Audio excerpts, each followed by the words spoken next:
They're gonna clean up your looks with all the lies in the books to make a citizen out of you. Because they sleep with a gun and keep an eye on you, son, so they can watch all the things you do. Because the drugs never work, they gonna give you a smirk, cause they got methods of keeping you clean. They gonna rip up your heads, your aspirations to shreds. Another cog in the murder machine. They said I'll teenagers scare the living shit out of me. They could care less as long as someone will bleed. So darken your clothes, I'll strike a violent pose. Maybe it'll leave you alone, but not me. The boys and girls in the clique, the awful names at the stick. You're never gonna fit in much, kid. But if you're troubled and hurt, what you got under your shirt will make them pay for the things that they did. They said, "I'll teenagers scare the living shit out of me." They can care less as long as someone will bleed. So darken your clothes, I'll strike a violent pose. Maybe they'll leave you alone, but not me. Oh, yeah.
Who's to know if your soul will fade at all?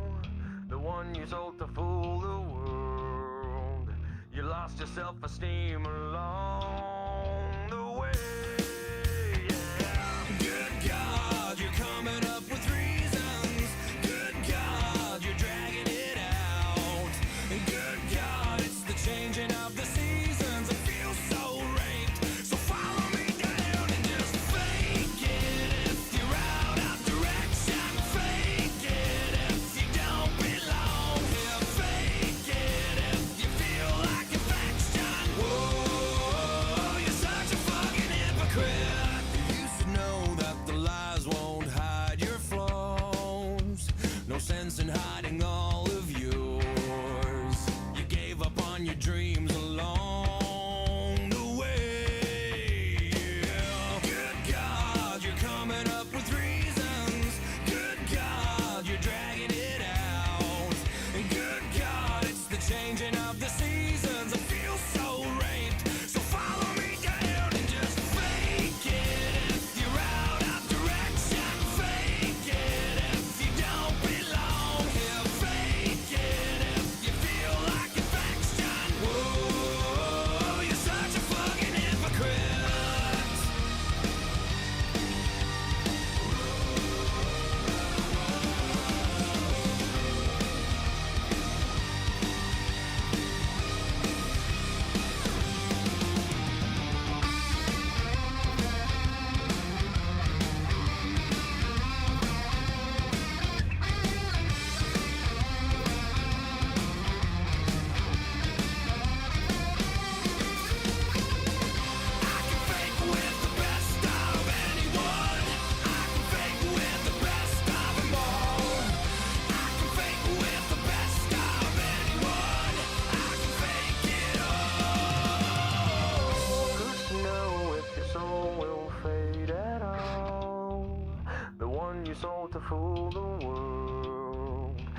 lost your self-esteem along the way. Yeah! Good God, you're coming up with reasons. Good God, you're dragging it out. Good God, it's the changing of the season. I feel so right, man, follow me down. Just fake it if you're out of direction. Fake it if you don't belong here. Fake it if you feel like infection. Whoa, you're such a fucking hypocrite. Fake it if you're out of direction. Fake it if you don't belong here. Fake it if you feel like infection. Whoa, you're such a fucking hypocrite.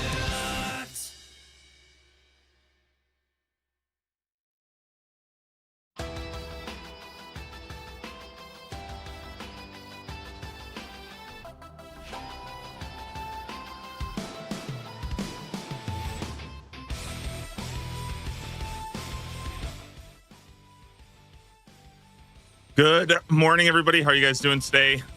GM. We are back. Griffin time. We got a lot of Griffins to kill today.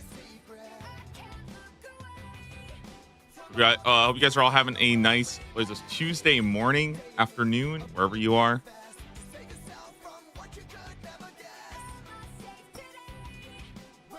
All right, caught up.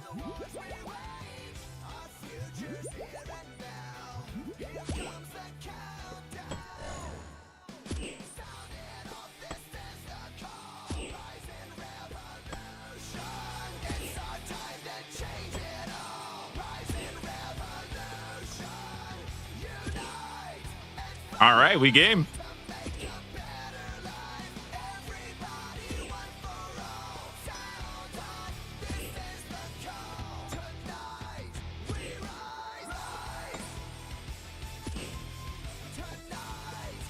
So today the goal is, again, we're going to be working towards the Horn of Plenty, 1 in 2,500 from Griffins, and I'm currently at a cool almost 1,600.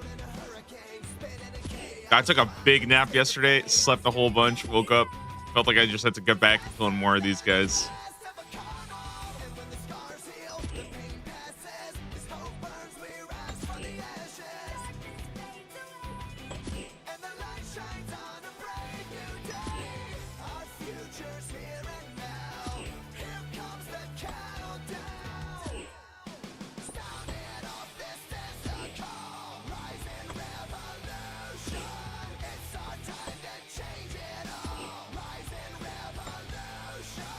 That'll be fun, though.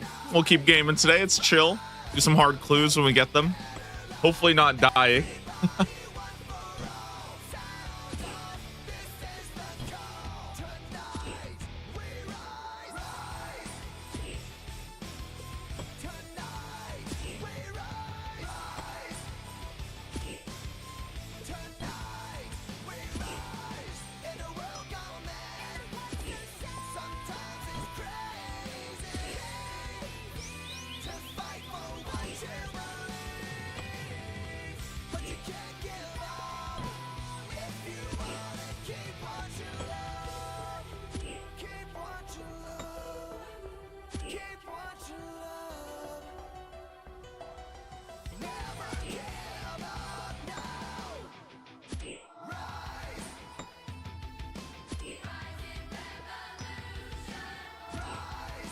I'm gonna turn this down just a bit and then turn this up just a bit. All right, hopefully that's not too bad. Hopefully you can still hear me and the music.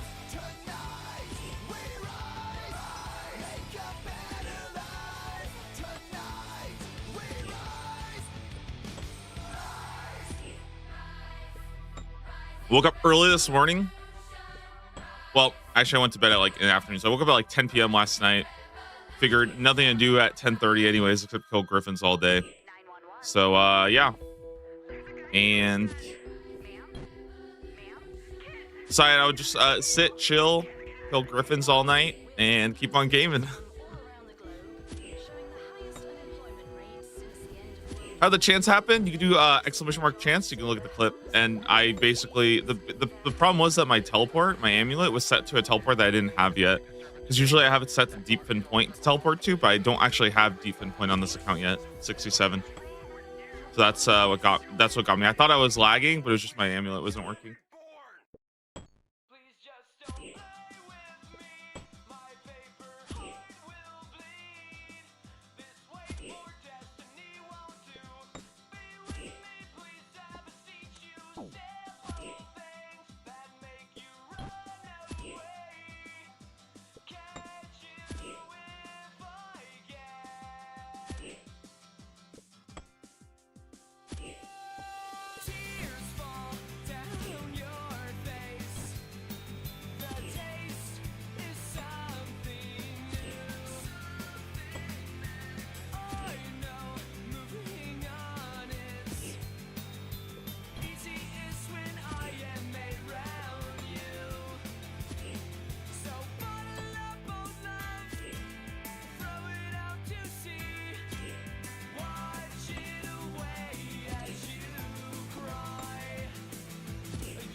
Honestly, it's kind of fun, like gaming and just seeing the amount of feathers and cannonballs and all this shit just slowly climb up. We're about to get 88 attack too, which is crazy. I'm gonna go for 89 attack today. If I seriously just like sit and just degen game all day killing these guys, I think I can actually get a whole nother attack level.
Oh, I opened up a hard casket yesterday. Yo, look what I got. Zamorak Chaps, Armadyl Plate Legs, and Honorable Blessing. I think Honorable Blessing, this is the Armadyl one. So we got 3 pieces yesterday, which is kind of sweet. 3 new collection logs from just a random casket that I did.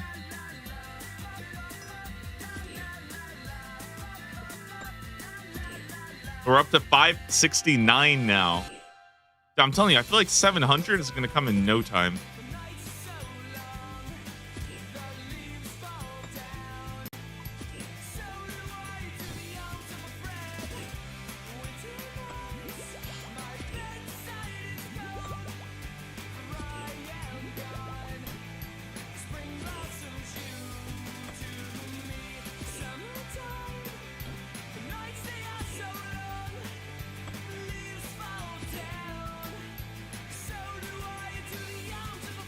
All right, let me fix my posture before I can't get too comfortable here.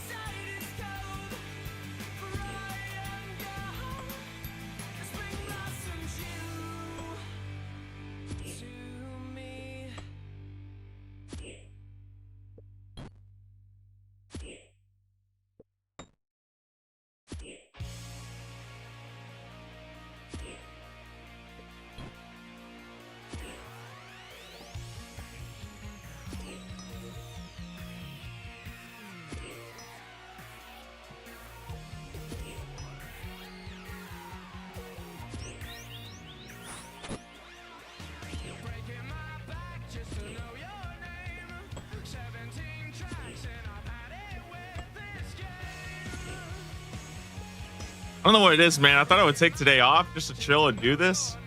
But I feel like, you know what? It's fun. It's just fun to grind it out because there is that like small microscopic chance that any one of these kills and we're done, you know? Just that small little chance. And that's like enough to keep it going.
Number 1600. Let's go, dude.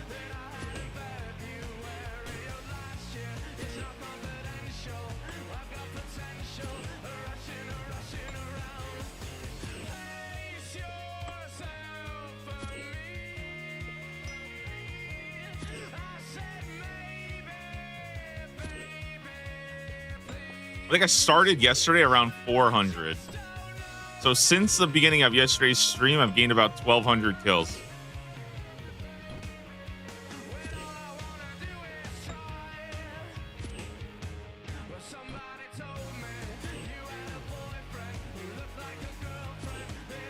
What are we going for? The Horn of Plenty. A 1 in 2,500 drop from these guys. What the fuck?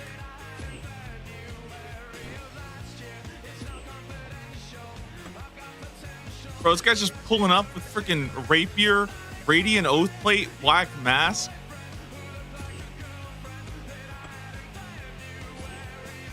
What the fuck?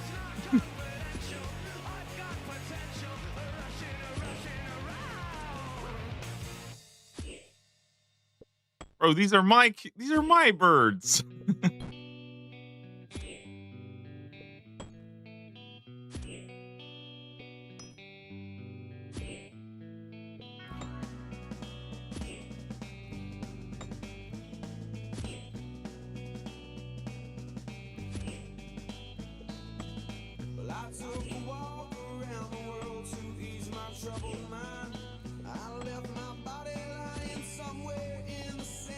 Damn, that guy got the goat pet? What a freaking gamer.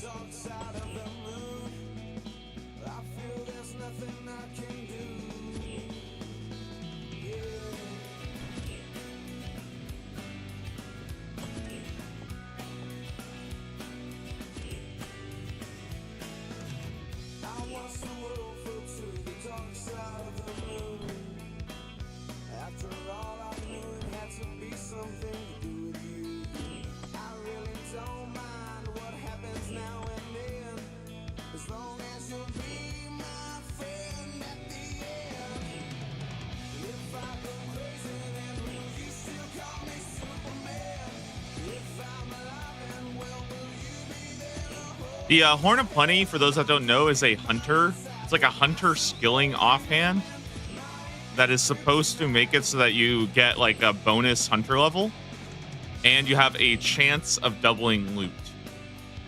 And it's charged with all these feathers. That's why I'm picking up all these feathers, and hopefully I'm gonna have like infinite charges for this for the horn when we actually use it. Should be useful for chinchampas mainly, also for herbivore. I think it'll probably be good. Sunlight antelopes, all that shit.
I'm hoping today's the day, though. I'd like to move on to some other stuff. There's actually just so much other cool things to do.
Dude, this is crazy, man.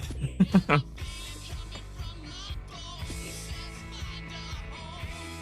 I'm feeling good about today, man. I'm feeling good. It's basically going at like, this is day 2 of streaming the grind, but this is technically day 3 because it's like 400 on Sunday as well.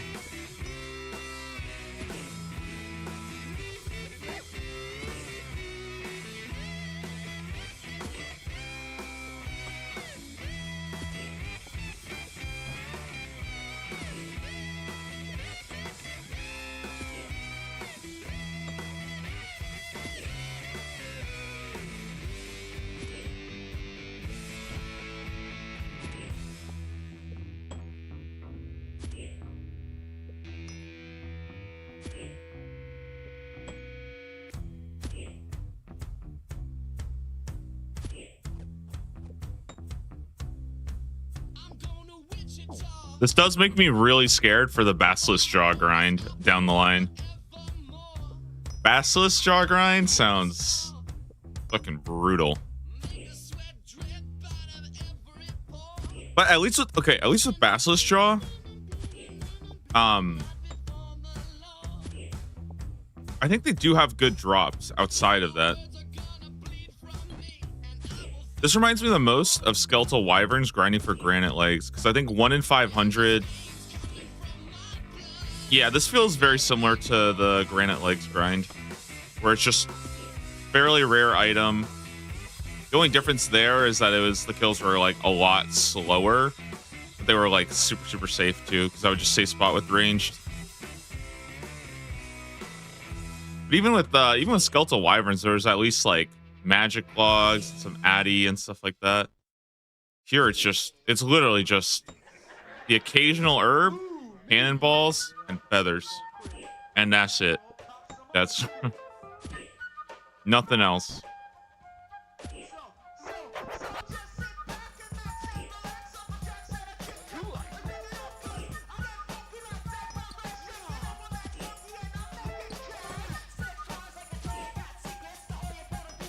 Whoa, it's so cute.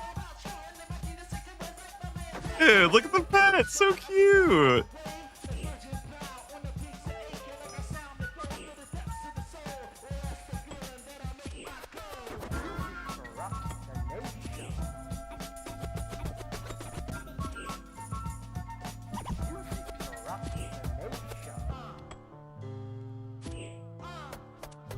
Dude, I've never actually like gone for a pet before. I feel like that seems like outside of my like scope right now. I don't know how people grind for a pet.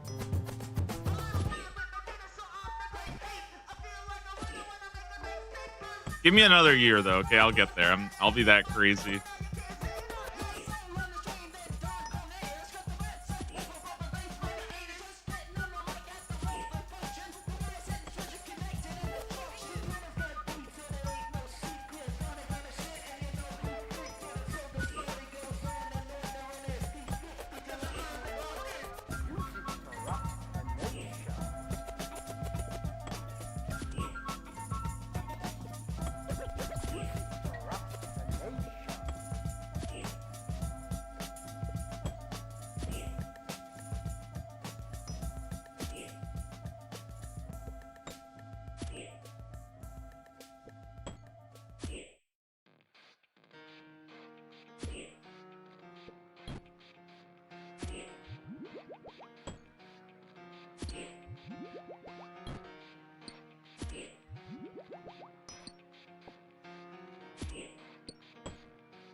It starts with one thing. I don't know why. It doesn't even matter how hard you try. Keep that in mind. I designed this rhyme to explain in due time. All I know, time is a valuable thing. Watch it fly by as the pendulum swings. Watch it count down to the end of the day. The clock takes life away. It's so unreal. Didn't look out below. Watch the time go right out the window. Trying to hold on. Didn't even know I wasted it all just to watch you go. I kept everything inside, and even though I tried, it all fell apart. What it meant to be will eventually. Ooh, a hard clue. I'll take a clue break. Cute. Yeah, that clip is pretty ridiculous, huh? I did chance it though. I did like, I don't even want to calculate it, but I would say it's probably like close to 40% chance of dying there. I don't know what I was doing. I mean, like, it's an honest mistake, but I shouldn't even be taking anything that dangerous. So I don't know. I'm pretty relieved that I got lucky there.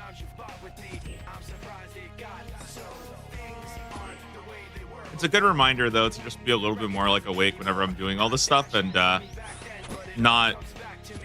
I think just not take anything for granted. Like even doing a really easy quest like that, gotta like stay pretty focused.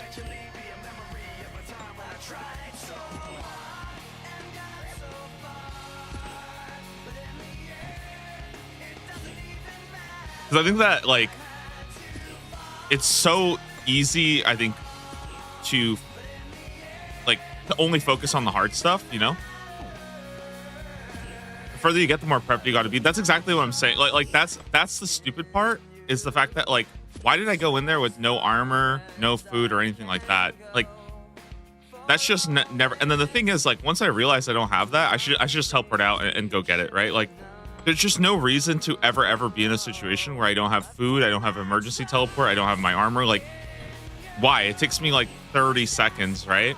And that's like the biggest thing to remember is that the 30 seconds it takes to go get it is always going to be worth the thousands of hours that I would have already put into the account at that point. Always. And I think, like, in a lot of ways, I'm upset with myself for that having happened because I don't ever want to feel like I lucked my way, right? Through a mistake. That's not good. But it's like a very, very good reminder of like, you know, you can't, like, you won't be able to progress this account any further if you're relying on luck. Like, you just can't. You have to make those so like impossibly rare to happen.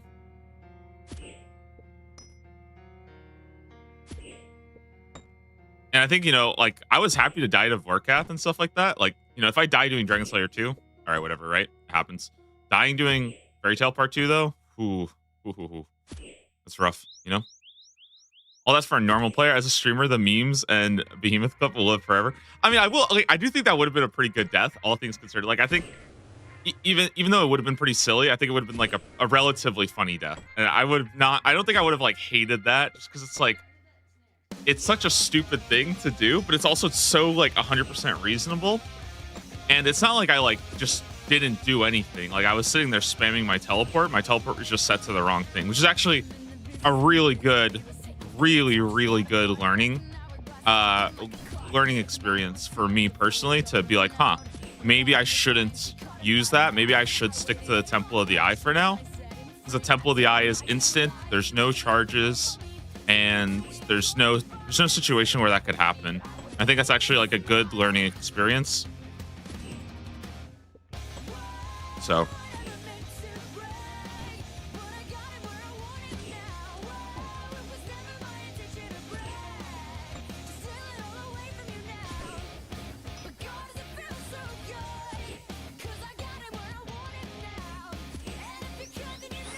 I also think that for the most part, like if you watch the clip, I do think I like reacted fairly well to like save the situation. I don't think I like completely panicked and did nothing.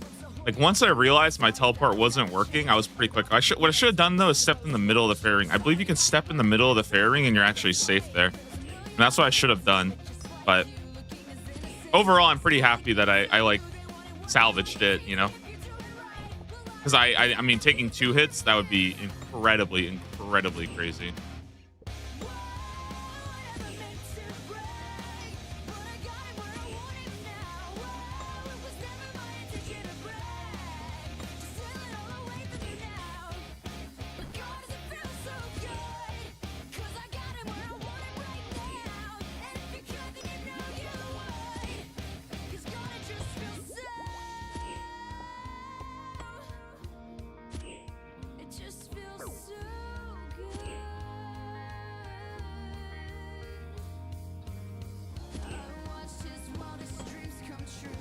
Pretty good under pressure when you realize what was happening. Yeah, I mean, that's what I'm like. I'm still pretty happy about that I feel like I dealt with the pressure, because like overall, when I realized that my teleport wasn't working, for a second I thought I was lagging, right? And then the next second I was like, holy shit, I'm just dead here. I was like, maybe this teleport doesn't work and I'm just dead. And then I think I thought about that for like 1 second, and then I like recomposed myself. I was like, I gotta get out of here, you know? And I could have just opened up my teleport book and teleported away too, you know? But I was worried that you couldn't teleport out of there for some reason. That's what I thought happened, that you couldn't teleport out of there. And I shouldn't know that, because there are like some places in the game that you can't teleport out of. I think a Cold One lost his account that way, right? The Desert Treasure 2 like boss or whatever. You can't teleport out of that. I think it's just really scary, because like teleporting out is the instinctual response that you develop in this game, because it does work like 90% of the time, you know? And when teleporting out doesn't work, I feel like it's really difficult to recover, you know? I feel like wasn't that like a Sword Art Online episode or something? They have like the escape crystals or whatever to teleport out. I feel like I totally remember this. And then like in one of the dungeons, the doors are locked and they can't teleport out, and they all just fucking like they just go crazy. Oh man. Does Hornet Plating work with Hunter Rumors? I don't think it would. I think like it would work with giving you the higher chance at getting a drop, right? But I don't think you could like use it to. Yeah, I don't see how it would work with Hunter Rumors, basically, outside of just the level boost. No second roll of drop. Yeah, well, that's the thing. Like, if you roll a second time, right? Like, it wouldn't work because you can only hold one of the uniques. I mean, maybe. I haven't actually seen anybody ever use this item, so maybe it is bugged. But they've done a pretty good job, probably because of... honestly, probably because of me. not entirely by me, but I think I did have a pretty noticeable contribution to like the Hunter rumor duping situation when that first came out. And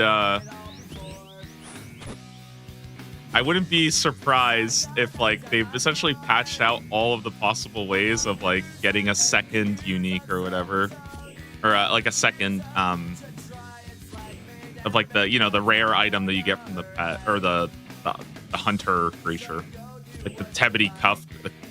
Jesus, yeah, I feel like they probably figured out a way to make that like really really hard to duplicate now. So there's a lot of like catch safes now. Fail safes. Am I thinking of?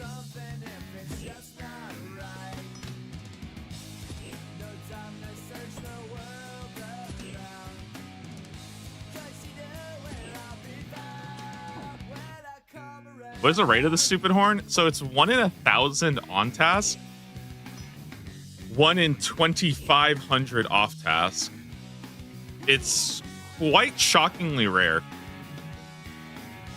Of course, I'm doing it off task. That might change today. I might change my mind on that. But the problem is that I just don't have that much Slayer points. And I still need to get Bell's Folly as well, right? So I'm in this really, really like tough situation where I need to get Bell's Folly. If I spend all my points to try to get a Griffin task and I use them for the Horn of Plenty, right? I might not have any points left for getting the Bell's Folly from the boss because the boss is also Slayer only. So I talked about this a little bit yesterday, but I think like there's this really weird situation where Griffins are kind of awkward where if you have a Slayer task, you get the boosted rate, but also the boss requires a task as well. So if you have a task, you would probably want to go farm out the boss, right? But then farming out these guys to get the Horn of Plenty without the task just feels really, really bad. And if you put it all together, right? Let's say 1 in 400 for the sword. That's like around 2.5. That's like 3. I would say 3 Griffin tasks. It's about 100. You get about 130 or so. I think with Slaughter, you could probably get like 150 Griffins per task. So the sword is about 3 tasks, and then this, even at 1 in 1,000, you're probably looking at somewhere around like 6 or 7 tasks with Slaughter bracelets. You could very reasonably be upwards of like 10 tasks just to go on rate for these 2 items. And I feel like that's a lot, like 10 Griffin tasks. And this is a task that you have to unlock too, and it doesn't really have like the most ridiculously high weighting either. So I don't know. I feel like they could have just made it 1 in 1,000 on task or off task for the horn, because like who's farming these mobs now, you know? Like it's not even the case. Like this isn't even like something like Araxites, which I think they kind of took the idea of Araxites from, where you have, Araxor, but if you don't want to do that, you can farm the regular guys. But Araxites are a level 92 Slayer mob that you can do with like cannon and Venator bow. Bro, who the fuck is bringing a Venator bow and a cannon to Griffins, okay? Like, I don't know. It's kind of weird. It is a multi-mob, though, so I don't know. Maybe this will end up being like you can cannon this task, so I don't know. Maybe this will end up being like a somewhat decent task. But for the drops, I don't know if it's worth it. I think it's just one of those things where every time you add a boss, or every time you add a mob that is cannonable, it's always a little spooky, because like that is a good task if you're willing to use the cannonballs.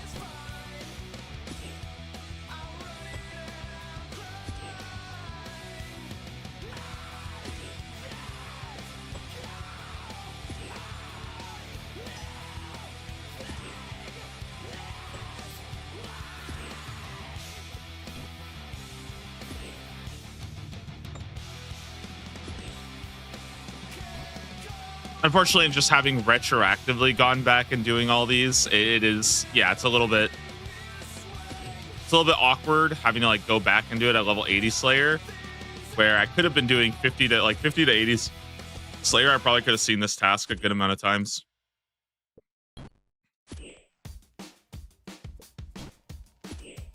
But yeah, I'll still consider doing tutorial skipping. I don't really know if I want to, because like personally, I just don't like tutorial skipping. Especially, I don't like tutorial skipping when I'm like streaming, because I just end up feeling like I'm just running around between like really dumb mobs. That's like what you spend 90% of your time on, and I just don't really like that. But I'll see.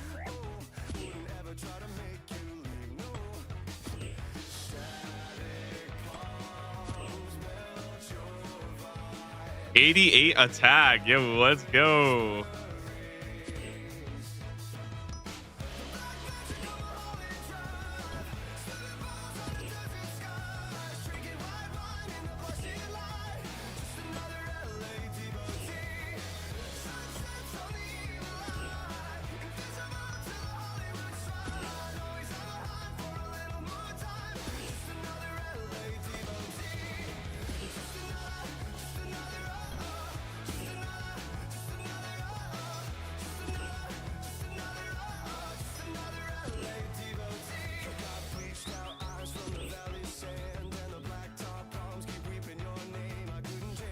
So this hardcore Iron Man is like one task at a time and can't continue to the next until obtained. Yes, this is called a task man or a tasker.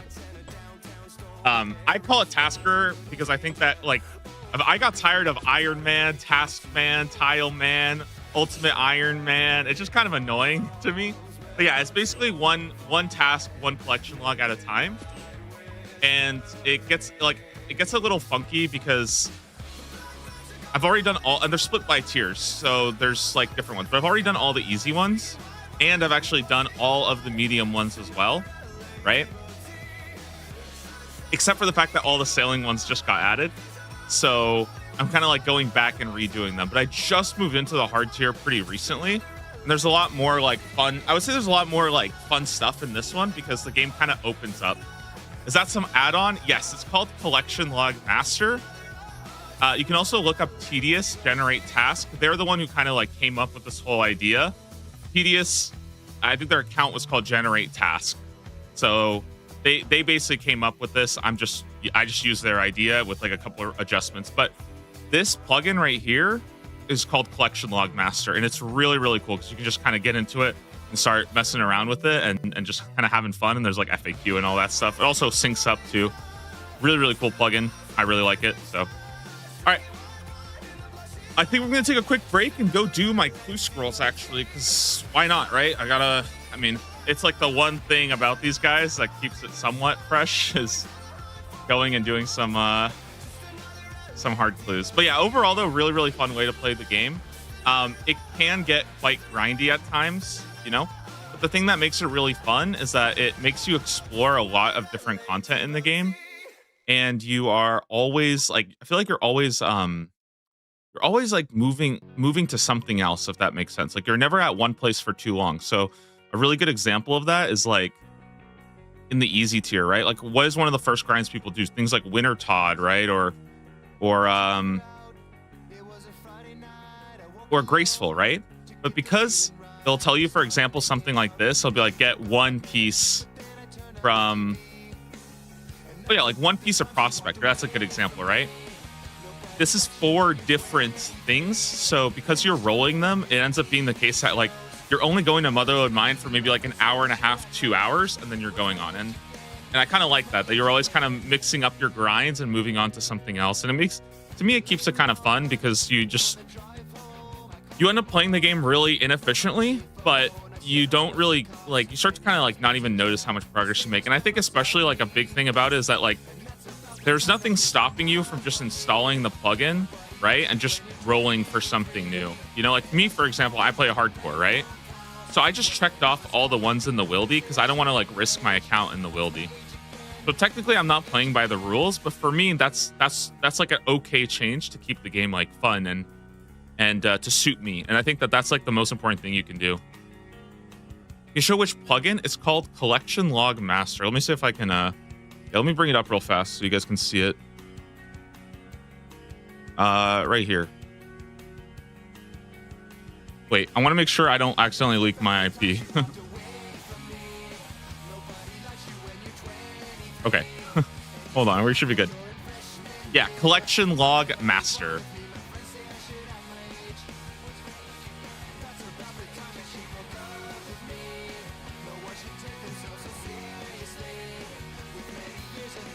And you can use this, and it's very simple. It's just found in collection logs, and you'll just go to menu, tasks. And this also has all the FAQ and stuff like that if you wanted to do this. This gives you like all the information of, you know, rules and things like that, how to get them, as well as the Discord, which can answer a lot of your questions. But again, like for me, the most important thing that I always try to stress is that this should always be like a you don't need to play perfectly by the rules if you don't want to. You can make it suit your playstyle, and you can just kind of integrate this into your own game without necessarily having to like follow everything to a T. A great example of that, for example, is like if you don't want to make a new account, just like you just don't know what you want to grind on, because that's like, I mean, that's the most common thing people get, right? Is like they just don't know what to grind on. You'll just go here, generate a task, boom, have fun. You know, it's like pretty sick that you can do that. Okay.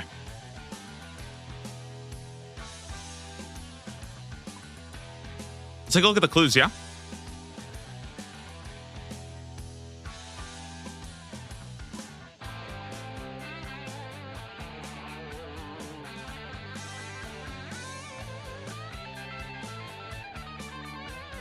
We can do this one.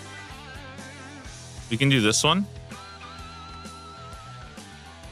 We cannot do this one.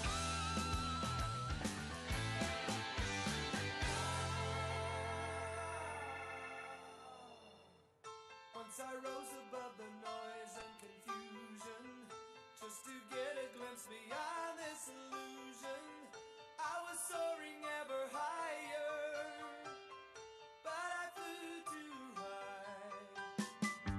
Though my eyes could see, I still was a blind man. Though my mind could think, I still was a madman. I hear the voices when I'm dreaming. I can hear them say, carry on our wayward son. There'll be peace when you are done. Really bad at bossing, so I'd probably run into issues. Well, here's the thing that's really cool about it is that, like, they have to be very understanding that, like, they can't just throw you into a boss before you're really ready for it. So one of the things that it does is because RuneScape is such a huge game, you actually end up super, super, super over prepared before you do most bosses, right? Even quests, you're usually incredibly over prepared. And like, I haven't done that much bossing on my account yet. Really, the only bosses I've done tend to be the ones that are a lot easier to do, things like Obor, right? I've done a lot of Obor. I've done a lot of, you know, not that much Scurious because not that much collection logs there. But like, if I just go through my bosses, right? Zero Sire, like I've done 100 of Moxliaddle though. That's pretty fun. I've done 70 Barrows. I've done 25 Deranged Archaeologists, right? 1 Doom. But this is my own doing actually, so that's not really good. I've done Jad one time, right? I've done a bit of Giant Mole. None of this stuff though. No Calphi Queen, no KBD. Like I haven't done most bosses yet because the game has to prep you. Even like Moon's Apparel, I've barely done any, right? It only gets me just a little bit started on it. Obviously I did a lot of Obor because I'm crazy. I did like a lot of Royal Titans, but that's the really cool part about it is that they can't just throw you into a boss before you're ready for it. So you'll usually end up super, super over prepared. And then you spend a lot of time focusing on the like easier and medium, like skilling stuff first, and only getting thrown into bossing a little bit later on. Oh, and the other really cool part about it is like, let's say you get a boss. Let's say, for example, we get kill Zulrah one time, because that was actually a task, right? Well, you might think like, wow, Zulrah's really, really hard, right? I'm not ready to do Zulrah. But here's the thing. A lot of bosses usually have some kind of collection log like this, right? Zulrah's Scales or the teleport. And that means that most of the time you only have to go kill the boss one time. So when you get a task that says go get a unique from Zulrah, it sounds really scary, but really it's usually going to be like kill the boss one time. And I feel like that's actually, that's like a really fun part about it is that you kind of have this like, you have this goal of killing the boss one time, but you're not really there to grind it.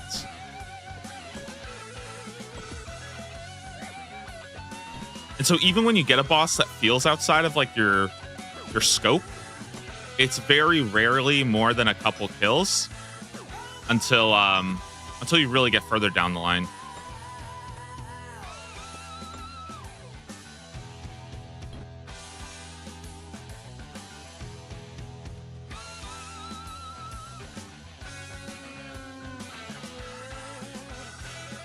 So I only really play when League or Gridmaster's there. Yeah, I feel like that's totally fair. A lot of people do that. For me, I really like this because it keeps that like sort of task aspect where you're chasing like different tasks. Because for me, I could never get myself to care that much about like maxing or green logging or what can I say? It's like I just don't care about that stuff.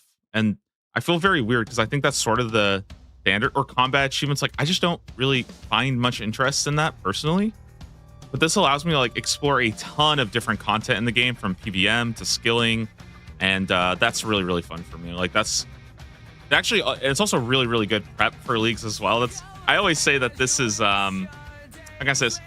I think for me it's like I get to train myself for the next leagues because I get to explore a lot of different content and sort of build my game knowledge.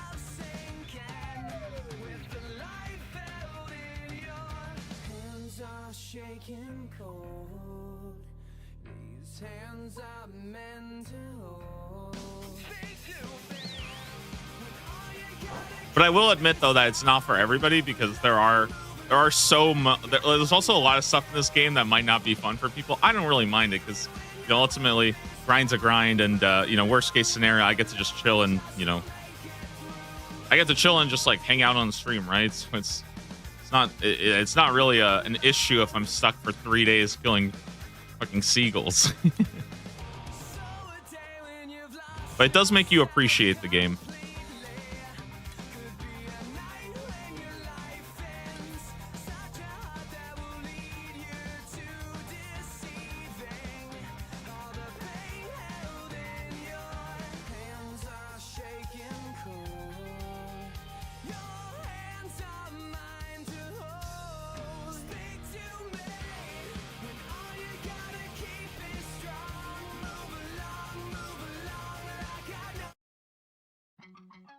One sec.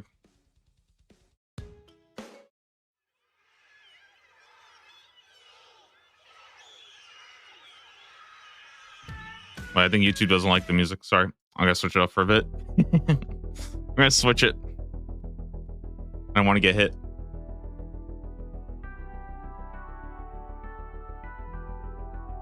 Search the crates in the northern part of the Dwarven mine. Awesome. I think this is the last step too, so it should be there should be a clue casket right here. Oh my god, wise old man.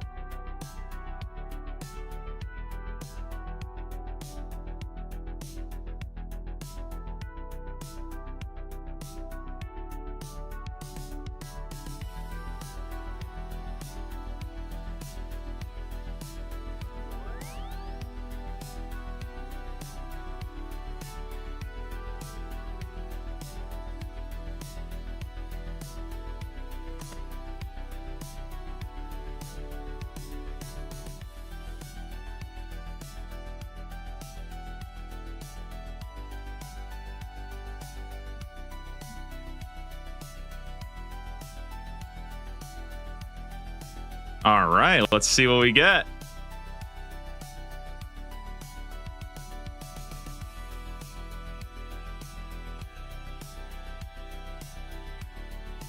Put this away. I can empty the barrel. All right, let's see what we get from the casket. Kind of got nothing. Yeah, not very good.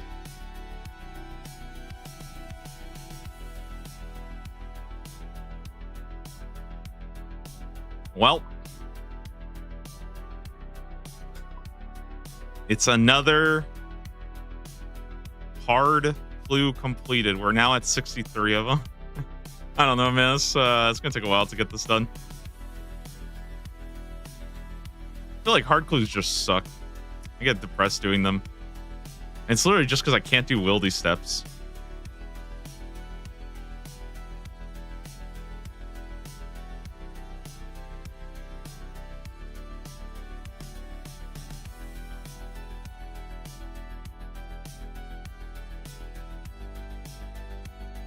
Okay. Heading back over to Griffin's. Let's go.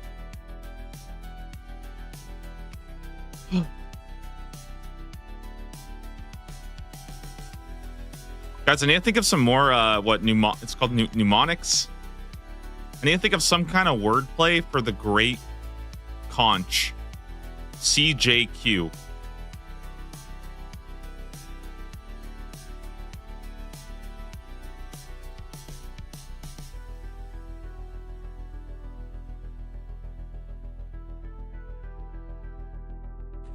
CJQ. What can we think of?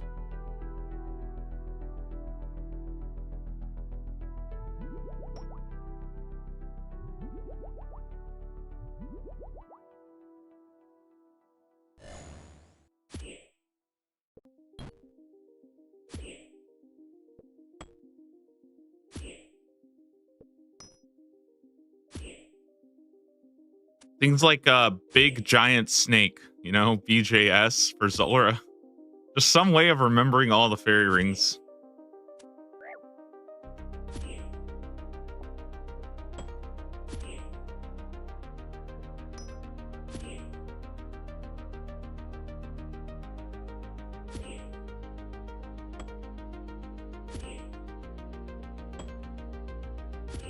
Conch Jatoba quest. Ooh, okay. Conch Jatoba quest. But I feel like because it's a C, I kind of wanted to start with like, you know? Kind of how like big giant snake. Well, okay, most people just say blowjob snake. What am I talking about? Why am I pretending like people don't just say blowjob snake? Jatoba quest is pretty good. Maybe we could do like C as in it's out at the sea. C Jatoba quest. Okay, I don't know. Maybe that's good enough.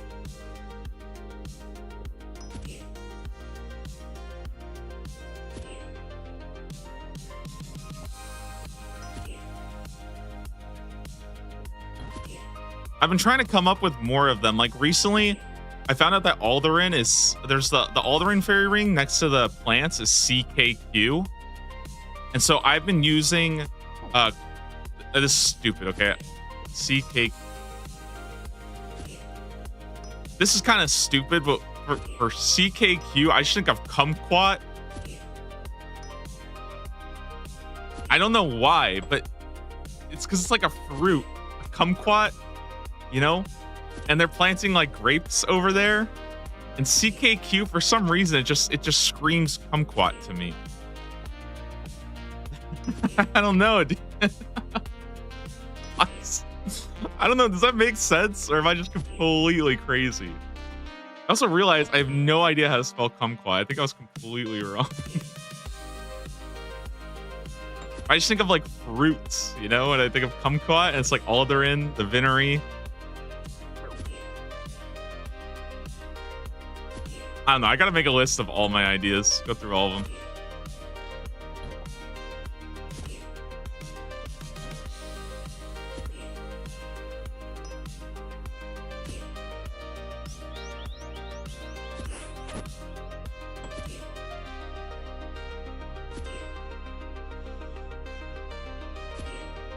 Okay. Let's throw up the kill counter again. We'll just kind of keep going. Dude, 1,700, man. That is crazy.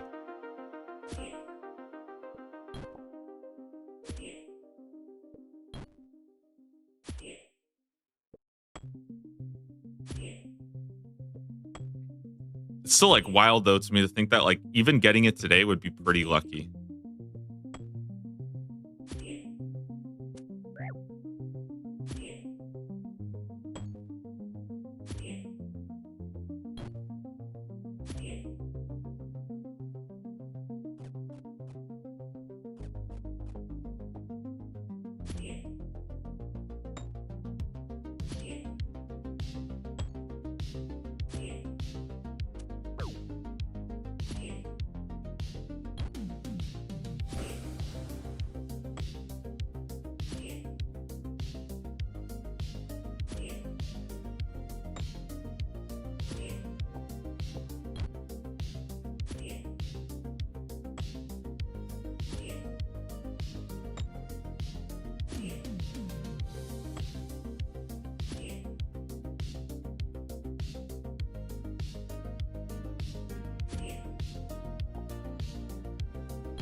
Whew.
Whew.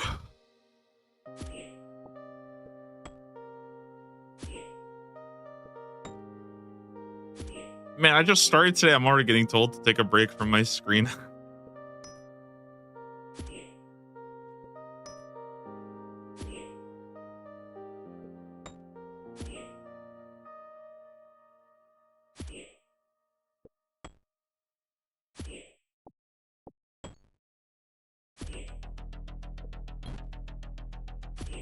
No appreciation, dude, for how hard I'm grinding.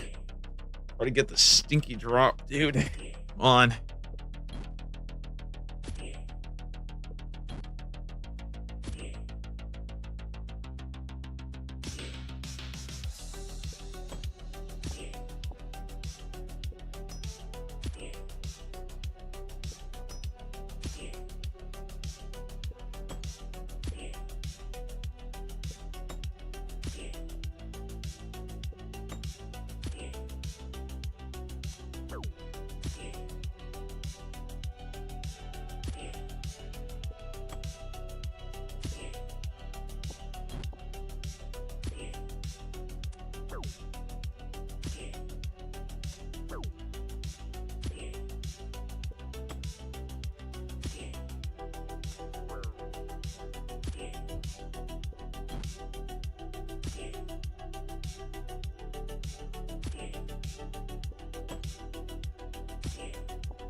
I miss leagues. Yeah, I feel like leagues are probably gonna be coming back pretty soon. So I'm hoping for like April.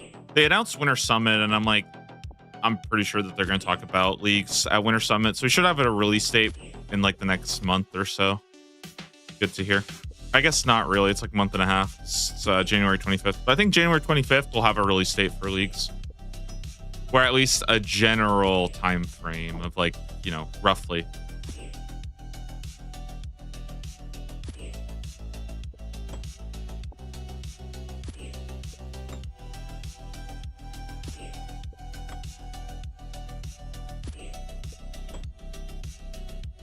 Leagues in April, and we just had Gridmaster and DMMs in 1 to 2 months. Yeah, I think so.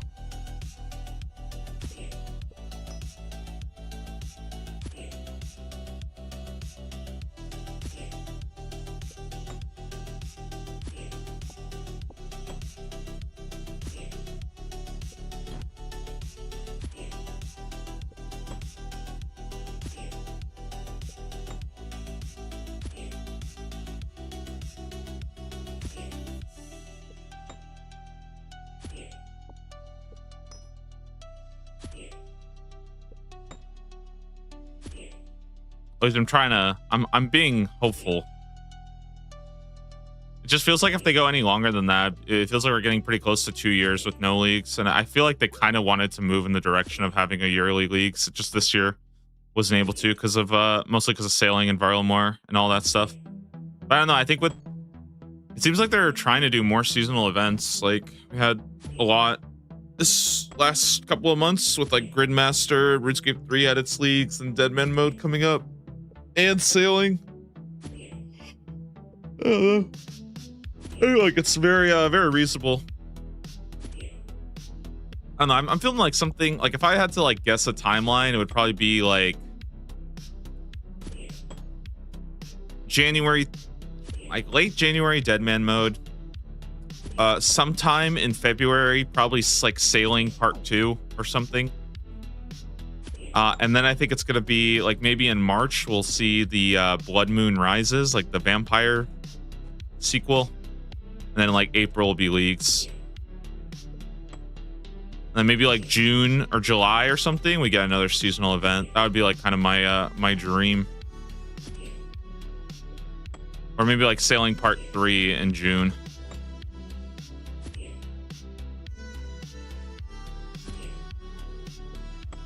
But I don't know if they're going to do sailing as like a massive update or they're just going to slowly roll out updates to it. We'll see.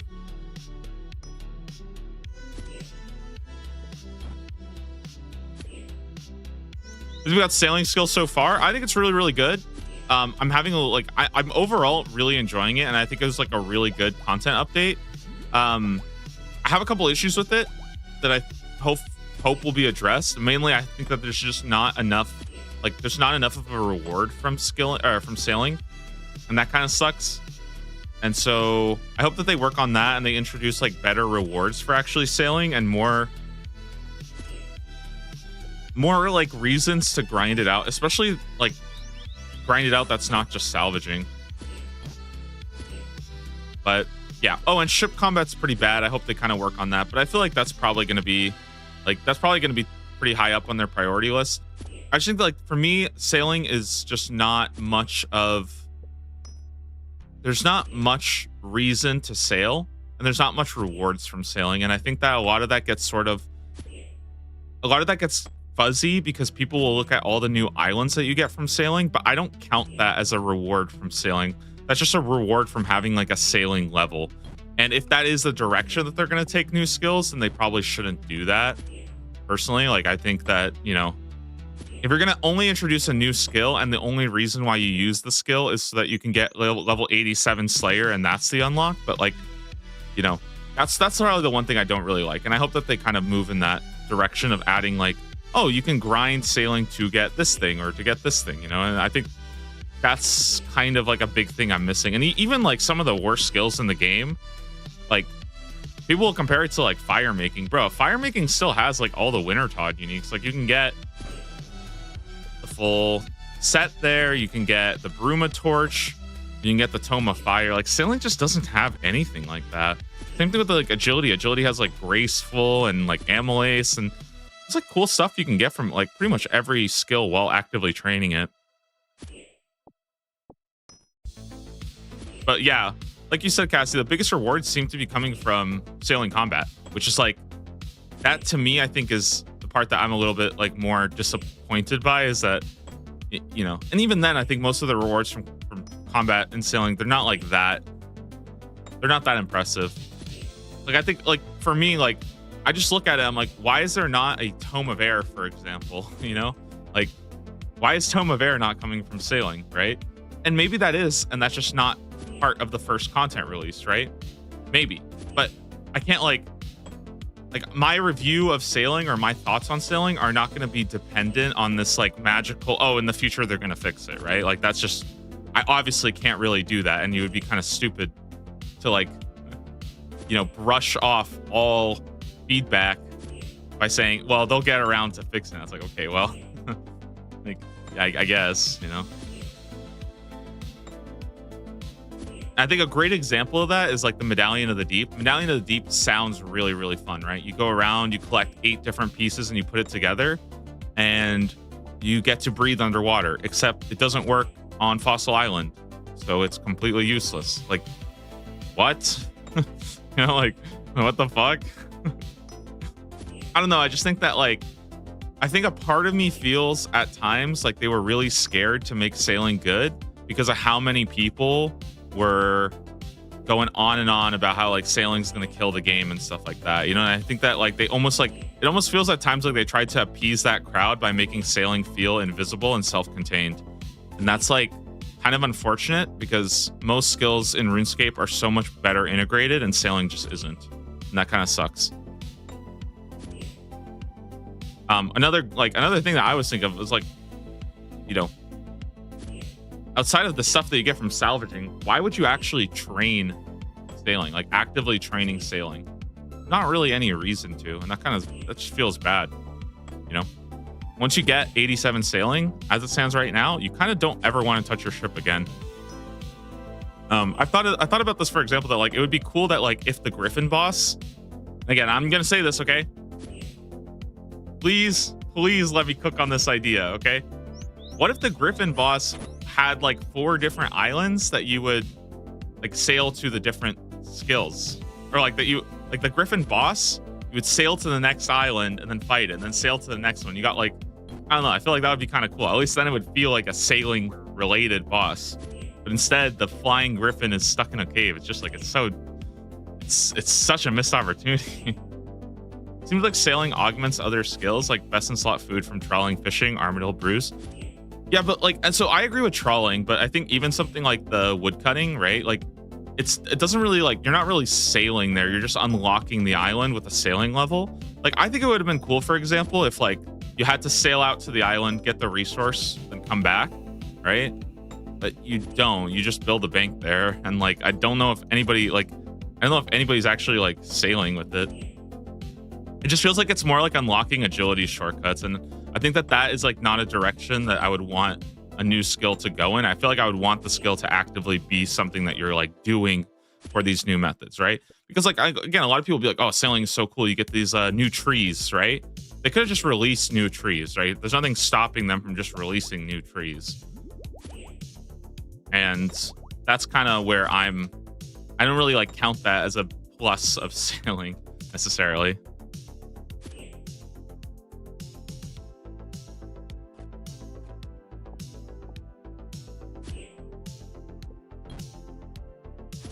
Like a really good example is like, imagine if there was like a new thieving update and all the thieving update did was add a bunch of like locked doors around the world, and you open up the locked door and you get like a new Slayer dungeon there or something like that. Would it feel like a thieving update? Not really, right? Like it's not really doing anything for thieving. You're not really like changing how it just gives you more of a reason to do thieving. And I don't really like I don't think that would be like a good direction to do stuff. Or like, imagine there's like a fire making update, right? And the fire making update is like, okay, we've just added 15 new like dark tunnels around the world, but you need to have a fire making level to like light up the dark tunnel. And then you never touch the dark tunnel again. There's just mobs on the other side. Like that doesn't feel like a real fire making update. That's just a reason to have fire making levels. And I think it's important to not make that like the precedent of new skills, because I don't really like when you have like skills that are all set around milestones. And the thing is, there is like an exception to that rule, which is salvaging. I think that's why a lot of people like salvaging, because salvaging, you're actually getting like somewhat useful stuff. You know, Snapdragon seeds are like turbo crashing. People are, you know, going for dragon cannon barrels. Like that's why I think salvaging is so popular, because it's like the only part of only part of sailing that really feels like you're getting something, you know? And that just kind of sucks. I don't know.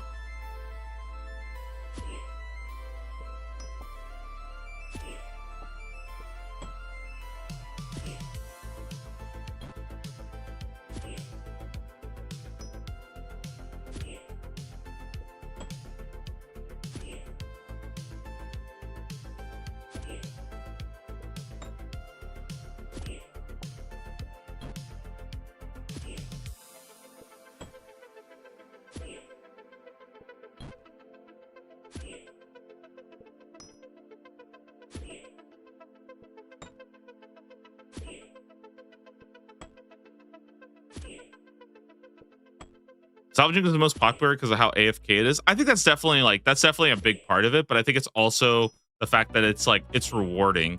You know what I mean? Like you actually get stuff from going and doing it.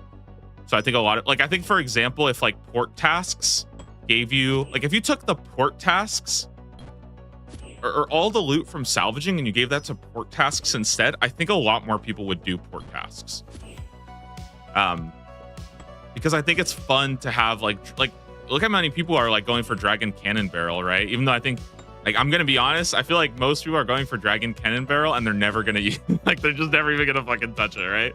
But to me, I think that that drop aspect is a very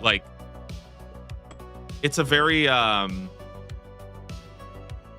trying to miss the word. It's like a dopamine rush or like a dopamine loop. It's a positive feedback loop. That's what I'm trying to get at. It's a positive feedback loop, and I think that plus how AFK it is makes salvaging such a perfect aspect. And I think even if you nerfed how AFK salvaging was, even if you nerfed how much experience you got, I think a lot of people would still do it because they're going for things like the Dragon Cannon Barrel and stuff like that, because I think that's just a fun part of a new skill, and it's a bit of a shame that the others don't have that. I mean, I think early on Barracuda Trials had the same thing, though. I think a lot of people actually did Barracuda Trials because I mean, I know I was like this. I did it because I was way too stubborn to move on without getting the fucking flag. You know, you don't need the flag. It's a cosmetic flag. But my ass was like, I am not leaving till I get this flag because I need to prove myself, you know, which I still haven't gotten the Marlin time for Gwyneth Glides. You know, I'm a bit of a fraud there. But yeah, I don't know. I think that kind of reward system is important for skills, and they probably could have done more with that. Or at least they should keep moving in that direction. I've seen some people saying oh, we need a level 90 course, right? You know what I think would be kind of cool? What about a level 45 course that has you sitting on Fossil Island and you pick up giant seaweed from the crates? And maybe it doesn't give you maybe it doesn't give as much experience as Jubbly Jive. Maybe it only gives 35 experience or 35k per hour. You collect 100 giant seaweed per hour. You just get a whole bunch of giant seaweed while you're doing it. Wouldn't that be kind of fucking cool for an Iron Man? I don't know. It's just a super easy example of something that I think would be fun to actively train and do it. Personally, I feel like they pushed out sailing way too early. I do think that is the case. I 100% think that is the case. I think that they were expecting to be more ready with it, and then there was a lot of stuff that kind of all happened in fall, and they couldn't push it they couldn't push it back any further because they basically had already said it's coming out this year, right? You can't, as far as I know, stock, you can't do that to your stockholders. It's actually not even, I'm saying it's bad practice. I think it's actually criminal to do that. You can't pretend you're gonna have, it would be the same thing if World of Warcraft said that they were gonna have an expansion and then it's really, really, really bad. And I think that's probably what happened. They just couldn't delay it any further.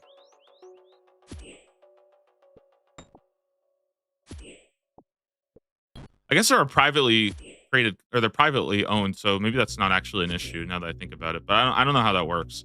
All I know is I don't think that they could have delayed it without impacting their investment group.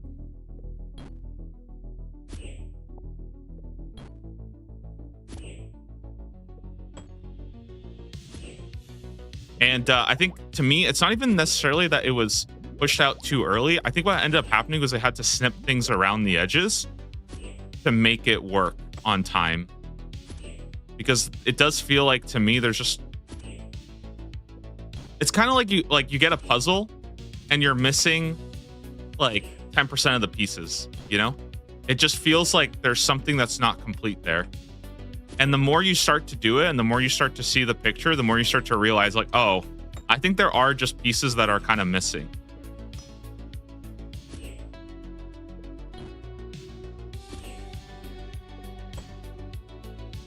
Good luck on the horn grind. Yo, thank you. Still making good progress. 1741.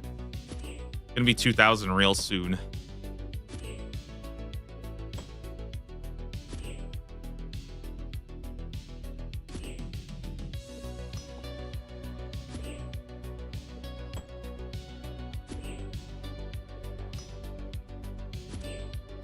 Oh,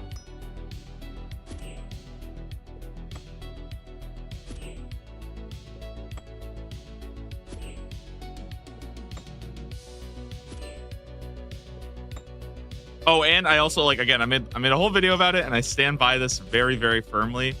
I think that double shipwrecks were not intended, and I think that they have kind of, in a lot of ways, I think that they have kind of fucked the skill.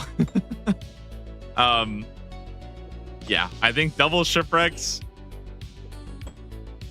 have been a really, really rough part of sailing. They've changed a lot about it.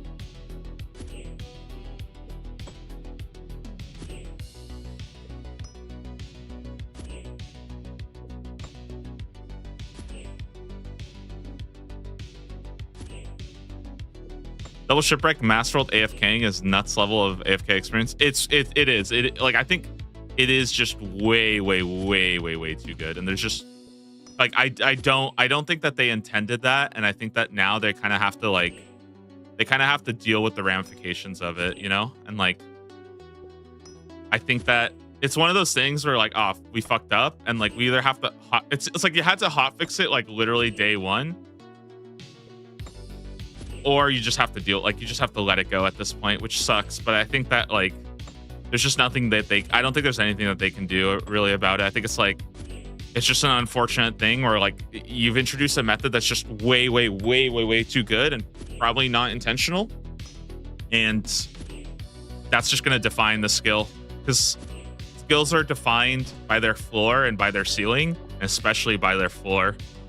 And I think that setting the floor that high it's rough. It's really rough. It's not really like bad or anything. Like, I don't think it's bad. It just kind of, I think, means that you have to start like thinking about the rest of the skill from that lens, which I don't think that they were. I don't think that they ever thought that this would happen, you know?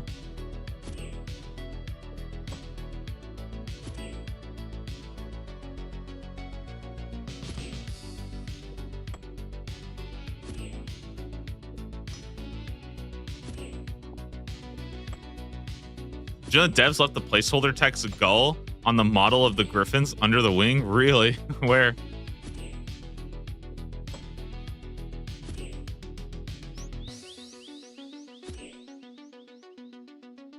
Gullible moment. All right, dude. Just stupid. That's just stupid. Oh, you're fucking checking the wing. Whatever, dude. How many streamers have you hit people with that with? God damn it. But it says a lot about society that it could be true, you know?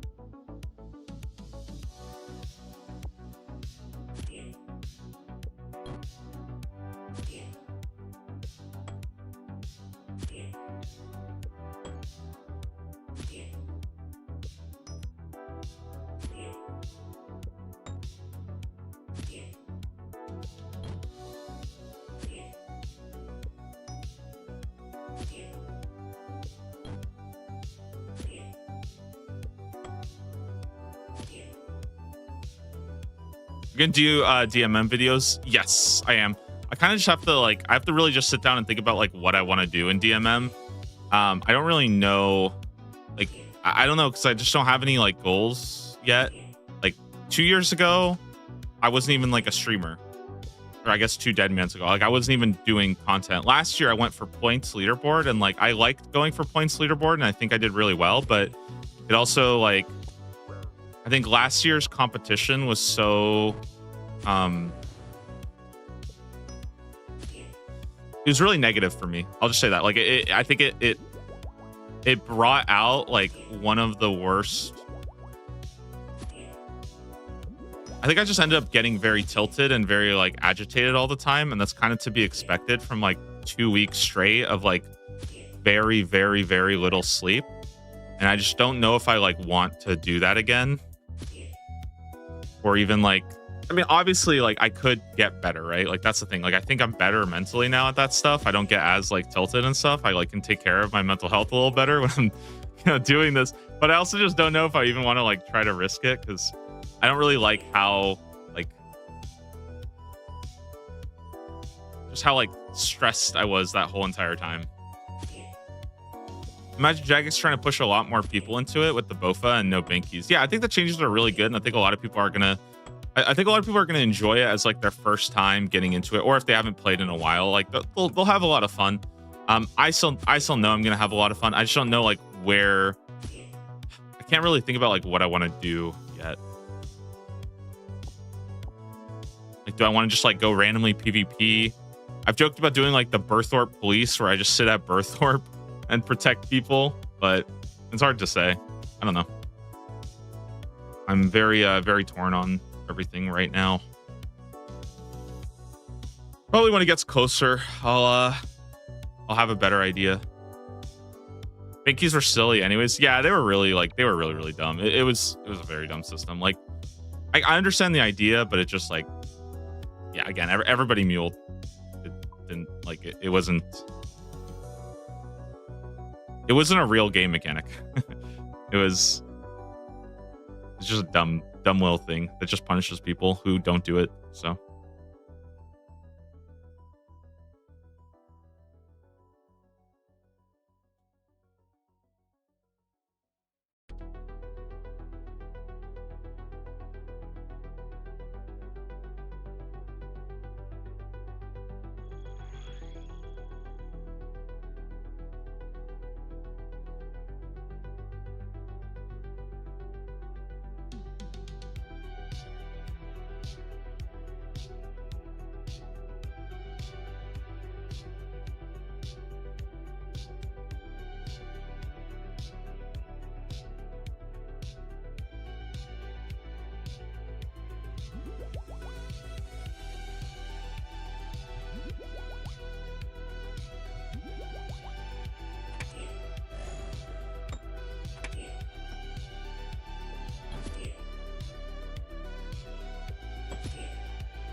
ugh, damn.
Dude, whatever gods above, do not let me go dry on this, okay?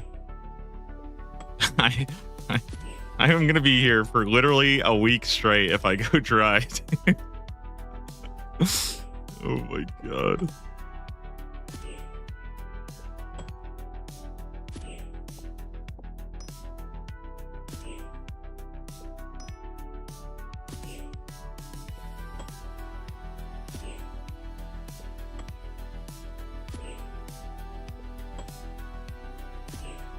This is my fault though, okay? I just need to embrace the lifestyle of tutorial skipping. I just can't do it. I can't do it. It like feels like I'm giving in.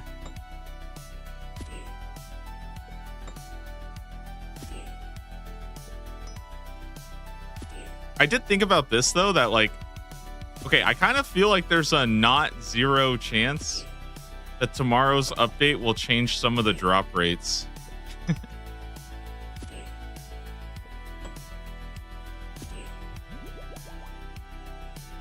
I don't know. I think a part of me kind of wonders if, like, you know, what if I just like went to bed today and woke up tomorrow and it's just buffed the drop rate of this thing. That's a terrible mindset. It's a terrible, terrible mindset to have, though.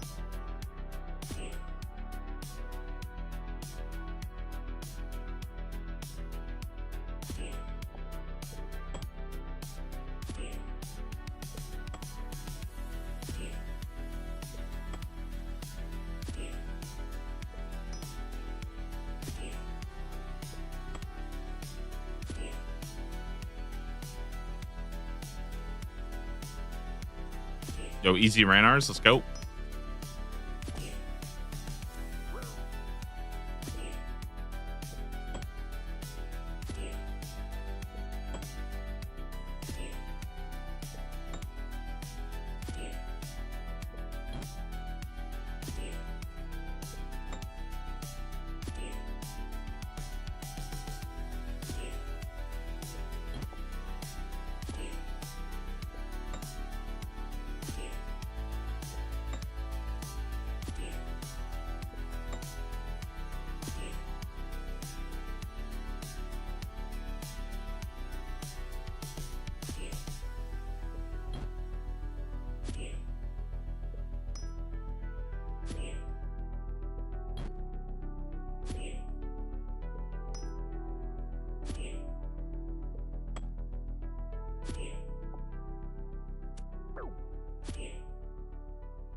No, I'm starting to like the Slayer task.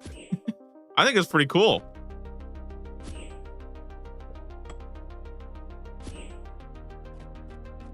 I kind of just wonder what it would feel like with less tanky gear, because that's the only saving grace to this task for me is the fact that I could just wear this.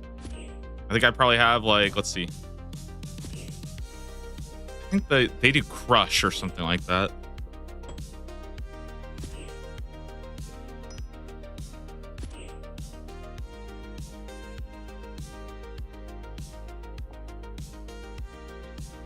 Yeah, so they attack with crush, and I have almost 300 crush defense. If I was with like only 100, I feel like this would be a lot worse. Oh, with a cannon, I think this task is sick.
I think when we get to 1,800 kills, I'll go and make a coffee real quick.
All right, how far are we?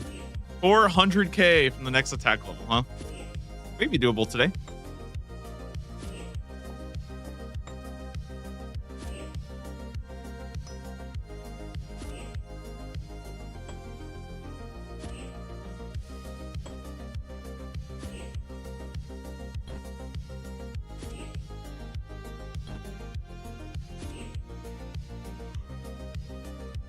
Ugh.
Okay, more watermelons.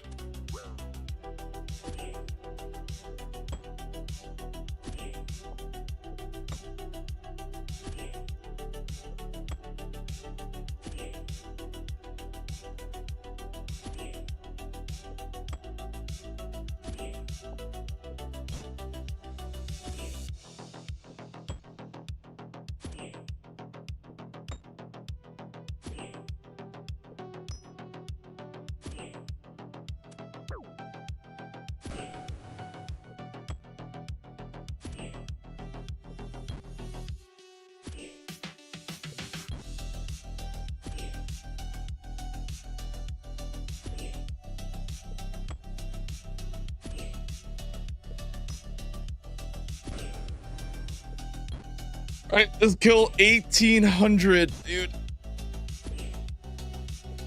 Whew. All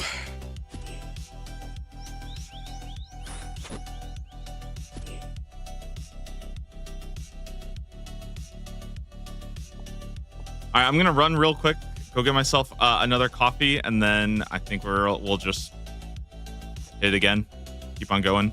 You know, same drill, guys. I'll be right back. I'm gonna run ads real fast. Again, thank you to all the subs. Thanks, you guys, for all the support. I'll be back real quick, and then we'll keep on going, keep killing some more of these amazing griffin birds. Going for, I think I'm gonna go for 2,500 today. I'll see if I can get. That's a lot, but well, I'll do my best. We'll see. I'll be right back. One sec. Let me grab my coffee.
All right, chat. I'm back.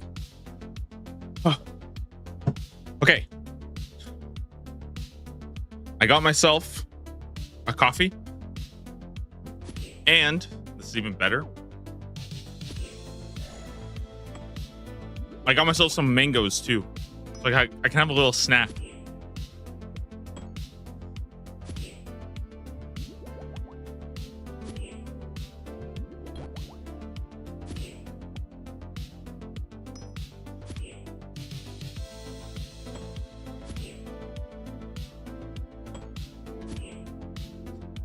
I also found out why my coffee this morning wasn't that good.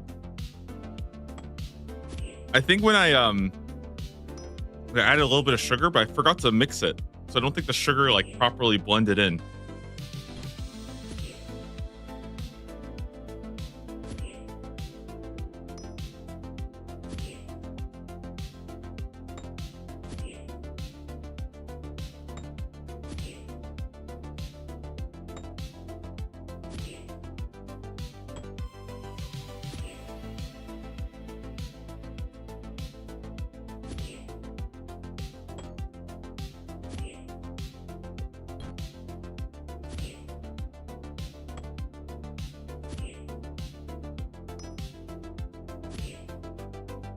All right, 1,800 Griffins down. 1 in 2,500 rate. Let's keep on gaming.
Dude, I freaking love mangoes. They're so good.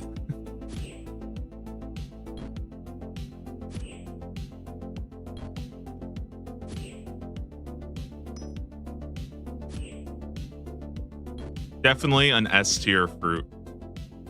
I think anything that is like citrusy or like very close to being a citrus is very high tier. Mangoes, pineapples, oranges. They're all very, very good fruit.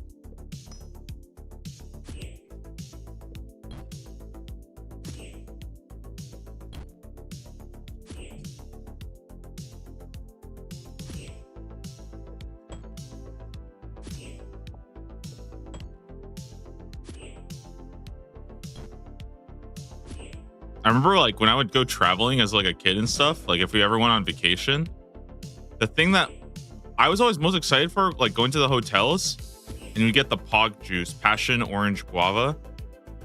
I don't know what it is, but every single hotel has the same like juice dispenser where it's got orange juice, apple juice, POG juice, and like some kind of like cranberry or something like that. But the POG juice was always the best one for sure. That was the highlight for me of every family vacation.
Hmm.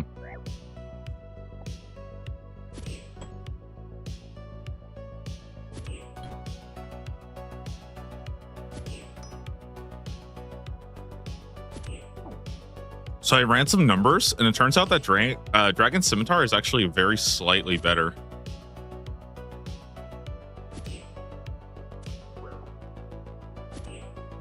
Which is weird, but it's true.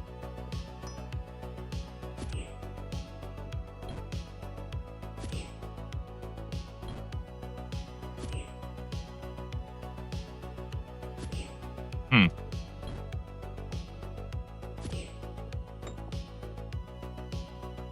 Trying to see if there's any other weapon I'm missing that might be good.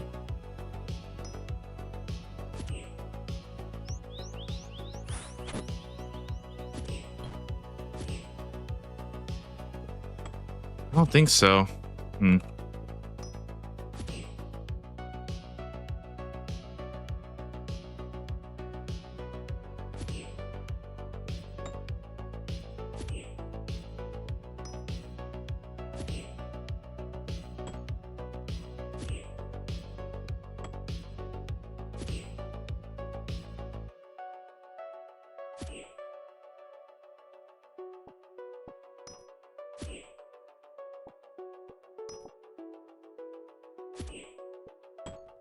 I looked at Dragon Scimitar. I tried Sulfur Blades.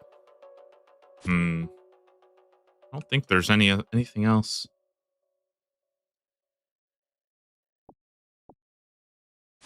I'll do one more kill and then I'll head out.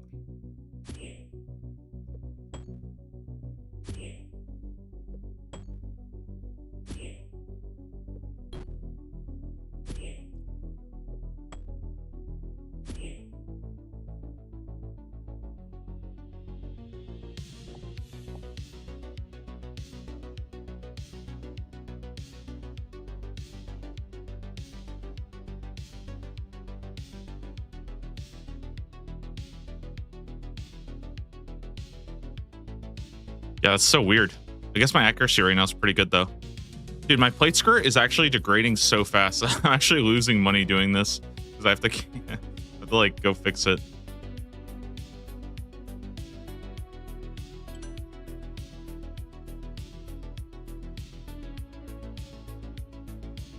Well, let's give this a shot and see how we like it. I mean, it should be like really, really close. I don't think the numbers are actually all that different. But I mean, might as well, right? You know what? Let me grab this sunlight antelope. Clear up, or I can. Let me get the bass. That way I can open up some more bank space.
Yeah, okay.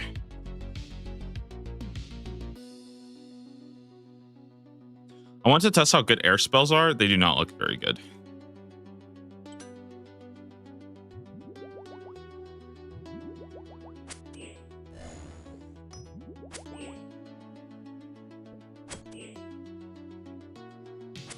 Man, it's been forever since I used a Dragon Simi. It's kind of cool that this still gets some use. I think it's because it's faster, so it's more consistent, like quicker kill times. It comes out just like a tad bit by like a 1/10 of a second faster.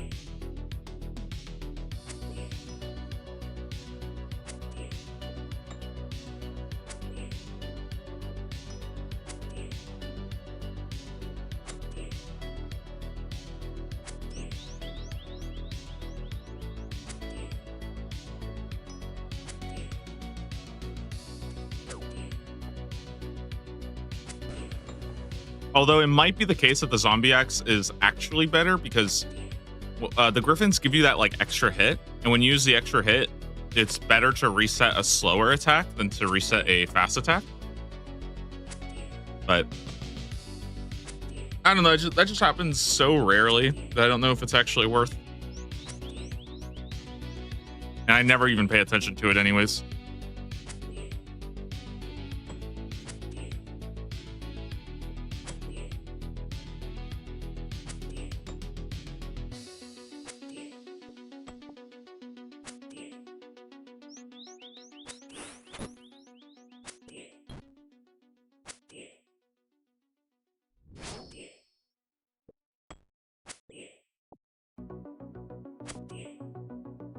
Good morning, Sergeant Soaz.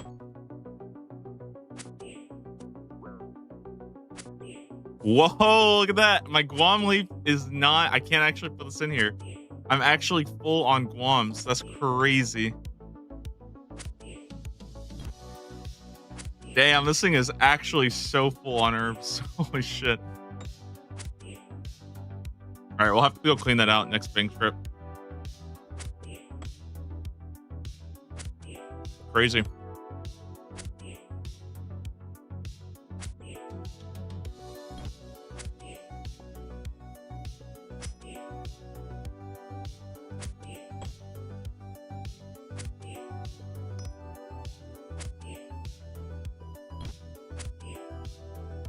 How would you rate the added content from sailing for all the other skills? What do you mean by that question? I'm not sure. Like, do you mean like how would you rate like the content that they added that's not sailing related, like ironwood logs and stuff like that? Is that what the question is? Um,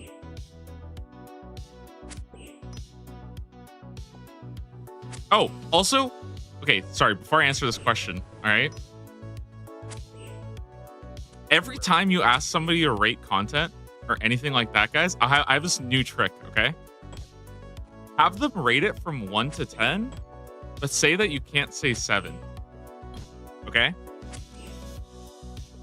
I think that is a super cheat code. Because if somebody says 7 out of 10, it's like a cop-out, like, safe answer. It's a lot harder to commit to 6 out of 10 or 8 out of 10. Because I was about to say, like, oh yeah, I can see it as like a 7. And I'm like, no, I'm just being a cop-out. I would rate it like a 5. I think most of the content that they've added is like okay, but it's nothing like that. Like 5 out of 10 for me. I don't really love a lot of the new content. Part of it has to do with the fact that I don't think a lot of it's like really sailing related, which is kind of like a mark. But even isolated from that, I feel like a lot of the new stuff is not really like, it's not that great on its own.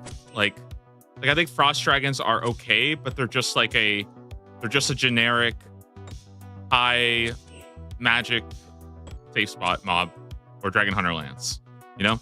The double cannon spot I think is a joke. I don't know.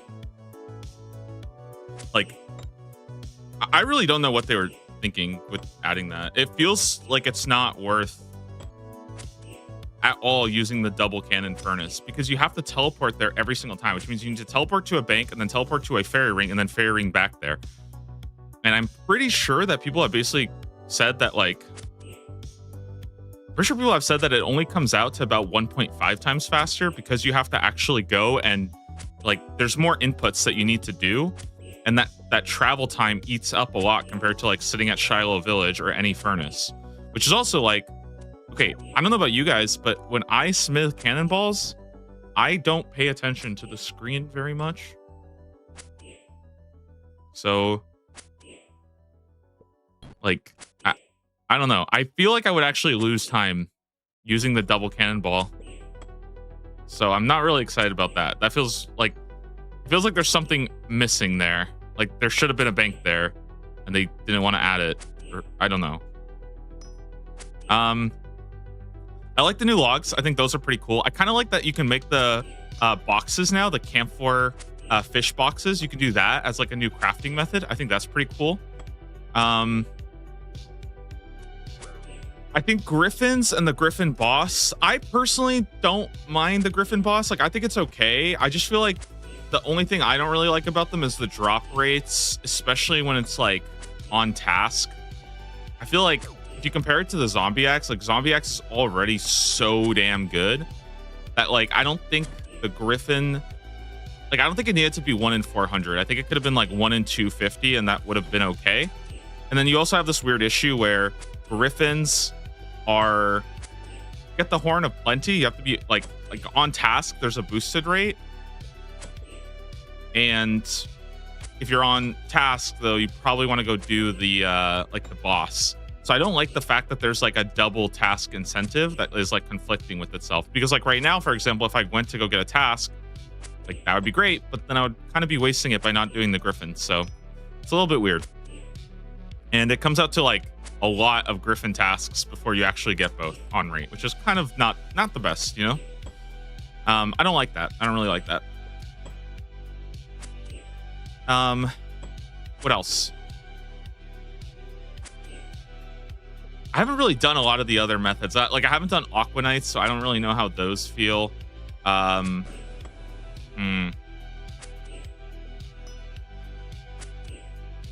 The new island is kind of cool. There is a one of the cool things that I saw was that there's a new island that has Necreals in multi-combat. And you might be thinking like, okay, well, why would you not do Necreals in the Catacombs of Krend, right?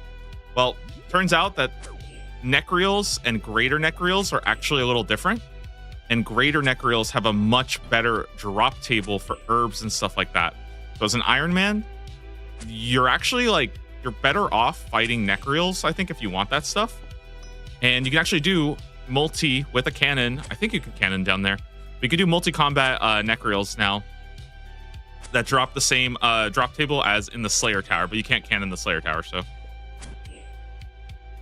heard so much about sailing and all the content for that skill. I thought there was a lot of content for all the other skills being added. I think there is a good amount of new content being added, but I think for the most part, it's not like a crazy amount. Like there is like some good stuff. Like I think one thing I really like, this is probably my favorite edition, is I like the new benefits to crafting and smithing, or not crafting and smithing, to construction and smithing. So you can actually make boat repair kits now with construction. And the thing about the boat repair kits is that they are they alch for quite a lot. 2 mahogany planks gives you 2 mahogany repair kits, and they actually alch for the same amount that you get for making the plank. However, you don't get as much experience per plank as you would doing like something like mahogany tables or something like that, right? And I actually think that that's really, really cool, because when you're doing that, you make all the mahogany repair kits at a bench, and there's like it processes your whole inventory. It's kind of like bank standing. I wouldn't really say it's bank standing, but it's similar to like, you know, fletching or something like smithing, right? You go to the anvil, you make your full inventory, you come back to the bank that's like 2 steps away, right? That's actually a new construction method that I really like, and I plan on using a great deal of. And what I like about it is that whereas Mahogany Homes was a little bit slower, but it was more plank efficient, now you have a new method that's very AFK, doesn't cost you any gold, but it's less plank efficient than normal construction. So if you have a surplus of mahogany logs, or you don't mind getting a bunch of mahogany logs, now you actually have a really nice construction method that's opened up. And I think that's awesome. Like, I really think that's awesome. I think that's super cool. Again, I talked about the crafting method. You can make the fish crates with addy nails and campfire logs. I think that's pretty cool. Ironwood logs are awesome because they're like, I think people are saying that it's like level 80 wood cutting, and you can get like 80k an hour or something. Like, you can get a lot just doing the ironwood logs. Not much use for the logs though, so again, it's very much like redwoods, but still a really cool wood cutting method if you want to do that. About 4 minutes AFK, which I think is great. I plan on doing that. What else? Haven't done Aquanites yet, so I don't know about that. Oh, coral farming. Coral farming is awful. I don't really get it at all. It feels like it's way too random whether or not you gain 1 coral or you gain like, I mean, some people are reporting that they got like 100, which is like, I think that's just too much of a, like the spread there is just way too much. And I felt like coral farming I wasn't really enjoying, but I don't know, maybe I'll start to enjoy it more when I high roll one time. I heard very good things about the crab hunter method. I haven't actually tried that yet, but I've heard that that's pretty fun, very chill, very like, you know, relaxed, I guess. I've tried the squid fishing. That feels fine, but the experience rates are just really, really low. So I'm not like a huge fan of the squid fishing, because it's just like, I just don't feel like I'm getting any experience for doing it. And the blowpipes just don't seem that good. Am I missing anything else? I feel like that's most of the different training methods, or most of the new stuff that got added.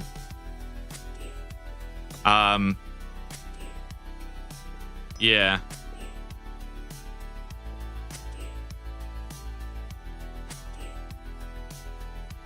I would say it's like I would say it's definitely like a mixed bag. Like, there's some stuff that's pretty good, some stuff that I don't really like but could be fine-tuned a little bit more.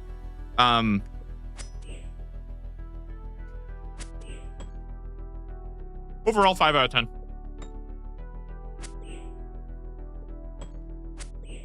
I'll caveat that by saying 5 out of 10, just because most of the stuff has nothing to do with sailing. And for me, that takes like a whole point off. If you don't care about that, it's probably closer to like a 6 out of 10. Yo, 94 hit points. Let's go. That's huge. We're making some big levels, dude. 5 more to go. And that's what, like 5 more mil?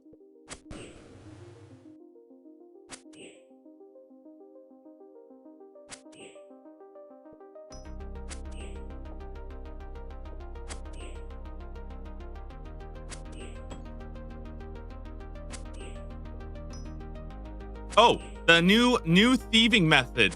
Very good. New thieving method is like a 10 out of 10 for me. I really like the new thieving method. If you guys have not done Port Robert stalls, it's only 50 sailing to unlock. Excellent, excellent new training method. Like, just top tier.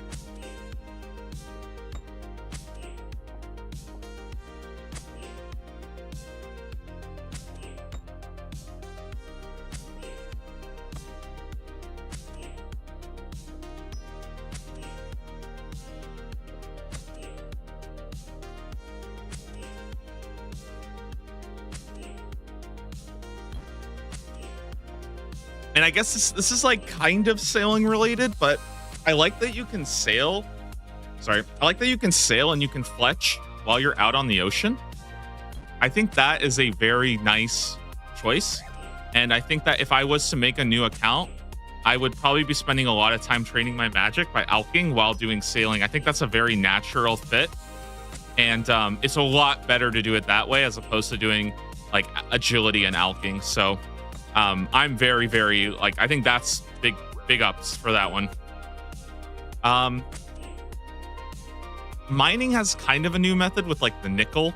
I don't know what the experience rates are though for nickel, and nickel doesn't really do anything right now, but it might be interesting.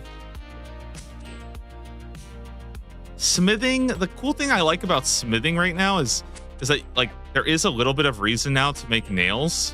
And there's a little bit of reason to like save up the bars to make like all the parts for your boat. I kind of like that. But I don't think there's anything like crazy with smithing yet, except for the nails. So, like there's some use cases for nails that I think is pretty good. Has anything else changed?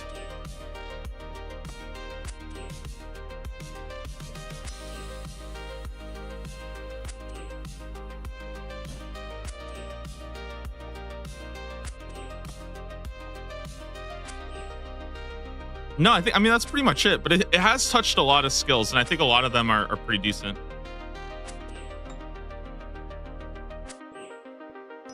I did a few days of AFK-ish nickel mining. Yeah, I thought nickel mining was quite good. Like, I didn't do it like a ton, but I was like, okay, I could definitely see myself doing this. And it's only like 74. It's only 74 mining, so it's not like amethyst, because amethyst is like 92. And it's like, I would say it's close to like calcified rocks, right? Maybe around like 30, 45 seconds of AFK. I mean, I feel like you would rather just do calcified rocks if like you really, really needed, but yeah. You know, experience per hour for mahogany repair kit making. I feel bad because I don't want to bullshit this. I want to say it's like 200K an hour. Like, I feel like I'm bullshitting there, but I think that's what I was getting, around 200K an hour. Which, again, 200K per hour construction with no gold cost is quite good. Like, that's pretty solid. I say gold cost. Technically, there is a gold cost because you have to make the planks, but then you can alch the repair kits. It's gold neutral. That's a better word for it. Gold neutral. Full part making early on was crazy. Yeah, that was insane. That probably did need a nerf, I think. Like, that probably did need a nerf for sure. I think where repair kits are at right now is probably okay. Like, I think it's fine. It's very low intensity. No gold costs if you're willing to alch. And the trade-off is that it's just more resource intensive. And I actually think that's awesome. I'm glad that there is a more resource intensive construction method, right? Because I feel like construction is so one-dimensional because every single plank has the same experience value, so you're just doing whatever uses the most planks, right? And the methods past that are so like astronomically expensive that there's not a lot of diversity to construction because of it. And I feel like that is something that I would like to see more of, is like more diverse training methods that aren't just planks. You know, something like, okay, 5 oak planks and 1 steel bar, right? I don't know if that's like something that would pick up, but like training methods like that have a variety of different resources but give you slightly better experience rates. Like, I think that's kind of cool. And yeah, I think the repair kits are sweet though. I really like them. Oh, the only thing about mahogany repair kits though is that you do need a lot of mithril nails too. I should say that is actually That's like maybe the one, like, I think downside is you do need mithril nails. However, I'm not in a place. I don't think it's that hard to get mithril. Okay, I don't think it's that hard to get mithril. I think it's pretty doable. And I mean, you can smith a couple thousand mithril nails and take care of a good amount of construction training. So I think it's okay. But for me, the part that I like the most about the repair kits is the fact that I can, I really like the fact that like you can do it without really paying attention. And it's like very low intensity. You just, you know, you go to the bank, the station is right there. You're not teleporting to your house constantly. You're not running around constantly. I just think that that kind of construction method, a low intensity, like bank standing or like a smithing style construction, very good. So big fan. I like it a lot.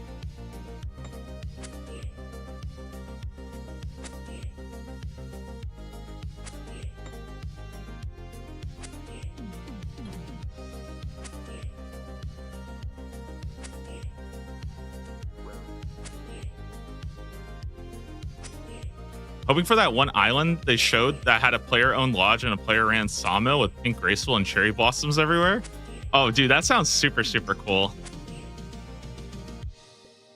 I kind of feel like that was like cut content of like developing your islands more, you know? Because it feels like right now the only thing that you develop on most of your islands is the banks, right? And like, I don't know, there's like a cooking pot on the Chinchampa Island, and I'm just thinking like, why the fuck would I ever, like, why do I care about having a cooking pot next to red chins? It makes no sense to me.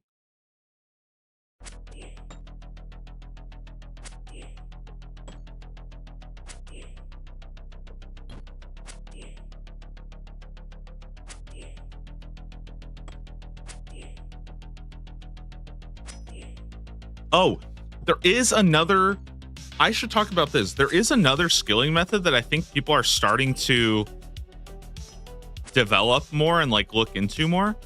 But the thing that makes sailing really interesting is that you can use teleport to your boat to actually like enable some new methods, right? You can park your boat at islands and then teleport there.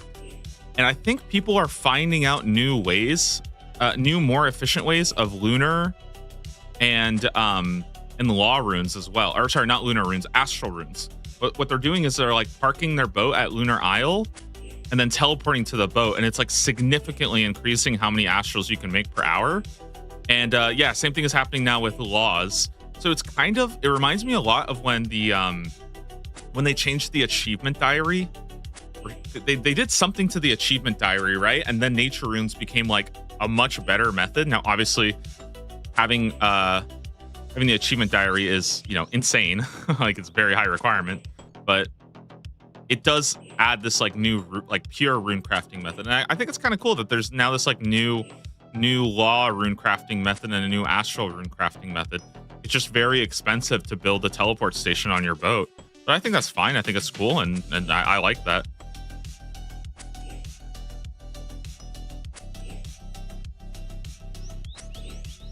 Oh, it's a new rock shortcut. Gotcha.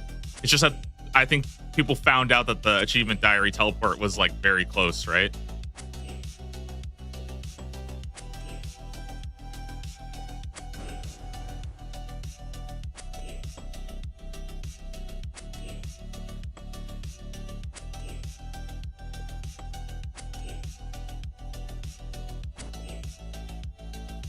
Yeah. Oh, there's a couple other skilling methods I haven't really talked about too much.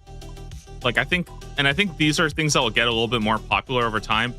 Personally, there's some mahoganies here. I've been doing these, or no, I think there's mahoganies here. I've been chopping these mahoganies now, and I kind of like it better than doing mahoganies at like Fossil Island. Although you could do Fossil Island mahoganies too, right? But I found this to be a pretty chill mahogany spot. Kind of nice. What else? There's a new Kurask dungeon. I think this place is really sick. It's right next to it. This is actually going to be, I think, crowded as hell.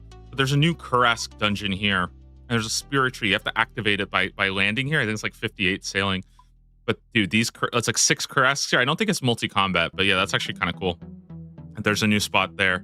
There's a couple other like interesting islands that I've had ideas about that I've been like, I think I could see myself. Oh, there's new gem rocks here. This is actually really big if you don't have access to Shiloh Island. Mainly, I was thinking about this for the purposes of like any kind of league stuff. I mean, you usually get access to Shiloh Village, but if you can't do Shiloh Village, there's now gem rocks that you can farm from, which is great. Yeah, I don't know. I've been trying to like play around with some of these furnaces to see if there's something else you can find, but this is pretty good. Pretty good new gem rock spot. Trying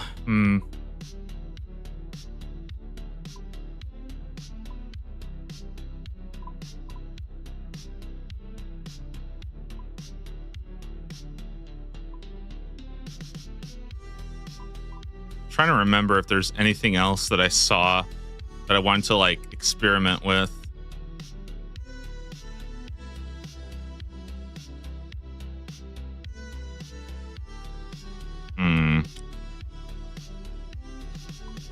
I think that's probably it. I don't really remember anything else.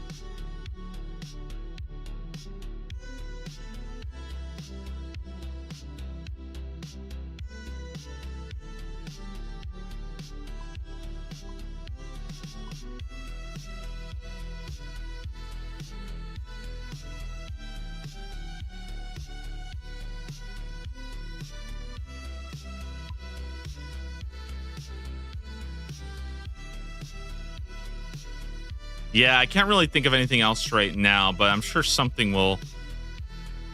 I don't know. I feel like there's some like I had like ideas that I would have to like go and explore further just to see if like something could be good. And I couldn't always find a great solution. Dude, is it just me or is this tree patch like kind of useless? Are you ever going to like, does anybody use this farming patch, by the way? It feels like completely too far out. Like, I don't know, man. It's so far out of the way. And there's no way I'm like parking a boat there to teleport to. Rowboat to Corsair Cove. Oh, you just need to build this then. And then it's actually kind of decent.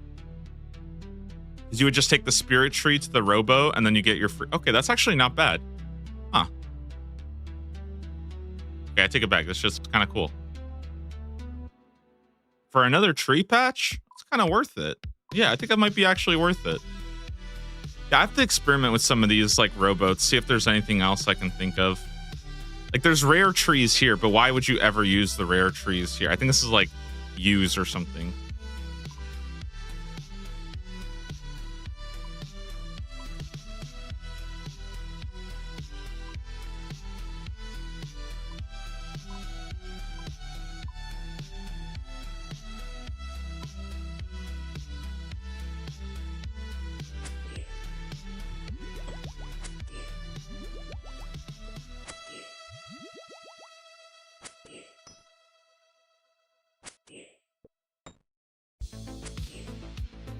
Some of the islands people will park boats with, purely if they have a clue scroll step. Oh, yeah, definitely. Because those will take you forever to get to. I think in general, at the like high end, figuring out like where you keep all your boat teleports to is going to be quite interesting. I actually think that's like the coolest thing because it's very expensive, and I don't know if you have like I don't know if your options are that obvious, especially if clue steps are a thing.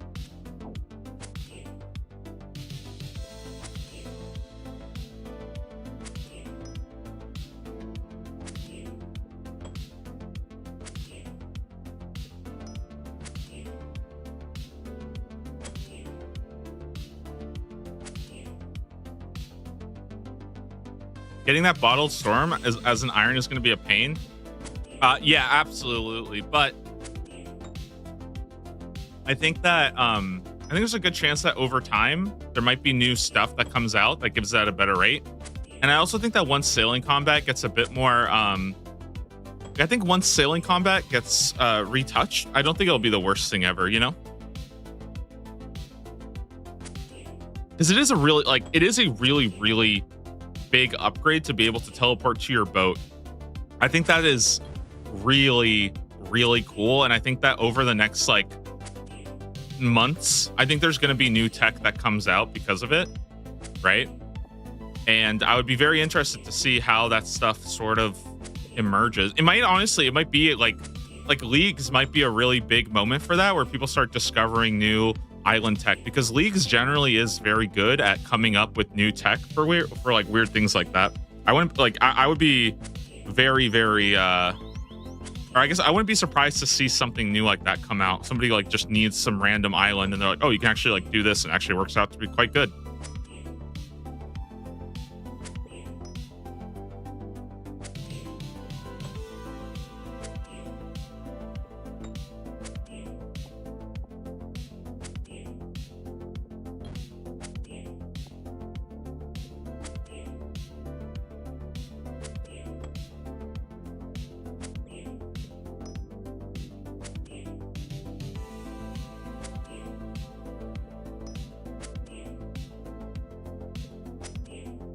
I haven't done that much combat yet, but I actually feel like I'm a little bit more positive about combat after doing it a bit, except for the looting. I think the looting is still really, really slow.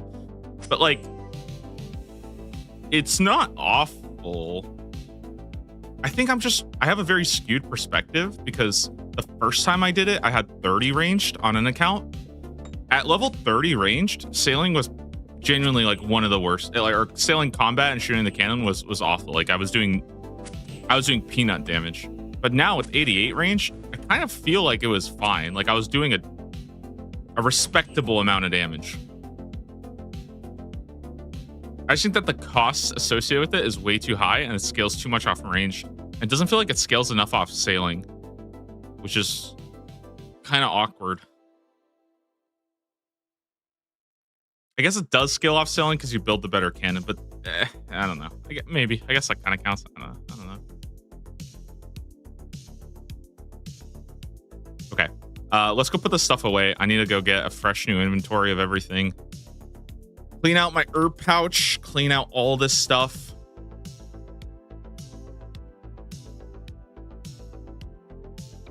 Empty the fish barrel. Can I put all this stuff away real quick? Gonna empty the sack. Okay, let's clean some herbs.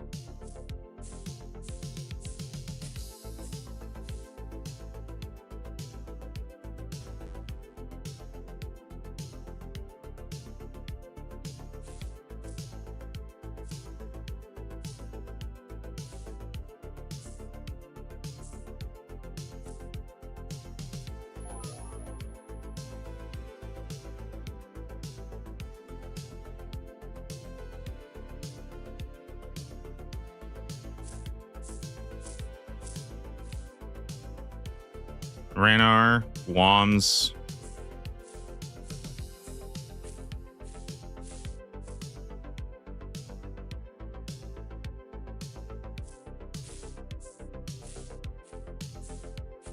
Ever thought about bringing the fish barrel to Slayer tasks? You know, it's funny because I think what got me thinking about that was realizing the amount of complexity that you could do for salvaging, you know? Like when I was doing the Fremenic salvage, I saw some people that would build a range right on their boat, and they would just cook all the fish that they got there for like some easy fishing experience. With the fish barrel, I felt like I was filling it up a little bit too fast. But like, I don't know, it's just kind of cool that you can bring like the fish barrel and the gem bag and the, you know, log basket and the plank sack. Like there's a lot of really cool things like that. The seed, like there's so many cool things like that. And it just made me think like, okay, I'm getting a lot of these like random raw sharks and raw swordfish and raw lobsters. Like why not just bring the fish barrel for no other reason than the fact that it goes straight into your fish barrel. So if you accidentally click it, it's like, it's not taking up an inventory spot, you know?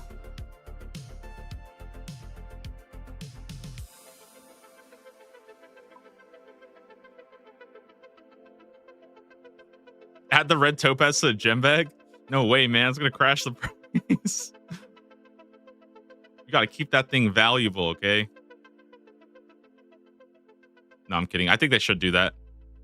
It is pretty annoying, I think, when you get a bunch of those red topazes and stuff and you can't do anything with them. I think most people are dropping all their like red topaz salvage, but I think it's nice to have. I feel like the only people that really need like really need red topazes is like a somewhat early game Iron Man, right? For like slaughters and stuff. But like 87 sailing is so high that I don't think it really matters. I feel like it, yeah, they should, or it could be like an upgrade. You know what I mean? Like, I feel like an upgrade that let you do it, that would be the better direction to go for sure.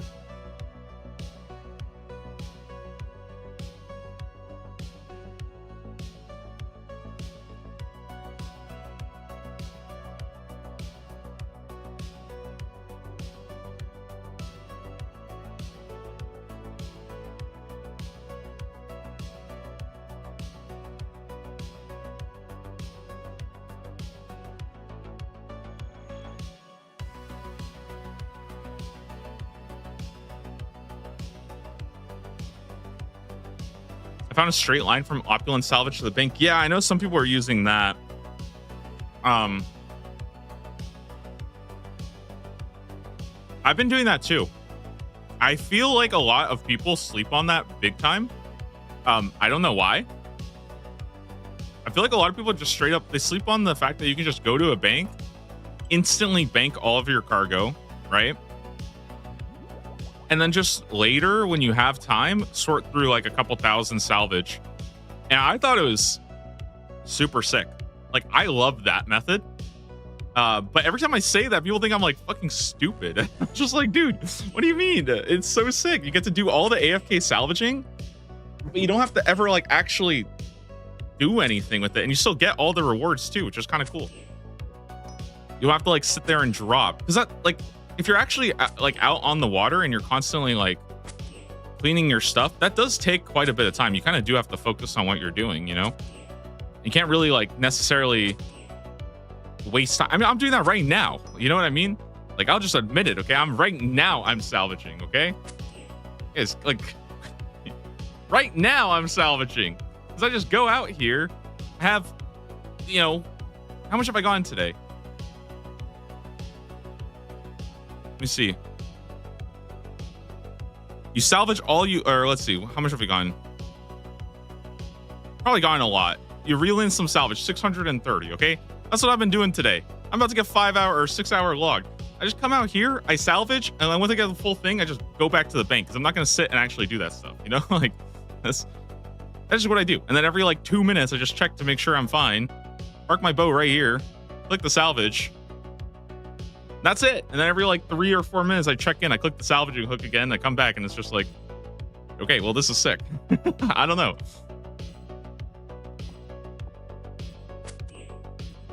6 hour log this early in the day. It's okay. I don't know what's happening. I think I'm like sick or something. So I'm like waking up. I'm like tired during the day. So then I go to bed, and I was really, really tired yesterday. Again, I don't know what's happening to me. I'm just getting these like dizzy headaches after a while. And then I go to bed, and now I woke up. I think today I woke up at like 10:30 p.m. Woke up at 10:30 p.m. Get back to the grind. I'm just thinking like, what the fuck am I going to do for 10 hours? Like, or like, what am I going to do until like 6 a.m.? Because usually I start streaming at 6 a.m. And I thought about like going to bed, but like I'm not tired, and I hate the feeling of just sitting in bed and I can't go to bed. That shit drives me nuts. Like I even like I talked to my doctor about that once. I was like, yo, like what do I do when I'm like trying to fall asleep and I can't? And they told me, they're like, yo, just like get up and go do something for half an hour, and if you're tired then you can go to bed. So yeah, anyways, I was doing that, and then I'm just like thinking like, okay, maybe I'll stream and stuff. I was gonna throw on like an offline stream and just stream myself no mic, but like that doesn't sound fun either. So I'm like, why don't I just stream normally?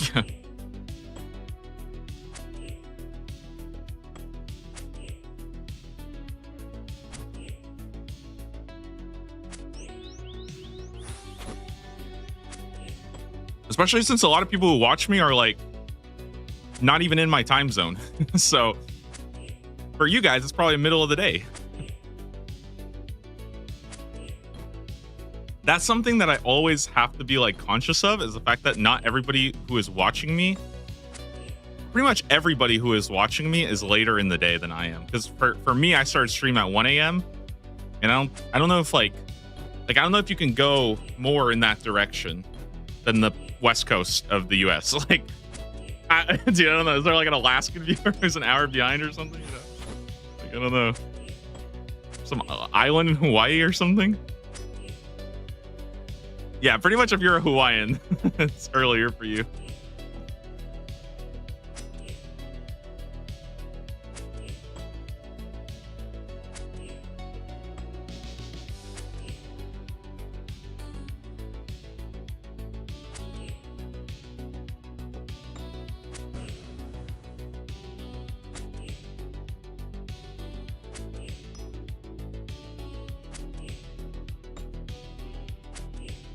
Basically, if you're Hawaiian, I'm sorry that my stream times are awful for you.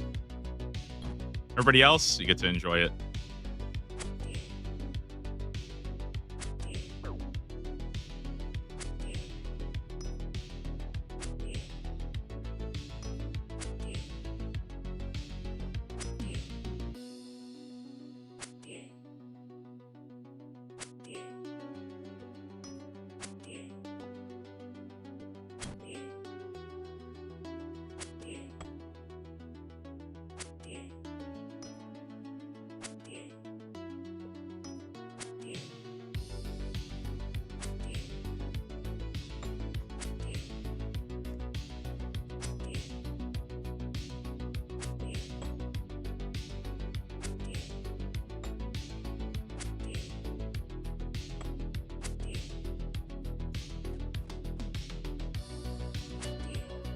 Ooh, a scroll box.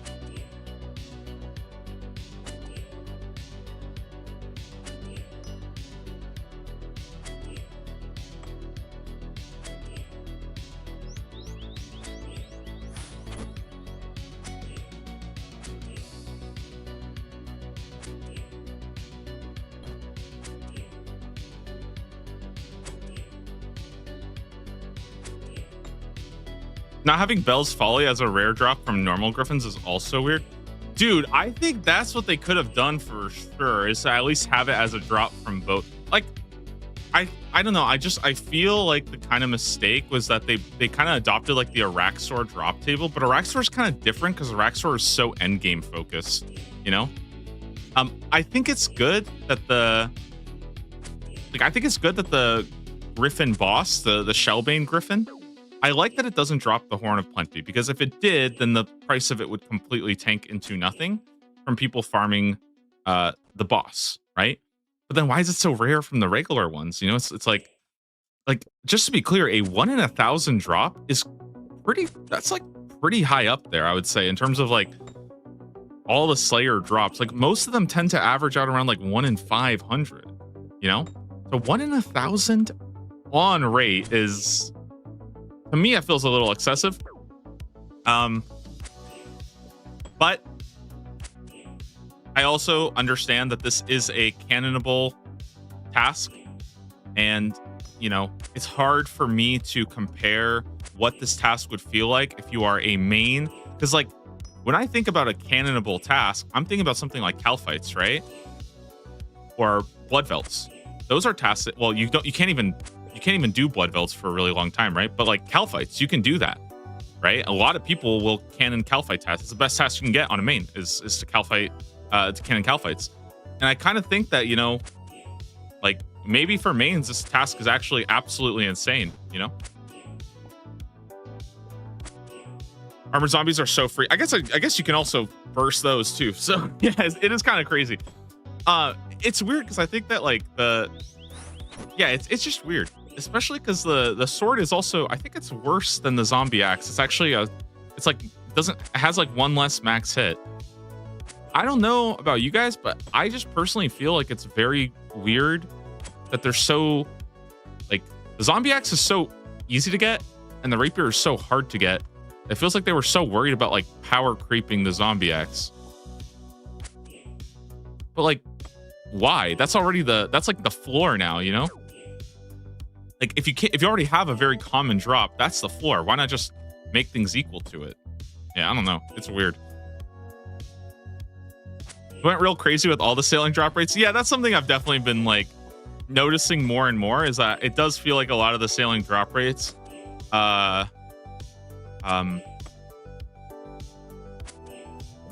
let's just say I don't understand the logic behind a lot of them. Now I'd be interested to ask, like, why is this thing as rare as it is? You know?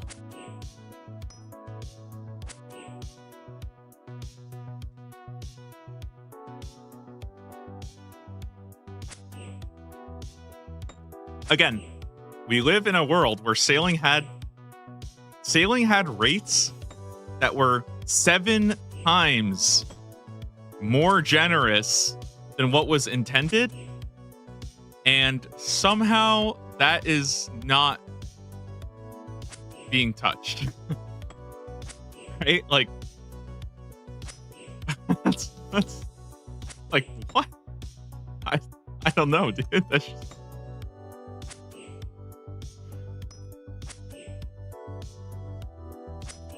I'm gonna think about that a lot, I think, in general.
Wait, guys. Okay, crazy idea. Crazy idea. Hear me out on this. Hear me out. Ready?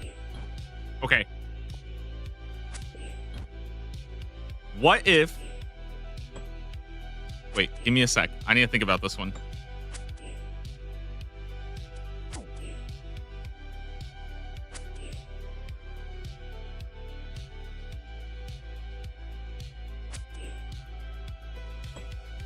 Wait. Let me cook a little bit here. Let me think. I got something crazy here, okay?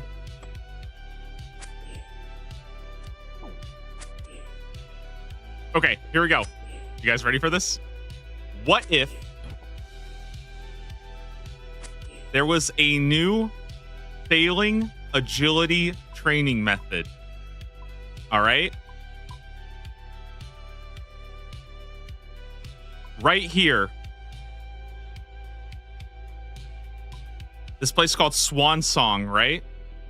What if they added, like here or something, one of those swan amusement, like, you know, the amusement parks where you go onto a little swan and you get to like ride around and you pedal it? What if you got sailing and agility experience for doing that? It was like a Barracuda trial, but you're moving at like 5% speed. And you're just pedaling.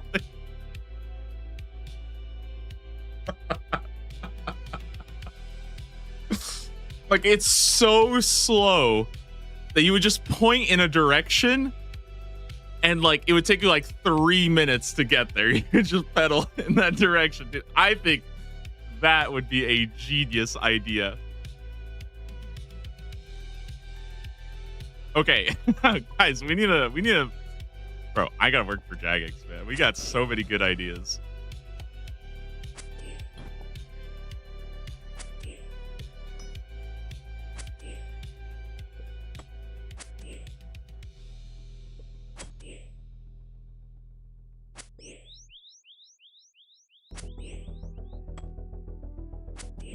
For those who don't know what I'm talking, like, you guys know what the swan boats are, right? Everybody knows what I'm talking about. The little, like, these things here. Like, dude, just give me,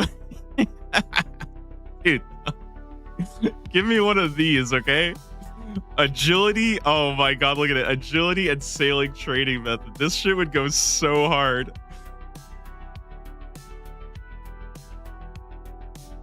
Oh my god, dude, sign me up. It'd be so freaking good. Pedal boats are so awful. Dude, I love pedal boats. I think they're so fucking cute. I haven't been on one since I was like a kid though, so I actually don't know. Maybe I just, you know, maybe that, like, the part of me that thinks they're cool is like being a kid and feeling like I'm moving a boat.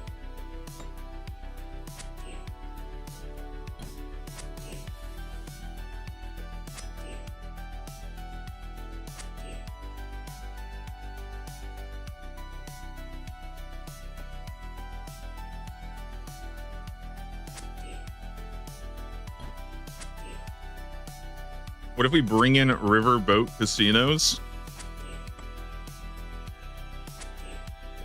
Nah, dude, we need to have like Barracuda trial races that you can gamble on the winner.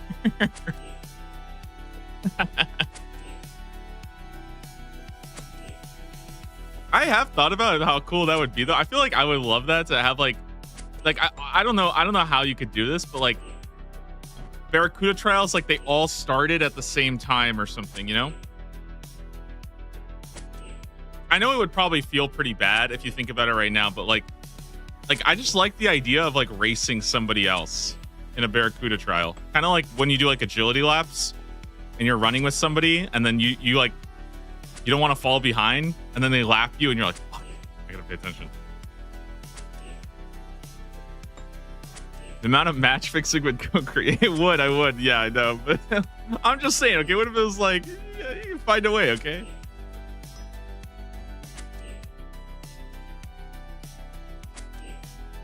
Be on like a special world.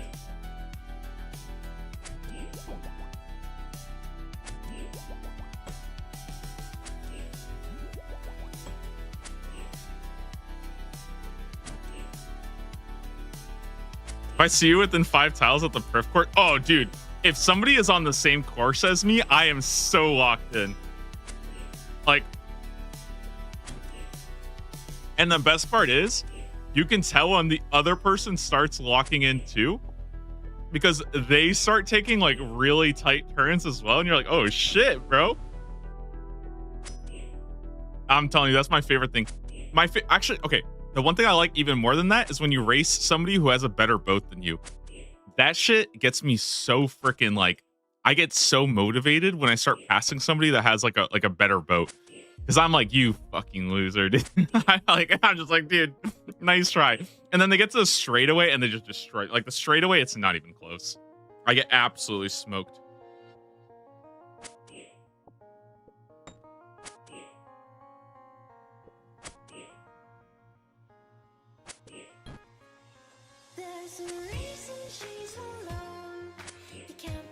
It's like initial D, you know, like on the straightaways, that's where they get you. But when you're drifting across the turns, you get to beat them with technical skill.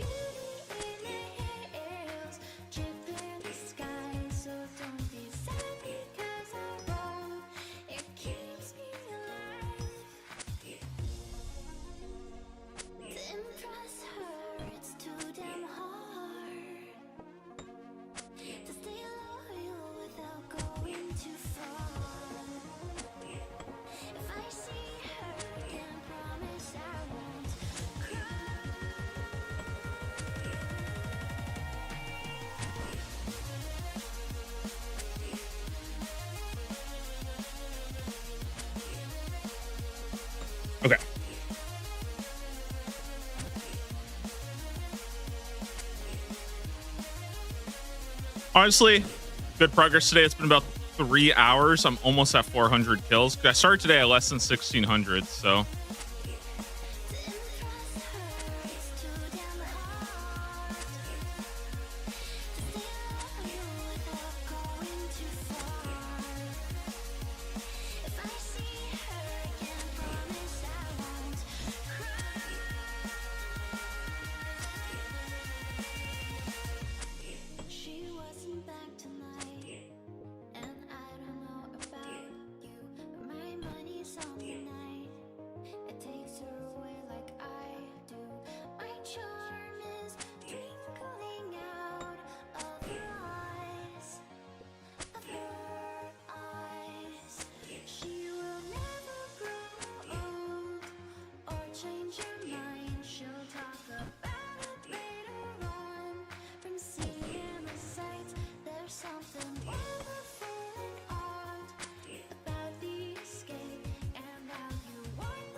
Wait.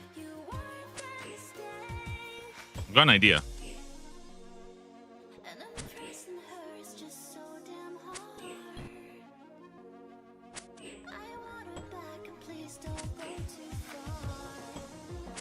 What if I cut up the watermelon and just use that as food?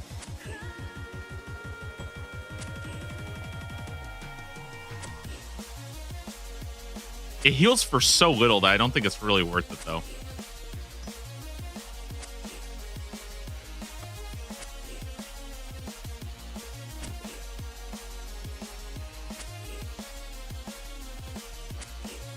That's like some ultimate Iron Man shit, dude.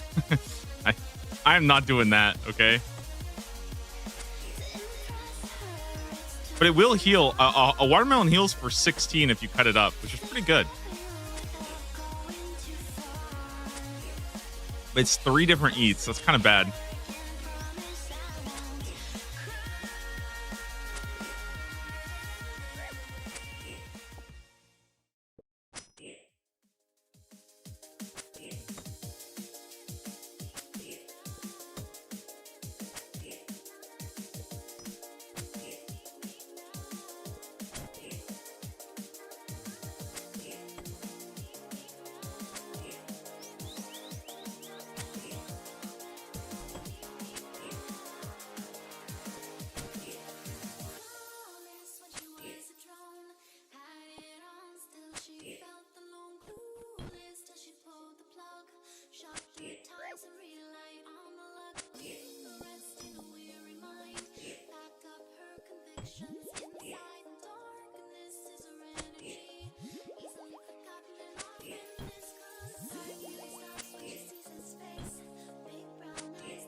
Damn, those mangoes were good. I might go get some more. It's gonna keep me motivated all morning.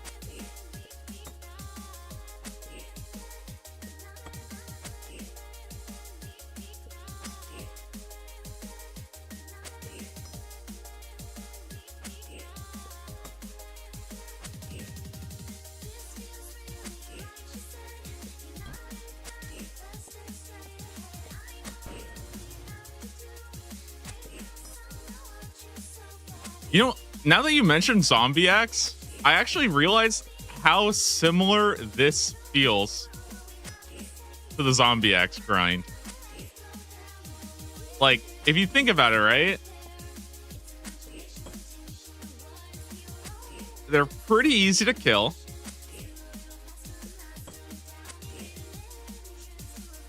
There's a multi-combat option.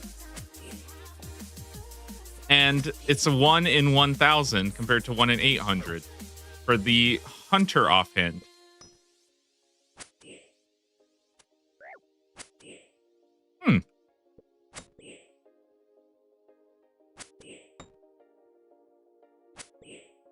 I guess these are a Slayer tasks though, which is a little different. You can't I mean, you could do zombies as a Slayer task, but it's not really gonna happen.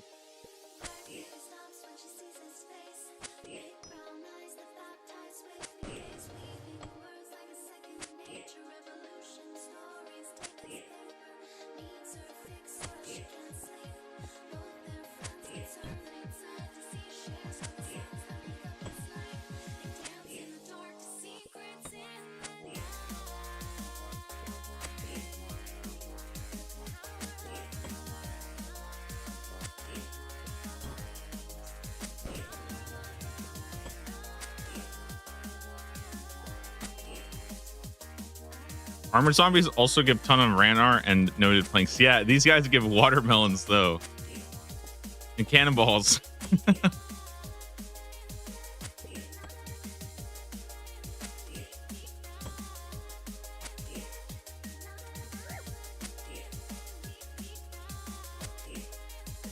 Basically, what I'm trying to get at is that this reminds me a lot of killing armored zombies for Zombie X. It's just a lot worse. Because I also killed, like, I think I went to 2,200 armored zombies dry.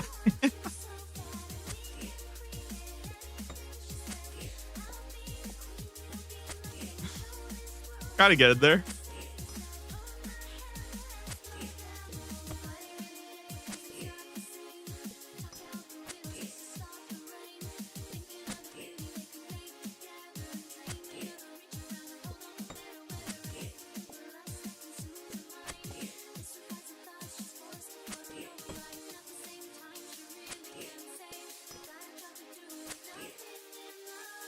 I got 80 axes in 33,848 kills. Brother, how the fuck am I supposed to calculate that? Oh, wait, actually, it's kind of easy too, right? If it's 1 in 800. Yeah, it's actually kind of easy, right? 50 would be 40,000. Damn, that's pretty good. Yeah, it's like, I was going to say, I think that's like twice as common as you should be getting them. That's crazy. For that much of a sample size, it's actually kind of nuts.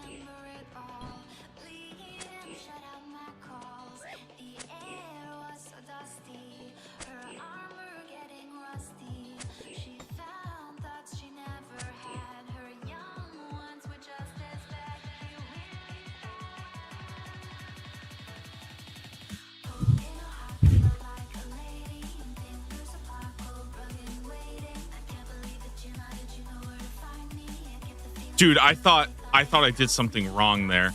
That scared me. All right, 4 a.m.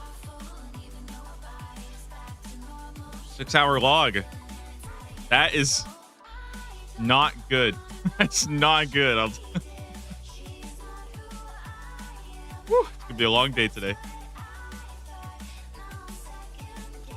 The problem with grinds like this that are kind of like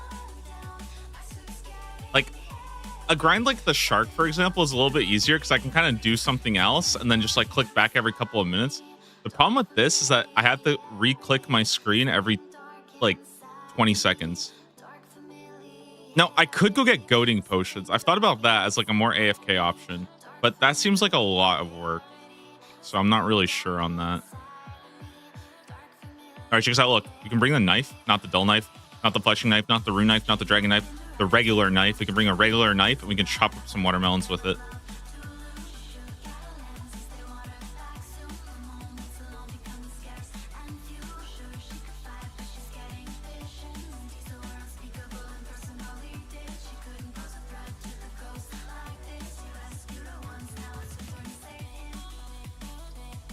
Okay, CJQ, Conch, Jatoba quest.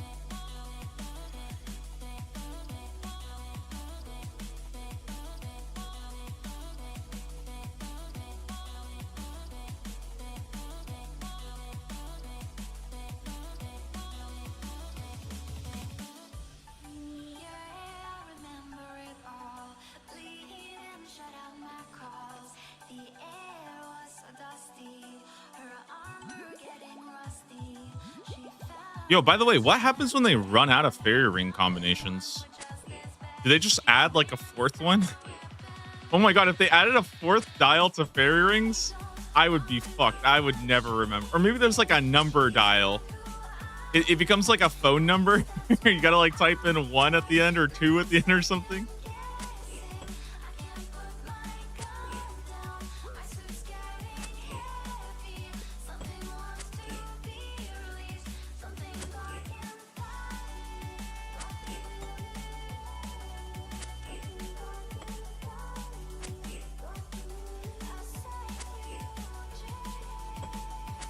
Oh my god, a watermelon. It's time. Look at this. Look at this. Ready? I've never done this before, okay? This is new tech. Oh my god, watermelon slice. How crazy is that, dude? The bones to peaches days are beneath us. Now we can eat watermelon slice.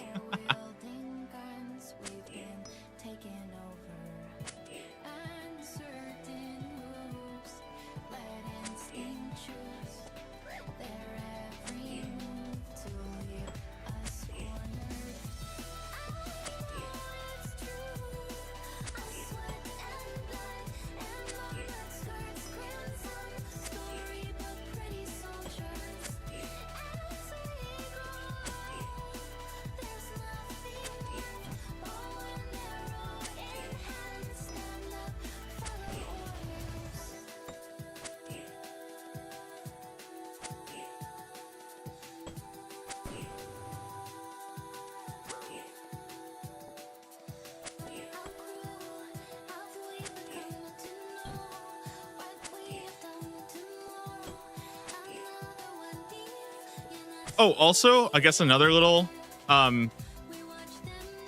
random thing, I guess. I didn't actually think about this, but the pillar fragments or the elkhorn, basically all the coral goes into the seed box, which, like, I don't know why. I just never connected that. So, hey, for whoever that helps, just keep that in mind.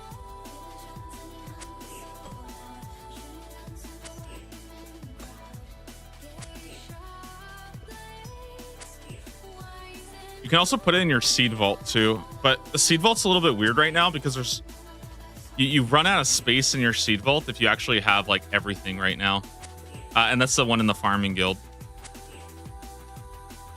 But I hope that they change that this week, because I don't think that should be the case, that you have to like balance what you're keeping in your seed vault. That just feels weird.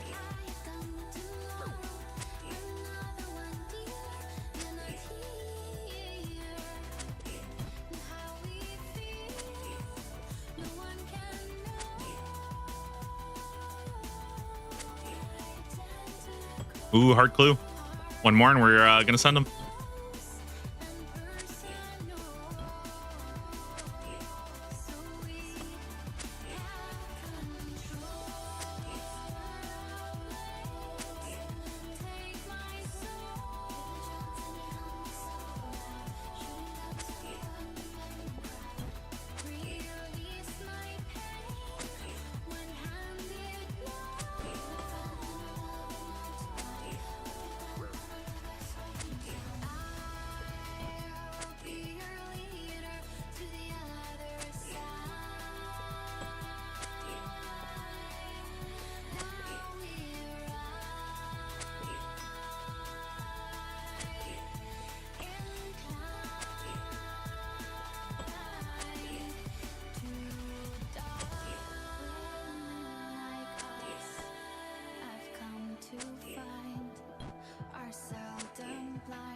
Yo, 3 hard clues. Nice. A guy created something special. He worked so hard. Found a way to get us to the inside. Inside of the virtual, a success for everyone until we try to get out. Then we'll go for 2,000 kills, and I'll go send my hard clues.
There once was a guy created something special. He worked so hard. He found a way to get us to the inside. Inside of the virtual. Dude, if these watermelons were like, you could like quickly eat them, they would be so sick. Like if it worked like a Karambwan, I would be so down for that. Wait, hold on. What if it works like pies?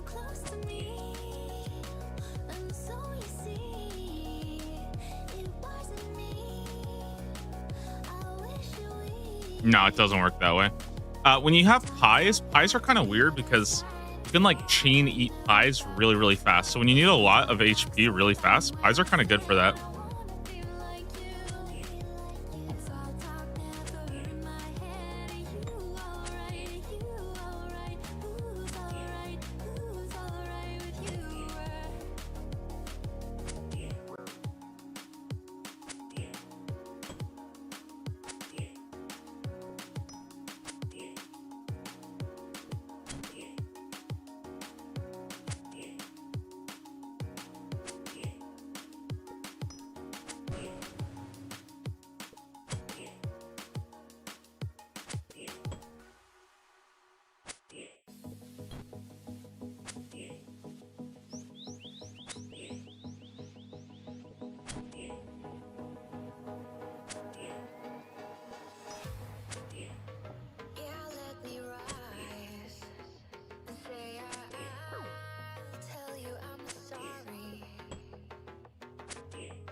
Oh.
Oh my goodness, guys. Kill 2,000. Can we get it? Kill 2,000 of these freaking griffins. Come on. Just give me the drop.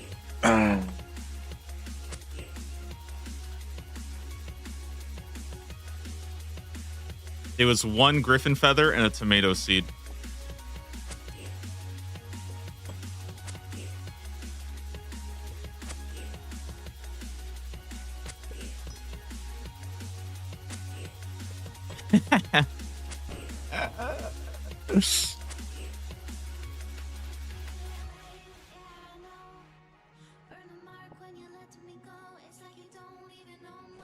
All right, I want to go do my hard clues.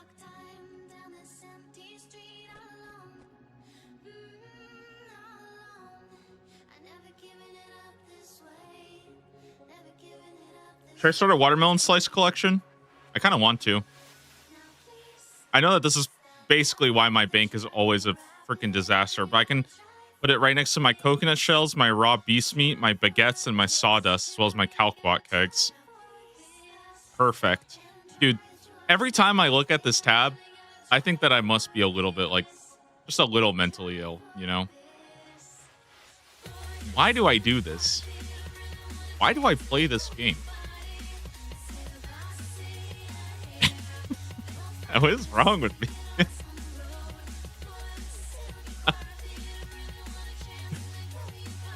All right.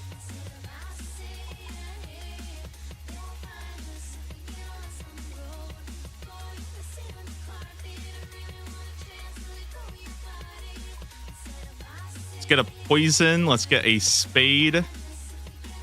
And home of water, perhaps.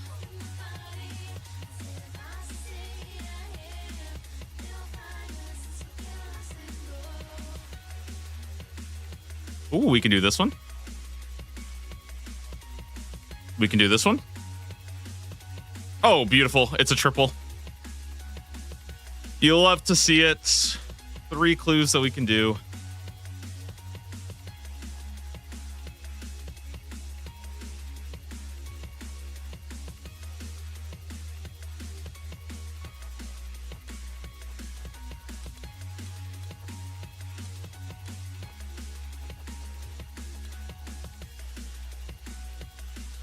South of the Ironworth camp.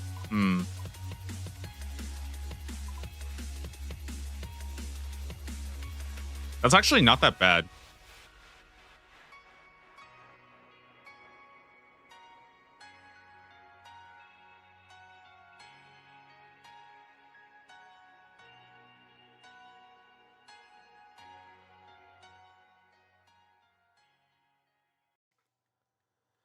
I think I've seen this place before.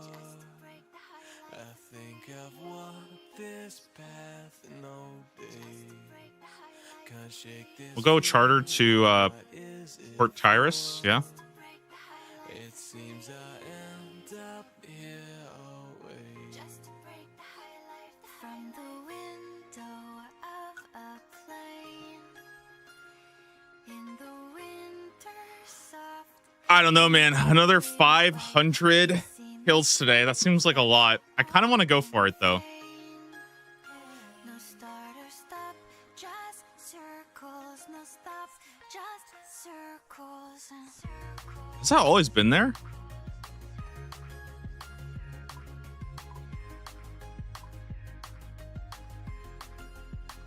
I think I've seen this place before. I think I've walked this path in all day. Can't shake this Huh? feeling. Has that always been there? Is it for? It seems I end up here always. Just to break the high life. So sick of feeling dead, laughing in my head. Need snowy silence just to come around. Interesting. Remember what I said, accountability. Living frozen, I can't trust myself. But when I see my breath, it hurts, it burns my chest.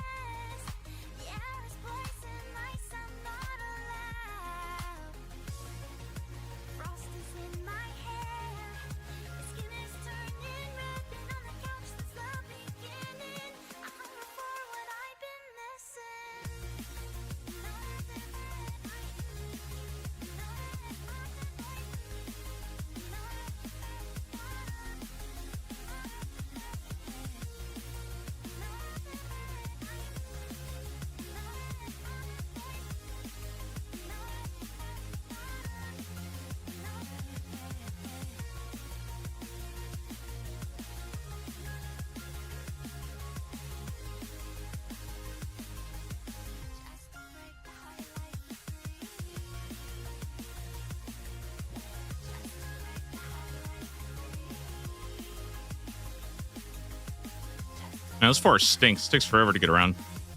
Give me a port right here. I don't know if I make it through the night. I'm losing myself to this endless life.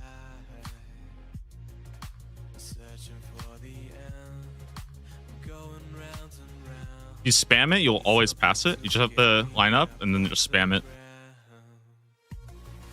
It's caught me in its claws, begging for release, trying to escape, but there's no way out. I know this can't go on. I've been here way too long, wasting time for what I don't know why.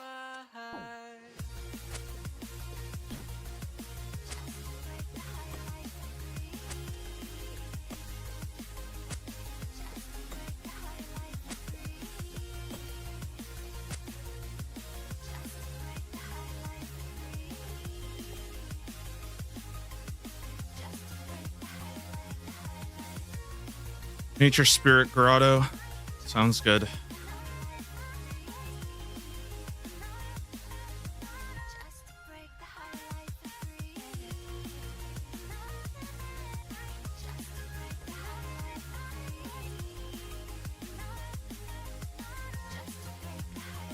From the window of a plane, in the winter soft and ivory white, you'd see my footsteps all in vain.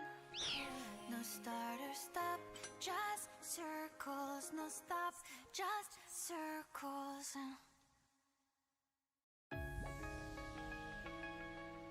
Okay.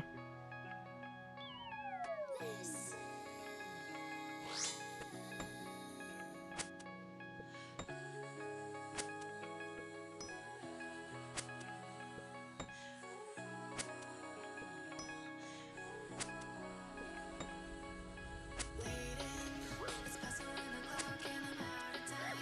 Getting through the lock and the key to find. Looking all around at the station, how we frozen, failing to understand how I can hear your mind. Racing on and on through the years of time. Future is our Cecilia in Falador Park. Awesome.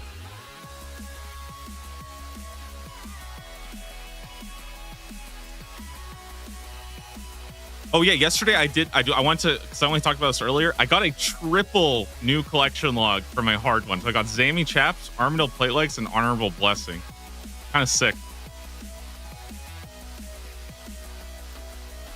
General Bentnos in the Goblin Village north of Falador. Well, pretty easy.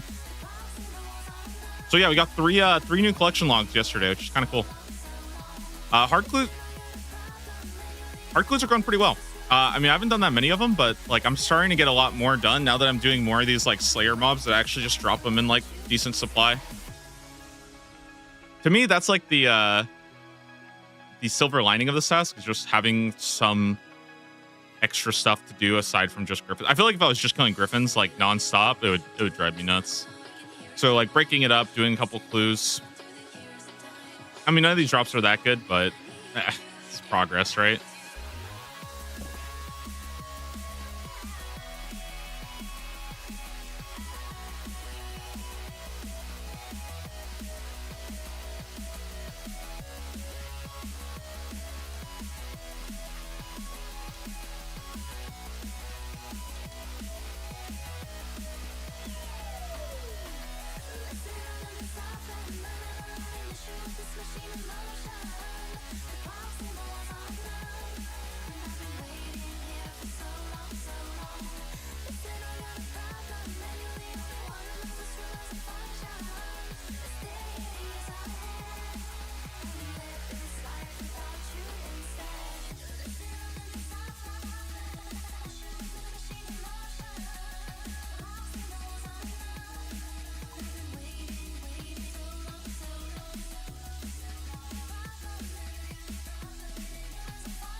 All right, that's one casket. I think I'll try to do the others to see if maybe we can get more than one. Monk at the altar in Amir's arena.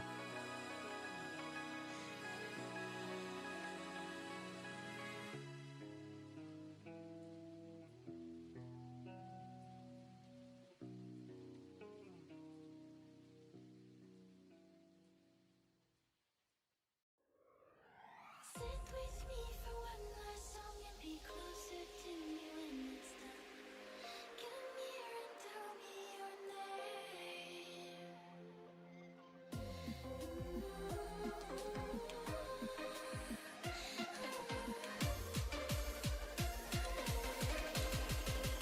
Come to me. Yo, real talk though, thank God for stackable clues. I feel like stackable clues have done wonders for my enjoyability of like getting clues done. Twilight Temple. Can I do this one?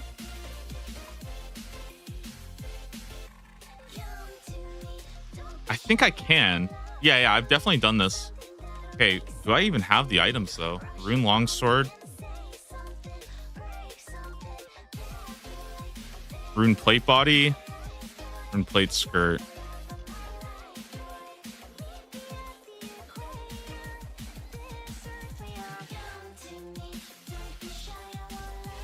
We'll check what I need for a hard stash real quick. I think it's like mahogany planks or something.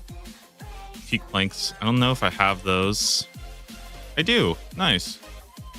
And 10 nails. Okay, sweet. That's very good. Yeah, that's really awesome. Okay.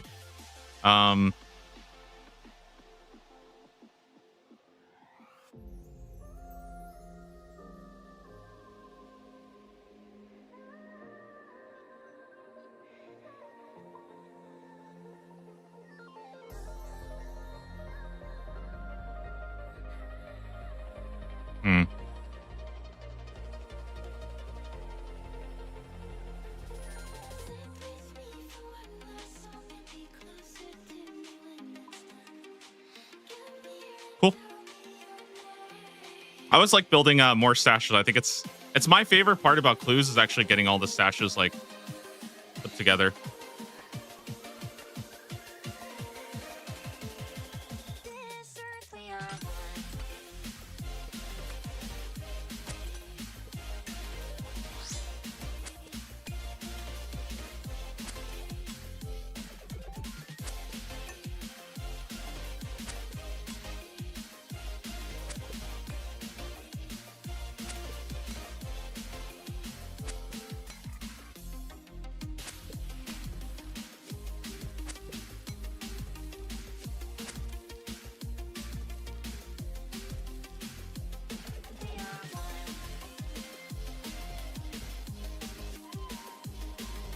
Graveyard of Shadows. Yeah, right. We're not going there.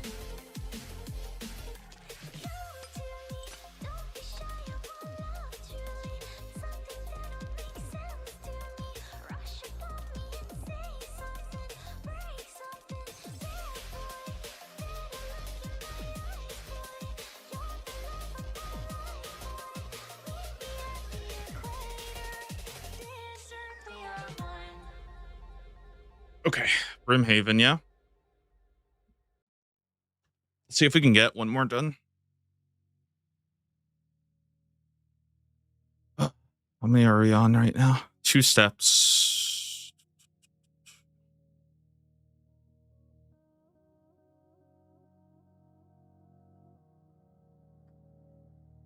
Mortmire Swamp.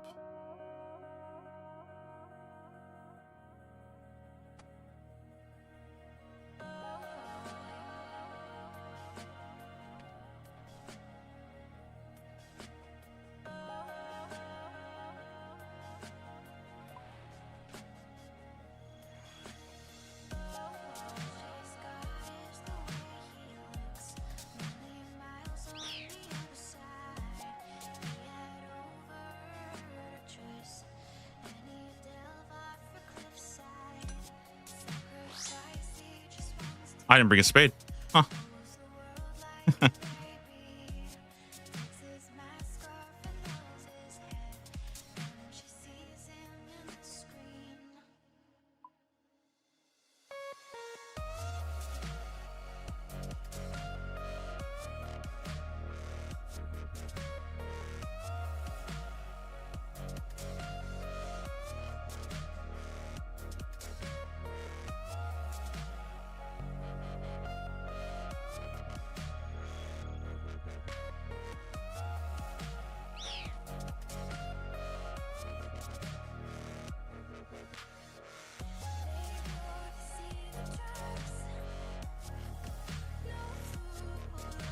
Do this. Get this guy.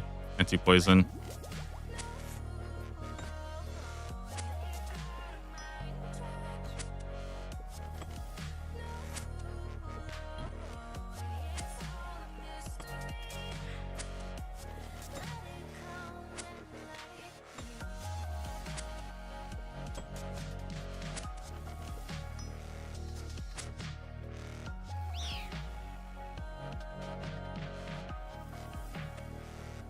Small island north of Fossil Island.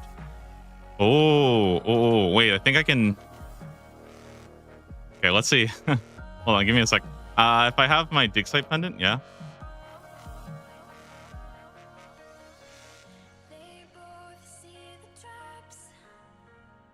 Yes, dude, I can use the shortcut.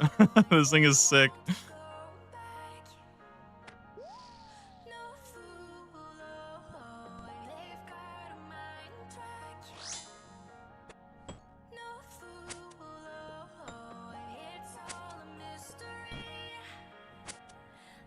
Nice. Puts me right next to that bank, too, in case I need something.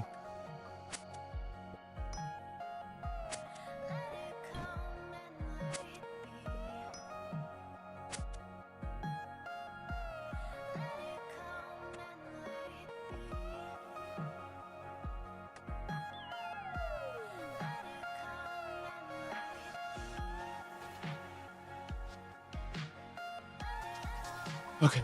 Back to Brimhaven.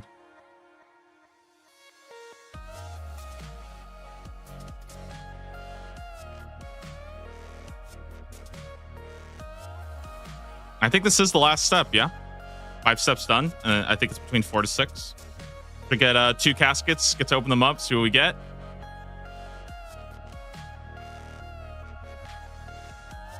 I don't really like most of the hard caskets, but they are usually quite decent because they give you like actually good alks and stuff.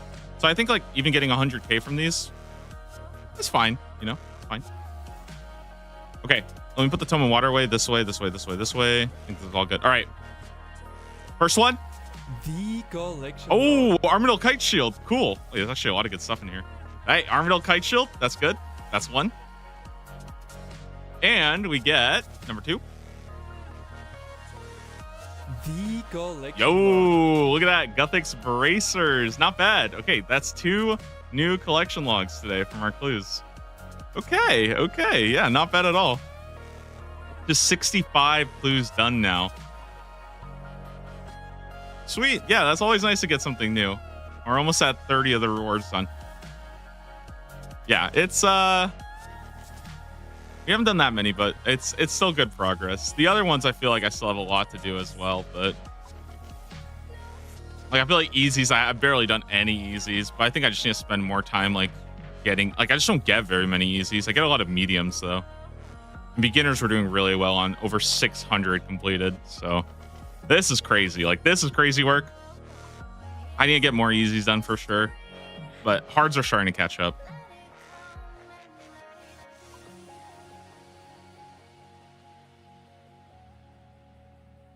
I do need to go and start sorting all this stuff eventually, but I don't think I have the construction level yet to make like the hard, I don't know what to call it, but like the hard tier, like toy basket or something. I don't know what it's called, but there's something you can put in your player own house for all your clue rewards. And I don't have the one yet that lets you store, your hard rewards. Okay. Real quick before I get going here, I think I'm missing something. No, I think I'm good. Before I get going, I want to quickly, I'm just going to go use the bathroom real fast, and then should be good to go.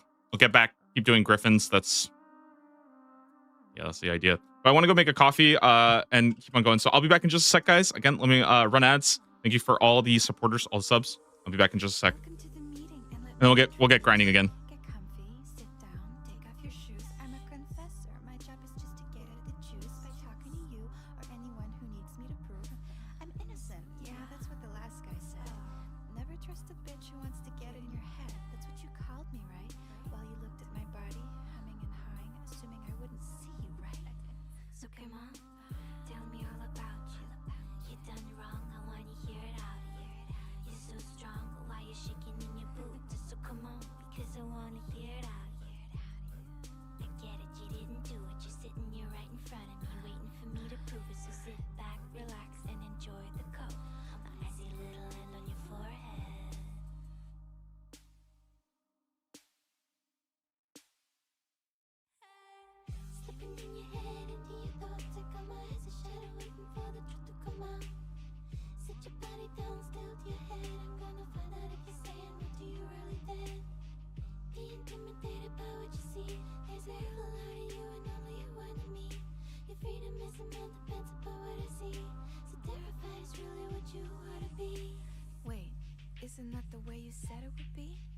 chillin' me out? Everything catered to me? Something isn't right. I wasn't told you were waiting for me. Baiting me on top of all of that, you'd be rating me? Listen, something's gotta change, baby. I'm never gonna be the way they were saying, baby. And they're stuck in between. Listen to right, listen to you, or listen to me. So tell me, baby, how you gonna change it? Is it all a big lie? Gonna rearrange it? If you're hiding something big, I guess you better bring it. But you can't fool me, I'm gonna make you famous. And I don't care what you say, I'm gonna get the truth either way. And don't be so quick to call a woman a name, because the one you're talking shit controls your fate. Stepping in your head, into your thoughts, I got my eyes a shadow, waiting for the truth to come out. Sit your body down, scout your head, I'm gonna find out if you're saying what do you really think. Be intimidated by what you see. There's a hell out of you and only a one of me. Your freedom is a man depends upon what I see. So terrified is really what you wanna be.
Cause I would cry and I would be done so I could die alone and unloved and not alive.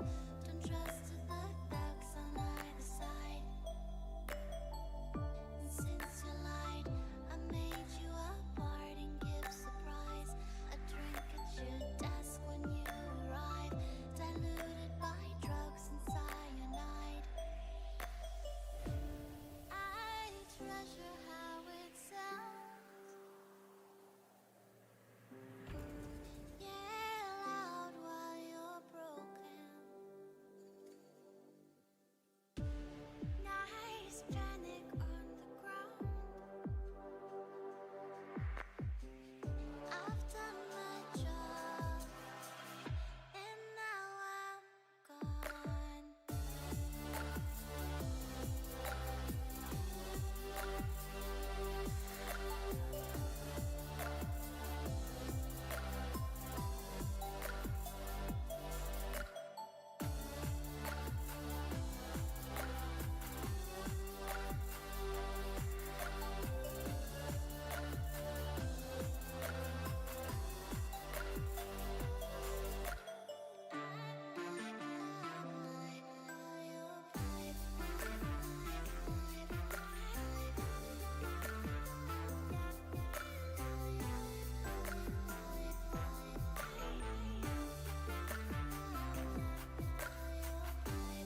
Whew. All right. I'm back, chat. We can go start gaming. I think I got everything I need. Let's back to the Griffin Cave.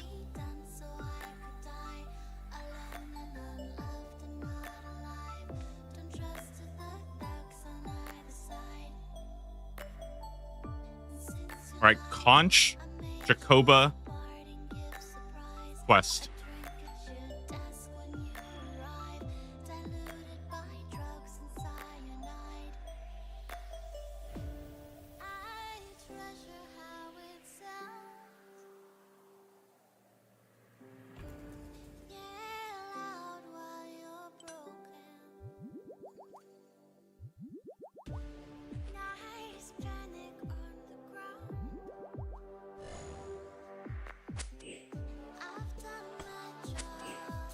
All right, 1 in 2,000. Sorry. I wish it was 1 in 2,000. 1 in 2,500. Let's get this drop.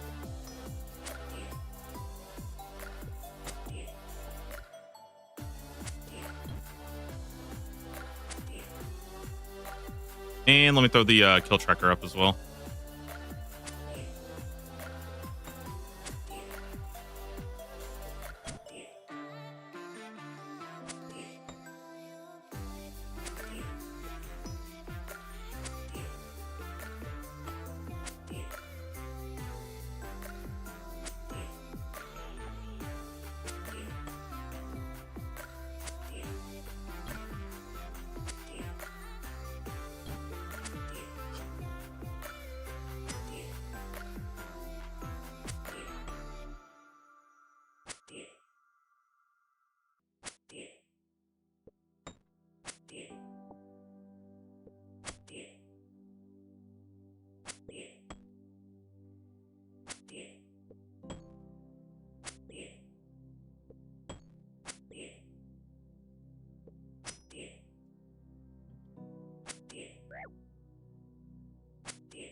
Do you know what's happening? We got a situation on the rise. Did you see what was going on? I got a good look at her eyes. All right. So I'm going to try my best to get to 2,500 today. If I start feeling a little too fatigued from it, might have to call it. But yeah, still a lot more kills to do today to get there. Also, it's still really early. Like, it feels weird for me because I feel like I've been up for like 4 hours already. Like, I'm streaming for 4 hours. It's only 5 a.m. for me, which is kind of the perk of starting super early, is I can get a lot done and still feel like I have the rest of the day available to me. Like, what am I going to do at 5 a.m. right now, you know? Go back to bed? Hell no.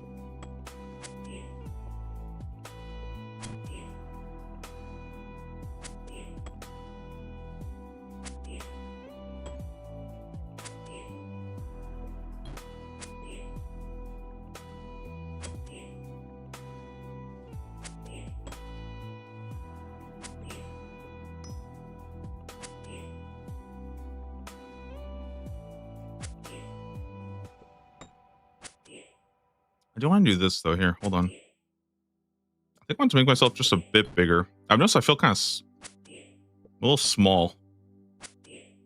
Kind of like that. I think I'm gonna try that out.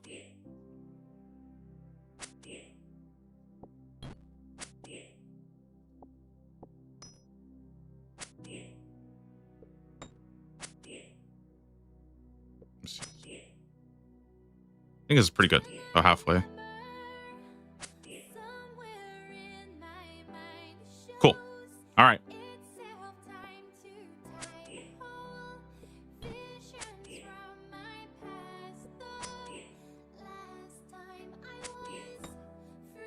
Oh, I've also started to think that I think what I want to do is see if I can change this to be transparent. I usually like to play with like the default back icon, but I think as I start getting into harder PVM, I think I want the transparent text. So I might have to experiment with that, see what kind of colors I like and what works. It's actually like such a huge like nerf to not have that, or it's like a lot harder, I think, to do the harder bosses and like raids and stuff without having this like corner of your screen that you can see, and at least being able to click through it is really huge.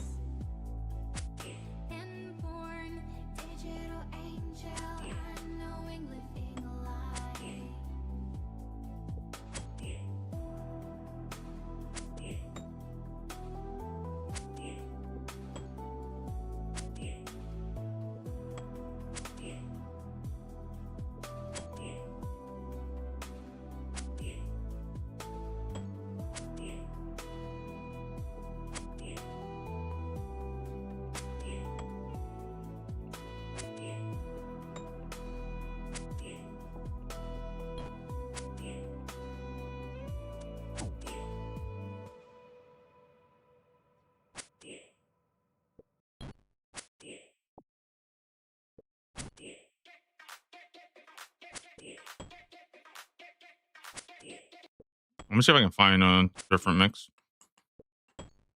This one might be good.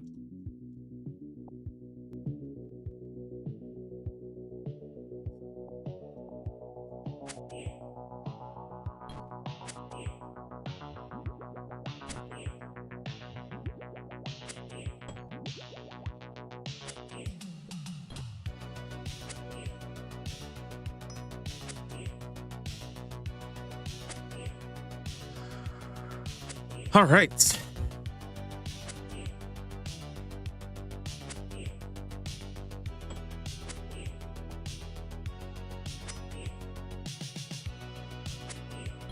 Telling you, I felt good this morning. I felt like we could get it today.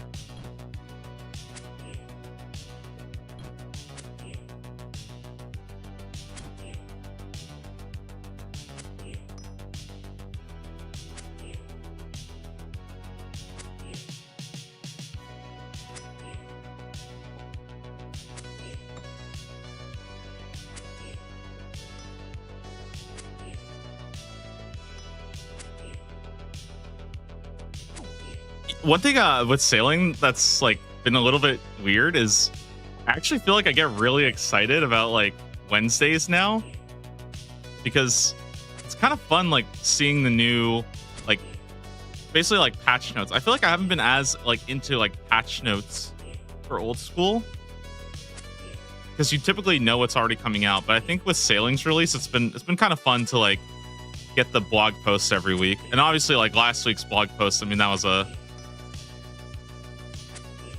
a whole riot, you know? So it'll be interesting to see if there's any changes this week.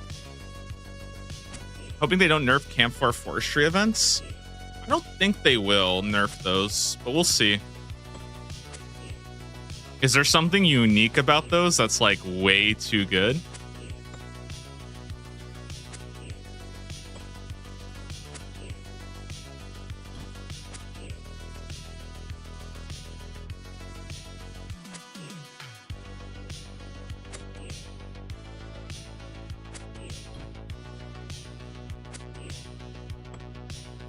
Much more than doing use or teak. I mean, I think it's kind of fine though, considering Camp 4 logs aren't really that useful. That's interesting that there would be more though. I wonder why that is.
God, I hope I don't go dry on this. Seagull day 3, Seagull day 4, Seagull day 5.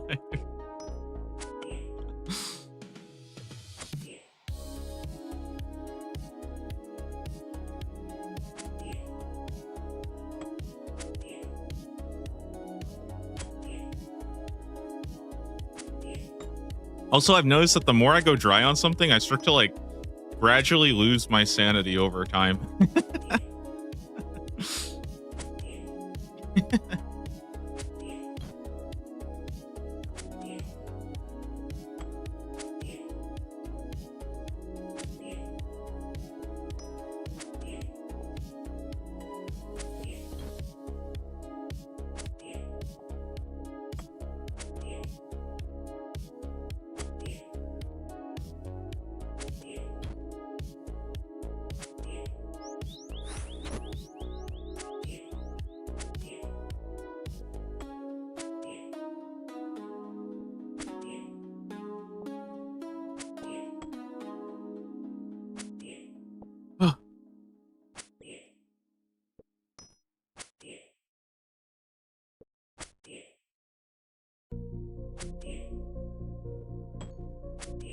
I'm played since Gridmaster. I was sailing. I think it's a lot of fun. I think it's pretty cool. Easy to get into. Experience rates are really generous. Yeah. Like I would say the thing that sailing does best is that there's a really like natural line of progression, basically from like, I would say like 1 to 80. There's a couple of like speed bumps where that feel a little slow, but for the most part, like things just feel so natural that I feel like you can kind of get to like level 80 without really even doing that much sailing. It doesn't even feel like you're really like grinding a skill. And I think that's pretty good. And then once you're 80, I mean, you have almost everything unlocked. There's still a couple more at 87. Like there's a couple bigger unlocks, but like, I don't know. I just think it's so straightforward and so easy to just get your way up to those levels that pretty much anybody can do it. And if like, I don't know, it would just be, I feel like it'd be really, really hard for me to imagine like struggling to get to like level 80 for somebody who actually plays RuneScape. If you really like hate RuneScape, you probably aren't going to like sailing, but I mean, it's a pretty natural, pretty normal skill. Is it goated for Iron Man? Kind of. Like there's some really good benefits, but I don't think it's like crazy good. There are like, there's like some resources that are nice. There's a couple unlocks that are pretty good, but I don't think it's like, it's not like completely game changing, if that makes sense. Can you discuss the 1 to 80 process? Yeah, so here's why I think it's very like gradual and very like I'll say natural, because I think it always makes sense that you have the next thing, right? But first off, let me just explain, for other skills, there's usually going to be 1 or 2 training methods that are very like polarizing or sorry, very like, they kind of take over the whole training method, right? Or you're doing something that is more for resource heavy. For sailing, you start off with like the quest gets you to level 5. The next quest is at level 12, right? And you can just do a couple port tasks, or you can just do a little bit of charting. Charting is where you like, it's like find this rock. It'll be like a rock that's shining. You click the rock. It's really easy because you can use the sailing map to like go around and do all this, right? But the thing that's nice is when you start here, mine already checked off, but literally like this is the hub. You can do like one trip like this and you're like level 5 or you're level 12. Then you do the quest and that gives you even more. It gives you like the little drinks or whatever, the boxes that you can open. So you'll keep doing that. Eventually, just naturally like doing the little like delivery tasks and stuff, you'll go over to Catherby. So like now you have kind of this area unlocked. I mean, you can go wherever you want, but around the time that you're level 20, I think 22 is for the quest here, current affairs. And that'll take you to like, I think around like level 24, but now you're like level 24.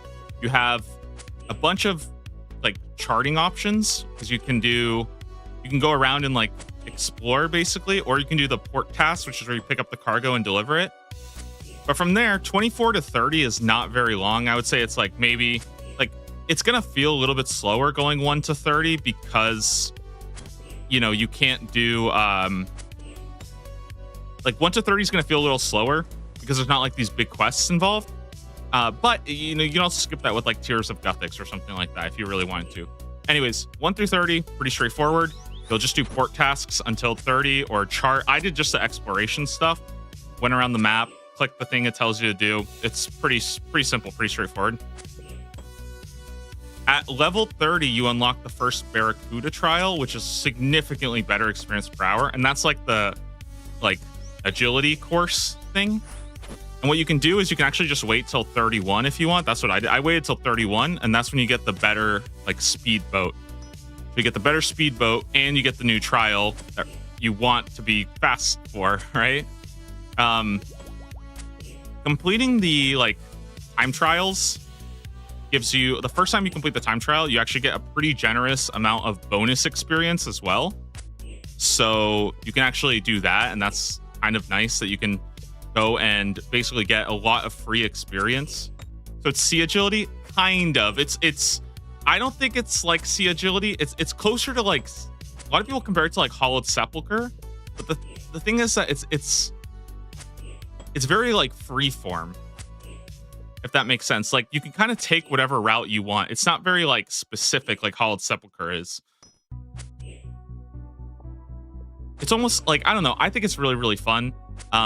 But yeah, completing the thing that I found fun about the time trials is that there is a time to beat that gives you a huge one-time experience bonus. However, if you fail it, you still get a lot of really good experience. So I found myself going there at level 31 with the boat, and I just did that until I got all 3 of the times beat. And like, if you get the time, sweet, you got the time, right? It's something to shoot for. And if you miss the time, you're still getting a lot of experience anyways. So it's like really, really high experience rates, and it doesn't feel that awful to miss it. And for me, I just had a lot of fun going for the times, learning how to move your boat better, not crashing into rocks, all that stuff. In general, when I finished my time trials around level 40-ish, I would say, maybe a little earlier than that, depending on, how experienced you are. Obviously, if you're really good, you could do it first try, right? You could one bang it first try. You're not going to get as much. Maybe it'll be like level 35. However, now that you've gotten that done, around level 40 is when you can start completing your first ocean. So I talked about exploration a little bit, and that's going and like marking the little things. There's like a bunch of point of interest, opening up the crates, using the duck and following that around. At 37, you also get mermaids, which are like, they give you like a little riddle that you have to solve, but you can just Google the answers. Like it's pretty fast if you do that. And once you get to level 40, you can do the first. Okay. Once you get to level 40, you can do this first ocean. You can get all of these little points of interest. So just doing one lap around and getting all that, you can complete the first ocean. It gives you a pretty big amount of lump experience, like 6,000 or so. So you can do all that. At that point, there's a couple of options around 40 to 45. You can keep doing the Barracudas. You can keep doing the course if you want. You can kind of do port tasks if you want. You can do salvaging if you want, because you get the Barracuda salvage, which is like the first one that gives you like hemp seeds at least. So you can go ahead and start doing whatever you want. And then at 45 is like the quest, right? So 40 to 45 is like a bit of a bit of a speed bump. And then at 45, you get the Tortugan quest. And now you get all this stuff, right? You get a bunch of different things here. It's like a 10,000 experience bonus. So it's pretty good. Then you have like the second kind of speed bump, and that's basically everywhere from around 47 to 55. There's a lot of different things that you can do. Personally, I found myself just going and exploring a whole bunch of different stuff. That's kind of what I did. I did a bunch of exploration, but you can go back and do Barracuda trials if you're still like, if you haven't finished those yet, which I actually think a lot of people will take some time to, like, they won't one and done this. It will take you a little bit of time to stop hitting rocks and stuff. Or you could do port tasks. Some people might try out combat, but yeah, 47 to 55, bit of a slowdown, but at the end of the day, that's still only like 100k experience. An important thing though is that at 53, you unlock large shipwrecks, and you can start salvaging from the shipwrecks as well. I think large shipwrecks are the first one that I would say is like pretty decent. You get about 20k per hour or so, and it's very AFK. So I don't think it's too bad to get to level 53 in a skill. Even like you can almost do whatever you want. You get to level 53, right? At 55, you unlock the second course. And the second course, which again, that's level 55, it gives you about like 70k an hour or something like that. It's quite up there. Even if you're not very good, you're getting like probably getting at least 50k an hour. Just like with the first one, you're probably going to spend a lot of time figuring out the course and getting the time trials done. If you hate them, then obviously it's not going to be that fun. But for me, I really, really enjoyed them. I had a lot of fun going for it, and I didn't really mind. Like, you don't even notice the fact that you're spending a lot of time because you're just kind of getting the levels. If anything, I started getting annoyed because I would keep getting so many levels because I kept failing the course, you know? Anyways, you'll do that at 55. At 57, you get another really big unlock, and that's the meteorologists. So now you can start charting again at 57. You can go back and finish some oceans that you haven't done. In particular, I think you can finish up the... I want to say... No, you can do 2 oceans, I think, around like 40-ish. And then I think once you can do meteorologists, you can start doing most of the other oceans. There's like 1 or 2 islands that I think you need to land on. So I think one of the oceans requires like 61 or something like that. But I would say in general, it's pretty easy to get to 61 just by doing the Jubbly Jive, which is the second course. And I mean, at 55, if you're getting like 70k an hour, that's pretty good experience. So it's not that hard to grind out. At 66, you get the Adamant Keel, which lets you chart out the Western Ocean, which is required. Like, that's like the crystal waters near Prif. So you go do that, you get that ocean done, and every time you complete an ocean, you get like a really nice chunk of bonus experience. So you can go and do that. Or you can just sit at the Jubbly Jive and keep grinding it out. You also get pirate shipwrecks at 64. So around that 65-ish mark, there's a lot of like different training options. And 65 is only like... it's only like 400k or so. It's not that much. It's like, yeah, 450k is 65. From 65 to 72, you have a lot of different options, but it's not like the fastest.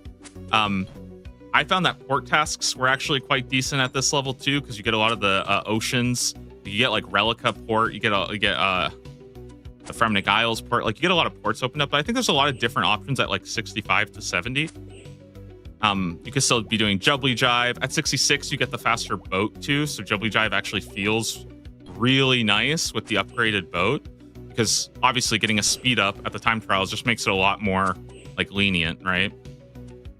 So if you haven't done that yet, you can go back and do that. You got the salvages. Anyways, the next big thing is like 65 to 72 is definitely a bit of a grind. It's about 450k. However, once you get 72, a lot opens up.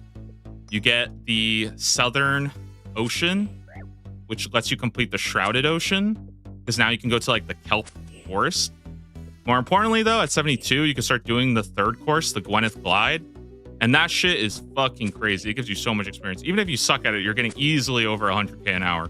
Like, you get so much experience doing the third course.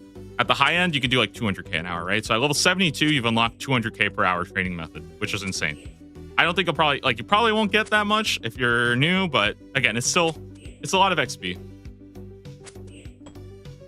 You also get the Crystal Extractor, which is a lot of free experience too, if you can do the course time. And then from 72, honestly, I was just blasting levels. Like, I was getting so much experience at 72 by doing the course. And if I wasn't doing the course, I could also start doing Martial Salvage, which is the next salvaging level. And that gives you like an insane amount of alks. It just prints out cash. So for me, I really like doing that because I was just getting so much experience going and doing all of that. And finally, at 78, you get the final ocean, the Frozen Ocean. The reason why this is so good is because if you chart all of the oceans, you gain like 200k experience or something like that. So if you've been keeping up with the oceans, you can go and spend like half an hour charting the last bit at the North, like Frozen Ocean. and you get like from 78 to 80 right away. It's crazy. And if you haven't been, it doesn't take that long to go and do all the point of interests, all the charting anyways, and you end up getting like a really, really solid amount. But yeah, and then once you're 80, now, I mean, it's kind of like the game's open for you. You have almost every single unlock available. You have Bremenic salvage at 80. You can do the Gwyneth Glide if you wanted to more. And then, I mean, 80 is like 2 mil experience. So 80 to 87 is kind of like you can do whatever you want for another 2 mil. And then at 87, now you basically finished sailing. And you can either do the AFK methods or like the more chill methods for like 100k an hour, or you can do Gwyneth Glide for 200k an hour, and that's up to you. So at that point, you're just grinding the skill. But that's sort of there's like a very natural progression where it just feels like there's always something that you should be aiming for coming up. And it's usually within like a couple hours tops. You're not really just grinding the same thing. Yeah, I might try to see if I can like wrap, kind of like put those breakpoints like I think it's just weird because I think most skills kind of have some training methods that like you should be doing with a couple of new ones that get unlocked over time. With sailing, I feel like there's just very clear, like you hit this level, you should 100% go and do this to cash in on a lot of free experience. And yeah, it feels like it just naturally points you to the next thing that you should want to do.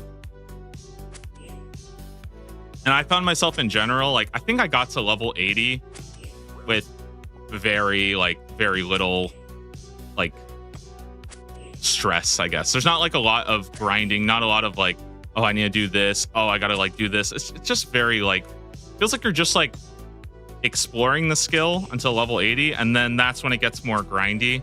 But at that point, you already kind of have everything unlocked. So, you know, if you're going past level 80 in a skill, like, I mean, that's on you, right? Like,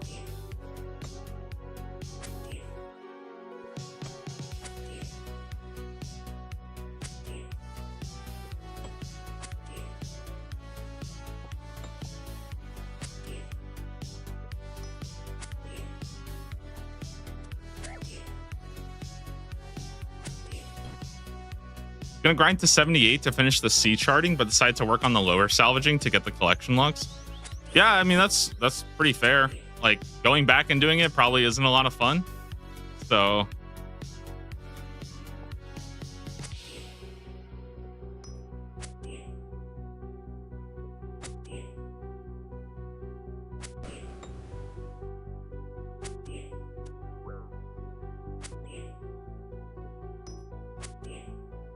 right, stop getting clapped by the lightning when doing Barracuda salvage.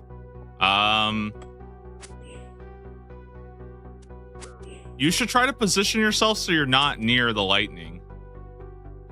Or wait, what lightning are you talking about? Are you talking about like you're just taking constant damage? Like you're just getting fucking roasted when you're in that area? Or there's just occasionally like a lightning bolt that hits you?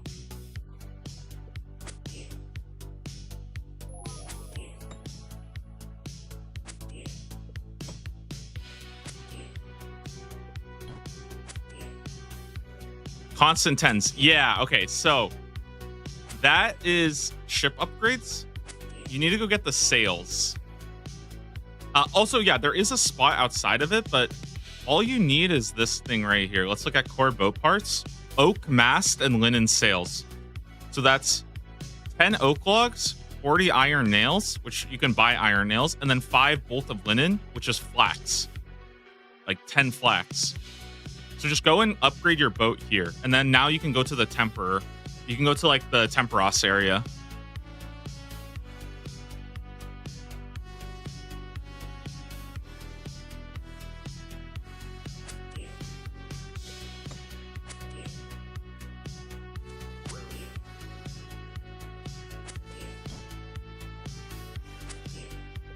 Rank 9 at the Shell Vein. Yo, give me some of those tasks.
know, kind of cruising. We're almost at 2100. Cruising these kills.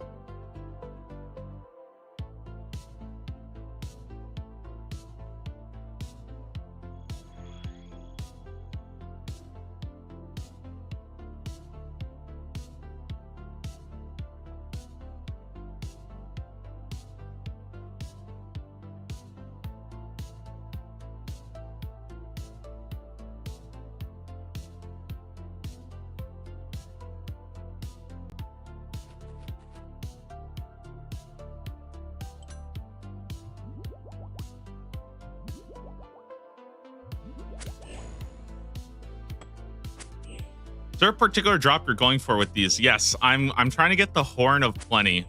So that's my current task, my current like collection log that I'm going for. It's specifically the Horn of Plenty. It comes at 1 in 1,000 if you're on task, but I'm not on task, so I have to do it at 1 in 2,500. Yeah, it's a little rough. You might think like, oh my god, he's been here forever. He's so unlucky. I'm not even at rate for this, which is a little insane to think about, but I mean, you know, yeah, it is what it is.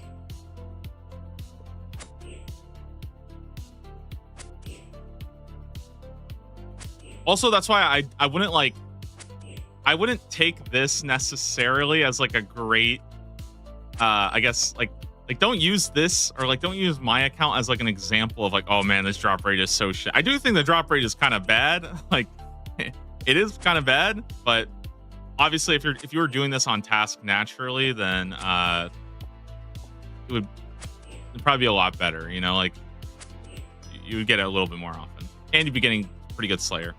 Why can't you Turiel skip? I can Turiel skip. However, I kind of hate Turiel skipping. I think it's like kind of lame. I like keeping my Slayer streak going. And also like, I'm also going to have to go get Bell's Folly too. So I was thinking about like Turiel skipping, but I feel like I'm going to have to end up doing that so many times. Like I'm going to need so many tasks. And I think that process of just constantly fishing for a Griffin task, going and doing like, you know, some cows or some chickens or some freaking zombies, like just doing that all day, I think is just going to end up like leaving me kind of drained and like not really having fun with it.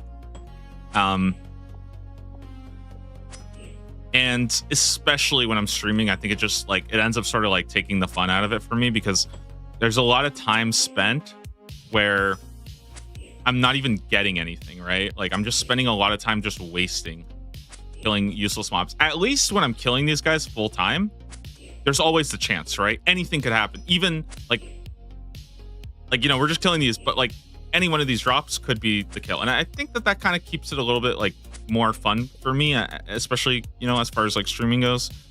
So those are kind of my two reasons. But yeah, Turiel skipping would be a lot. I think it would be faster. I just like, I don't really find that to be that fun. Yeah, it's just not that fun for me.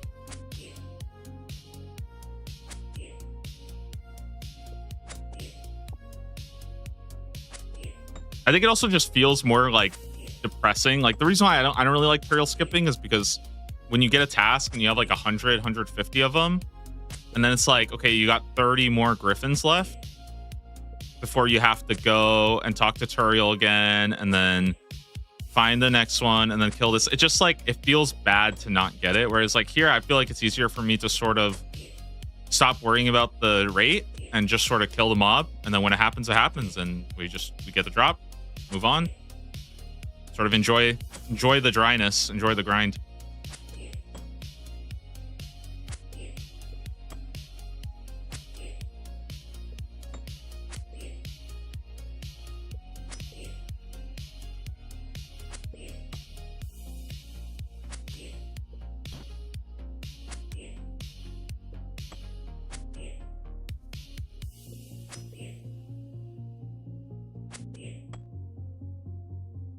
I've been point boosting with the Canopus Master. I might do that for the Griffin task. That's probably my plan, is I'm gonna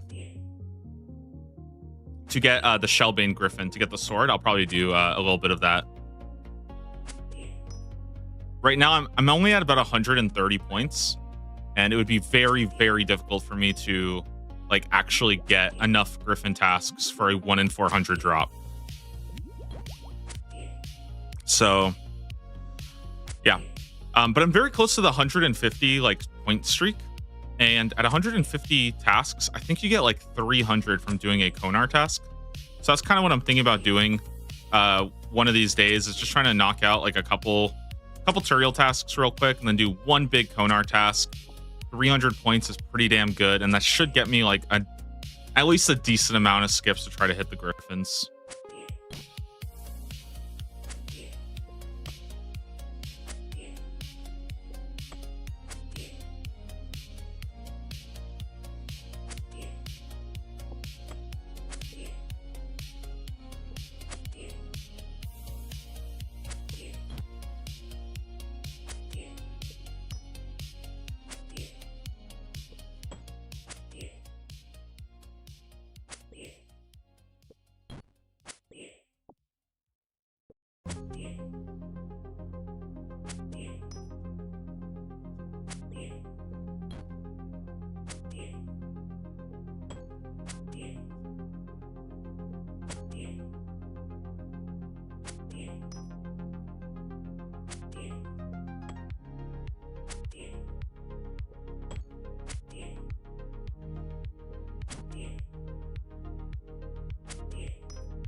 $2,100 kills. Damn.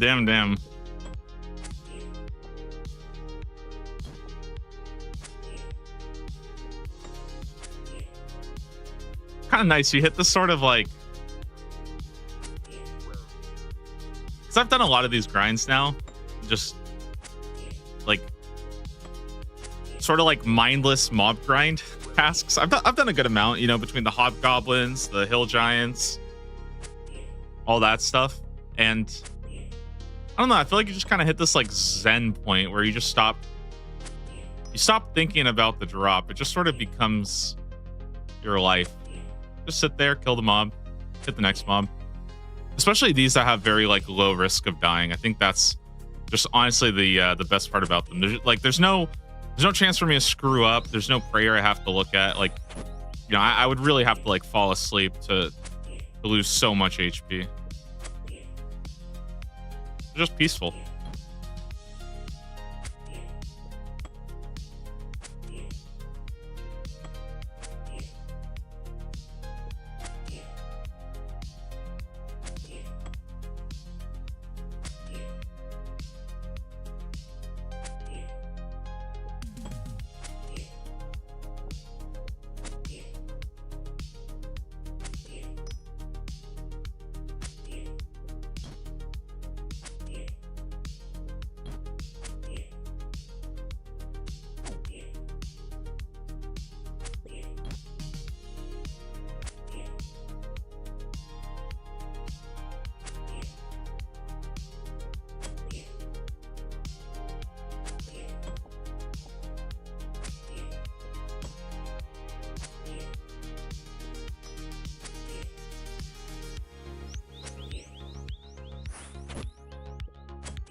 Whew.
I don't know. Maybe there's just something I enjoy about this because this is RuneScape at its purest. Okay, this is the game as it was intended to be made. Okay, no fucking overheads, none of that shit.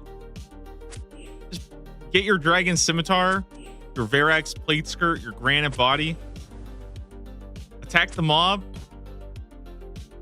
and then go kill the next one. It's just the most nostalgic RuneScape for me.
Yo, 250k away. Not bad, not bad. Basket is an interesting drop. So my guess is that they do it so that you can put strawberries in the basket. And they also give you empty sacks so you can put the watermelons in there. Which, like, I kind of like, but also, like, it just, like, who is doing that? I don't know. I mean, okay, basket of strawberries are kind of good. Like, it's a pretty decent item to have. I don't know. They don't really drop that many strawberries.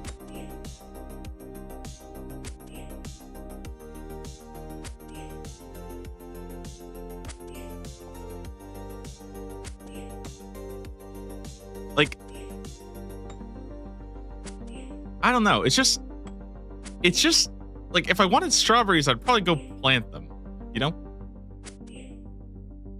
So it's a weird, yeah, I don't know. It's a weird drop.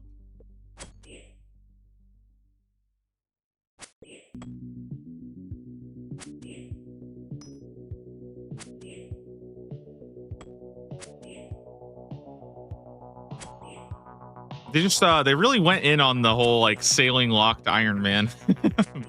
Let Settled cook a little too much.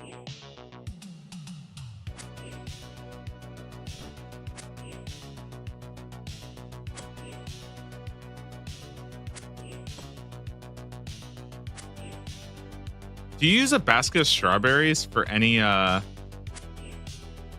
use it for any payment, maybe?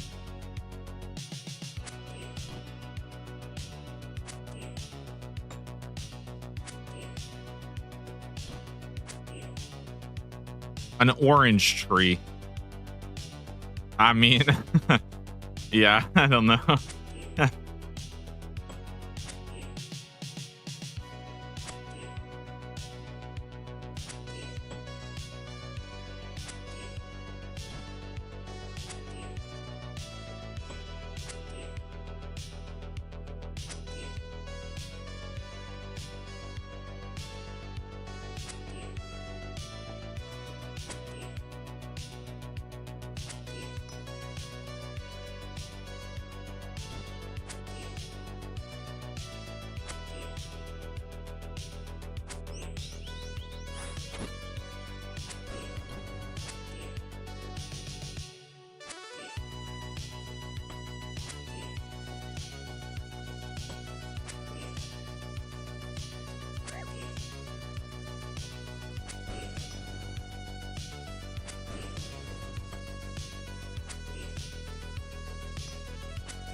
I think I understand why nobody has this item.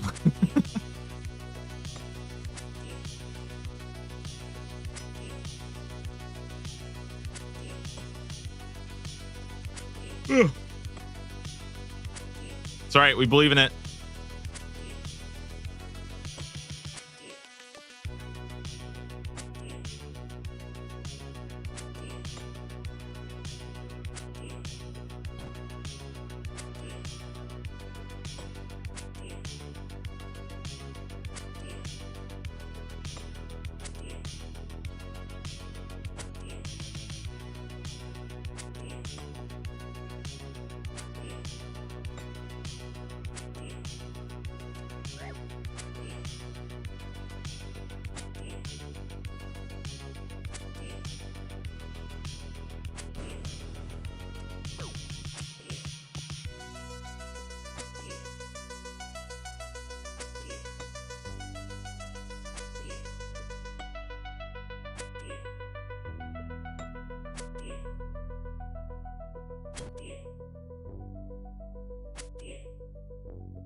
Dude, it's kind of cool. It's 6 a.m. right now. So usually when I start, we've already made so many kills today. It's awesome. I gotta do this more often. You guys are being a degenerate 1 a.m. gamer.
All right, my fish barrel's full. Should probably go run in a couple kills here.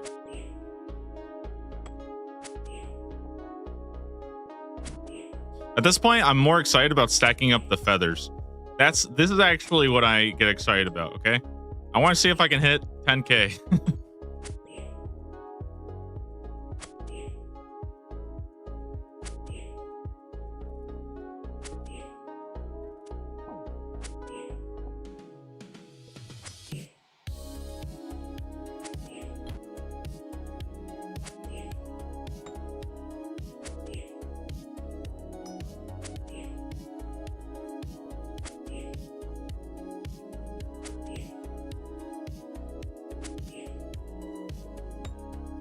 That's 2150. Very nice.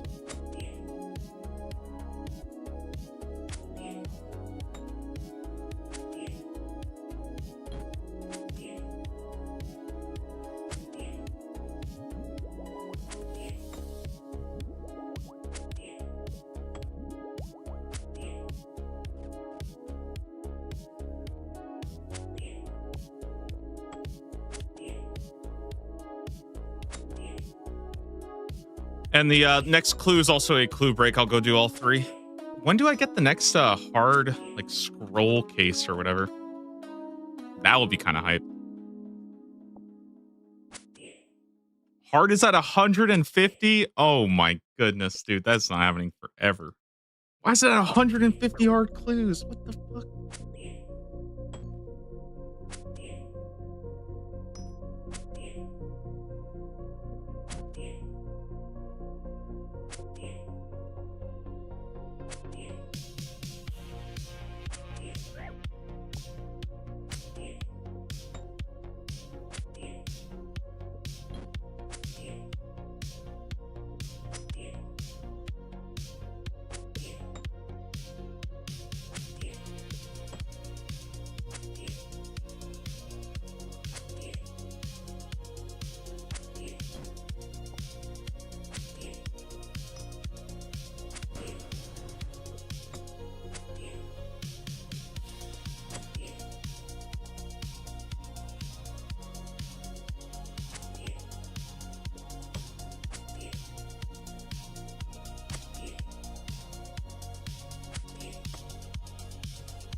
Hey, Double Shine, are you going to make any content on DMM this year? Yes, I will.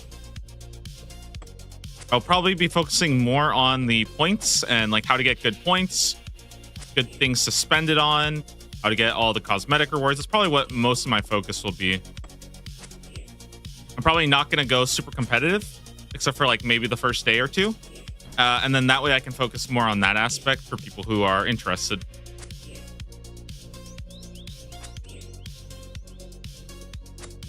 As well as like some good money makers and stuff. I think last year I wasn't able to make too much content because I went for the leaderboards.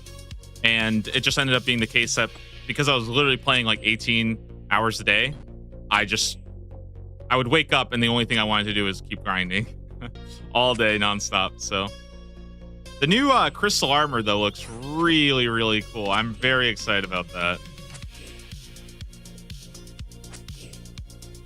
So I'm sure a lot of people are going to want to try it out. And I think it'll be easier than ever to like get what you need. And like, especially if they keep it up like last year. Like I think last year, one thing that was really smart was that they just didn't make it require that many points because, you know, it's a lot harder to get points in Deadman mode than it is to get it in leagues. And I think making it a lot smaller just so that people can go in, enjoy it a little bit without feeling like they have to do a lot, it's going to feel pretty good.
Let's go bank.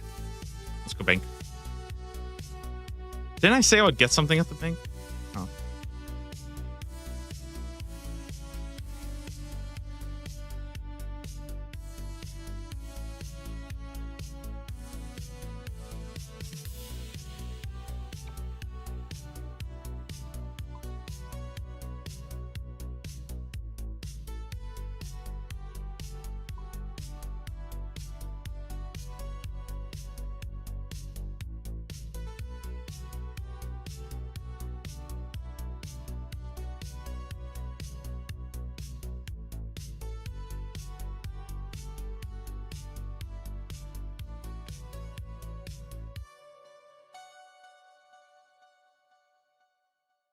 Okay, back to the conch.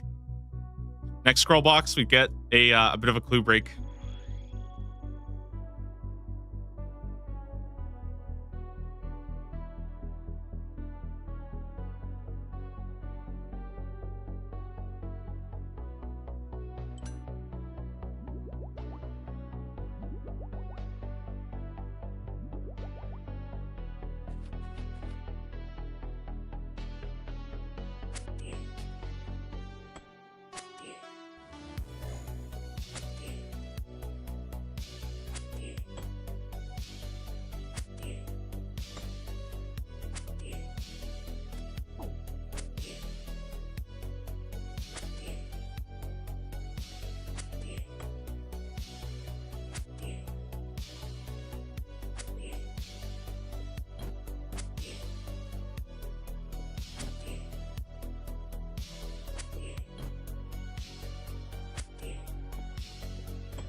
Okay, I feel like this is a weird pet peeve of mine. I always hate those hypotheticals that people give that are just so obnoxiously, like, the amount of money that they offer. It'll be something like silly. It'll be like, would you eat cereal for breakfast every day, but you gain $1,000? It's like, bro, like, what are we talking about? Like, are you kidding me for that much? You know what I mean? Like,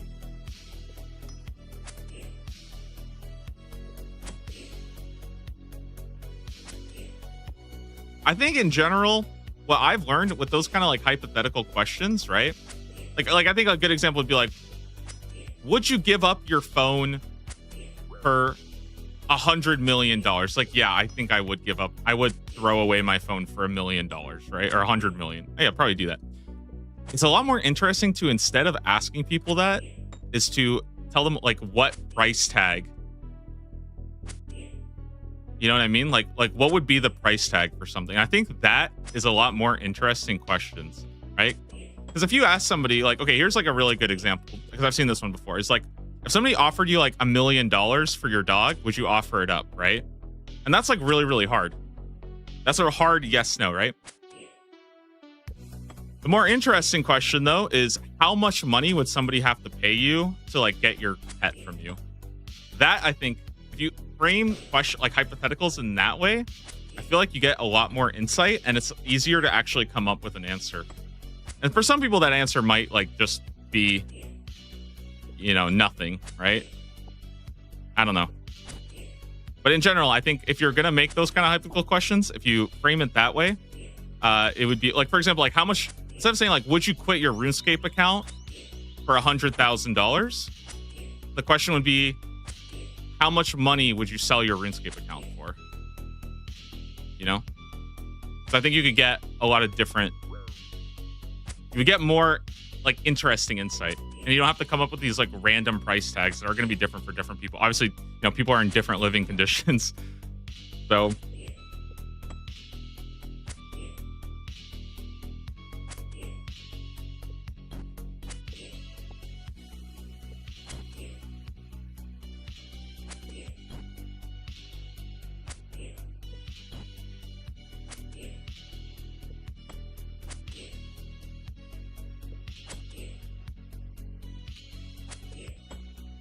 like, I think for me, I'm not even joking. I think you could probably give me like $2,000 and I would get rid of this account. Because I can just make a new one, you know? It's like, I guess to quit RuneScape, though, that would be a lot harder.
I've been cooking up a new idea recently.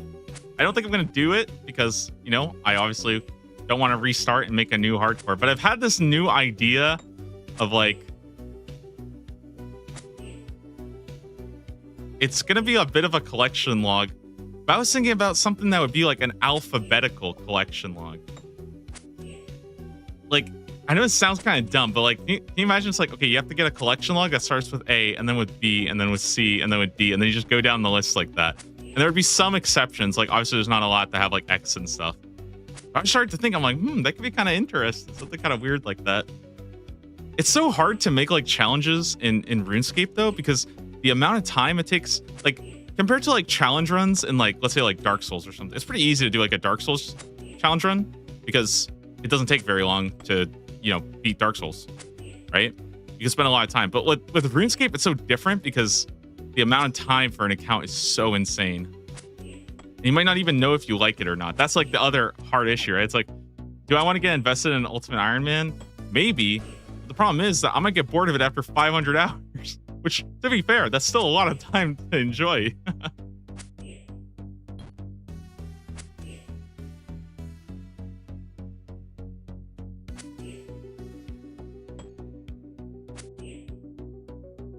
I don't know. I've been thinking more and more about playing, or at least trying out Ultimate Iron Man. I might try out Ultimate Iron Man for like a leagues or something like that, somewhere where it's a little faster, just so I can see if I like it or not. But I don't know. I feel like I'm just such a hoarder. Like, I'm such a hoarder, it would be really, really difficult for me. And I also think I feel like I would play Ultimate Iron Man in just the most boring way possible. Like, I would just fish till 99 or something, you know? Like, it would just be awful.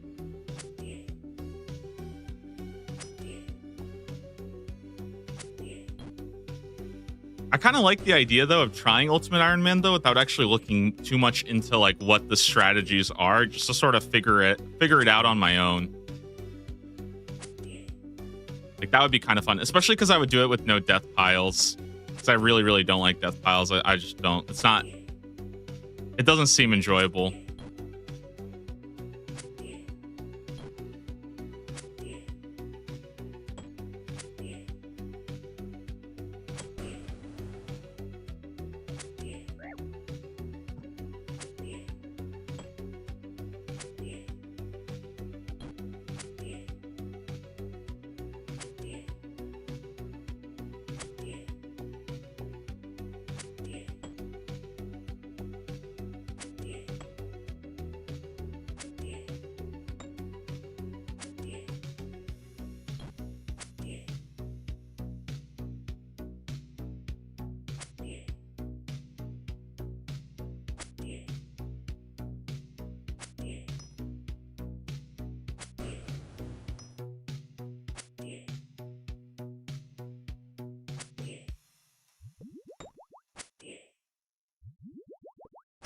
What would be your end goals as an Ultimate Iron Man?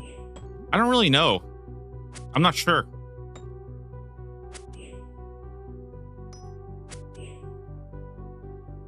I think, like, for me, completing the Inferno would be like a really good test of account progression. But also, like, dude, I don't know. I feel like even like completing Fire Caves for me as an ultimate seems kind of fun.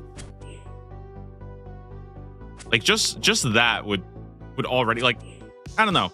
It's just hard because for me, the Ultimate Iron Man part would just end up feeling like I want to do a lot of like skilling stuff. And I don't really, like, I don't know how much, I guess, like, I don't know what the Ultimate Iron Man progression is. Like, I don't know what they focus on. I don't know what they do.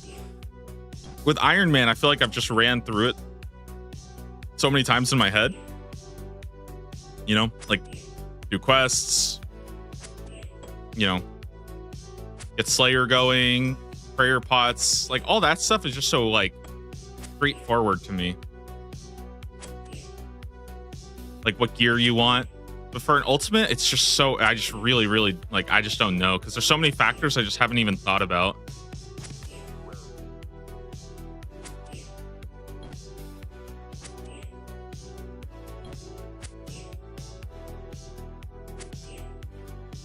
But that's why I'm saying I think I would be a really boring Ultimate Iron Man, because I'm pretty sure, like, if I made an Ultimate Iron Man today, I would probably just go mine, like, copper and like go mine stuff and then turn it into bars and then smelt it, and then I would just rinse and repeat that until I had like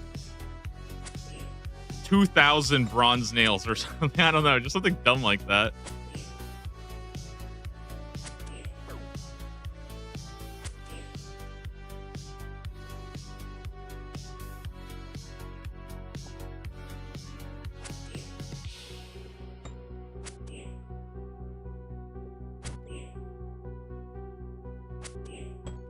think in general, that's something that's really hard for me when it comes to RuneScape is making an end goal, because every time you make an end goal in this game, I feel like it just makes the next one just opens up. You know, like you just like, oh, now I can work on this thing next.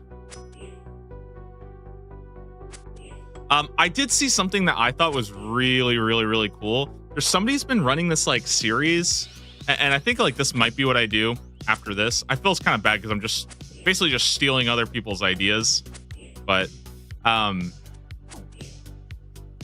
somebody has like a Slayer series or something like that. I think it's called like a Slayer locked Iron Man. I don't know what it is, but they have this like task system with like a little like web. I'm trying to remember what their name is because I only watched like the first video. I didn't really try to get into it too much. But it looked really cool, and I think that if they make that public, I feel like I would love to do that. But they'll have like get level 10 fire making. It's like a board that you like work through, and then there'll be like a Slayer drop and like a bunch of different things like that. So it feels very similar to this task system, but I think there's a little bit more choice involved, or a bit more like freedom of what you're grinding for.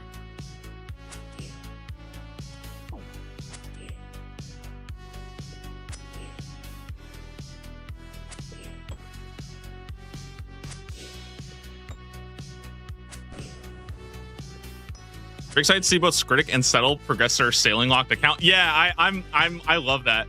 I thought about doing that at first, actually, but I was like, I'm too attached, I think, to the hardcore right now that like I didn't really want to like start a new one again. But I really love the idea of like a sailing locked account, and I think that a sailing locked account can show a lot of the like benefits of sailing that you don't really feel.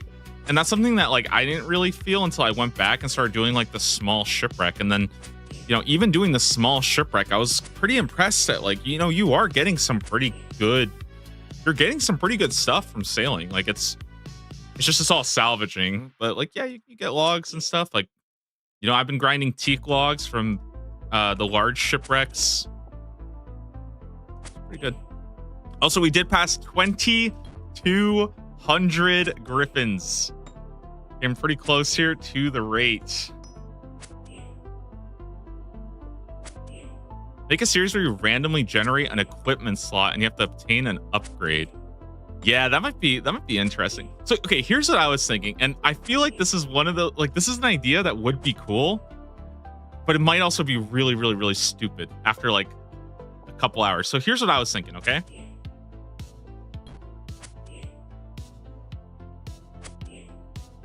Basically, it's a word game.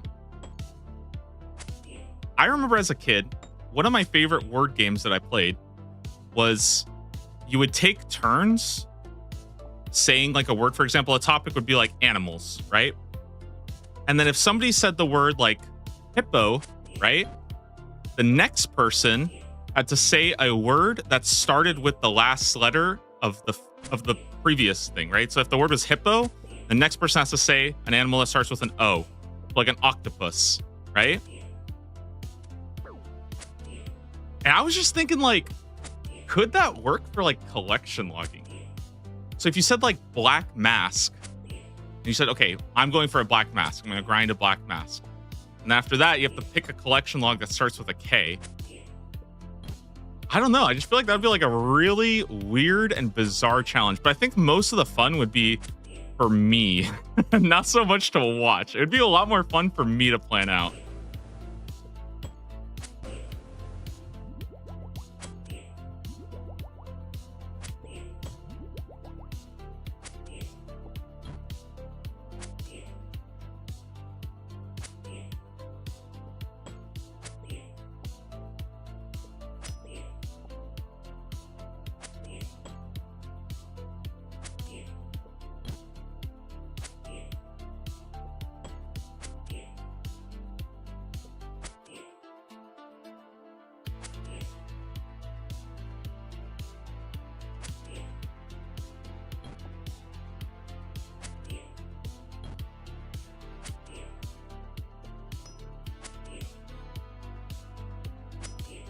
Randomly generate a skill, then die and get that many.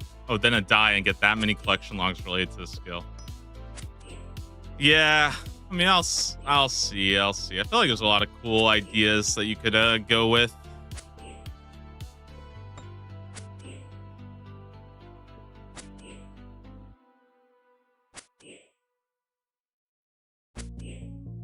Like, I've thought about doing like a Grandmaster Combat Achievement series. I just don't, man, I don't know. I want to get better at PVM. I want to go get combat achievements, but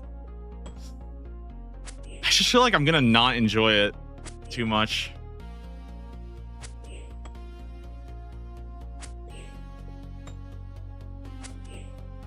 I haven't really ever tried, so that's like the fun part for me, I think, would be to try and see how many I can get and then just improve at a bunch of different content.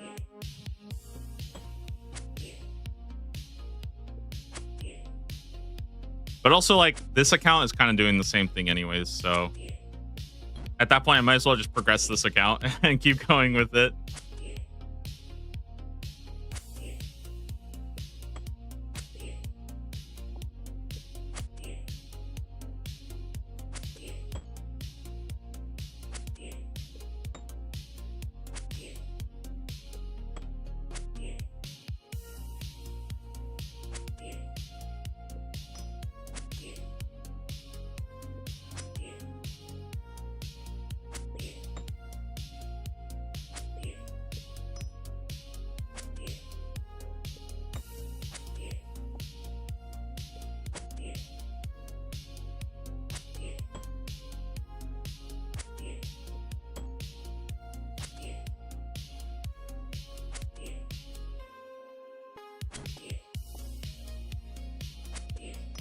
What's the best item these drop? The Horn of Plenty, I guess.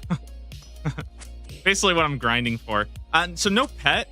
Basically, the pet comes from the boss version. There's like a boss version of this mob called the Shellbane Griffin.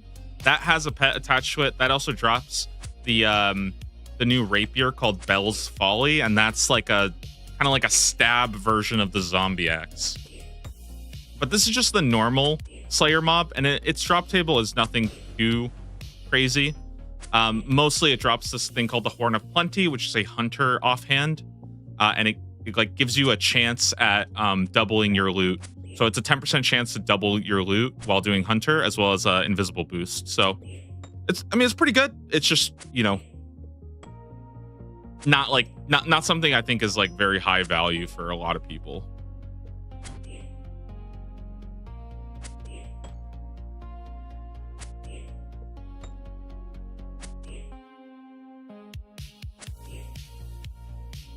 What's the rate for the horn? The horn is 1 in 1,000 if you're on task.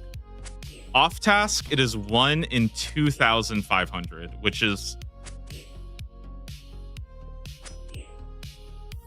pretty rough. But like, yeah, that's why I'm not really like, at least I hope I haven't been, you know, complaining or anything about the rates, because I'm not even on rate yet, you know, like I'm not even dry. If I get it right now, I would be quite lucky. I would be pretty lucky.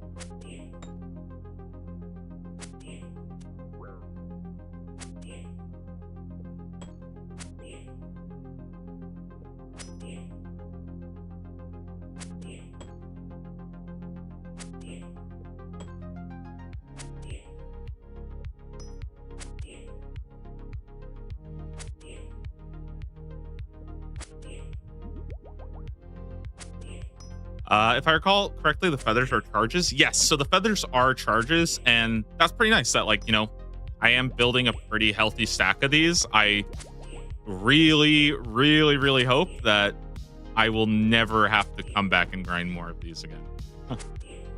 Yeah, because I mean, it's just not really a task I want to spend that much time doing. I do want to again reiterate though that at 1 in 1,000, like if you were doing this on task, 1 in 1,000 is pretty good, and you can do this in a multi-combat area. You can set up a cannon in the south room.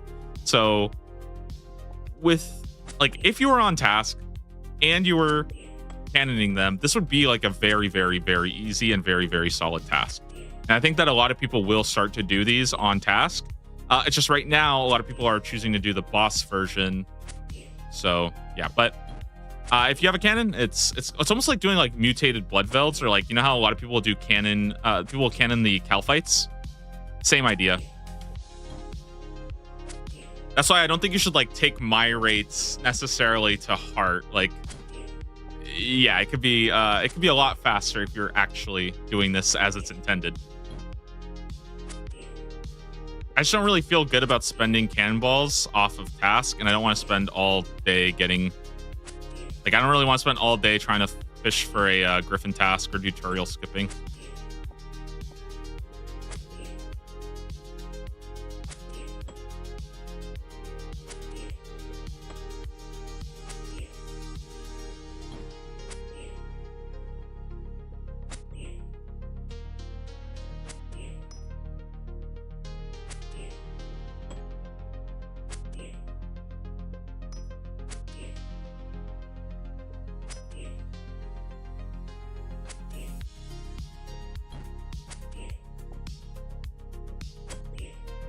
And I am building up like a good amount of cannonballs. Obviously, like you could buy mithril cannonballs, so it's not like it doesn't really matter, but it's still kind of a hassle to hop around worlds and trying to buy them up. I don't really mind having a nice little stack here.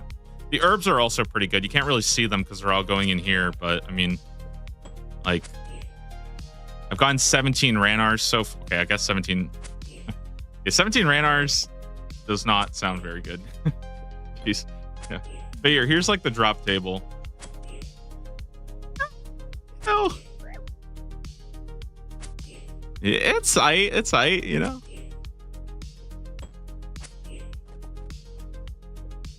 Like, this is Ranars, 9 Aventos, Catentines, quite a lot of raw fish too. All of this is I've actually been able to bank most of it with the fish barrels, so that's like not insignificant.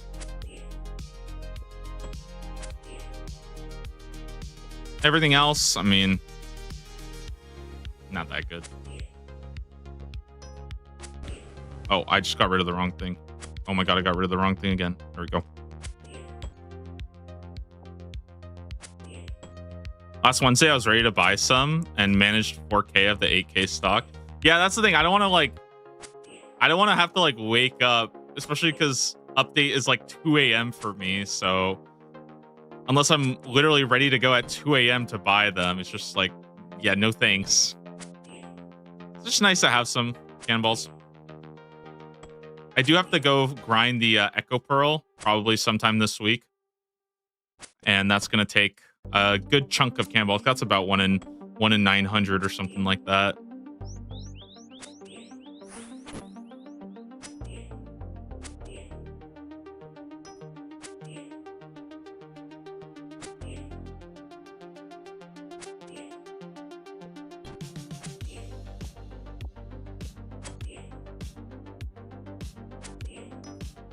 What pearl?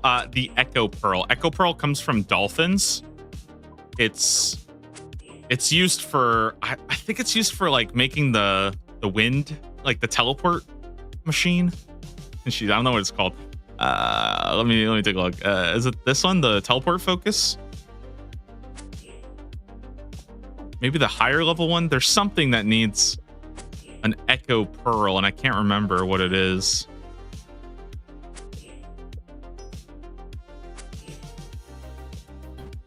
Gale Catcher, maybe? Ah, the Fathom Pearl. This requires 1 Echo Pearl.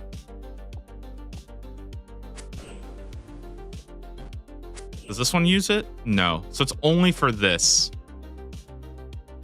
Yeah. Basically, the Fathom Pearl drops at about, I think it's about 1 in 70 from orcas, which are quite high level. I don't think I can do orcas. Or they drop from dolphins. And the thing that's good about dolphins that their max hit is only a 2. And if you upgrade your armor, boat armor is very bizarre. And wait, did I mute myself? Are you serious? Huh? I don't think I'm muted.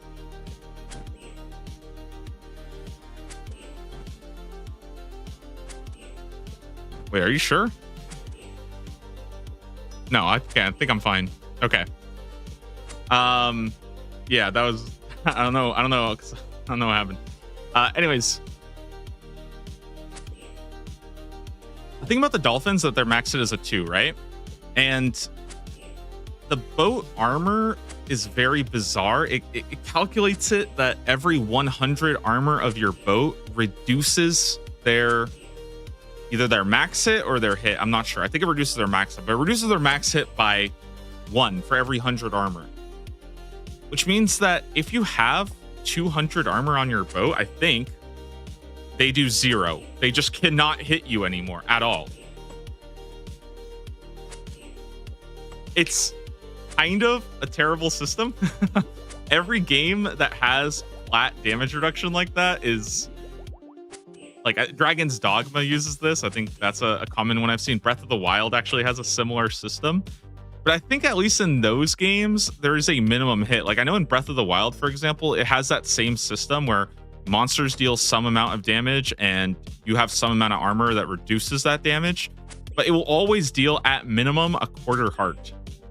Not in this version. In old school RuneScape, it would straight up, like, it just straight up, they do 0 damage, which I don't think is good.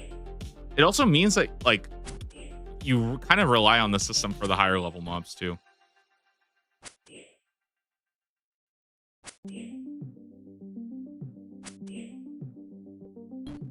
Like, because every upgrade is, like, really, really substantial. I disagree. It would make sense for some monsters to not hit at all. I don't know. I don't know how I feel about, like, half the mobs in the game just hitting you, like, a 0. That feels kind of silly. And it's not even like you need very big upgrades for some of them.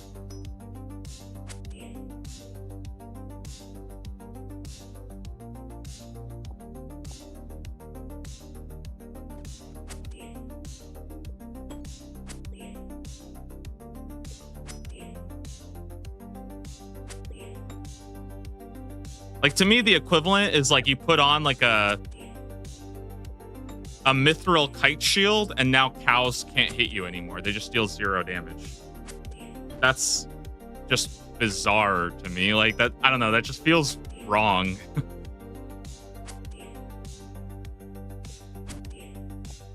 I tried deep sea trawling. I did a little bit of it. I think it's pretty fun. I was just getting really, really bad experience rates doing it, so I kind of stopped. I dropped it for a while, but I will be doing it sometime this week because I do have a collection log to get the giant blue krill, which is I think it's about a 1 in 2,000 from the krill shoals. So I'll be doing some deep sea trawling when I roll the task. Obviously, I have no idea how long that's going to take. I could be doing this all week, so that's the tough part.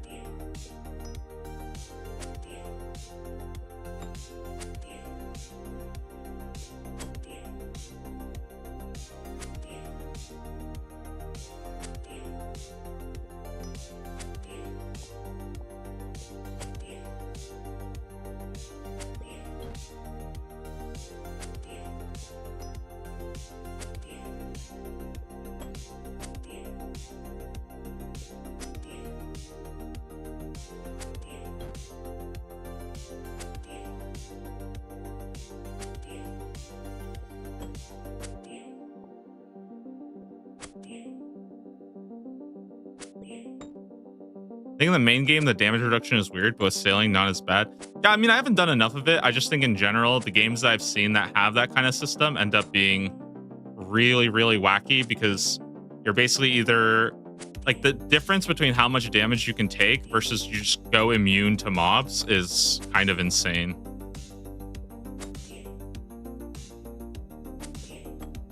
And I don't, because to me, the problem then is just like, why would you not just wait till you become immune to like half these monsters? You know, it's It's just weird. But again, I haven't done much sailing combat. I don't know. I just feel like the idea of grinding out 1,000 dolphins that literally do 0 damage to me is going to be a little bit bizarre. It's just, I don't know. I can't wrap my head around that. It's so foreign.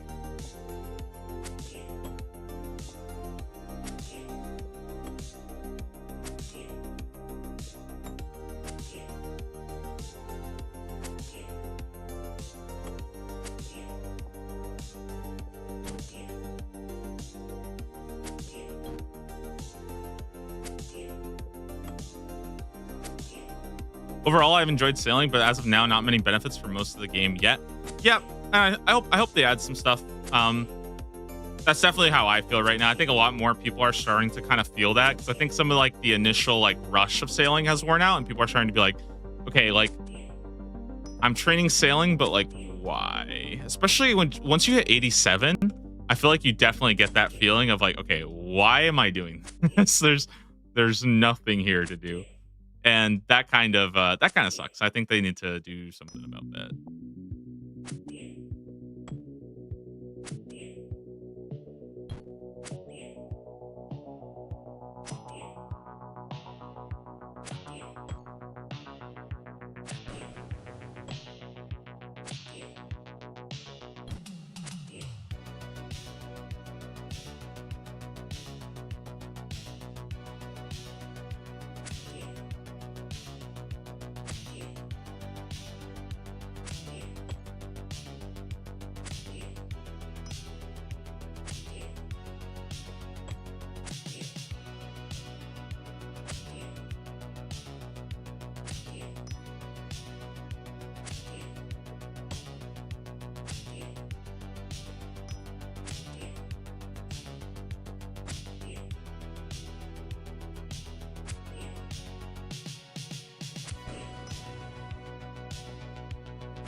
All right. Let me go restore prayer real fast and drop everything off.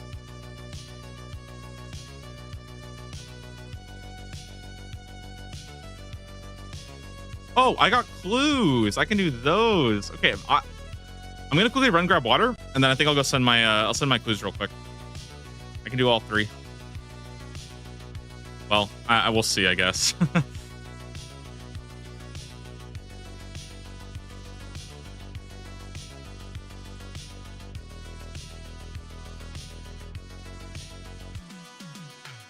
Okay, let me grab water. I'll be right back.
Okay.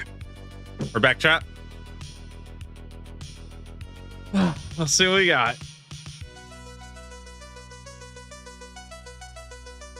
Okay, Fossil Island, we can do that. We can do Lizardman Canyon. Good.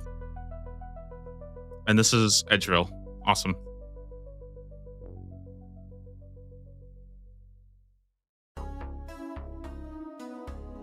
Let's get a spade, poison. Some water.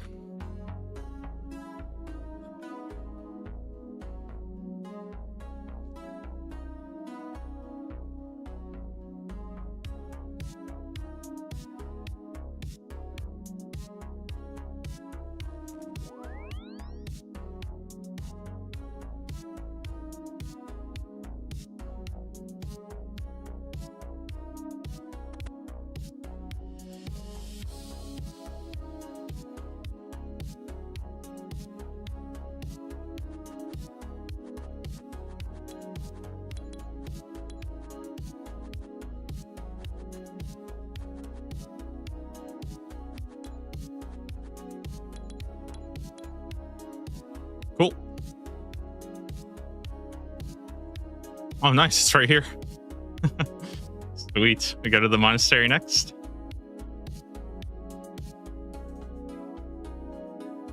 Bam. 2K total. Congratulations to Clanny right there. Pretty huge.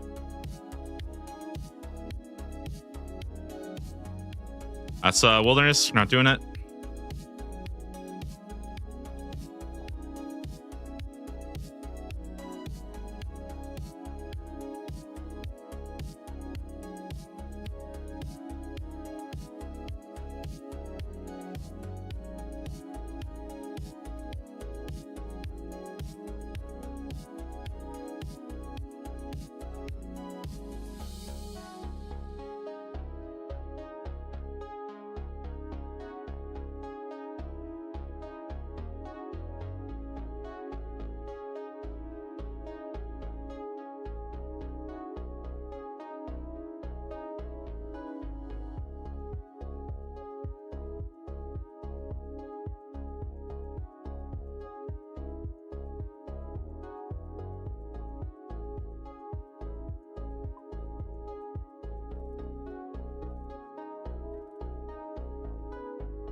How do you think sailing will work with future leagues that use region-locked areas?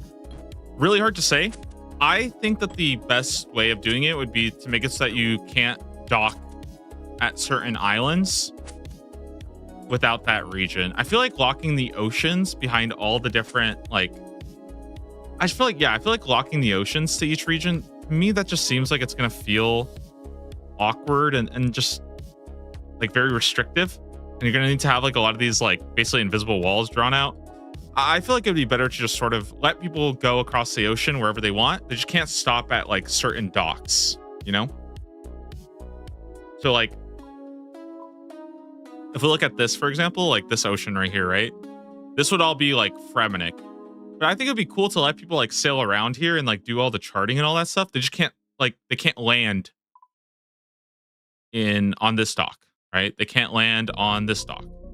And I like that better. I think it's a little bit more cool. It still kind of opens up sailing, and I think it keeps it pretty simple and pretty straightforward. I just feel like this idea of like, okay, we're gonna put a line right here because this is Varlamore and this is Fremenic. Like, it's like, is this Kandarin? Is this Fremenic? Like, imagine like a freaking invisible line right here that you just can't cross. Like, I don't know. That just seems kind of awkward. So that's what I think that they should do. Now, the hard part is like islands, you know, like, for example, like what island is this a part of? But I still think that that's like easier to solve than to, I think that's easier to solve. And that's probably a lot like less complicated than divvying up the ocean.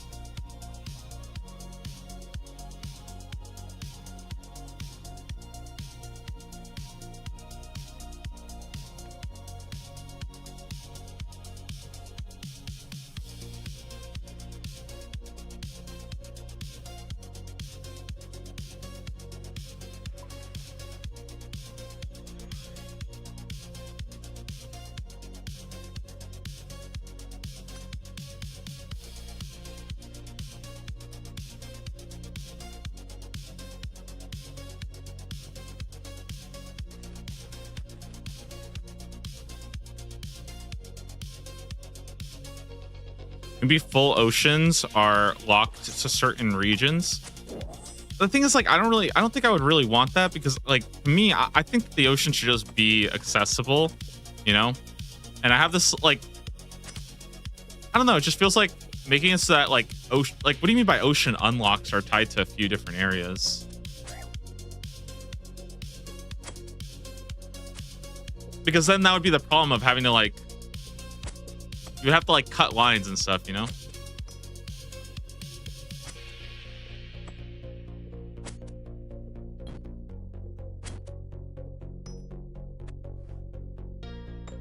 Oh my god, it's a wilderness, dude. I can't do any of these.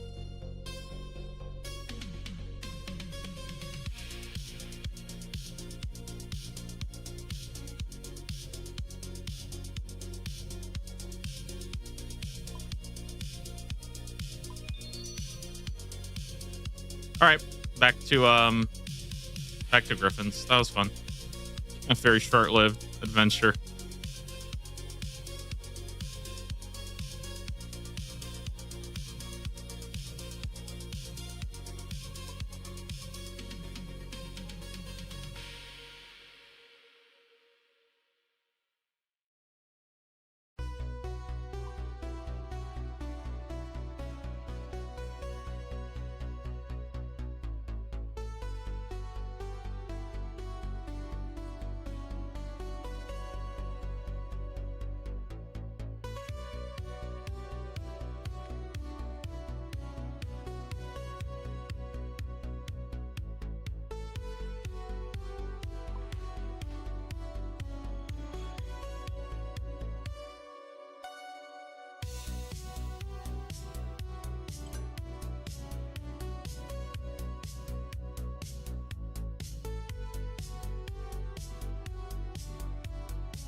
No hard lines dividing the ocean. Okay, so the islands would be unlocked with a different region. That's kind of what I think too. To unlock the islands with the regions, even if it's like one or the other, but then just make it so that you can still like go around and stuff like that. I feel like, to me, that would probably be fine.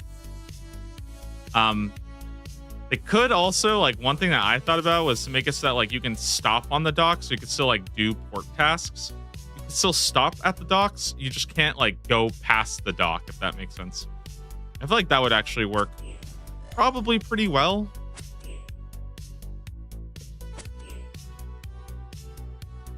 I don't know, I think like to me, especially like as sailing is right now, I think that not having access to like the Gwyneth Glide would be pretty rough for like a lot of regions, you know?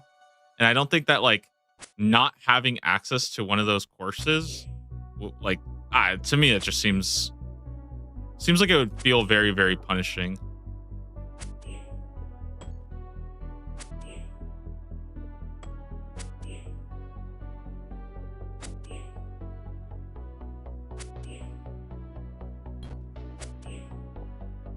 Or like a certain salvage, yeah. I don't know.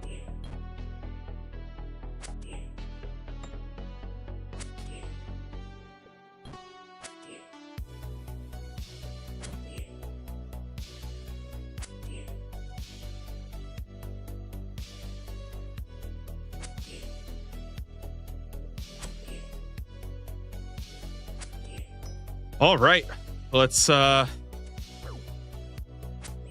the tracker going, yeah.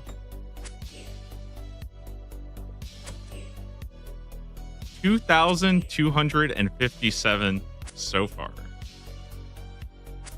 I wonder if the next league will have a sailing theme to it. I'm like 99% sure no. They've already said that Raids 4 won't have any sailing theme to it, and I'm very confident. Like, Deadman doesn't even have sailing; it's just straight up not going to be a part of the game.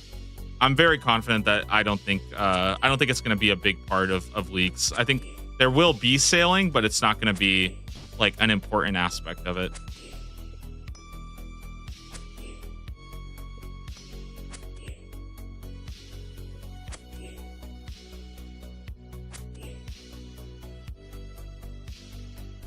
I don't think you should like make a leagues about something that's like still pretty new and stuff, because you kind of want to give it time to like develop. I said the same thing last time when like there were a lot of people who wanted like a Varlamore leagues, and I'm like, bro, Varlamore Part 3 is not even out yet. Like, not only are you running an incomplete version, but like you're wasting like let the skill or like let the content fully develop, right? And then drill down on that, right? But like making a leagues of sailing when we're not even getting all of sailing yet is like, to me, that just seems like we're like, it's such a missed opportunity.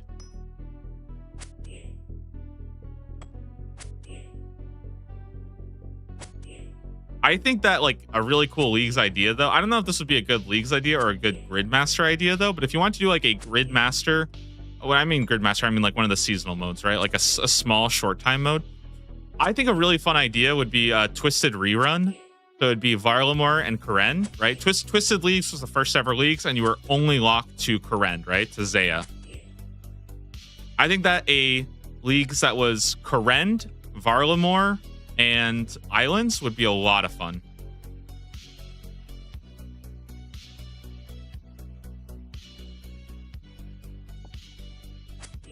So you still had all the ocean to like mess around with, but it was mostly Varlamore and Karen. I don't know. I just think that would be kind of cool. Maybe throw in like a couple, like throw in the islands and stuff, you know.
With Winter Summit just around the corner, I'm excited for the next leagues. Yeah, and I think we'll definitely hear an announcement for that. I'm excited to see what the theme is. I'm excited to see what they choose to do, and also I'm really excited to see if they announce another something like Gridmaster. You know, because I think Gridmaster kind of came out of nowhere and it really caught a lot of people, and I think a lot of people really enjoyed it. And I wouldn't be surprised if there's some announcement of another Gridmaster coming down the line, which is, I mean, that'd be awesome. Really awesome to see.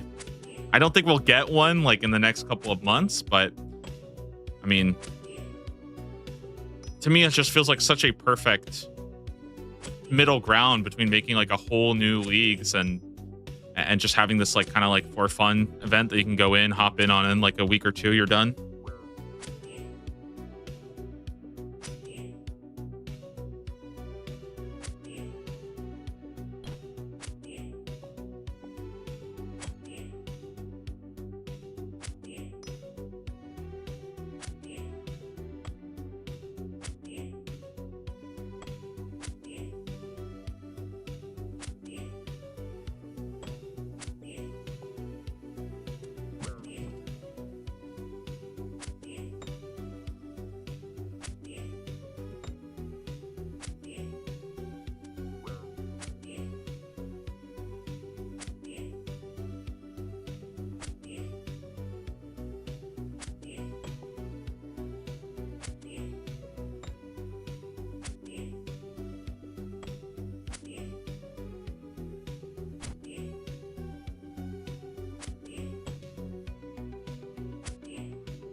Would you work with Jagex if they reached out to you? Yes, I would love to.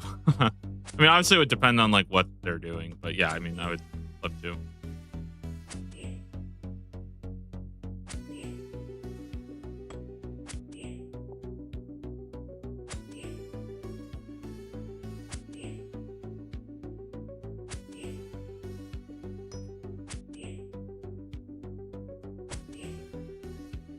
I think like the best thing I could ever hope for, honestly, would be like an interview with like one of the leaks designers. Might be something I actually try to do for next leaks. It's so hard because when it comes to leaks, I don't know how much like information I can like probe out of them, but I feel like if I could like have like a hour chat with one of them, that would be like really cool. With like yeah, I don't know. I just think that would be the sickest thing, and I feel like it would be really fun.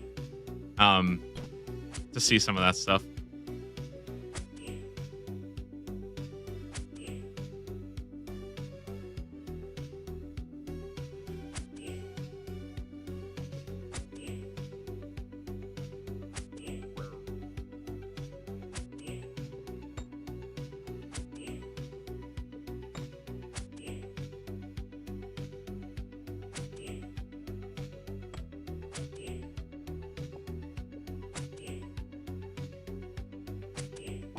Oh boy. Okay. My goal today is 2,500. We're just over 200 away. Still hoping we get it. If not, Seagull day 3 tomorrow. What time zone are you in? I start streaming. I'm in freaking West Coast US, so I'm on Pacific Standard Time. I usually start streaming around like 5 to 6 a.m. When I'm actually like trying to stream. Today I woke up super early though. I don't know. I started streaming at like 1 a.m. Which is crazy.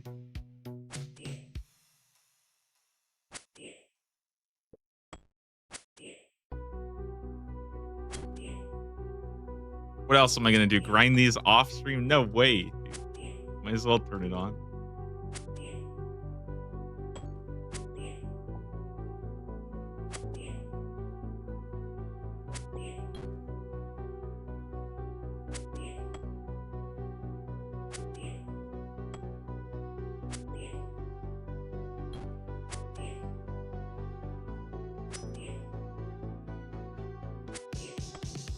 Waking up and starting your day, I'm usually like starting my day for sure. I think I've tried like, I don't know how people like work. Like this is the one thing I don't understand is like people who like will work a full-time job and then come back and stream at night. I used to do that and I was so exhausted. It was a lot easier for me to stream and then like go to work after, but the opposite is just crazy. But I guess it just depends on your hours and stuff like that.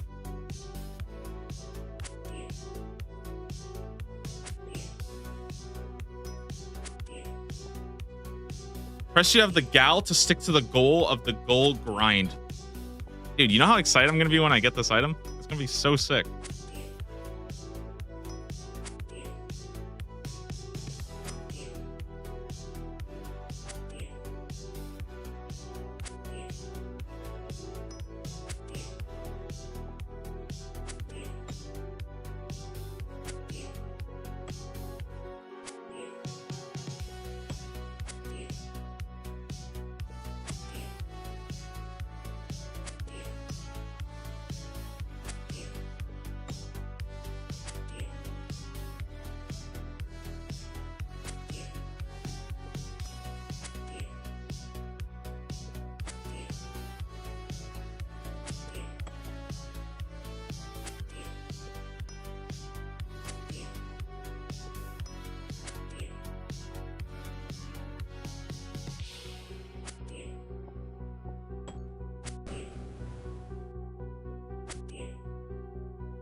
Ooh, another Ranar. That's good.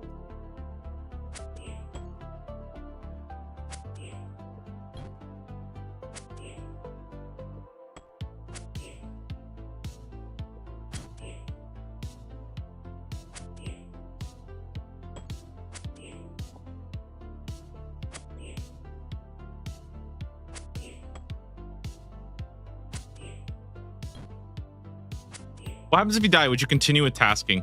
I mean, I'd like to say yes. But I think it's gonna be yeah. I'll continue playing this account. 'Cause for me, more like the most important thing is I want to have like a mid to late game Iron Man account that I can start kind of progressing through. And for the last like 2 years, I've sort of been stuck in the early game progression loops. I can't really see myself starting a new account, like a new hardcore for a while. I think.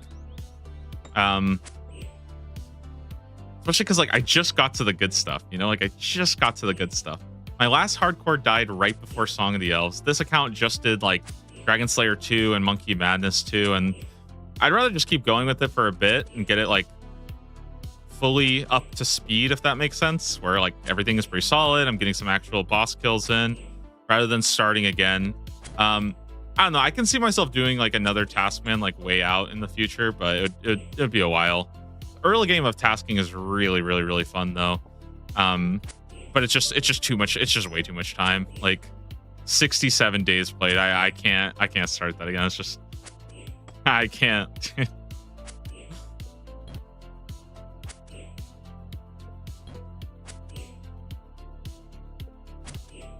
And also a lot of these grinds are much more palatable with the knowledge of like, okay, I'm doing this once and that's it. This is my new main basically.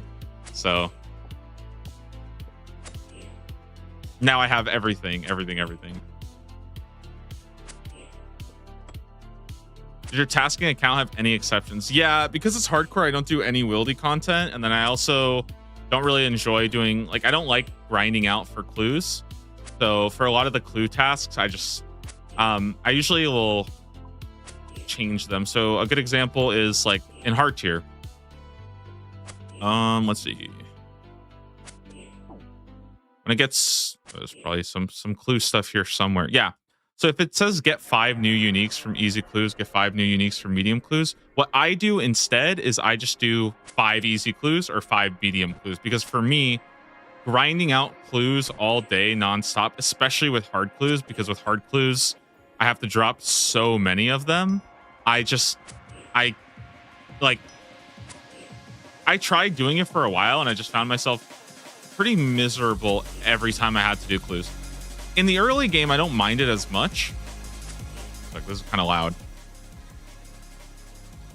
I don't mind it too much in the early game because the clues are good to like progress your account and to find new unlocks, right?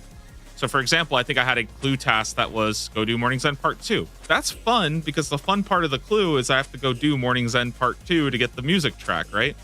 Now it's just, oh, go get 5 clue uniques. All right, I'm just grinding like hellhounds for hours and hours and hours on end. And it's just, it's so boring to me. Like I don't know how people find it fun. Or like even like easy and medium clues. Like I just get to a point where I'm like, okay, I'm just literally thieving ham members nonstop. And I think it's fun. Like I don't mind that stuff. Like I actually like doing clues in like small increments, but I can't just like take 3 days straight of just grinding clues, man. It just like it starts to make me crazy. Yeah, I watched Nublet grinding clues too, and I honestly think that's what kind of, because I was pretty like I was unsure how I felt about it, because I think at that point I was still kind of playing by the rules, and I watched Nublet grinding out Hellhounds, and I was like, I can't. It's just I can't do this. It's too much. It just looks unfun. His range level is like 80. It's fucking crazy how high the range goes. And I'm just like, this doesn't even feel like you're playing the game. Like it's everything wrong with clues. I can't do it, man. If people like that shit, go for it. But like for me, you know, I'll do clues as they come, and if I ever get to a point where I have nothing left to do but clues, I'll double back and start doing them. But it says get 5 clues. It says get 5 new uniques. I just go get 5 clues. Like I'm okay with that.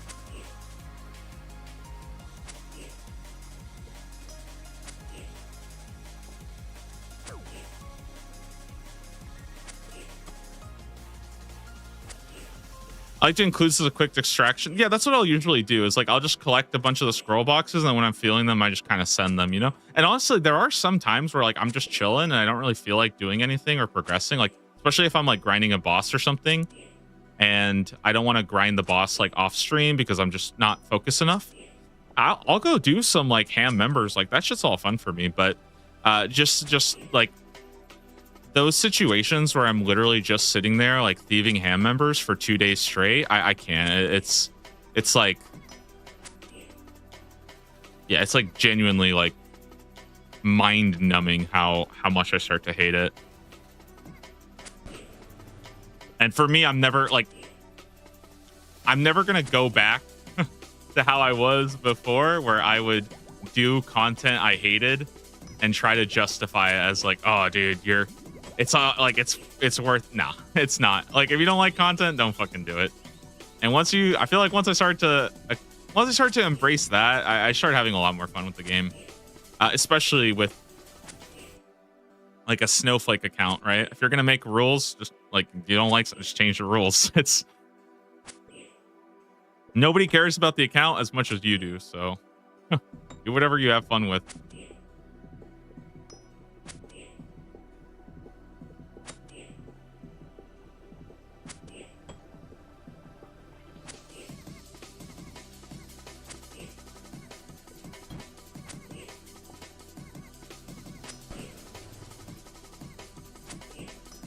Not all content is as fun as killing 5,000 griffins. Dude, I'm trying to, like, listen, I've been saying I like this shit. This is like, to me, this is the most standard, most perfect RuneScape grind. You sit and you are fighting a mob until it dies. You know? This is pure MMO. This is what I fucking love. This is what I grew up doing, okay? I fucking grew up in the experiment cave, okay? Killing experiments all day. Yeah, and it's also like, it's a nice, to me, it's like a nice break from like doing like, okay, we're gonna do Vorkath today, and then tomorrow we're gonna grind raids. Which, by the way, if you guys weren't around for TOA release, bro, get ready for Raids 4. Holy shit. Every streamer you know is going to be grinding Raids 4 for 3 months straight. That's it. That is it.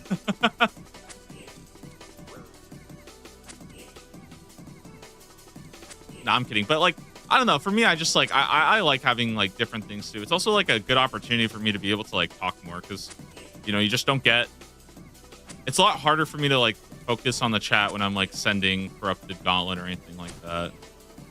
I mean, I haven't done Corrupted Gauntlet yet, but I just mean like those things I kind of have to focus a bit more.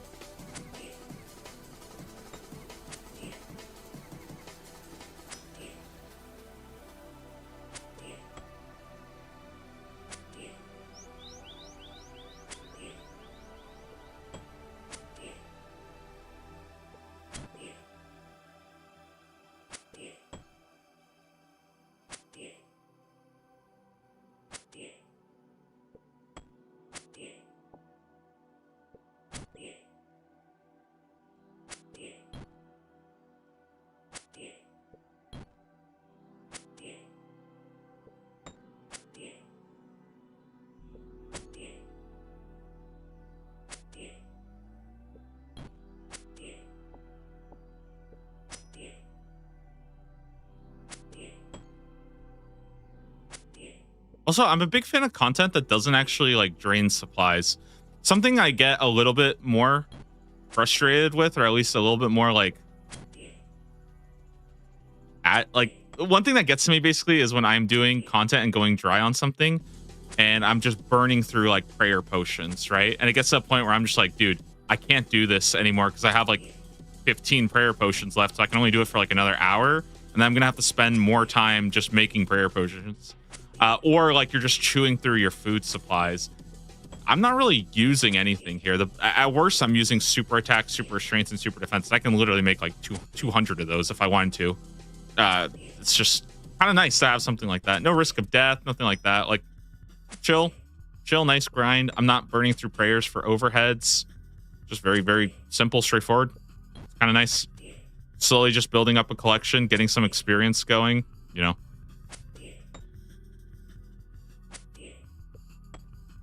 On the flip side, if I was Turiel skipping, I probably would. I would be really, really, really agitated within like a couple. I just know like I couldn't do Turiel skipping all day. It would just feel like shit, you know. Is it more efficient? Yeah, but then I would just want to quit the game. And why would I do that? That makes no sense. Like, why would I do that? Why would I make the game unfun for me?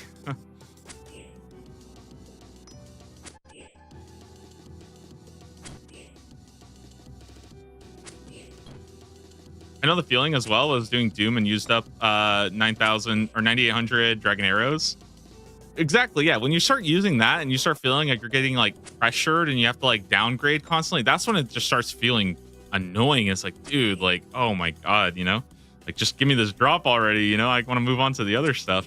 Because that's like the big thing about tasking and like getting all these collection logs is you don't really notice it because it kind of creeps up on you, but like going dry on almost anything in the game ends up sort of coming back around with some kind of like supply drop, you know?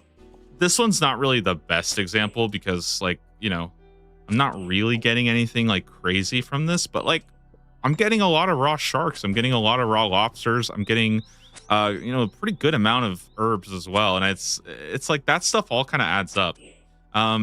Armored zombies, right? You do that for a while, you go dry on that, you end up with a lot of planks, a lot of like herbs and stuff, and that to me has been sort of the big difference maker. Is when I start to realize that like just going around and doing all these random ass grinds and just having the tools to like pick up your stuff, you just end up having a ton of supplies for everything else, and it all kind of balances out, you know.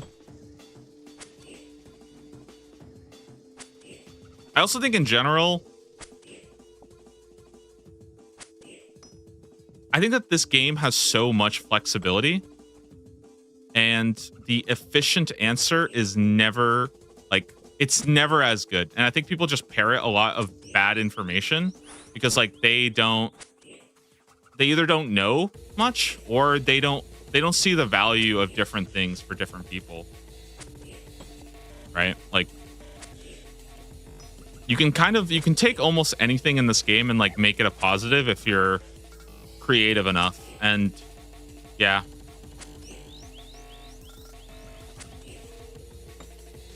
like I've started to like hellhounds. I think hellhounds are usually a slayer task that a lot of people despise. I don't really mind it too much.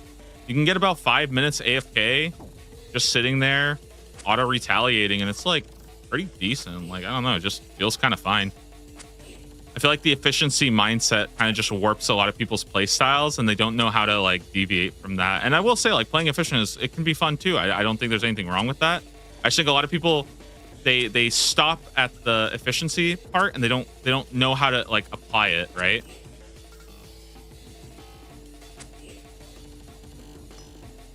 I would say like a good example of this is like dieting, right? I think you could look up a really, really good dieting plan, and it's very easy to look up a diet and to follow it, right? The hard part is actually following a diet and making it like work for you, right? Like I think that's the tricky part about dieting, because like if you told somebody like, hey, listen, you're gonna lose weight if you just eat like this bean, this rice for breakfast, lunch, and dinner, right?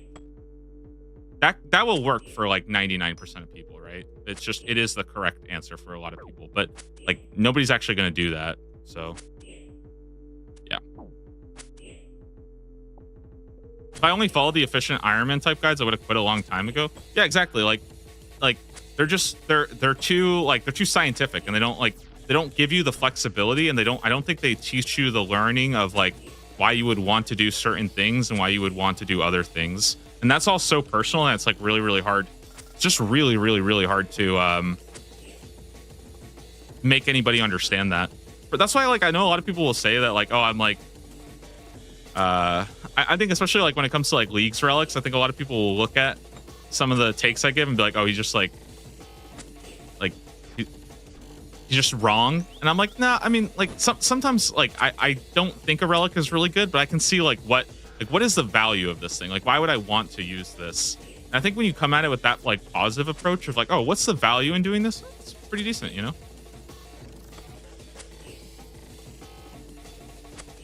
I just feel like a lot of people when they play RuneScape, what they do is that they have this idea of like, if I suffer long enough, then I can get to the fun part. And then you realize that the fun part never actually, like, it never really comes there, you know? And I think more people need to sort of break out of that box of like, oh, I'm going to grind for 100 hours doing something I fucking hate, because then I can have fun. No, it's not gonna work. You're just gonna hate everything. You're just gonna hate everything. You're gonna burn out.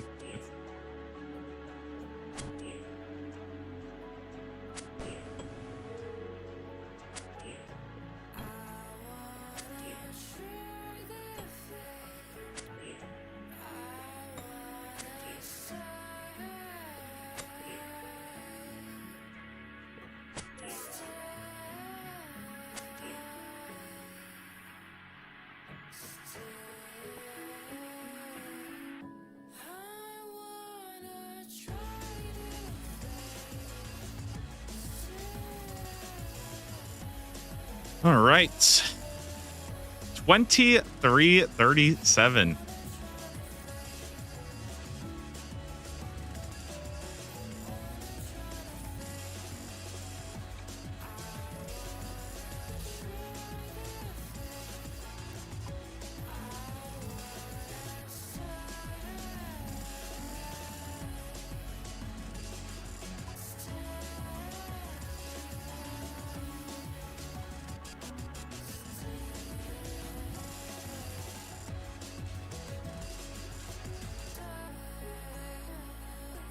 Okay.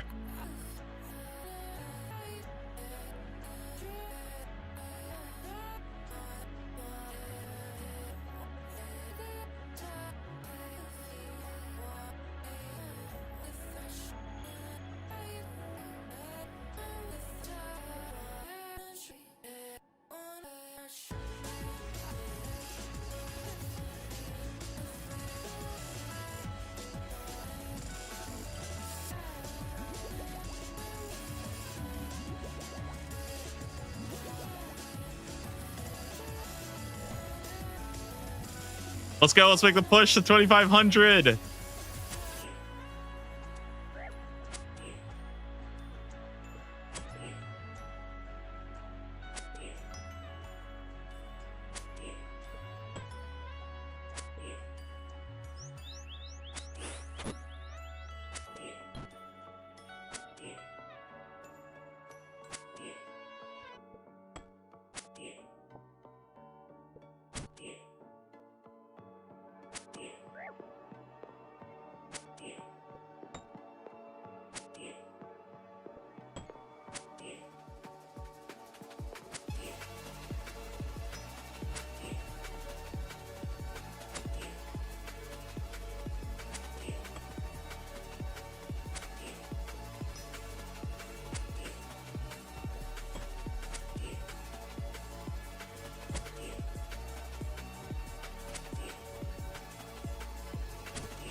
We're actually getting quite close. We're getting quite close to 89 attack now as well. I think that's 2 attack levels today if we get that, which is kind of crazy. It almost feels weird because like Dude, we're getting so close to getting all of our combats up. I don't know. I'm gonna feel a little bit weird once I'm actually like full 99s. Because then at that point it's just like, okay, now you're going for 20 mil, 30 mil. It's kind of cool. It's a weird thing to like think about.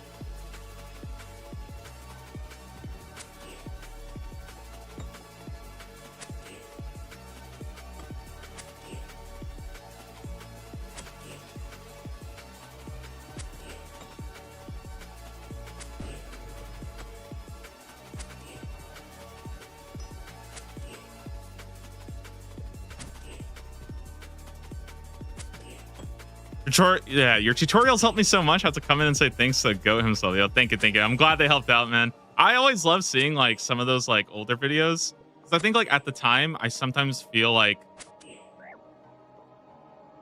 I kind of wonder like, okay, like is it worth like making this video talking about this like random thing or something? But it's always like a blessing to see how many people will still come back to those videos, like the Sunfire splinters and things like that. Like, people still come back to that years later, and I think that's kind of very like unique.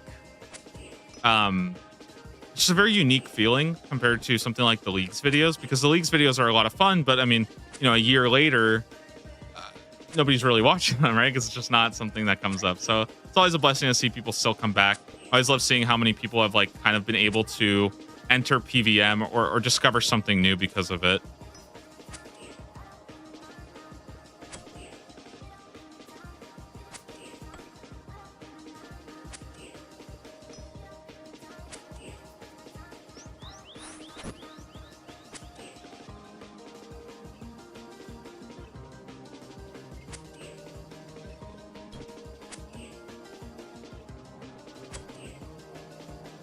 Fire cave tutorial. I'm 0-20 to Jad. All I'll say is when it comes to Jad, I think the biggest thing is just always keep your prayer book up. That's like the number one thing, and like try to limit how much you're like clicking and stuff like that. I think a lot of people, especially during healers, they start doing too much. So a common thing I've seen is like one action per prayer. So like you see his action, you swap your prayer, and then you go like click the thing, and then go back, open up your prayer book right away. Like you always want your prayer book open. Once you get lost in your inventory, that's when I think people will tend to make mistakes. Other thing that I've seen that I think actually does help, it's never going to be the same because obviously nerves are going to creep in, and that's just a part of it. But one thing that can really help is to watch a video of somebody doing Jad and then just in game pray alongside them. So don't use a simulator, but like the simulators, it's not the same. But like watch a video of somebody doing Jad and then like try to play along, and be very, very critical too. Like be very hard on yourself. Like if you make a mistake, start again, because it's easy to be like, oh, I fucked up. Oh, I was late. But if you just follow along the video and just get comfortable with this and start to build that like in-game muscle memory.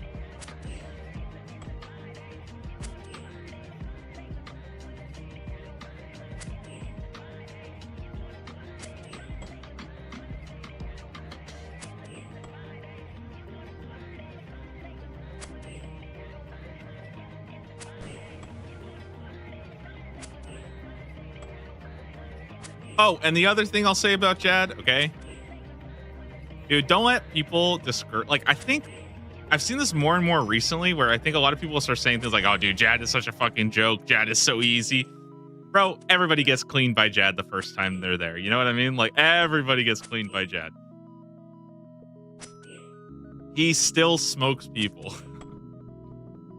All the waves are easy. I just choke every time on prayer switching. It's just, I mean, that's just how it is. Like, that is honestly the that's like the difficulty of fight games. Like, it's just keeping yourself composed. And I'm somebody who is really, really bad at dealing with nerves. I struggle a lot with that. And I know, like, I'm really bad at those kind of fights. I start overthinking. I start panicking. I start, trying to go crazy. And I think the more you can sort of like, it's like a skill you just have to build of like mellowing yourself out and not not overthinking, not doing anything. Just focus on exactly like what is happening and like block out all the noise. And in general, that's actually a big part of old school RuneScape, is kind of trying to block out what's important and what's not important and what you need to be focusing on.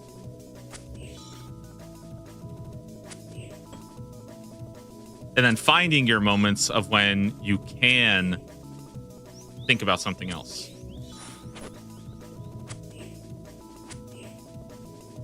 And it just takes a lot of practice. That's really it. It takes a lot of practice, takes a lot of being in that position, and you know, it's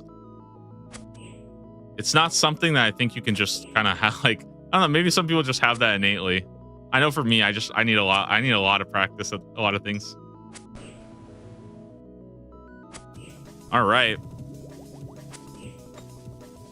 Jai was the first boss I tried. Yeah, exactly. And it's tough too, because like you feel so good going through the waves and you get to Jad and you just die in one hit. It's like, I gotta go all the way back. I think like I would love to see a version of Jad that was like 20 waves or something instead, but that like massive endurance check beforehand is just so difficult.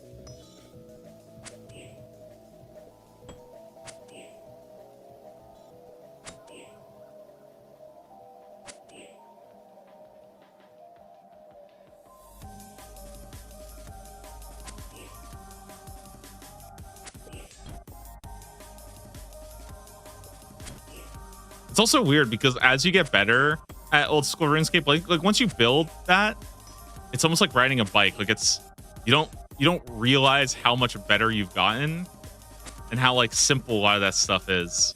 And like for me, for example, like going back and doing Jad, it's pretty easy. Obviously you can still die and stuff, but yeah, it's kind of cool to see that. Even like triple Jads honestly feels pretty easy for me now to do triple Jads. When I first did it, I was like, dude, this shit's actually fucking impossible. Shout out to my alt selling level 92. Freaking gaming. Yeah, 92 sailing.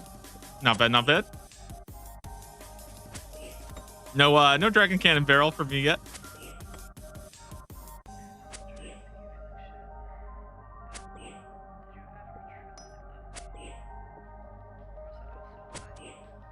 Before trying, my 3-year-old decided she wanted to play when I was safe spotted from a melee. Oh, dude, that stuff always freaks me out. I'm always so worried about that like my cat will jump on my desk and like hit my mouse, something like that. It's just that is so scary.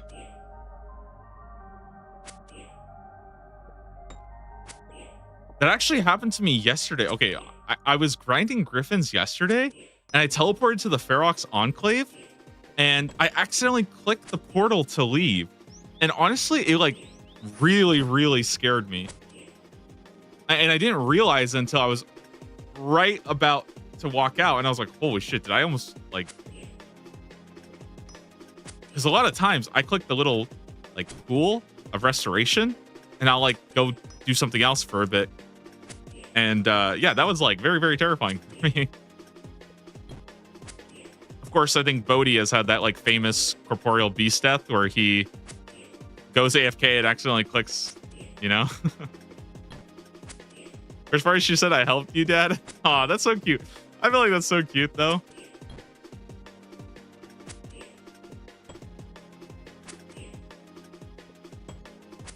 They have like they have no idea.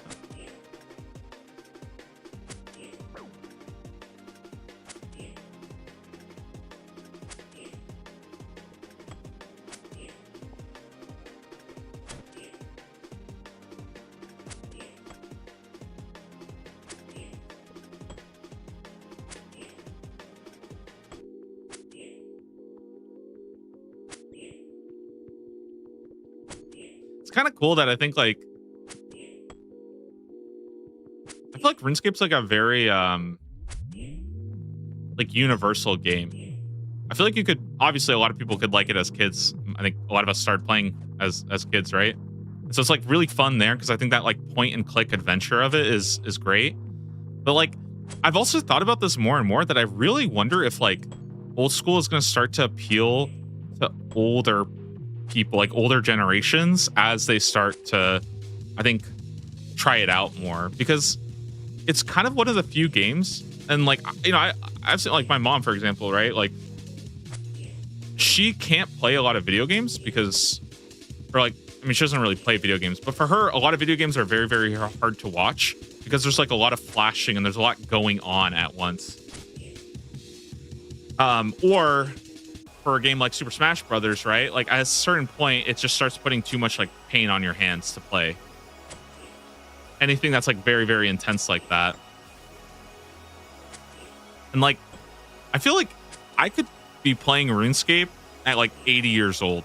No problem. But like, I couldn't play like League at 80 years old. I mean, I'll probably still be playing League at 80 years old, but it's going to be fucking hard. Not be good for my eyes, not be good for my hands. And I also just straight up think old school RuneScape is just the best mobile game ever. Like, I don't know. I feel like nothing even comes close to it for me in terms of what you can do on your phone. It's insane. If old school RuneScape was a mobile game and we were playing shit like Doodle Jump, oh my fucking god, dude. I would be so... I would not even have any time to do anything. Why aren't there Slayer creatures allowed to party? What do you mean they're not allowed to party?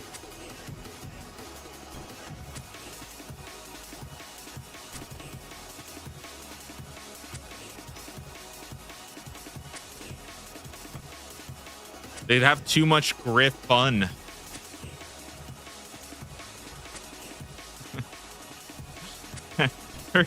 What stage are we at? We're already making fun. Somebody else got me with the freaking gullible joke, checking under the wing of the fucking boat.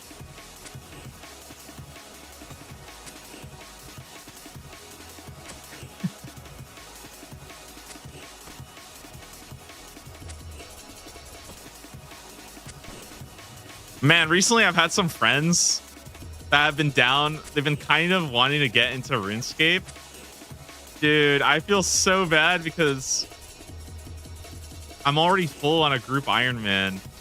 I would love a way to like add more people to a group Iron Man. It would be so cool.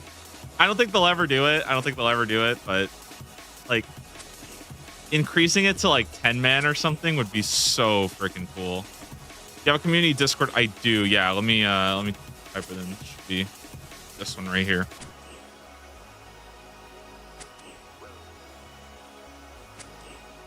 Mr. Show Off, lots and lots of friends. Dude, it's just, I don't know, man. Like, you know, the more I play, I find other people who are slowly enjoying the game. But it's also because, like, I think if my friends actually, like, I think if I had friends that, like, hated RuneScape and they thought it was, like, super cringe, I probably wouldn't be friends with them, considering I'm, like a RuneScape content creator. You know what I mean? Like, if it was like I don't know, you know, there are people who are like, dude, RuneScape's so fucking cringe, it's a shitty game, like it's so old. But like, I wouldn't hang out with those people very much because I can't really like hide the fact that I play RuneScape, you know.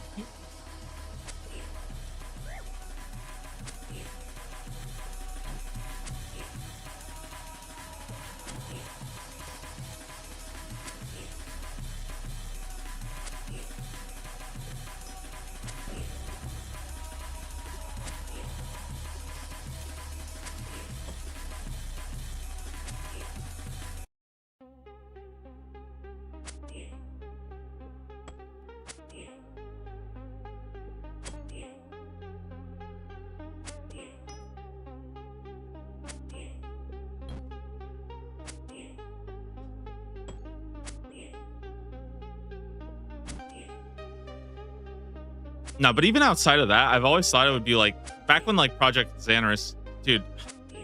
So sad we don't get Project Xanaris.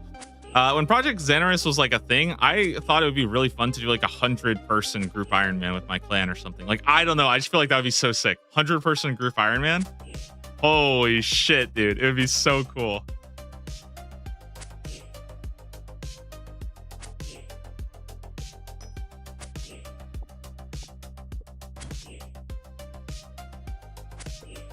the person who's played since '09, I always tell my friends the number go up simulator with wild mechanics for boss and PvP. Yeah, I like, to me, I see it as like essentially like a active idle game, like an, you know, those like incremental games. Like I think that's called incremental games. So it's like cookie clicker.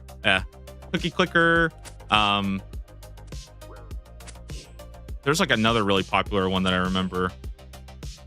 But I kind of just see RuneScape as something like that. You know, it's like a nice slow progression game. For me, it's kind of like building a bonsai tree. You know, like planting one and watching it slowly grow over time. That's how I see RuneScape. And but like the thing is though, that like there actually are really, really fun mechanics like with the bossing and stuff. It's like a very cool rhythm based game.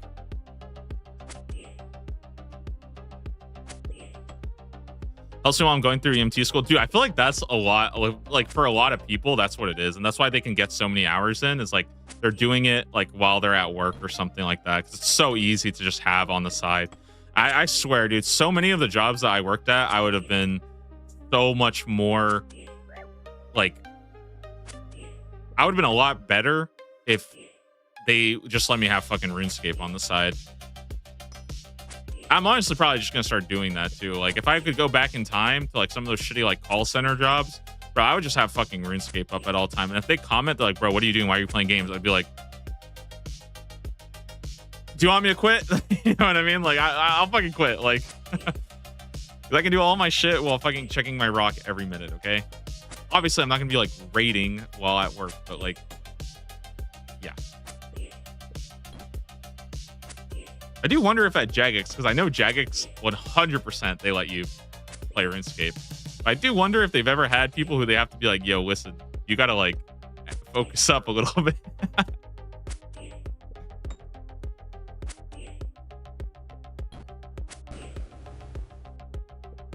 It's not a game, it's an emotional support program. Yeah, something like that.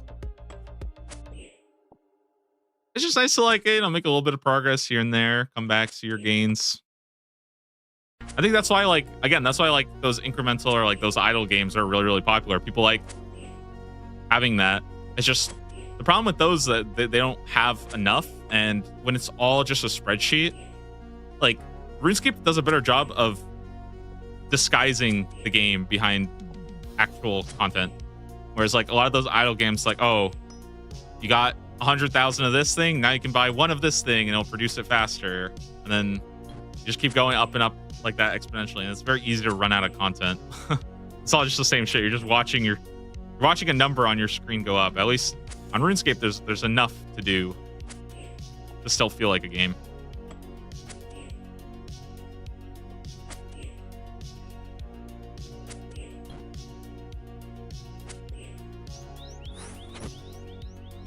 Scary story, dude. That was actually really crazy. I honestly was like I'm really, really lucky that I didn't lose the hardcore yesterday to that. That was like just, I mean, that was, yeah, crazy. And it's like such a stupid mistake to make. And I just thought I was like lagging out or freezing. I mean, like I'm glad I salvaged it, but it was definitely a chance. And you know, it is what it is. you get to walk away with some of those, right? Like, but that could have easily been the account dead. So I'm not like, I don't know.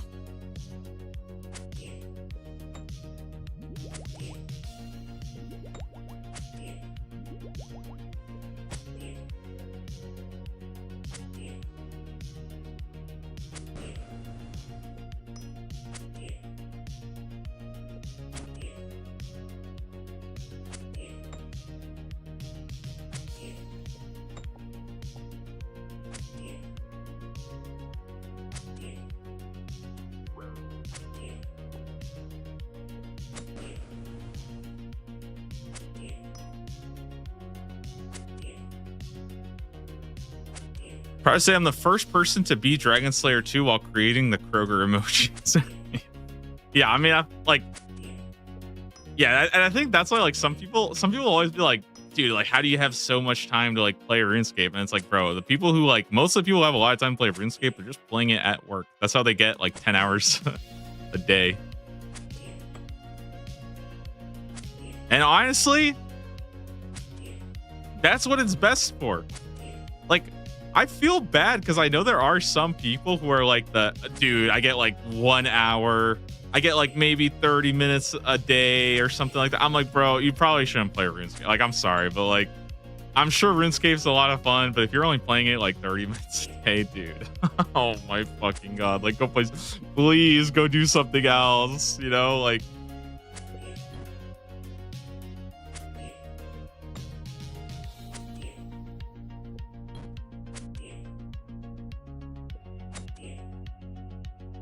Like, RuneScape is what you do to pass time, not what you do when you have limited time. If I made a hardcore, I'd always wear Phoenix necklace and Ring of Life. Yeah, I think that's fine. For me, I just don't want to rely on it. It's not like 100% reliable. A lot of people also use escape crystals. I don't like escape crystals, so I don't really use them. Maybe when I start doing like raids or something like that. But I don't like relying on a lot of that stuff, so I don't. Also, with Ring of Life, the problem is eventually you're gonna want to use like Berserker Ring or something.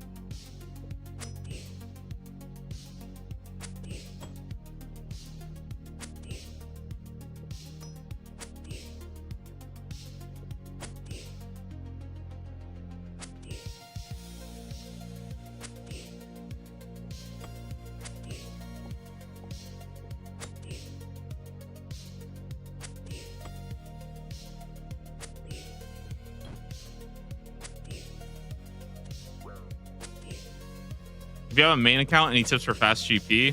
Honestly, just like go grind a boss. That's what I think. Find a boss that you think is fun and just start grinding it. That's it.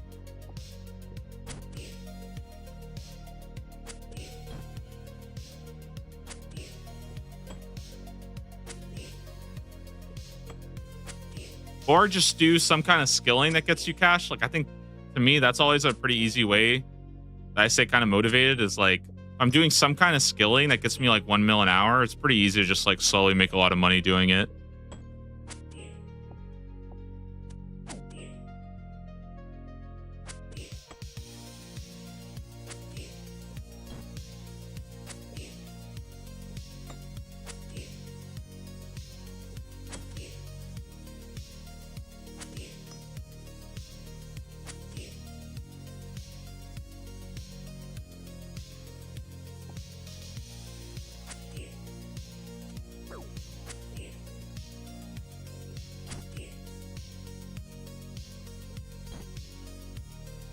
Otherwise, I mean, I think one of the best things you can do is like Slayer, but Slayer's hard because if you don't already have a high Slayer level, then it takes a while to kind of get going.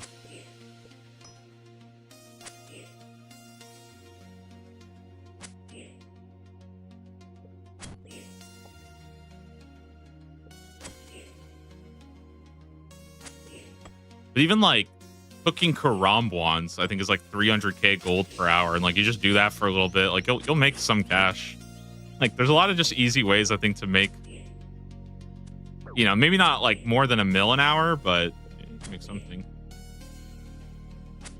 I got a lot of my early gold, like when I first really started making money and like actually becoming, like, I don't want to say rich, but like for me, it was TOA. Like, I just started learning TOA when it came out, and I made like a crazy amount of money there.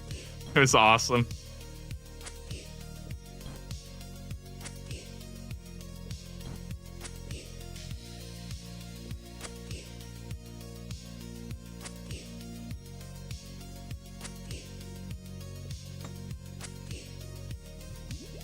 Mining nickel is over 1 mil. Yeah, that's a good option. So many good sailing things. Like, what, frost dragons right now are crazy, right? It's like, I think frost dragons are still over 5 mil an hour. It's just nuts.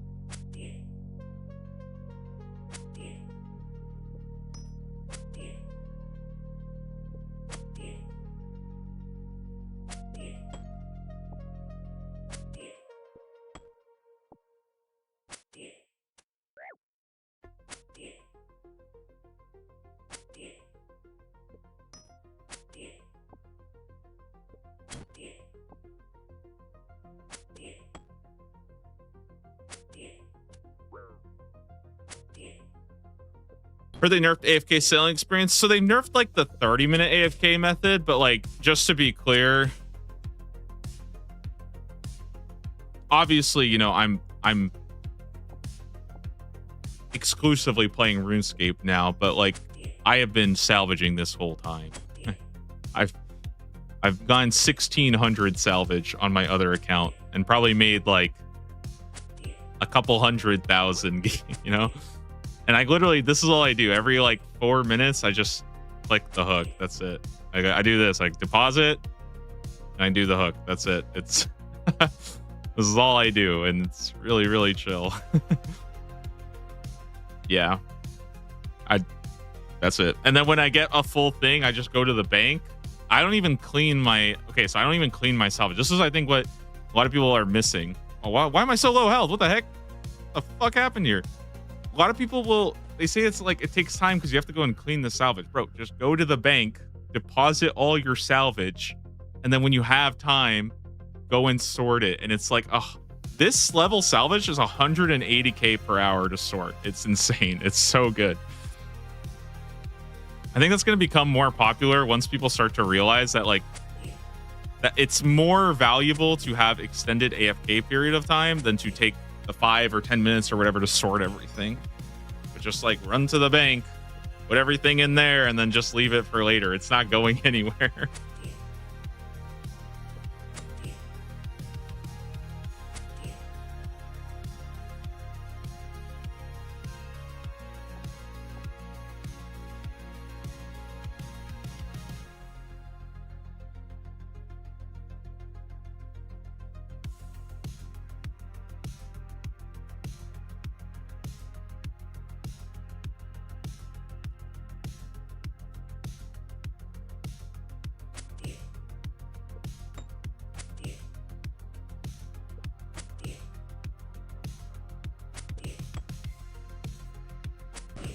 Definitely gonna do it now that I know it's buffed again. The biggest thing about it though is like you have to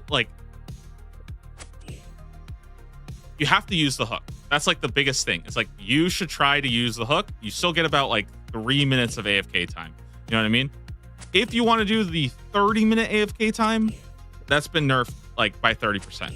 But it's still like, I think it's still somewhere around like 40k an hour or something like that. You know, like it's still pretty damn, at least at the higher end, it's still 40k per hour for literally not interacting for 30 minutes, which is really fucking generous. But as long as you're using the hook, you can still make like, I don't know, I feel like you can pretty easily make like, I think at level 53, I was getting about like 20k per hour just clicking the hook every like 3 minutes roughly. And then like when your inventory is full, you just deposit in the hold and then put it out of bank or something. Like it's so chill. Yeah, you put a worker on one and then you use the other hook. That's it. And like most of the time, especially if you're on like, if you have somebody at all 3 of the spots, it's super, super chill. Yo, good morning, Sharma. How you doing?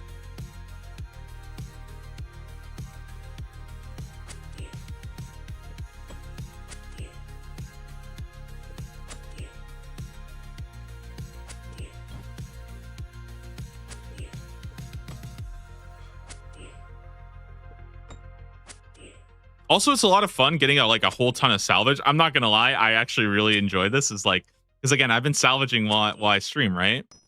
But then when I go to the bank after like stream, I have like 2,000 salvage waiting for me, and it's actually kind of fun to just sit there and go boom, boom, boom, boom, boom, boom, boom through all of it. It's so sick, dude. It's so fun. I love it, man. I get so much XP going.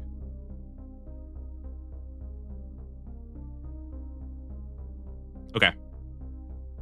Let me kill one more, and then I'm gonna go repot, get all my stuff, and then keep going. Almost at 2,500. Crazy. I didn't think I would get it today because I started at less than 1,600. So, yeah.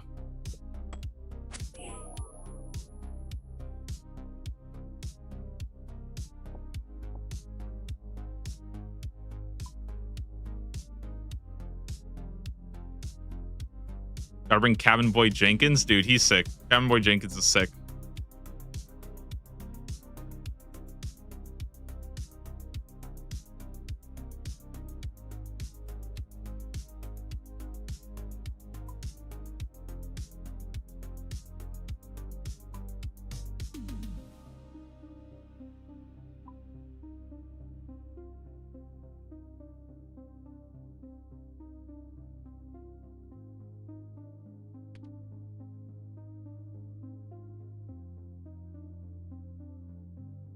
Oh look, we're almost at 10,000 feathers.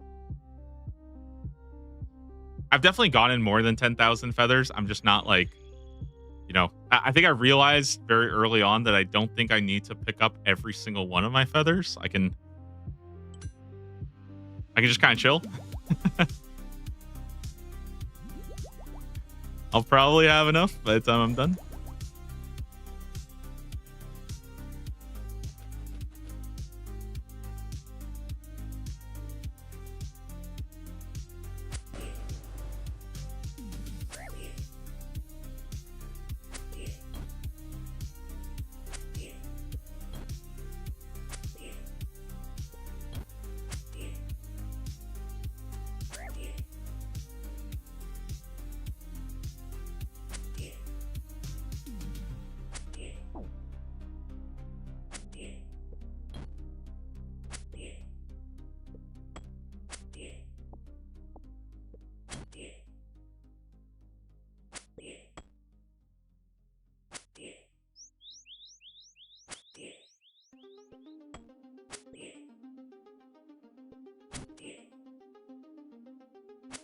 Okay.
Guys, I'm thinking we might have a Griffin day 3. It might not be over today.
Okay.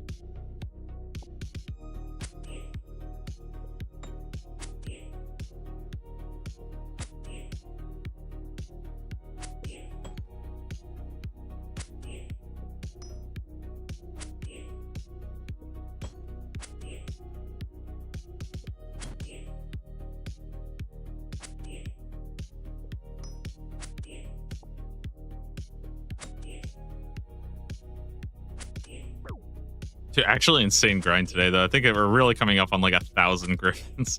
Dude, 1,000 griffins in one day. Whew.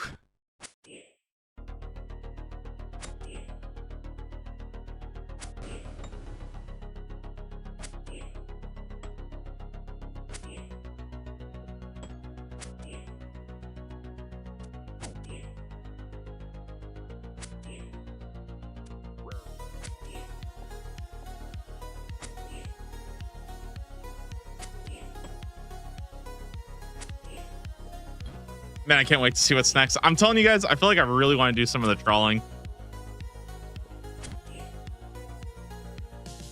Because I've done like maybe 20 minutes of trawling and that's it. But going for the giant blue krill, that'll feel pretty cool.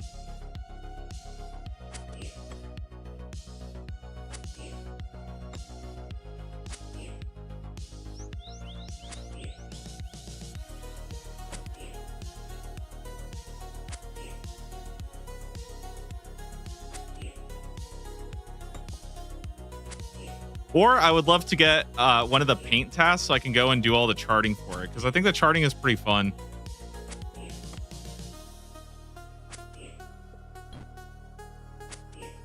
And I kind of want to do some more sailing.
Guys, we might be going dry.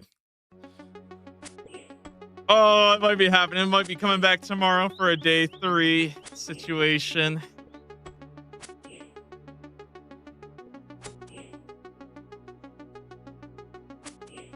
That's not good. Oof.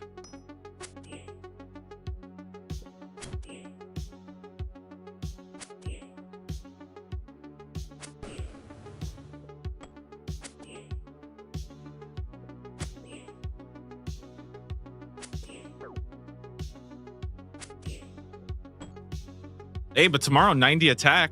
That'll be pretty huge.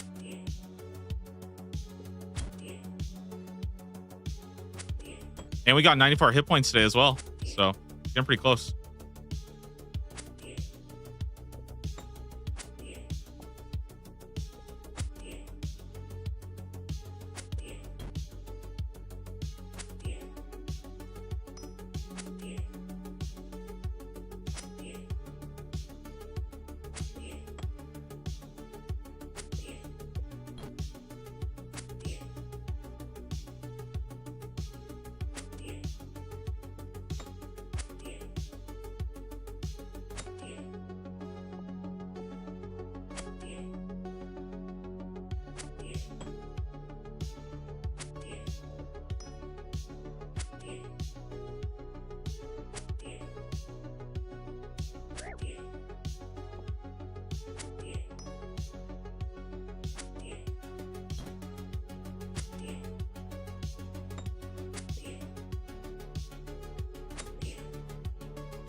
Whew.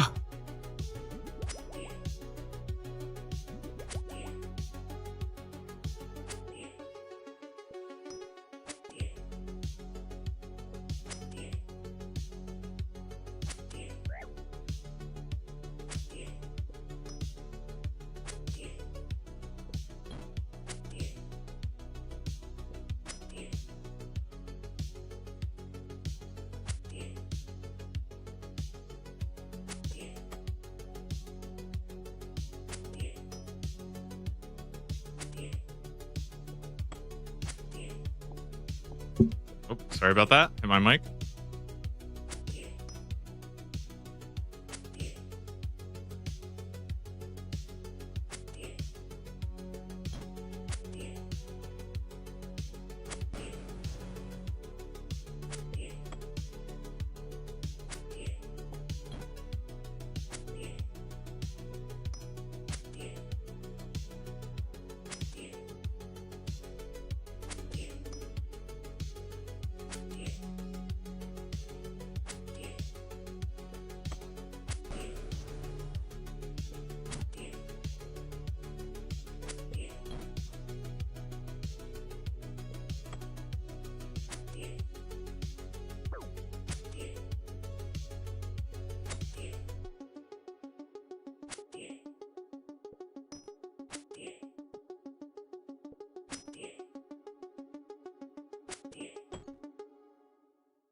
Oh, I got 10,000 feathers. Let's go.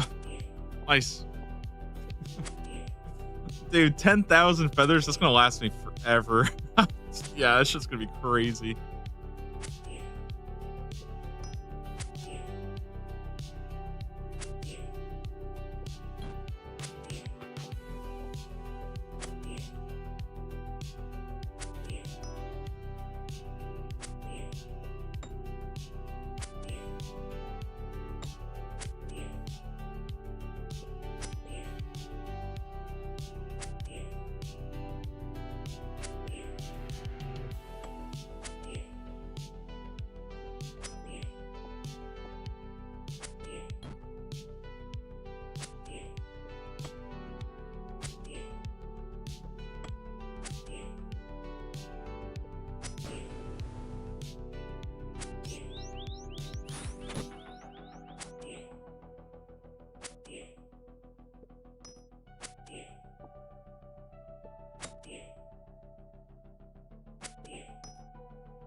Yo, what's up, Double? How are you doing, Remax? I'm doing pretty good. Just grinding out some griffins. We're almost hitting the 2,500 kill count, which is great. Then I can complain about going dry, you know, which is just honestly a really relieving feeling. No, I'm kidding. But no, I don't know. I've been like, my goal today was 2,500, and I feel like it's been 7 hours now. I started at 1,600 or so. So we killed like over 900 of them, and it feels pretty chill. I feel like I've made good progress, killed a good amount of them, got some clues done, which is always fun. And yeah, just chugging along.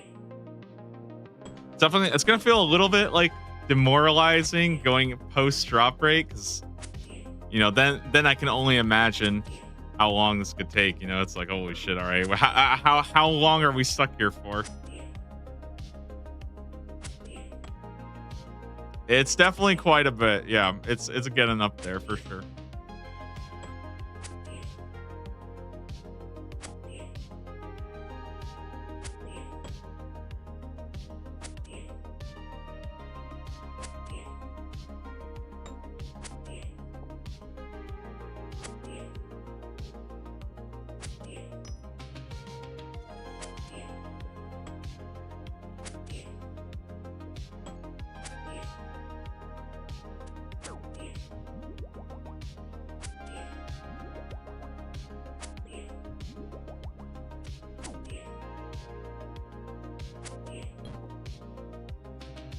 Hopefully not too many more. I'm hoping for it.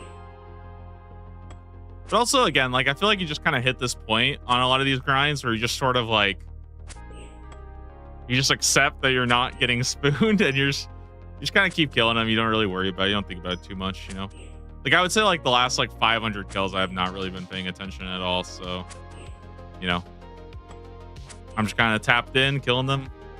I mean, I'm pretty excited about the attack experience. It's like a good opportunity to just whack stuff. Are you doing Slayer? No, so that's the problem. That's why this is taking so much longer than it should. Is these guys have a boosted drop rate when they're on task. And well, I'm not on task. So I can't use the black mask, and I can't get the boosted drop rate, which a boosted drop rate is 1 in 1,000, which is honestly quite decent, considering that would put me at 2.5 times. I just don't have very many Slayer points. So my option is pretty much I would have to fish for a Gull Slayer or a Griffin Slayer task. I keep calling them Gulls. I'd have to fish for the Griffin Slayer task and just spend a lot of points, or I would have to Turiel skipping. I don't really like Turiel skipping. Plus, I mean, I don't know. I don't really want to spend all day Turiel skipping. It just feels more like demoralizing for me. I'd rather just sit here, grind them out, not really think too much about it.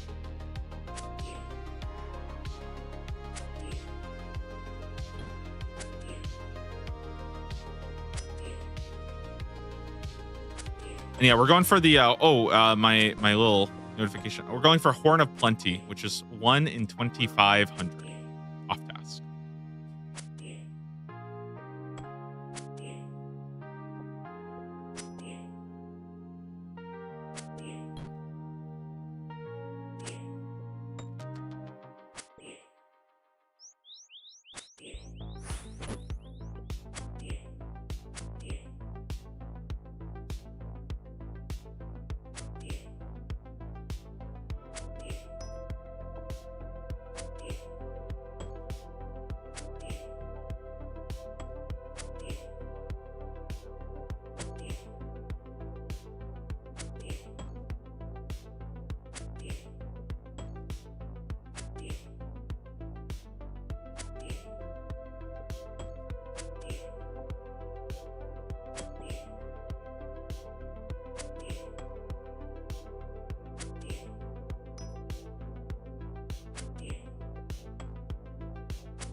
Yeah, one thing about these kind of tasks, these like sort of, I don't know, they're like mob grind tasks. You're just grinding a mob, right? That's not really a boss. But one thing I kind of hate about these tasks is that it's really hard to make a lot of progress like off stream, or if I'm like a little busy doing other things, because it's not very like focus intensive. Like, I don't need to focus very much on it. However, I do need to click again every like 20 seconds. And that is the one thing that does sort of drive me nuts. Is like, I can't just leave it for like 5 minutes. I mean, I guess I could try to get like goading potions, but I don't think the time spent getting goading potions would be worth it. It's like, I might try it out though. That's actually not a terrible idea. Go spend like an hour doing goading potions, and then I can actually just leave myself to sit and attack for like 5 minutes at a time. Actually, kind of a sick idea.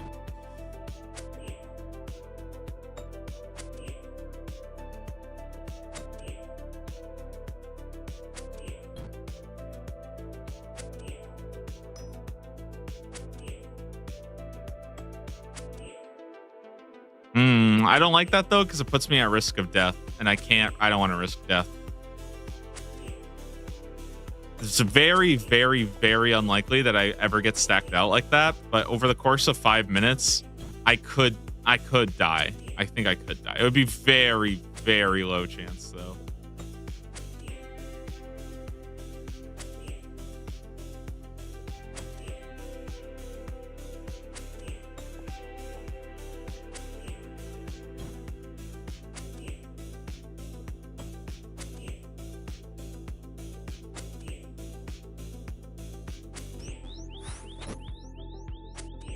Whereas if I'm just, clicking the next mob, as long as I'm like above 70 HP, every time I click, I can pretty much like stop thinking because there's nothing left to do, which is nice. That's pretty cool.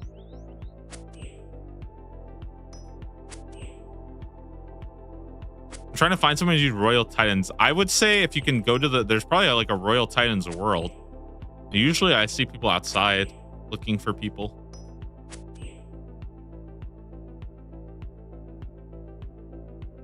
Or I could try asking around the Discord, see if anybody's interested.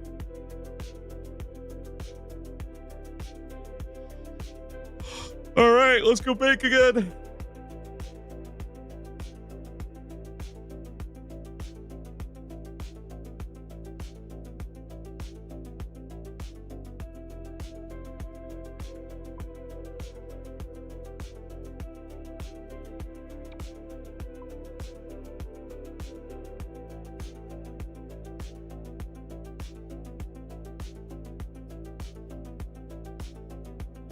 How's the herb sack looking, by the way?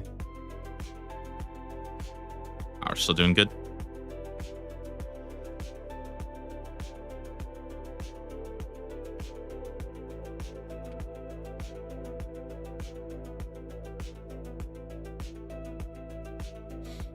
All my friends who play are into arc raiders right now. Yeah, that makes sense. I've definitely felt that before. Everybody's playing a different game and you're trying to ask them, but it's like, oh, you're like the odd one out. You're just waiting for them to come back around.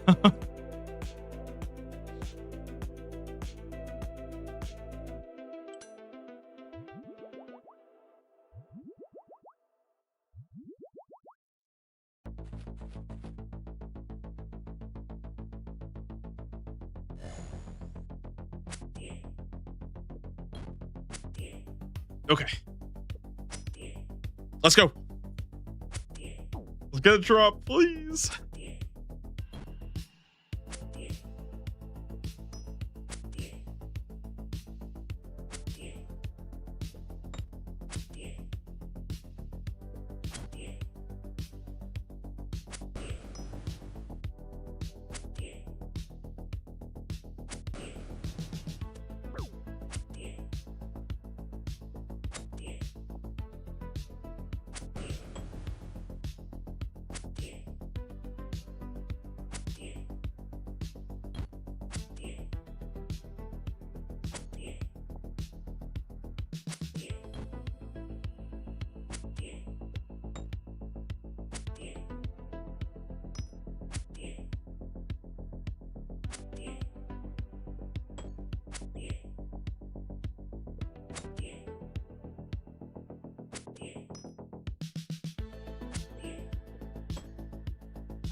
What world are you on? I'm always on homeworld 421. That's like the home world for my clan and for the community. Pretty sweet. It's West Coast though, so I know it's not the best ping for everybody. And yeah, I get that. But 421, that's my home world. I'm always there.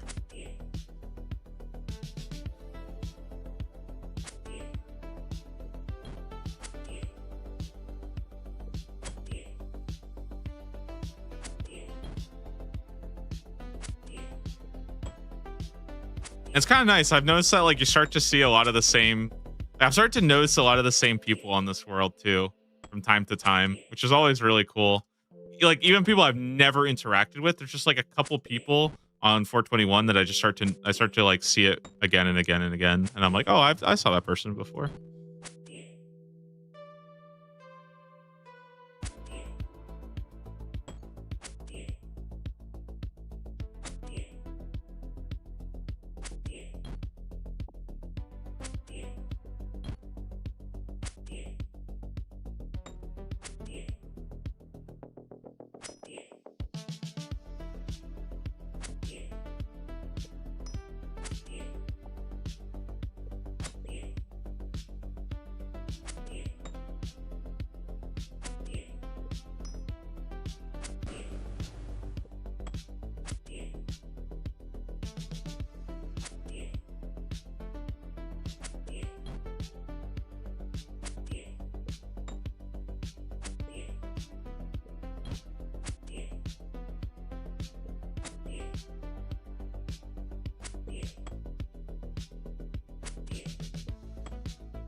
It's annoying when viewers come hang out in game. I mean, I don't think people really do that much. That's the thing.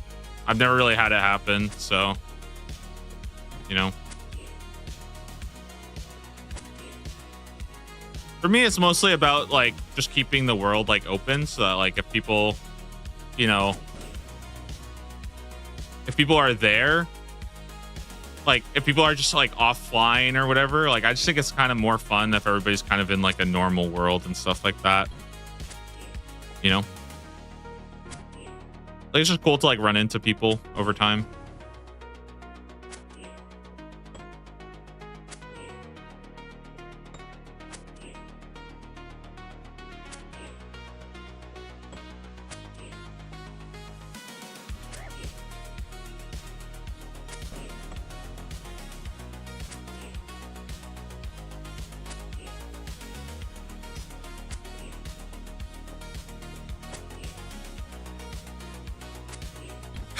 All right.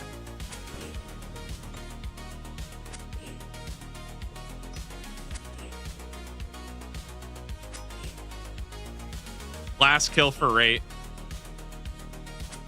It's pretty hard to come crash me at like Griffins, to be honest. Like, there's nobody here. I understand if I was like doing Cerberus and somebody came to crash me and be like, okay, well, that's kind of fucking annoying. But also, like, it's not that hard for me to just like hop. Like, it's not the end of the world. Like, I don't know. 2,500 Griffins. No Horn of Plenty. Oh, what a bummer, dude. All right, let's keep going. I mean, I'm not stopping. I want to keep going, man.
Dude, I said I would go for 2,500 today. I don't know. Maybe I'll do another couple hundred. I'm just. I felt so good today, man. I felt so good.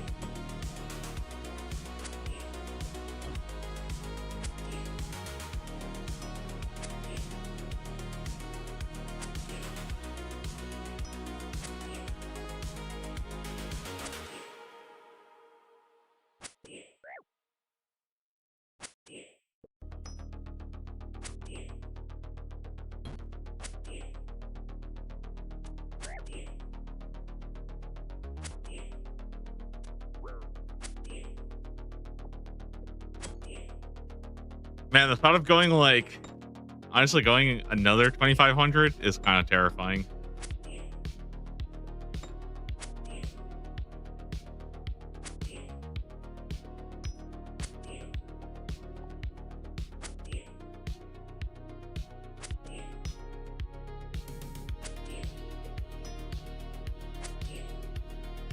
I'm thinking anywhere, sometime before 3,000. Okay, give me sometime before 3,000.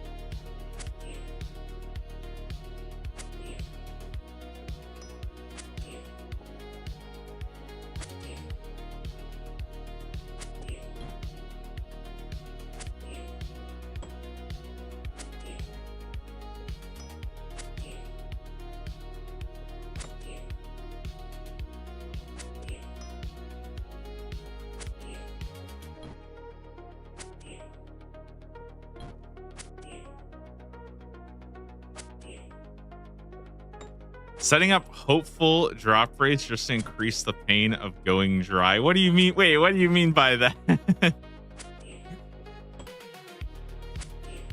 I'm just saying, okay, if I get in the next 500, that'd be kind of sick, you know? What's wrong with that?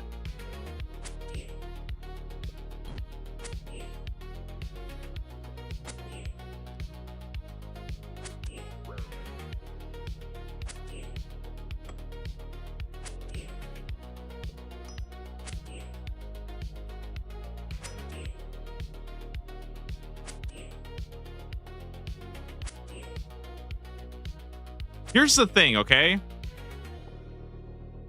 I have never seen this item before, okay?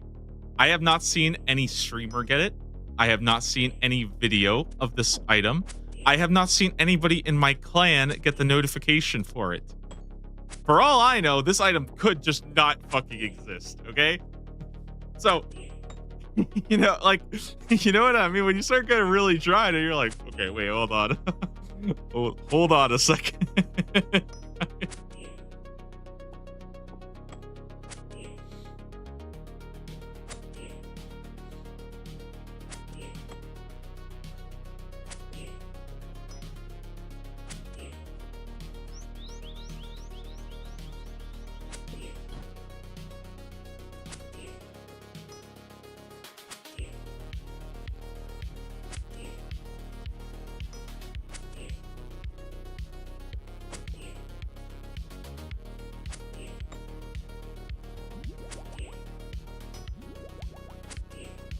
Has anybody in chat gotten the Horn of Plenty yet?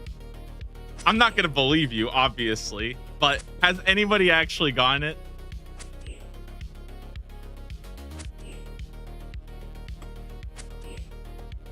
Yeah, okay. So yeah, somebody's gotten it. We'll see.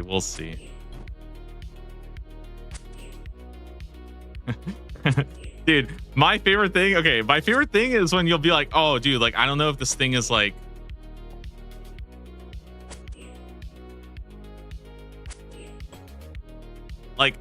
sometimes, for example, like I think it's happened during like leagues or something where like I'm like, okay, I don't know if this thing is like bugged or not because it's not dropping at like the rate it should. And someone's like, well, I got it in like 10 kills. It's like, okay, well, that's awesome. That's like, wow.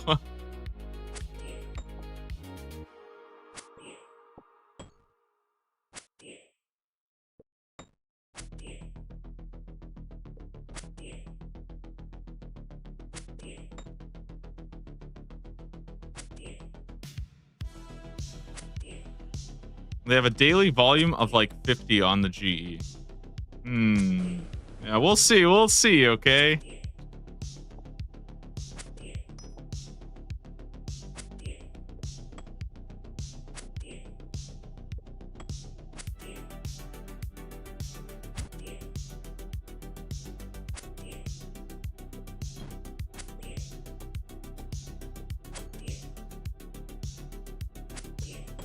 I know it's just leaks, so the grinds are short, but I went on drop rate or a little bit over for most items. Yeah, I feel like that does happen sometimes where it just feels like you are always over the drop rate and stuff. And like, it can suck when you don't feel like you're getting lucky anywhere. But I've been actually really lucky with like most of these most of these tasks. I've been very, very, very lucky, so I'm fine. It's just, again, the tricky thing is that going like, you know, people say like luck balances out, which is true, but it's also like, I feel like going dry on some things and getting lucky on other things is just significantly better or worse.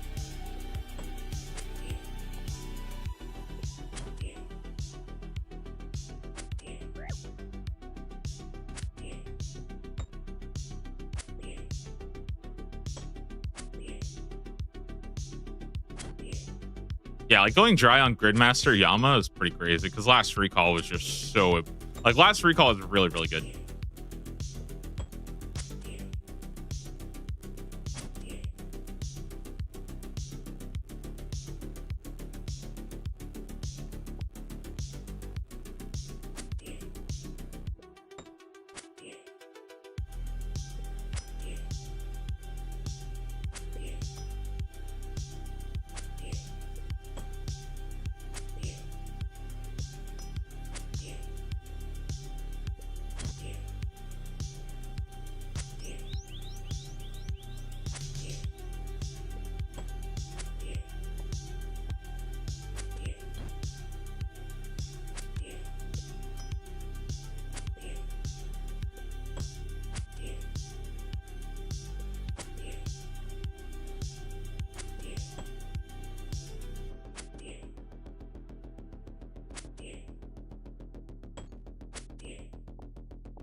Oh, I might have something kind of fun to share. Let me see this. Let me see if I can find this real quick.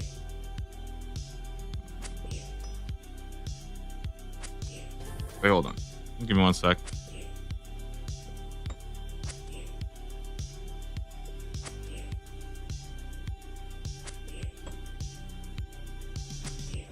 Okay. So I want to show you guys something, and I want you guys to tell me if I'm tripping here or not, okay?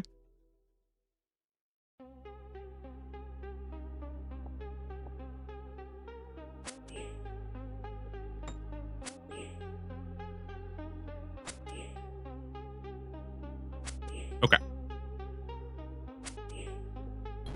One moment. Let me get a picture of it. Okay.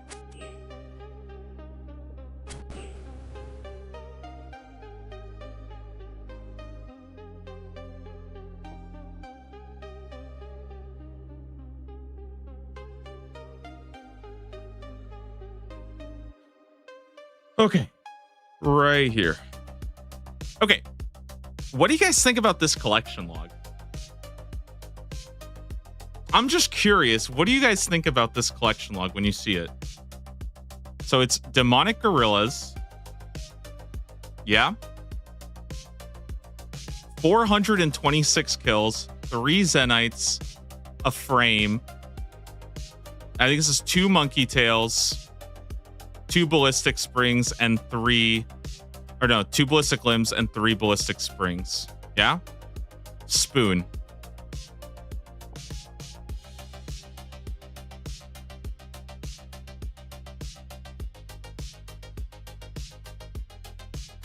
Now,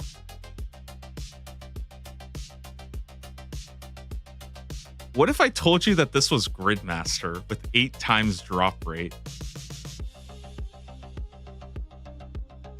Is that not something a little bit weird about that?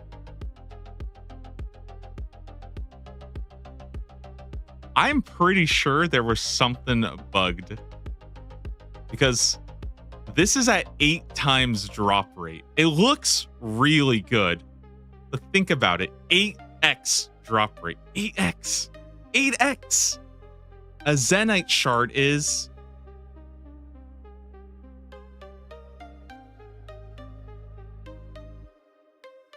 How much? 1 in 38. 1 in 38. Yeah, okay. And like, I was sitting there, I was like, okay, there is something very clearly wrong here.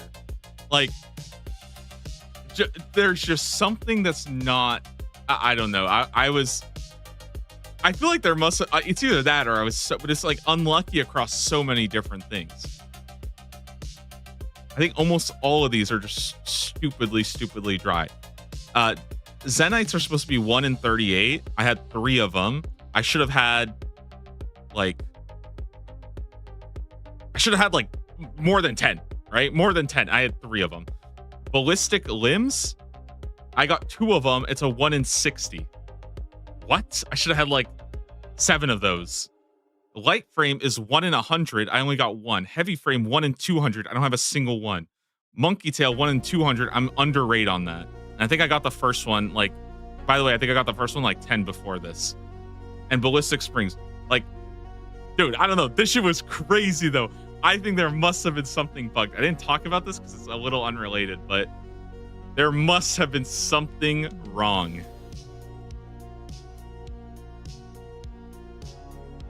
Anyways, that's my little, I just wanted to make sure that I'm not tripping because I saw that like this was happening to me and I was actually starting to lose my mind. I thought that maybe I'm just a complainer, but no, this seems like astronomically off than what it should be. I need a little bit of sanity check. It's either that or it's literally some of the worst luck I've ever seen. I can't like calculate how dry I was on everything combined, but yeah, I don't know. That was just the weirdest thing.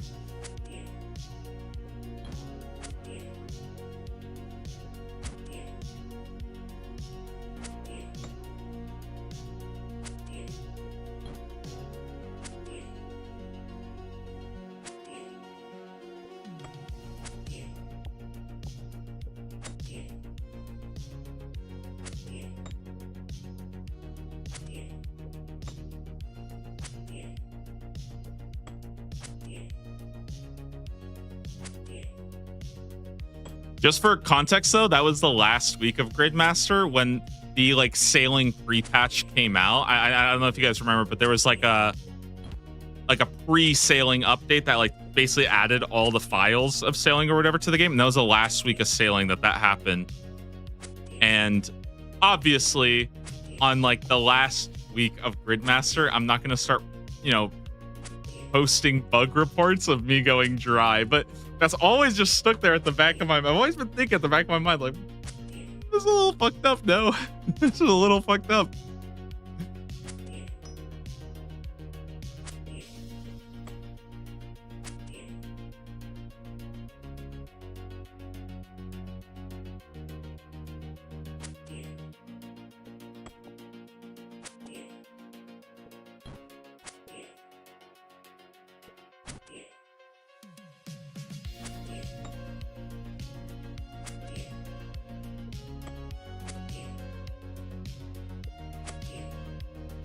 It does look like a pretty cool log though in the normal game, right? Like 3 Zenites and 426. Like that's like, oh shit, that's pretty fucking. Oh, 2 monkey tails. Like what the fuck? Like, it looks like a really sick log until I've dropped that it's Gridmaster, and then it's completely different. It's like, wait, what the fuck? Like these rates are completely nonsensical.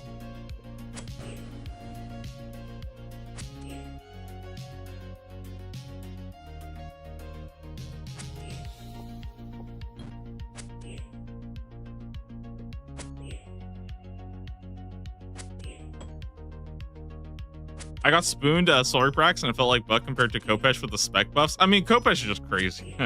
Kopesh is just so ridiculously insane.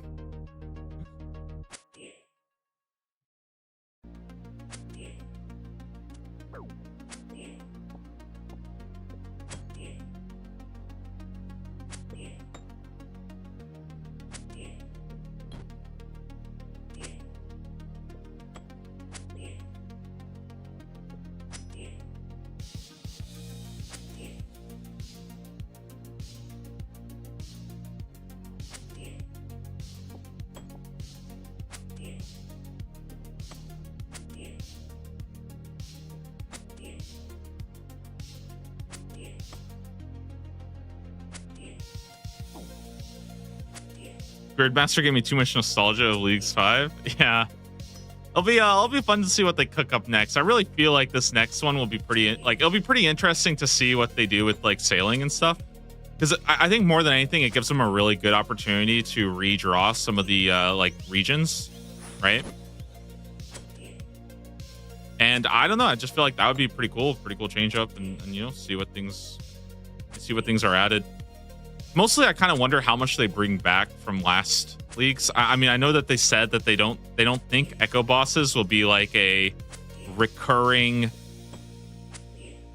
Like, they don't want to make Echo bosses the standard, but I don't know, man. I feel like Echo bosses are so, especially like some of them, bro. You got to bring back Echo Gauntlet at least, like Echo Gauntlet, Echo Coliseum.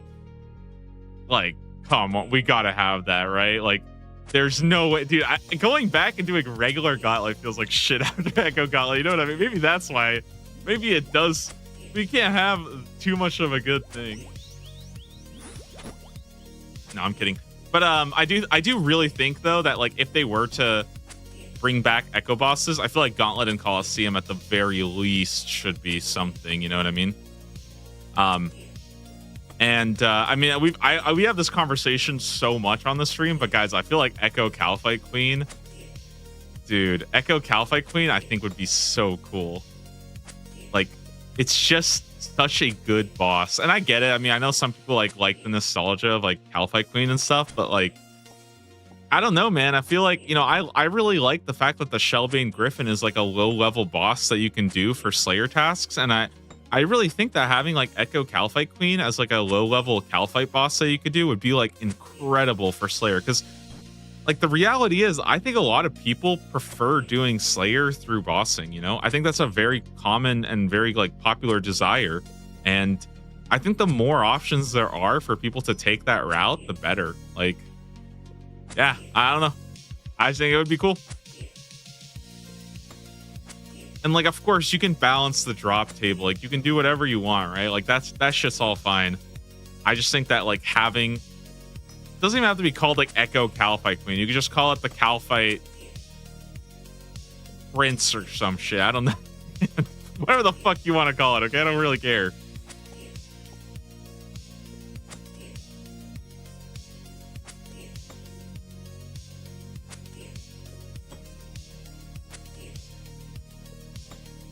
Oh, good morning, D&D Drew.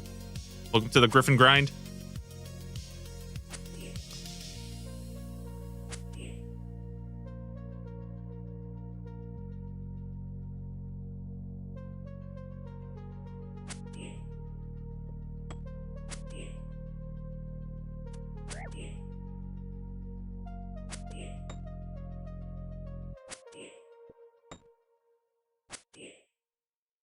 Ecothermia was like an easier whisper. Yeah, that's a good point. Or it was kind of similar to Yama, actually. That's, you know what, people have done Ecothermia, which I think a lot of people never actually did it, but it was very similar to Yama, where you like walk between the safe tiles and you get the little prayer swaps. It was pretty cool. It's a cool fight. I loved Ecothermia. I think Ecothermia was like just straight up one of the best. Also mechanically, I think it was very, very difficult to do. I would say DKs were number one, and Ecothermia was one of the harder fights to do if you were doing it with melee. If you're doing it with ranged, it's not that hard, but melee was fucking hard, man. Melee was really, really challenging. It was doable though, which I like. I like the fact that you really could do it with melee, but you had to have some clean pathing.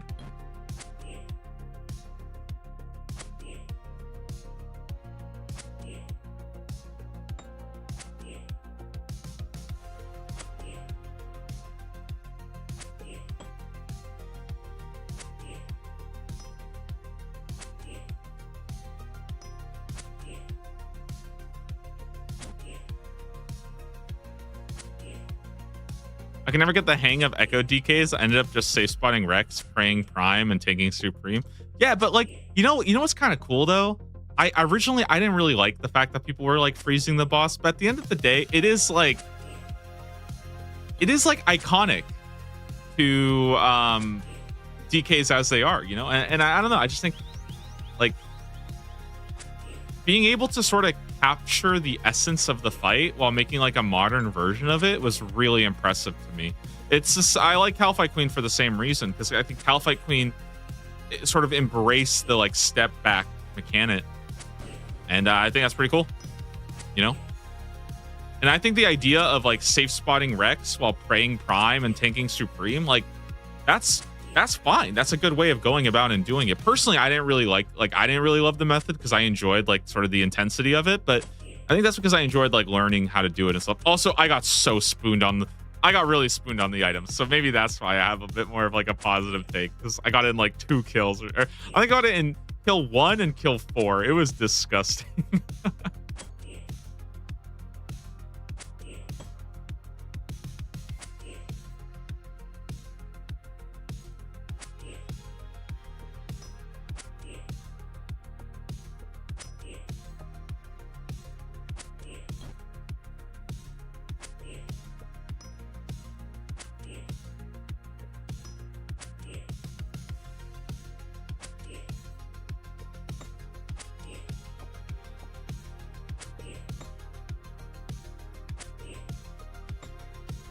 But it's really cool. I think it's awesome when you have a fight like that where there's a lot of different ways of like solving it, and people came up with like their own kind of solutions and found what worked for them. And I think that's awesome. And I think Echo DKs was really cool. The thing that I always say about Echo DKs is that Echo DKs feels like what I thought DKs were when I was a kid, you know? Because when you actually go and do Dagonoth Kings now, they're kind of lame. But like, as a kid, the idea of like going in and you're just getting fucking mauled by these 3 and you gotta like swap and fight, it's like, that's the shit that I was like, that's what I thought it would be, you know? But it's not really like that nowadays.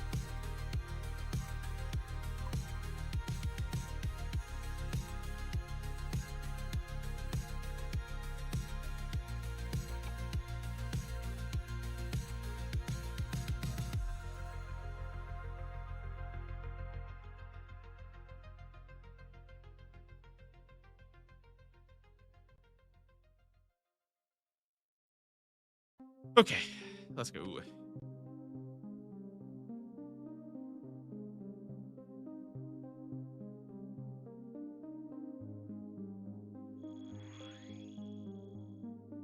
like to see Devil's Element come back. I think what they could do is like they could lean more into the like special, like, man, I don't know what to call it, like the Demon Bane, Dragon Bane, Weakness Bane. I feel like that's something that they could lean into a little bit more.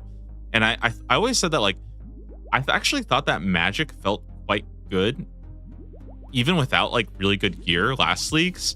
When you were doing Elemental Weakness, when you were doing Demon Bane, like basically those kind of niches, I thought that was really fun.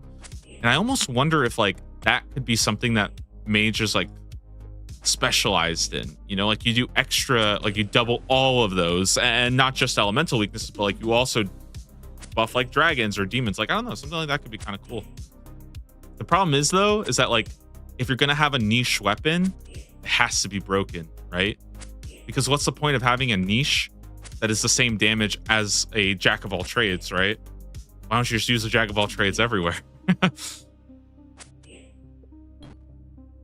Yo, good morning, Dangerous. How are you doing?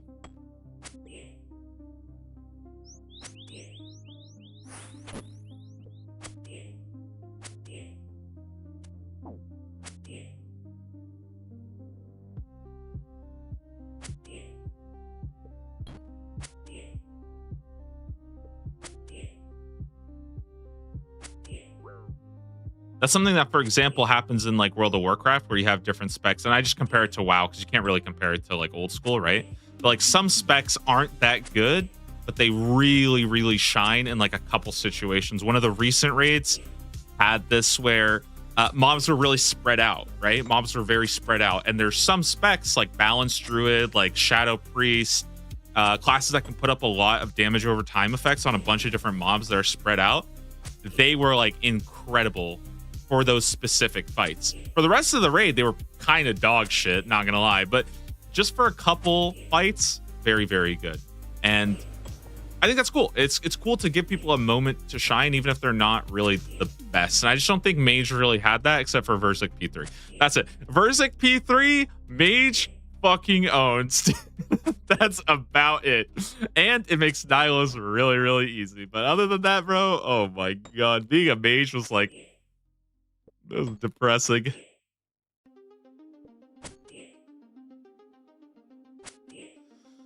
2,500 kills. Yeah, we're past rate, which is obviously kind of not good. But I mean, I've been going for like what, almost 8 hours today. I woke up at 1 a.m., started grinding. I feel great. Honestly, I don't know. It feels like I said this. Like to me, mob grinds like this, where you're not really taking damage and you're just grinding them for like a very low rate of something.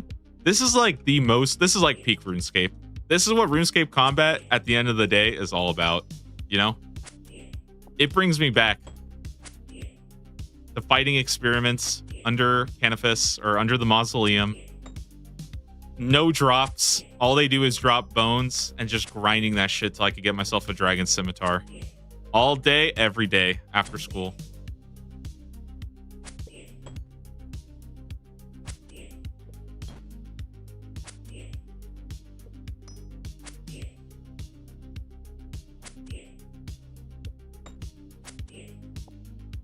Something like an elemental purging staff. Yeah, exactly. Something like that. And that could be the sort of like, that could be the perk of mage or something. It's like, okay, maybe you don't do as much damage as like a twisted bow, because twisted bow, I mean, you get it so easily. And like there was, and especially with the whole idea of like range never misses, it kind of set the floor for ranged really high across the whole board. Even something like, you know, rune knives or something like that. Like you could do insane amounts of damage just with that, because range never missing was such a powerful passive. But if the flip side of that is that mage gets these like just unbelievable damage against like demons and stuff like that, I think that would be kind of cool. You know, like I think that could work. Maybe not everybody would like it, but I think it's at least like, it's just something, right? Like I think more than anything, people need something to latch onto that makes them feel special. That sounds really stupid, right? It sounds that sounds dumb, but I think it's true. I think people just need that like moment that they feel like they are unique, or that they are doing something that others cannot. And if you don't have that, then it feels pretty lame. Why are you killing seagulls day 2? So I'm playing a tasker, which means that I have to go through and do tasks of the collection log randomly in order. And right now my current task is I have to get the Horn of Plenty, which would be easy to do if I had this as like a Slayer task. But because I'm going back and doing them, like I already completed all these medium tier tasks, I'm only pulling from the list of like sailing new tasks. Things like this, getting a dragon metal sheet, dragon cannonball. So I'm going back and completing all these collection logs. And right now I currently have to go get the Horn of Plenty, which is, I don't really have a lot of Slayer points to spend. And I don't really want to spend all day on stream like skipping by doing like tutorial skipping and stuff. So yeah, we're doing this.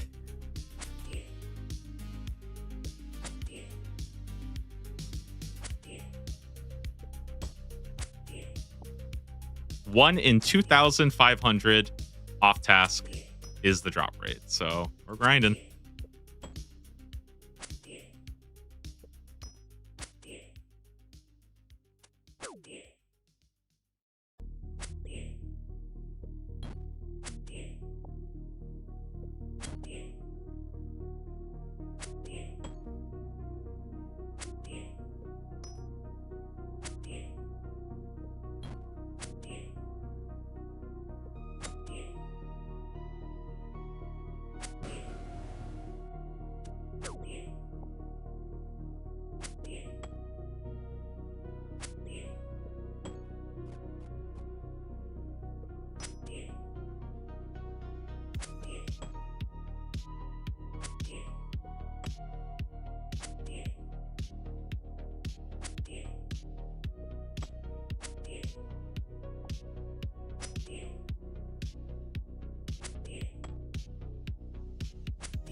And even if we don't get the drop today, guys, it's okay because it just means I get to wake up tomorrow. We get to do it all over again. Seagull killing day 3.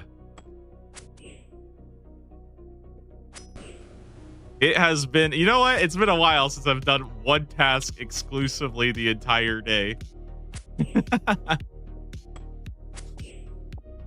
I kind of miss it, you know, waking up, doing a task, going to bed, and realizing tomorrow you're going to wake up and do the exact same shit all day today.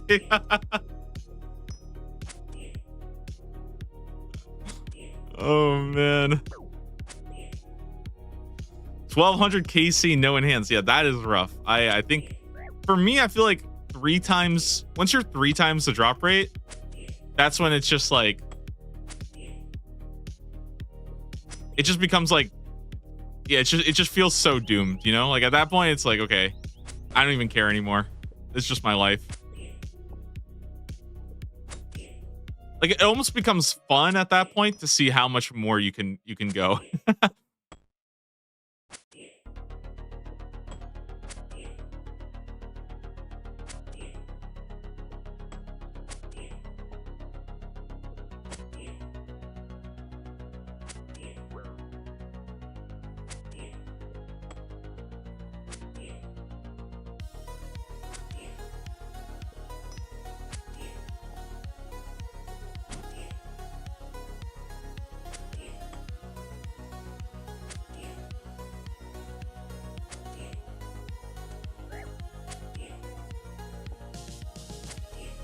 When you hit drop rate should start improving. Yeah, like some kind of pity system. I don't hate ideas like that. I think it's just really hard because I feel like that's just like that's a big change to the game. And I don't know if everything necessarily needs it. But in general, I kind of like having some kind of pity system. I think especially if it only started applying after you got to 2 times the drop rate, that's usually what I kind of think about is like after 2 times the drop rate, it starts to like improve. I've seen a lot of people say like, oh, that would like fuck the economy and stuff. But like you're affecting such a small portion of people who are actually going that dry that I don't actually think it would matter that much, you know?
Man, I think it's just, I want to go back to like, what, 2 days ago when I got the albatross feather. Albatross feather was like 1 in 30, and I was cackling at getting it in 4 kills, talking about how I'm like thick as hell.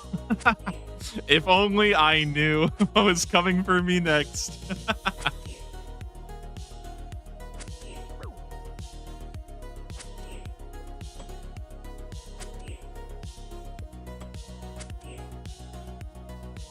I got spooned with Dragon Cannon though for sailing. Yeah, I mean, I think that's like a really important thing to like realize is that a lot of people might not a lot of people probably basically people who complain about getting unlucky. I think the problem that they have is that they only feel that they're getting unlucky, and it actually makes sense, right? Because think about it like this: if you get lucky on an item, right? And you get it in like, you know, like, I don't know, like 30 minutes or something, you probably just don't really remember that item, right? Whereas, like, and let's say getting the item on rate is like 5 hours, right? You probably don't really feel the like 4 hours that you saved by getting it super fast. However, going dry on something that goes from 5 hours to 15 hours, I feel like you just feel that so much more. And I think that's why going dry on stuff, it just sticks with you a little bit more because it becomes like almost like a core memory. And I don't think people feel the spoon as much because it's over so fast, right?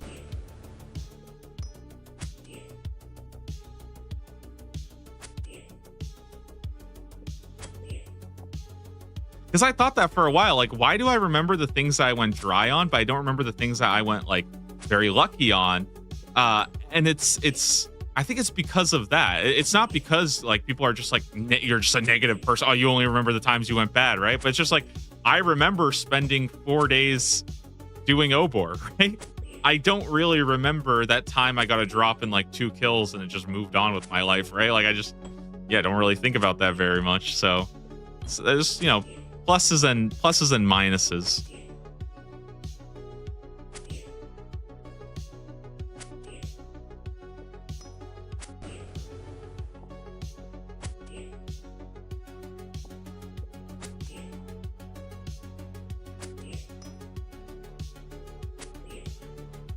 We remember Obor. Dude, Obor was a good time, man.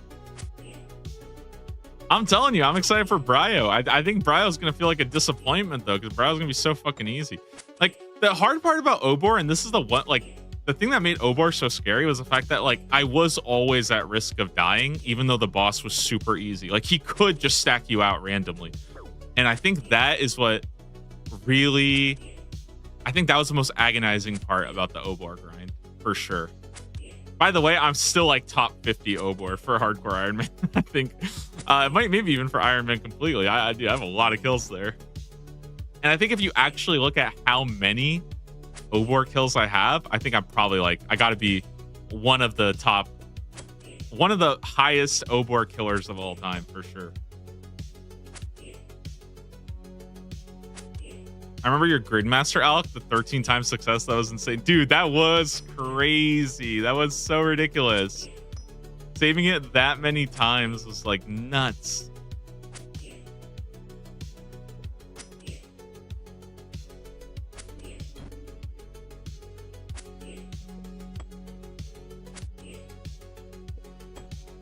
That was like my own Hanukkah, dude. My freaking menorah that lasted for 7 days.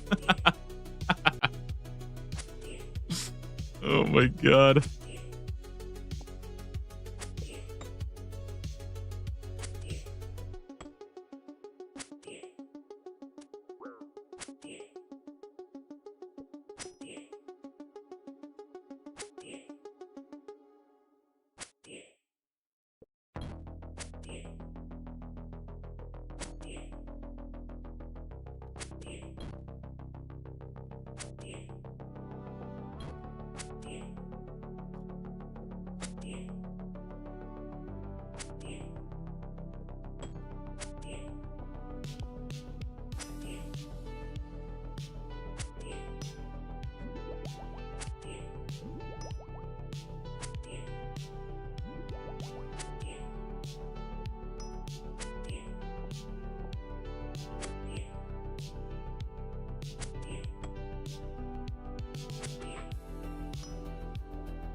I think I just kind of wish that I had been more dry on like the sailing stuff, if that makes sense. Because I think I actually in general got really, really lucky with almost all of my sailing grinds. And I don't know. I just think because sailing is new and because it's like, because my level is so low, right? I feel like I would almost rather spend more time doing that. But also, this is kind of fun too, because I'm sure a lot of you guys have probably never seen anybody killing these fucking griffins. I feel like everybody's too busy going dry on the boss, you know? I'm still fighting the baby version.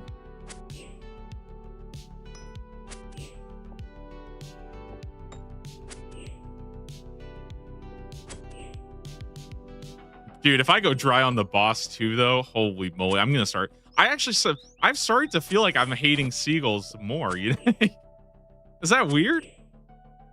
Like I feel like I if I saw a seagull in real life right now, I would I would be a little bit like angry.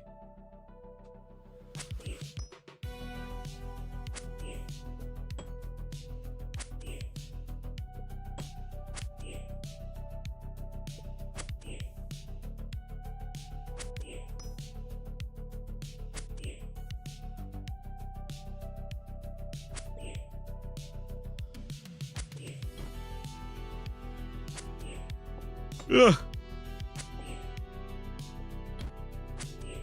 I'm freaking. I don't know, dude. I don't know, dude.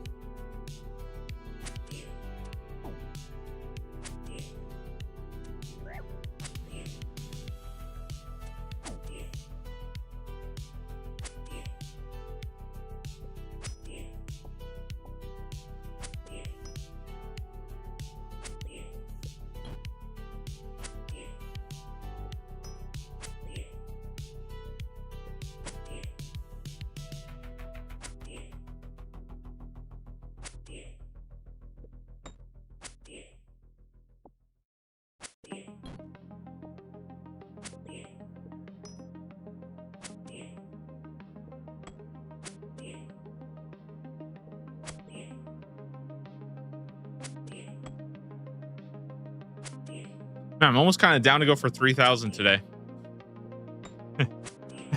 Dude, that sounds crazy. 3,000 kills. Holy shit.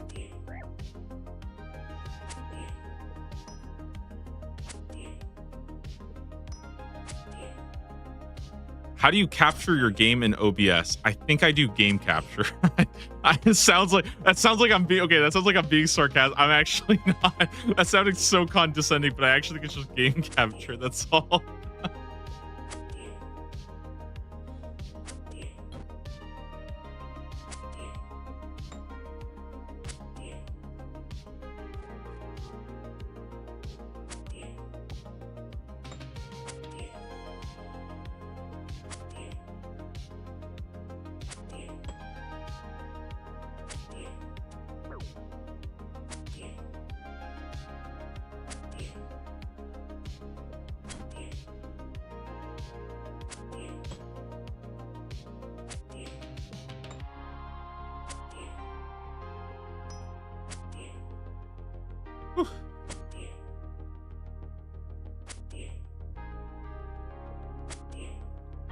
When I try to do it and stretch to fit the screen, it looks bad. I don't know about that. I'm not sure. It might be okay. It might be because so what I do, this is like my trick, is I have my windows at I don't know the exact measurements, like 720. Like, you know how like a regular screen is 1080p? I have my windows at, I have them locked to 720p, essentially the resolution of 720p. And so I think that when OBS upscales it, it actually saves a lot of the quality because it looks pretty like normal, if that makes sense, right? So if I show you, like, if I show this, for example, this is what it actually is. It's 720p. It's a little like, this is a little bit zoomed in, so or this is it, right? So it's 720p. And so I think when it upscales it to be full screen or whatever, it actually like, it doesn't lose as much as if you were running like a normal client or something like that. I think that's, at least for me, that was my logic behind it. I don't know if that actually works that way. Like, I don't know if that's smart or not, but yeah, this is how I run my clients. I keep them locked like this, which isn't always good, but it's good. It's good enough for me, you know. That's my idea.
Oh, and let me get the tracker back up.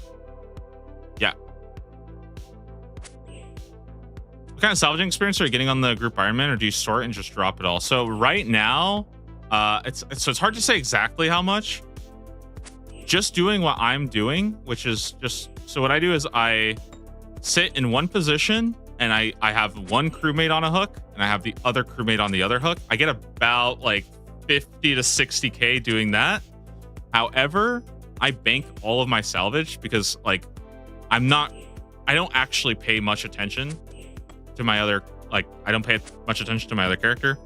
I don't focus on salvaging or anything like that. What I do is I go and I bank it all, and when I actually go and sort all my salvage, I get about 180K per hour sorting salvage.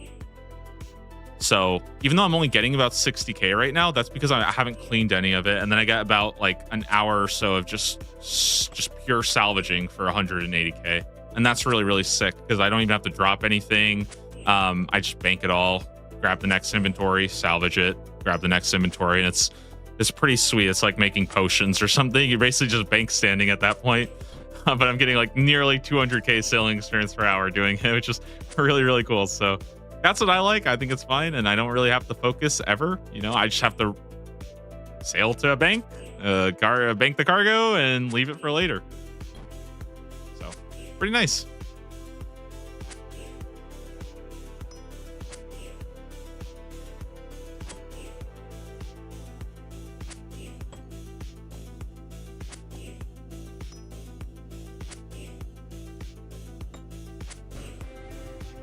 Just got to framing ships, so I'm looking forward to merchants. Yeah, I feel like framing ships are pretty good. They're like a nice step up. But the thing about framing ships that's kind of annoying is you get like a lot of like raw fish.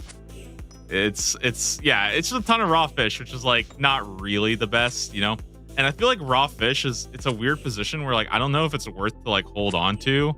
It's nice to have, but I feel like it's not that good. And also I think one thing about framing ships is like their gold per hour, like the GP per hour there is not great compared to like Marshall salvage or something like that. The mercenary salvage, that's what I mean. The merchant salvage isn't great gold either, but there's a lot of other like good stuff too, right? And you get the dragon cannon barrel, which is something I actually really like about banking all the cargo, is getting to go through all of that like 2,000 or so salvage at once is really, really fun because there's like a very good chance of hitting the dragon cannon barrel. Well, it's not a great chance, but it's like better than just like one by one salvaging per like inventory. You get that like kind of like juicy dopamine rush of like you get so many spins at the slot machine, because that's how I feel about salvage. It is like you're just buying spins for a slot machine.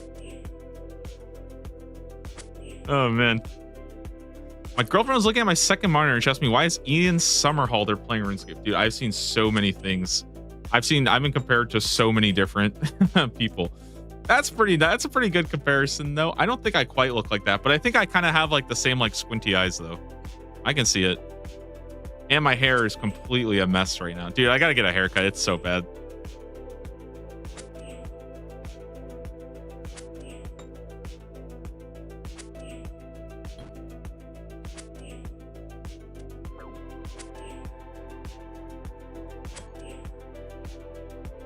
I think especially when it's like kind of rainy outside, I feel like my hair just becomes this like curly, like when it's like this like moist, damp weather, my hair just becomes this like curly mess. And then plus I have the headset on, so I get that like hair. It's a mess, dude. It's bad. Whatever, we'll figure something out.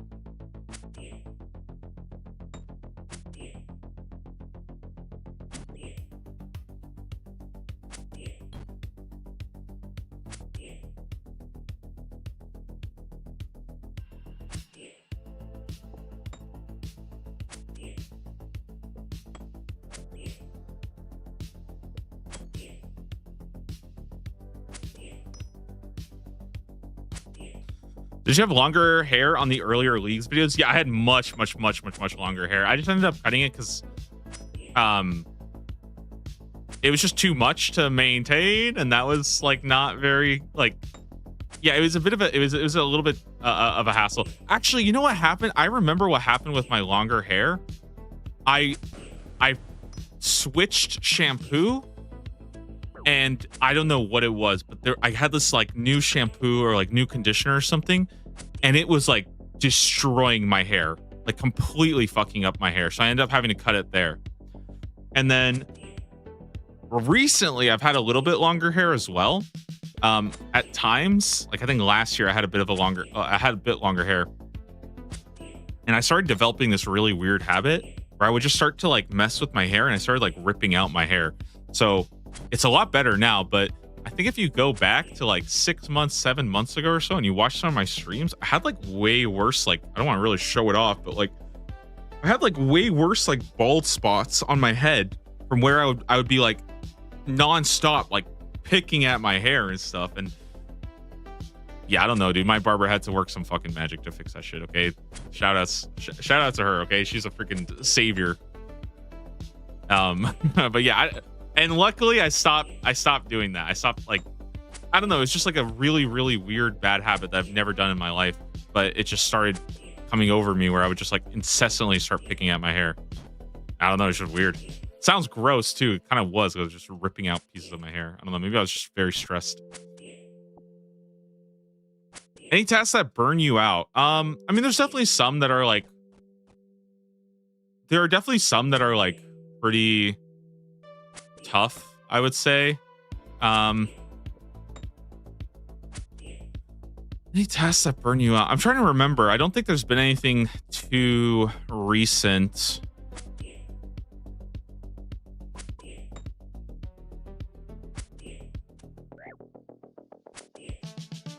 Trying to remember what was.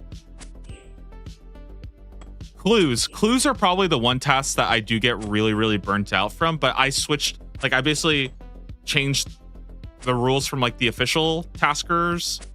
Where I just instead of hunting for uniques from clues, I just do like, so let's say it's like get 5 new uniques, I just do 5 easy clues, because for me I just start getting too burnt out just grinding clues all day nonstop, especially with hard clues, because I drop a lot of them because I'm not going to go to the wildy as a hardcore. Like, that's just stupid. So yeah, hard clues were really starting to burn me out because I just spent like there was some, I remember there were some days where I would literally spend I'll spend a 6-hour stream grinding hellhounds, doing hard clues, juggling them, dropping half of them because they're wildy steps. And I would end the day and I didn't get a single collection log. And I was like, bro, this is like, I can't do it. It's just like, nah, I didn't want to do it anymore. So clues definitely burnt me out, but I just stopped doing them. Everything else, pretty cool.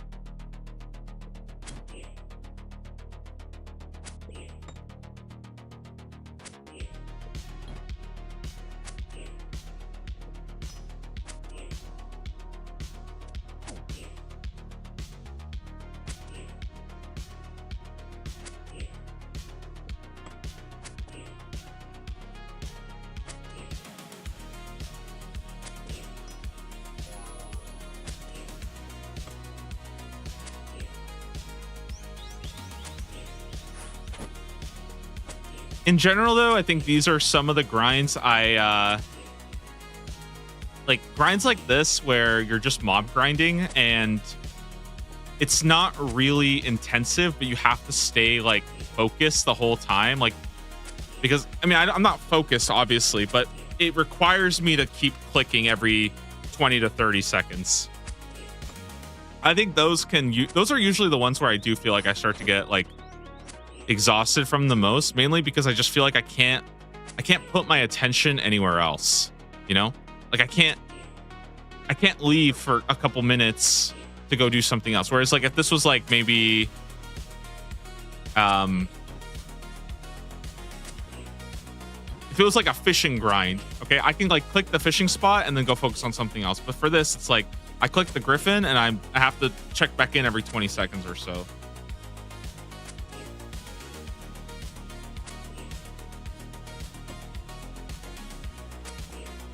What's your opinion on the MTX removal for RuneScape 3? Do you think it can save the game? It's really, I can't really have an opinion on that because when I played RuneScape 3, I played as an Iron Man, so I didn't have any of those microtransactions. So I don't like my only opinion of it is basically like microtransactions are bad. That's it, right? Like I can't really, you know what I mean? Like I don't have any other reason to. I can't like point to like, oh yeah, this is why I don't like microtransactions. I never experienced microtransactions in RuneScape 3, so yeah, it's.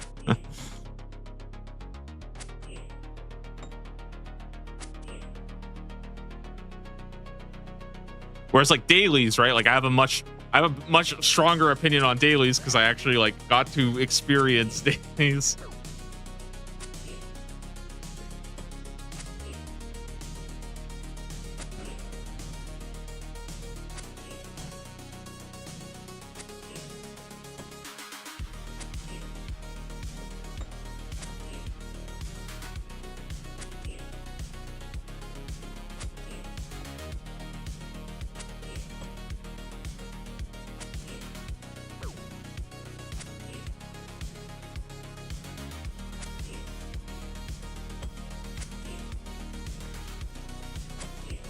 I think though, like obviously removing microtransactions is good, but like a lot of people, I mean, I don't know. For me personally, I saw that, but I saw the caveat that you can still buy like essentially bonus experience lamps, and I was like, wait, what the fuck? Like you can still buy bonus XP lamps? Like that's still shit. But a lot of people apparently are like, oh no, that's actually super chill. So I don't know. I feel like I don't understand the game or the community that much if my opinions are so out of touch with what they think, right? At least what I saw from limited experience.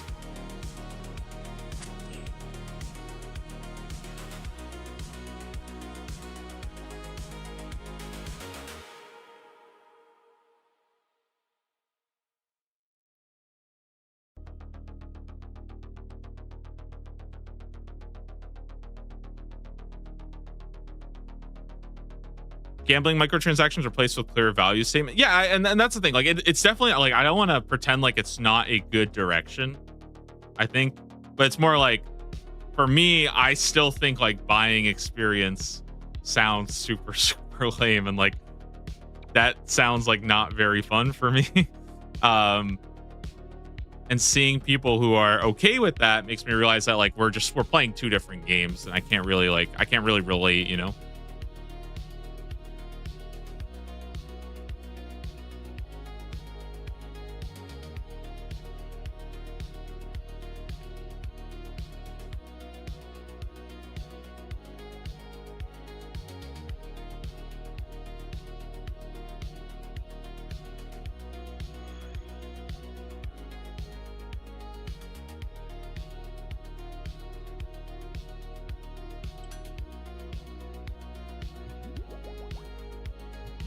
Like, and for me on the flip side, right, I come from like before I still play, but like one of the games I play the most is like League of Legends, right? League of Legends is a free game, but the cosmetics have microtransactions, right? It's skins that you can buy. And like I think that is the best model, period, right? Like I think it's called freemium, right? Like a model where the game is free, but you're paying for cosmetics. I think that would be awesome for like RuneScape 3. I wouldn't even mind that for old school RuneScape personally. Like I don't think I would like fucking hate that, you know, like, or it wouldn't like kill the game for me basically. Obviously I don't think it's great, but that wouldn't even remotely kill the game for me. I don't really care about cosmetics, right? Like in leagues they could get rid of every single cosmetic and it would not change my opinion of leagues at all. Like I would still play it just as happily if they cut all of that. But for some people that's actually really important, so it's again, it's just different like play styles.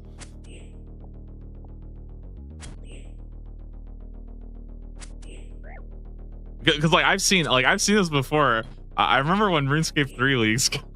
It was pretty funny. I'm sure a lot of people say it's for old school, but I saw the comment once which was like, don't think I'm gonna be playing leagues. The cosmetics kind of look like shit. And I think there was another comment which was like, okay, well, like you can, like, there's other reasons to play the game. And someone was like, why else would you play leagues except for cosmetics? And I was like, holy shit, like this is this is alien to me, right? Like I'm speaking with somebody who has such a different appreciation of the game than me, that like it's like incompatible. Like we can't even have a discussion right now. What are we hunting? We're going for the Horn of Plenty. Dude, this thing keeps dropping. This is why I always use. I swear it always goes away. The Horn of Plenty. 1 in 2,500 from these. Let me actually look up where even is it? Oh yeah, there it is. The Slayer table. Horn of Plenty. 1 in 2,500 from Griffins off task.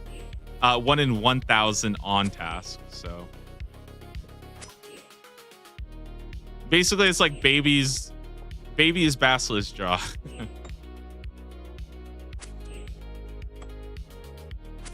Except it's not as cool as a Basilisk Jaw. It's a hunter offhand that has a 10% chance to double your loot. So we get more Chinchampas. Hey, I don't know, man. Maybe it's really good, okay? Maybe it's actually kind of sick.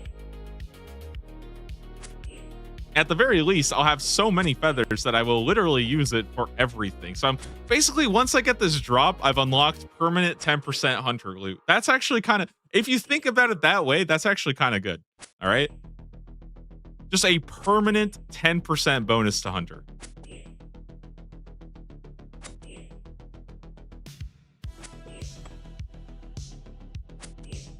Except for places where they said it would work, but you can't because you can't equip it. For example, getting mulch pearls on aerial fishing. I think they explicitly said that this would work for mulch pearls, and it would give you a 10% chance to get extra mulch pearls, except for the fact that when you're using the Falcon, you can't have any offhand, so it's impossible to have this thing equipped while you're doing aerial fishing. So even if it does have a chance at doubling them, you can't equip it, so you can't use it there anyways. Isn't that neat?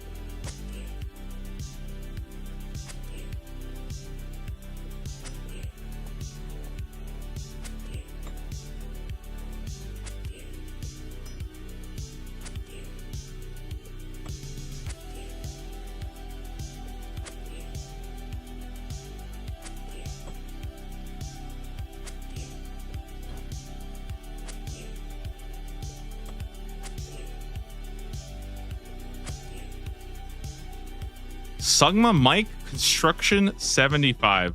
What a gamer.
Dude, we got an entire attack level today. That's actually kind of sick.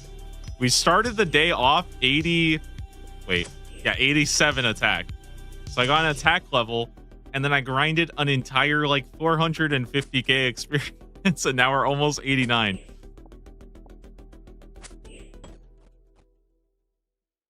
Pretty hype.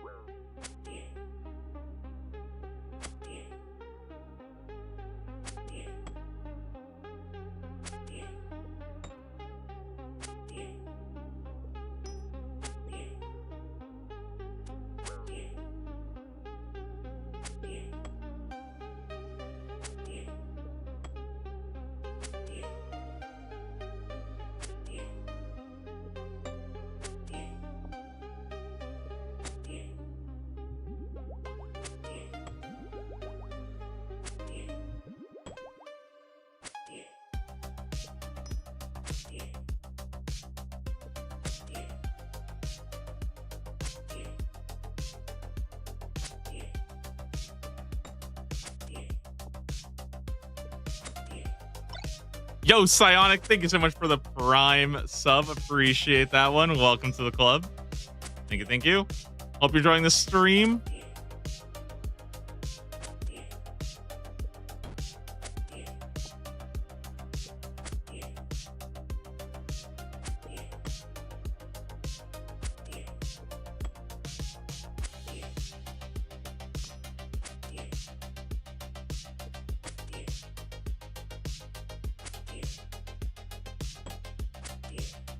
Now let's just get the drop in your name, yeah?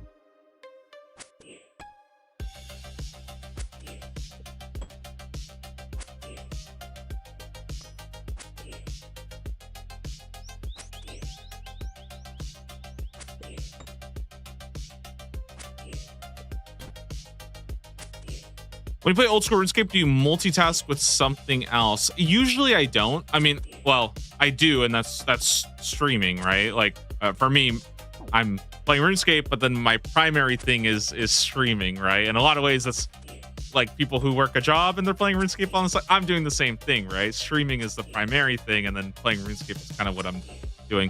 But in general, I don't like to like multi-log too much. Right now, if I'm doing something kind of chill, I have been like salvaging lately. Like I've been doing a bit of salvaging on the side, and that's just because it's like so easy for me to like deposit, click, that's it, right? I'm back killing it, and I just don't have to focus too much. But I don't really like splitting my focus too much. It kind of like overloads me a little bit. It's just right now because salvaging has been kind of chill, and I'm not doing anything too crazy here right now. It's nice to have something to kind of focus on and work on as well in the back. Other than that, yeah, I mean, I definitely play a lot of RuneScape like outside of that when I'm like, you know, watching a movie or something like that. I think that's actually something that's a little hard for me to do.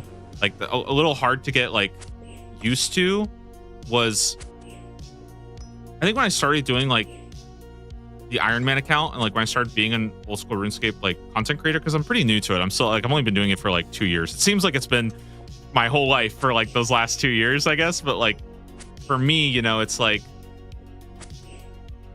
the last like 2 years, I think I sometimes have this issue of like when I'm playing, I feel like I want it always to be on stream, right? Like, oh, what if I get the pet, right? Oh, what if I get the drop? And then I just realize, like, I think over time you start to realize that like not every single moment in the game needs to be chronicled on stream. Obviously, if I'm doing something really cool, like I'm doing, you know, corrupted gauntlet, I'm probably not going to be sending a lot of that off stream, especially as a hardcore, right? But for the most part, like I don't need to show off every single grind I'm doing because it doesn't really matter, right? We just move on to the next one, then the next one. There's always an infinite amount of content to move on, you know?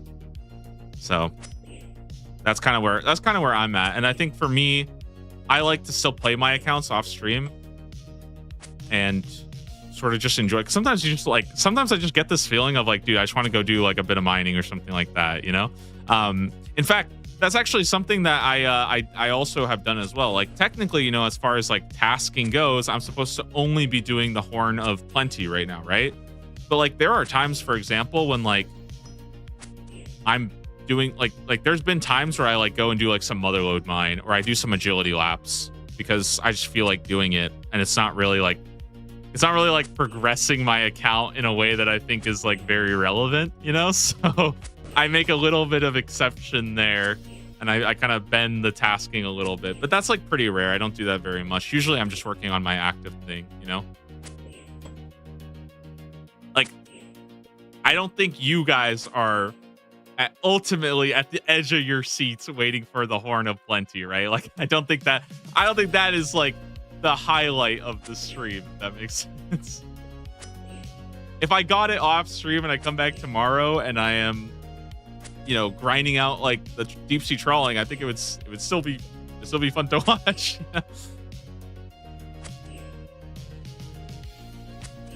But yeah, I do think a lot of people play this game kind of as like second monitor content. I think that's where it really shines. The fact that you can kind of play it while playing other games and stuff, and you can make a lot of progress while you're doing that. But also just like, but I also think that like the active, like I do like the active game style as well. I like actually playing the game and being, kind of focusing on it. It's just that like it really depends on what you're doing. Like some grinds I've done I think are really fun to do actively. Some grinds I think are a lot better to sort of not pay that much attention to. I think mastering mixology is something that I think a lot of people do mastering mixology and they kind of hate it. But I found that I actually really like mastering mixology if I'm in like a very like basically if I'm fried out of my ass just like trying to watch a movie, or I'm completely not paying attention. Like, dude, mixology, fuck yeah, dude, that shit goes so hard. I'm telling you guys, okay, like you're just chilling with the boys in Discord, like you don't want any mixology, man. That's where it's at. It is so good. Why did the Shellbane Griffin buy a mirror in his bathroom? I don't know. Let's hear it. I don't need these mermaid riddles. Something about a bell. So he could Seagull. Wow. That's incredible. Incredible stuff there.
Dude, I love this shit. I'm telling you guys, mob grinds are so sick.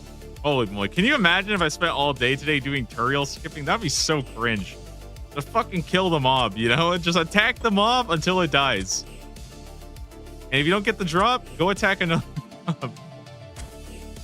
This is peak MMO right here.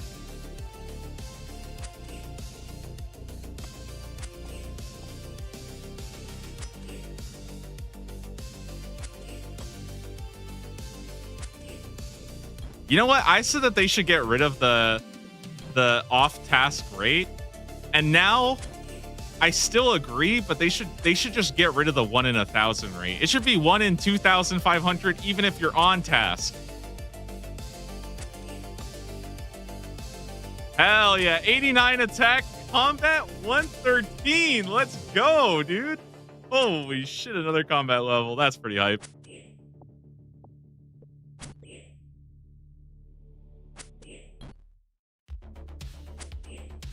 Man is losing sanity? Nah, dude, this is where it's at. Gotta go for the day. Good luck on the drops. Thank you. Hopefully I'll get it soon. And if not, well, I'll just be here tomorrow grinding these guys again, getting another attack level. 500k more to go until level 90 attack. That is crazy.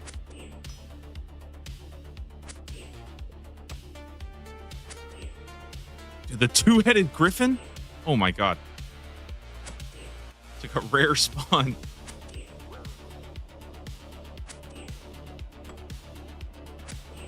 I've had this idea for a while, by the way, that I think Slayer mobs should give like 5% experience for killing them off task. I don't know why, dude. I just feel like that would go so hard. It would let you just be a complete degenerate Slayer mob grinder if you wanted to.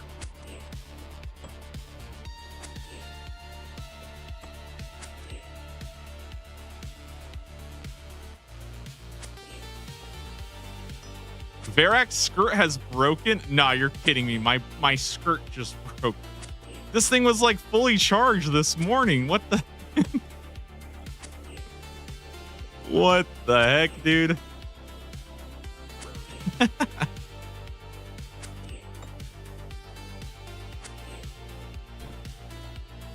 right, I gotta go repair it then.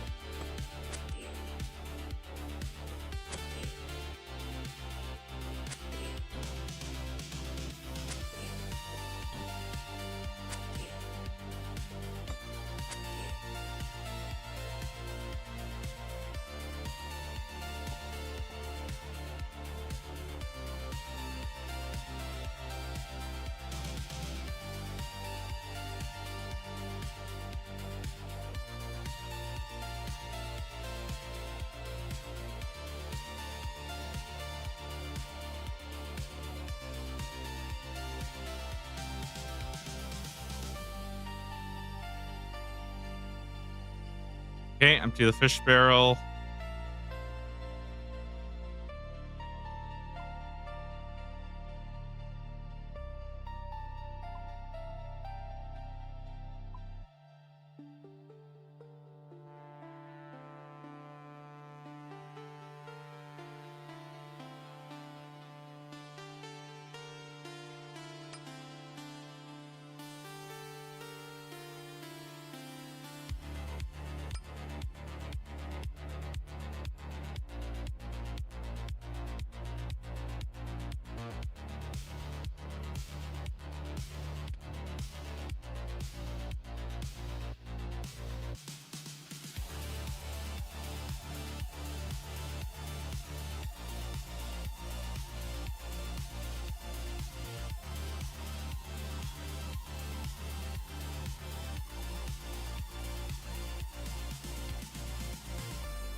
Honestly, that's kind of wild to think about, though, that my Varac's place skirt went from fully charged to completely broken from too much Seagull exposure. It literally got chipped away by fucking seagulls.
Oh.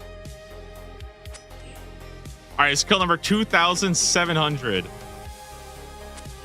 Let's go. Come on, let's see it.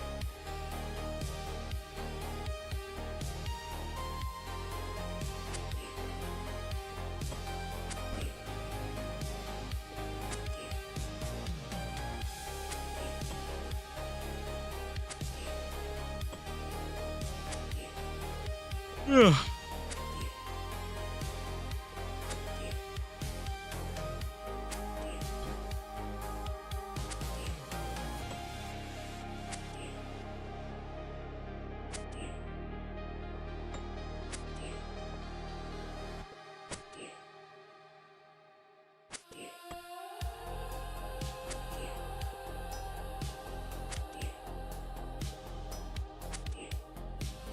I'm already excited for the Winter Summit in hopes of the league announcement. Oh, dude, we're definitely getting there's going to be a league's announcement.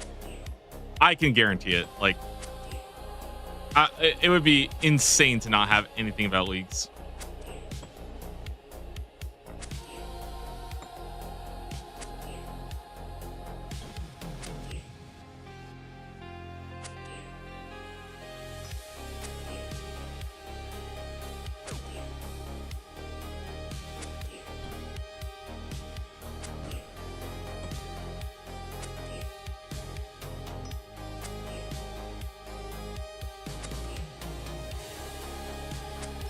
I'm not even hyped about the league's announcement. I feel like I'm hyped to see if maybe we get like another Gridmaster announcement or like some kind of other seasonal mode. I feel like that's what I'm excited for, you know? Because I feel like the league's announcement, that's like a guarantee for me.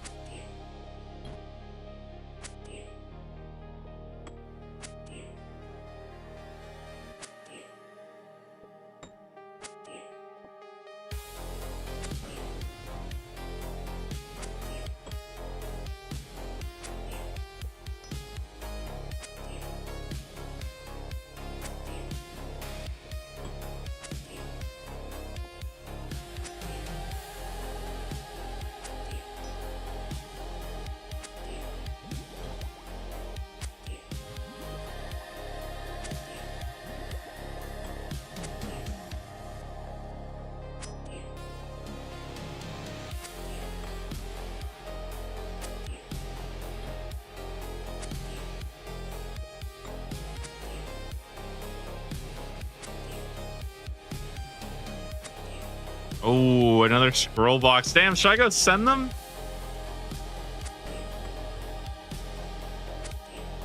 All right, maybe next time I go to the bank, I'll send 3 clues, see if we can get something going. At least like one more new collection log. That'd be sweet to end it off on. We've actually been getting quite a bit of hard clues going. Like we got, look, the Armadillo page, 1, 2, 3, 4, 5, 6. So the Armadillo page, the Zamorak chaps, Armadillo plate legs. I think this is the Armadillo blessing. Armadillo, that's a lot of Armadillo. And got the Expressors. So yeah, quite a bit of new collection logs.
Dude, you know how good this drop is gonna feel? Oh my god, it's gonna feel so good finally getting it, man.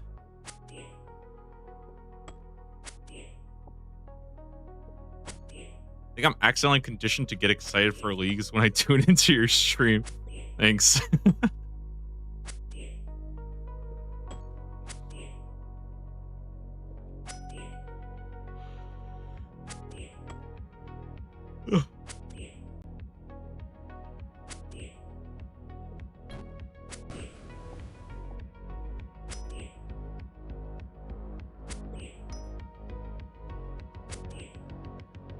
I think when you think about it, though, it's been like a long time since the last leagues, huh? Damn, it's been a while. Because like this is, I mean, right now, right, mid-November, that's when we would expect the leagues. So it is kind of weird, you know. It's like, damn, no leagues this year. It's tough. That's why I'm hoping for April. I really am, because I think like. I was really excited about the idea of getting yearly leagues, you know? And like I know that like there was Gridmaster and stuff and like RuneScape 3 had leagues, so it still felt like there was like leagues, but I mean I think everybody can say it's not really the same, right? It's not the same feel, especially beforehand. You got sailing on the league season. Yeah. Bro, maybe they gave it the league's experience rates too. No, I'm kidding. But yeah, it's kind of weird. It is kind of weird to think like, oh, it's been like more than a year now with no leagues. Hopefully we get that pretty soon.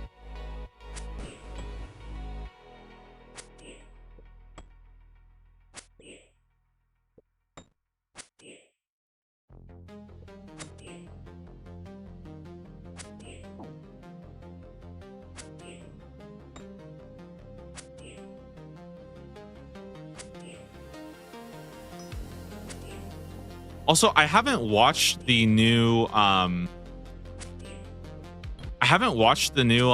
OSRS podcast that they had, but I saw some people in the league's Discord saying that like apparently Mod North is like the new CEO is like very supportive of seasonal modes, which I honestly did not expect, because Project I thought, you know, with Project Xanar's getting canceled, I thought that might mean that maybe they're not interested in pushing seasonal modes as much anymore, but that's awesome. I mean, that's awesome. If the CEO is in support of more seasonal modes, like, yeah, fuck yeah, that's awesome for all of us, right? Well, I guess unless you hate seasonal modes, but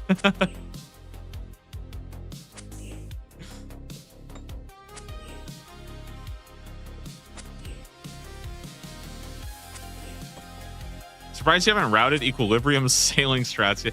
The thing about sailing is that a lot of it depends on how they implement sailing, but I think sailing is going to be a stupidly easy.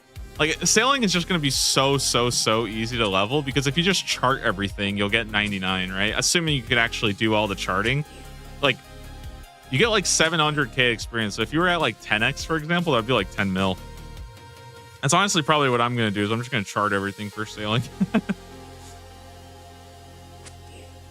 Oh, dude, when it comes to leagues, I think being good at the trials is actually going to be so massive, because that one-time experience bonus you get is going to be so much more valuable with the league's multipliers, right? So if you're like if you suck at the Marlin times, you're going to be stuck there grinding, whereas everybody else, you just cash in, get the fuck out, you know?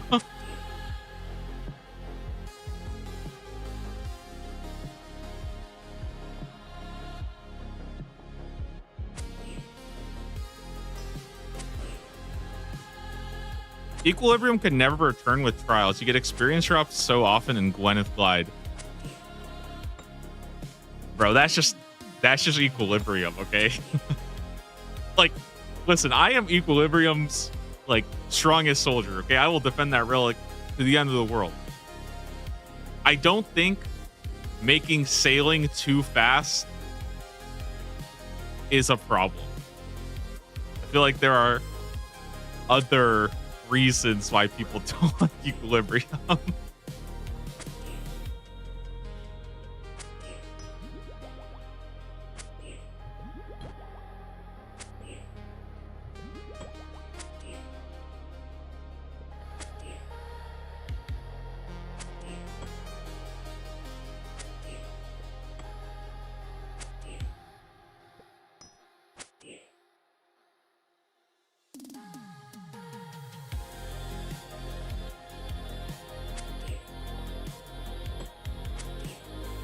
All right, do we set the goal for 3,000? Dude, I don't know, man. 3,000 is so many kills. 3,000 griffins. And that's still like 250 away. I don't know, man. That feels like 2 more hours of grinding today.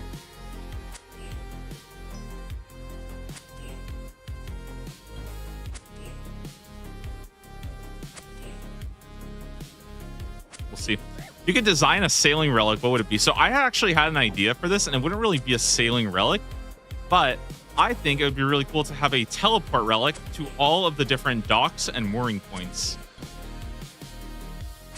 I feel like that would be kind of cool.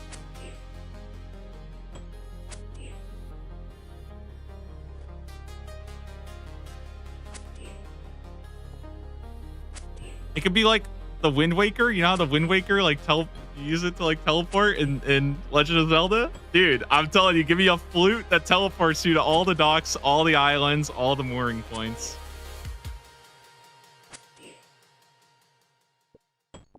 Would that let you bypass the sailing level requirement? So I think you probably should have the sailing requirement for the islands. Otherwise, what's the point? But for the ports, no.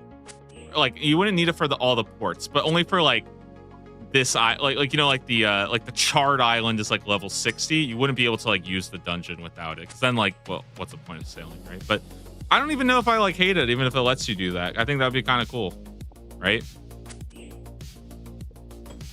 I don't know. I just think something like that could be a kind of cool direction. It could be like an interesting teleport relic, and it'd be interesting to see what happens with that.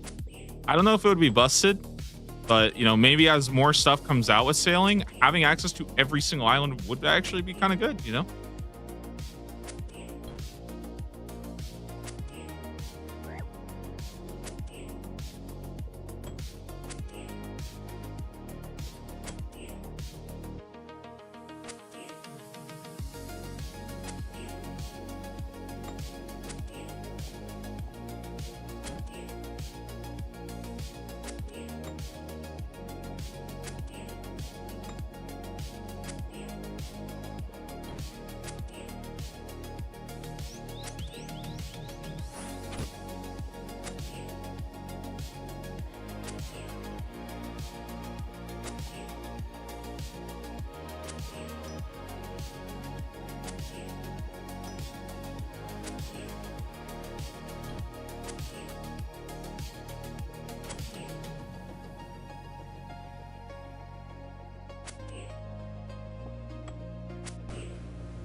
I think outside of that, though, I don't feel like sailing needs like a relic, you know? I don't know. I'm struggling to think of like anything that would really make sailing like, I don't know. I don't think they need to go too hard on like changing sailing or adding anything. I can't even really think of like a good sailing relic that would be helpful.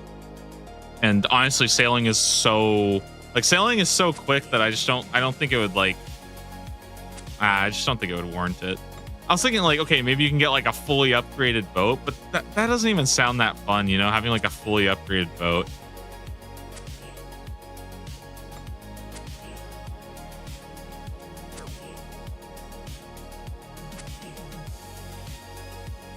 I think one thing that would be kind of cool though, okay, this is one thing I think would be interesting for sailing. I don't know if they could do this.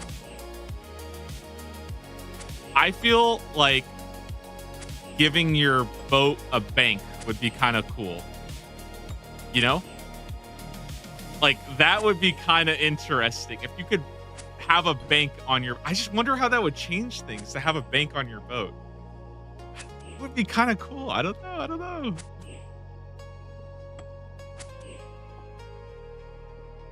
It probably wouldn't be that OP, but it would be interesting for sure. It would have to be like part of something else.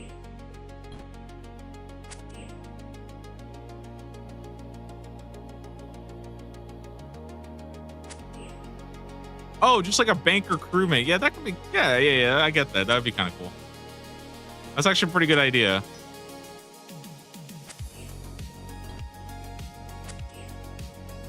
But again, I'm not really like, I don't really think sailing needs too much. I feel like there is a lot of world to explore sailing and like make like a very sailing themed leagues. But for now, I think like sailing, it's just too early. Like, you know, you kind of have to like, there's obviously more content planned for sailing, right? Like that's, I don't think anybody would disagree with that. And I kind of just want to see how more of it develops first. And also to figure out what they actually plan on doing as far as like bringing sailing to leagues with like region locking.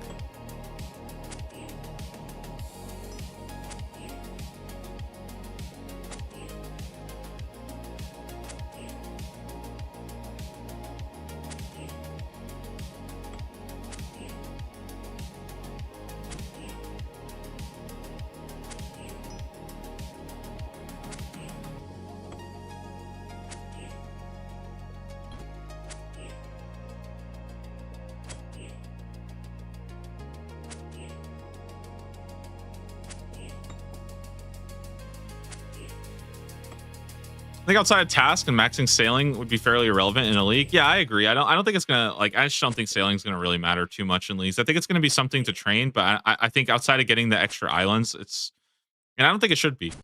Also, for Raids 4, they basically said that Raids 4 will not have any sailing thing. But dude, I'm telling you guys, Raids 5, first boss is gonna be a sailing boss. I just know, dude. I just know Raids 5, first boss, it's gonna be sailing, okay?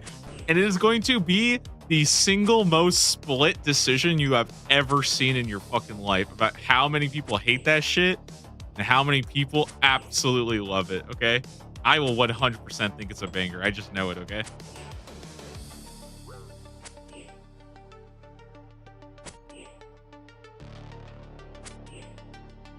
I think it's going to be a banger. I think that they should add a sailing fight. I think the Griffin would have been cool if you had to sail between different islands. It would have been sick as hell. So it's not sailing combat. Like, I don't think it should be sailing combat. I think it should be sailing intermissions of a fight. So like Yama, right? You know how Yama has 2 intermissions where you do agility? Instead of having an agility sequence, it'll be a sailing sequence. That's what I think it'll be. So it'll be like half Barracuda trial, half boss. They could even make like the first part is the Barracuda trial part, and then the second part is like the actual combat. That's what I think is gonna happen. And it'll be sick as hell. It'll be awesome.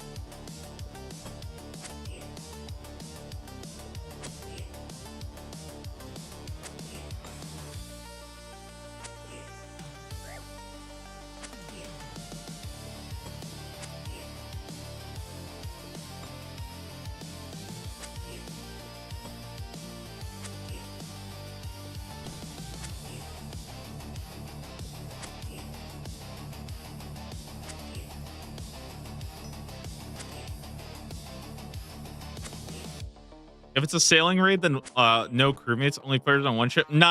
I want it to feel like a race. That's the thing. I want it to be like a minute long, maybe like 2 minute, like not 2 minutes, but I would say like about a minute long Barracuda trial section, right? At the start of the fight. And then you get to like race everybody else. It would be so fucking sick, dude. It would be so sick. Every single time you would have that one dumbass crashes into rocks and is late to the fight by like 25 seconds because it can't steer. Oh, it would go so hard.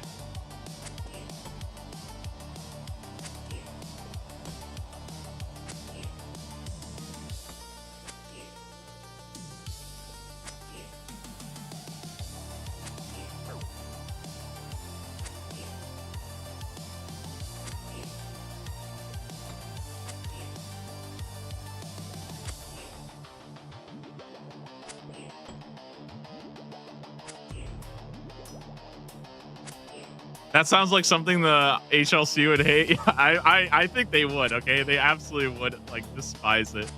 But it would be so fun. It really would.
Favorite aspect of the sailing edition?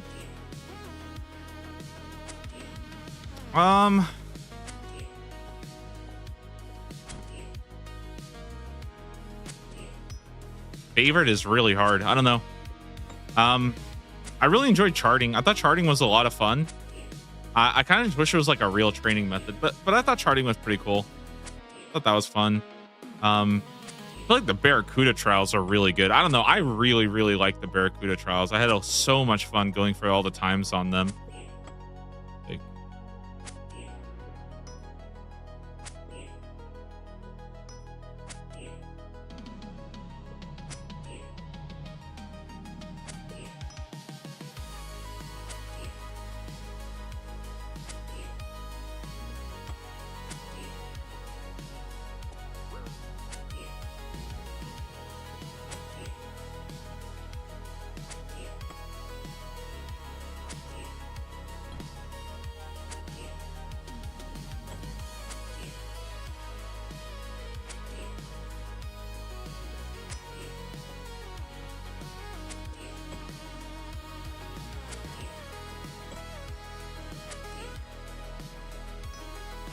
5-minute log. Yep. Second 6-hour log for the day.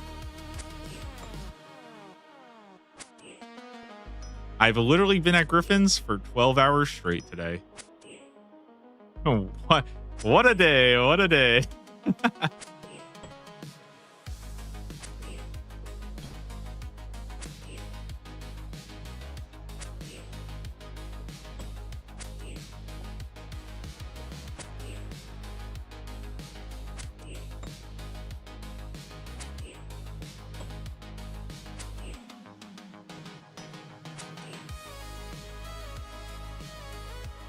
This is for Taskman? Yep.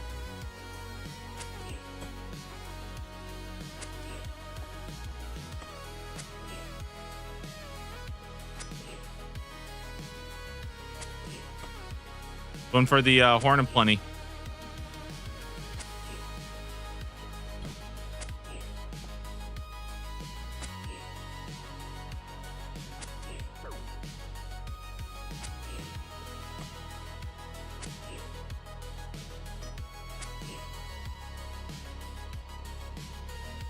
Horn drop rate 1 in 1,000 if you're on task.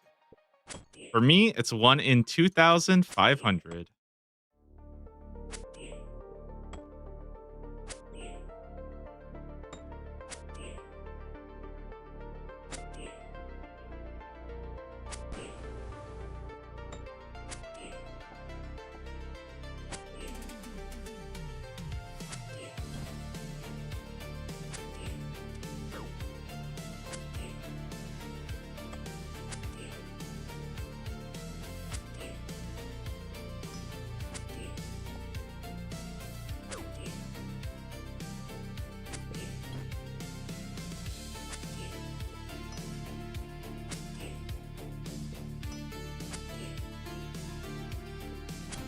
Have the common drops been worthwhile? It's hard to say.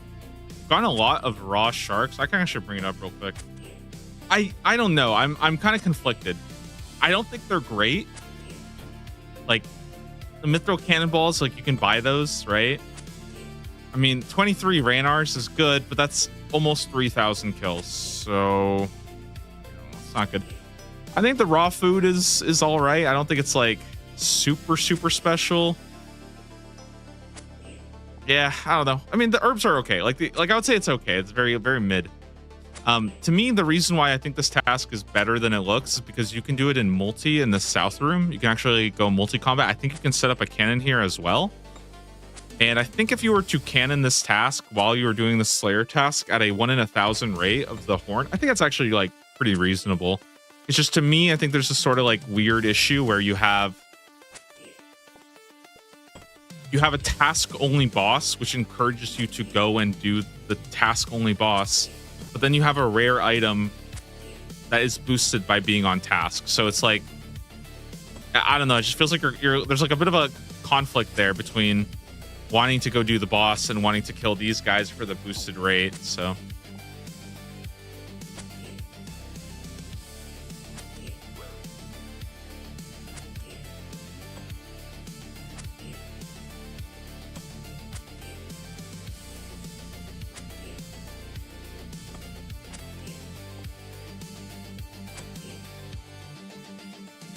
The horn is not on the boss table. No, the horn, and I think that's like very intentional. They did the same thing with the Raxor, where only the Araxites outside drop the Aranea boots. You know, I think that's what they were trying to go for here, but it's a little bit weird because I think Araxor is like a very end game boss, and I also don't know if Aranea boots are boosted on raid or not. I actually don't. I don't actually know that.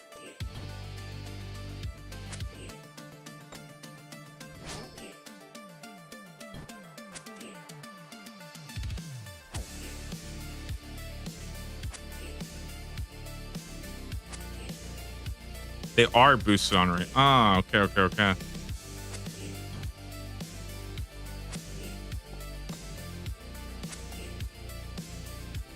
All right, let's see it.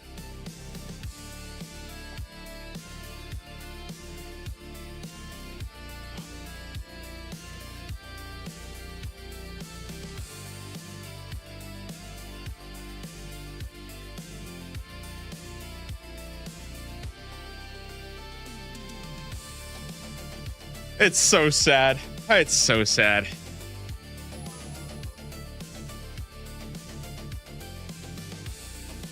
All right. Nice 6-hour log at the Griffins.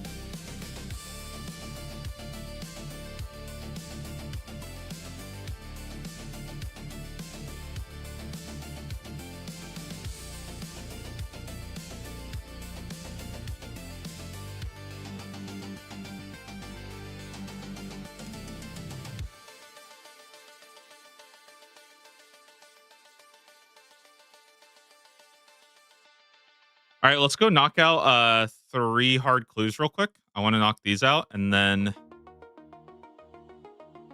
I think I'm gonna just try to see if I can. Yeah, I'll try to go back, try to go for 3,000. I think 3,000 though is probably where I'm gonna wrap it up for today. If we don't get it by then, obviously, if I get it, then that's that's great, right? But otherwise, yeah, we'll come back tomorrow. We'll go again and keep on gaming. Grab an anti-poison real quick. I'm actually gonna go to Sears.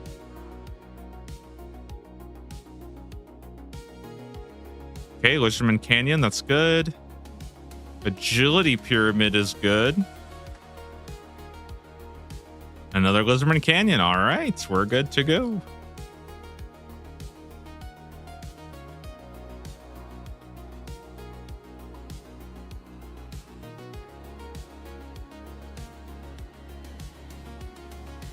You have to move for mechanics reasons or just vibes? It's mostly just to like keep my hands warm and stuff like that, you know. Otherwise, I feel like I end up just like not doing anything. But no, you don't have to dodge anything. The only mechanic that Griffins have is I think you have to be at 30 kilograms equipped weight. That's why I'm using like the granite body. I'm using Verax plate script. Mainly, I'm using granite body instead of fighter torso because it's so heavy. Otherwise, you get like pushed back, and when they get kind of stunned, you can click them for like an extra hit. It's a little weird though, because you have to like kind of spam click them. So what is that ring? It's a steel ring. It's actually very good. 3 weight, and it's also very high defense. The high weight combined with the high defense allows me to do this task without having to actually pray overheads. And that's actually what I really like about it, is that I can basically just optimize for being as tanky as possible and not have to burn any prayer potions for the most part. I only use like very, very minimal sharks. Or max it's only an 8 too, so it's not like they do that much damage, and they're not very accurate. Otherwise, if I was having to pray overheads this whole time, I would be like, I would be chewing through so many supplies.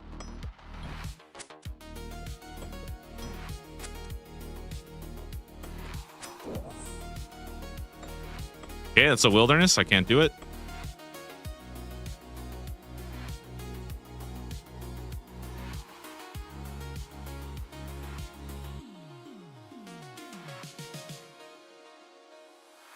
So I learned that they added that very cool mid-game suffering. It's great. Yeah, it's actually better than a Ring of Suffering for specifically stab, slash, and crush. So it's actually best in slot for those 3.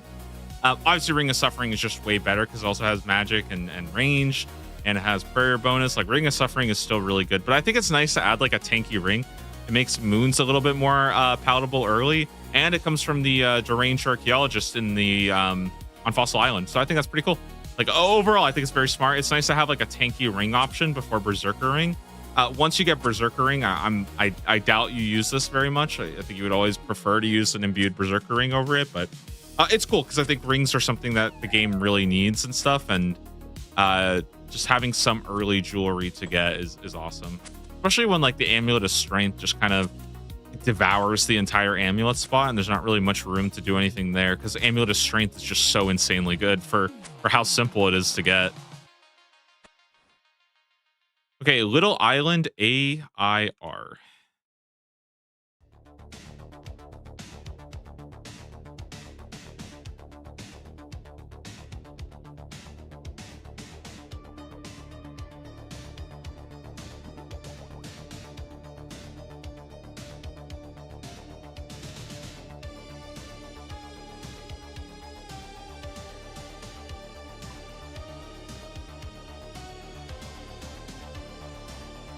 Ah, it's the Cheater Island. Oh my god, the Cheater Island. Bro, this place was so packed. Now it's a ghost town. Oh my god. People were just sit here and kill these fucking ospreys to train their sailing.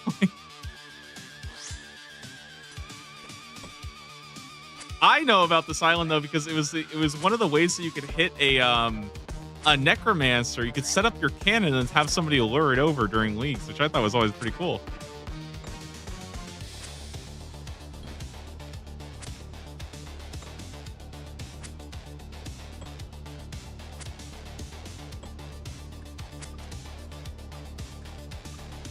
What does farming look like on a Taskman account? Basically, you can farm whenever you want for supplies. You just can't you can't farm for like pure experience reasons, but like I do my herb runs every day. I mean, it is what it is. Like you can just go and do them.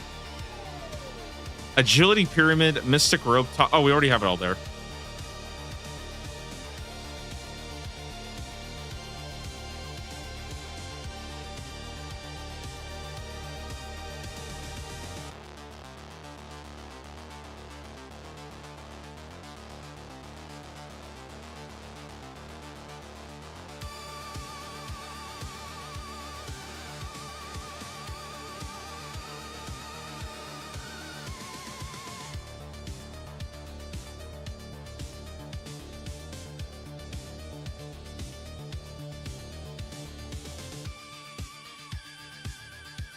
Early game farming on a Taskman account, you're basically just doing tithe farm. If you really if you need farming levels for something, that's how you would do it.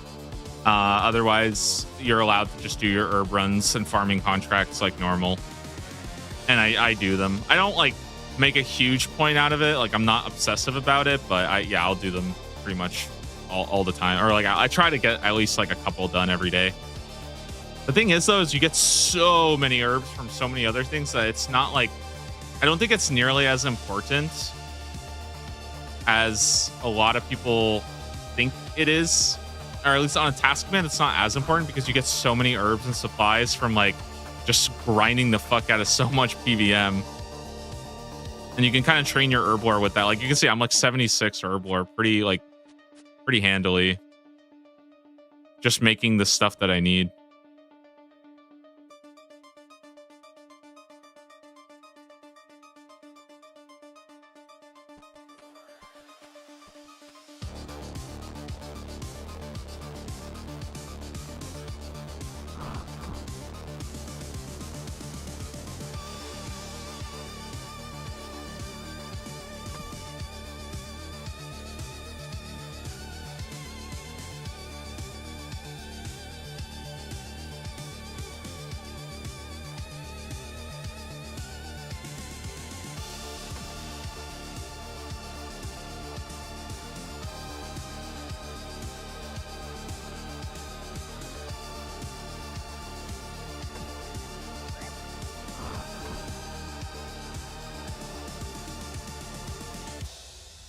What? Hello? Hey, where'd the... Huh? What happened? Wait, what?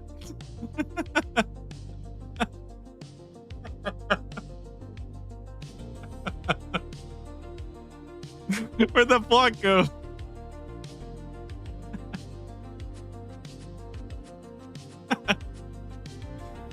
Oh, that's so...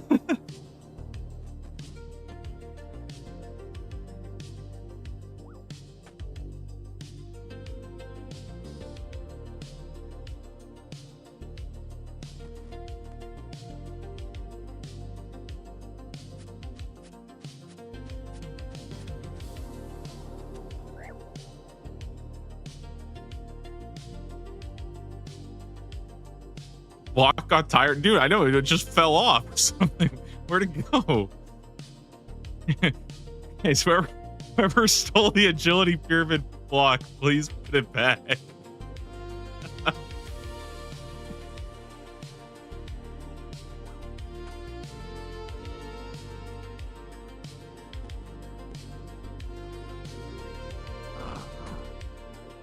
Okay,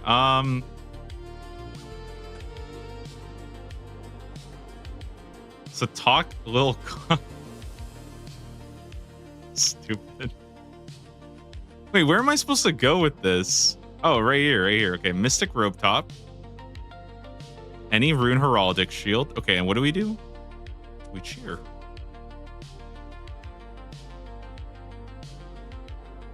Aw, thanks, bud.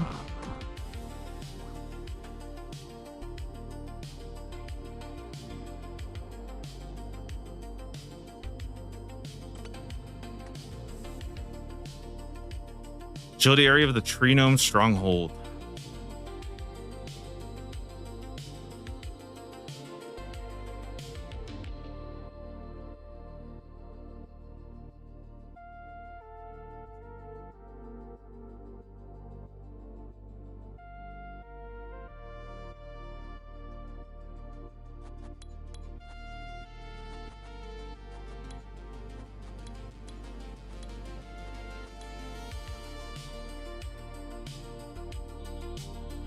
All right, nice casket. All right, let's see what we get. Let me throw away some of the stuff in the bank real fast, so we have the space for it.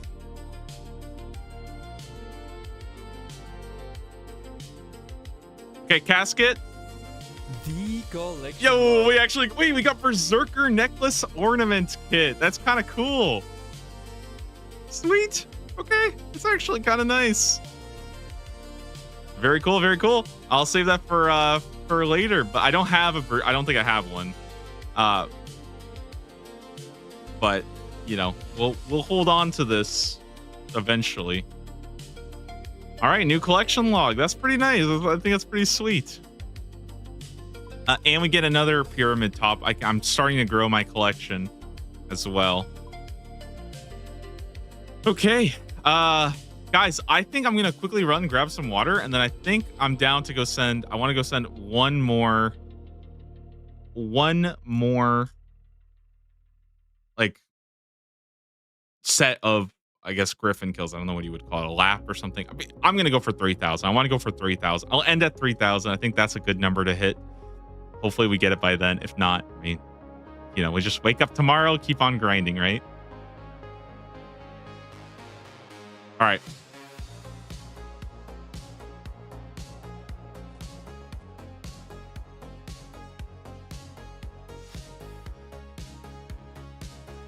Let's get back out there.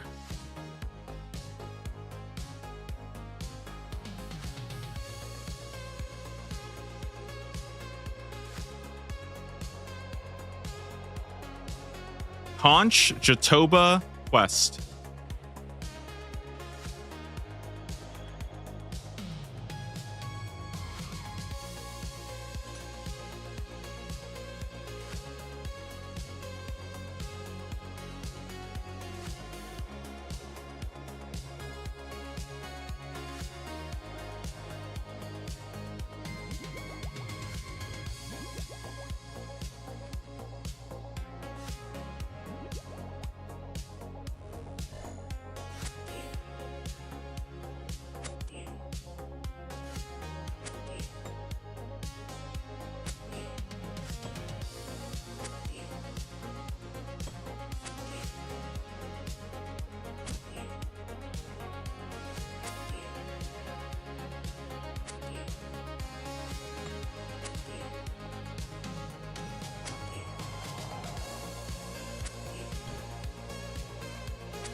Bro, he's got the sword though. Nice sword.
You guys, I'm telling you, I had a really good feeling about today. I had such a good feeling.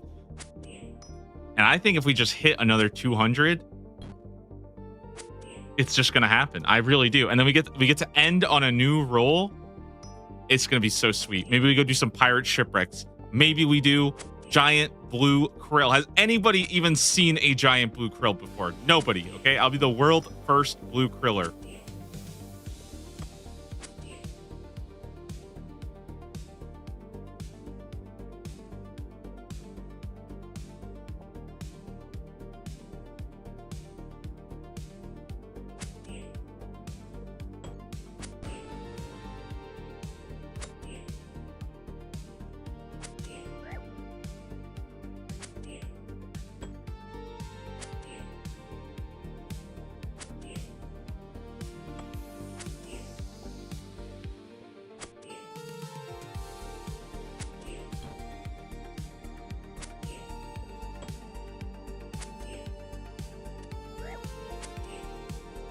Whew.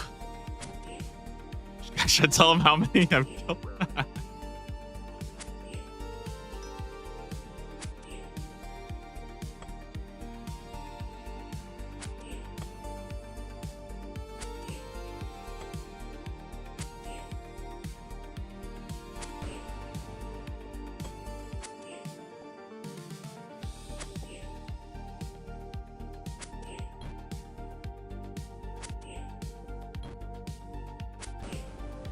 Have fun blowing up shelving with Chally specs. Damn, that's actually kind of smart.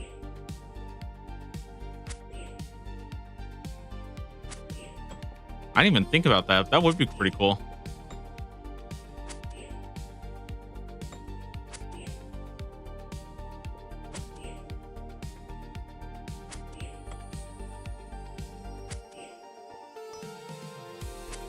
I feel like I need like a better spec weapon.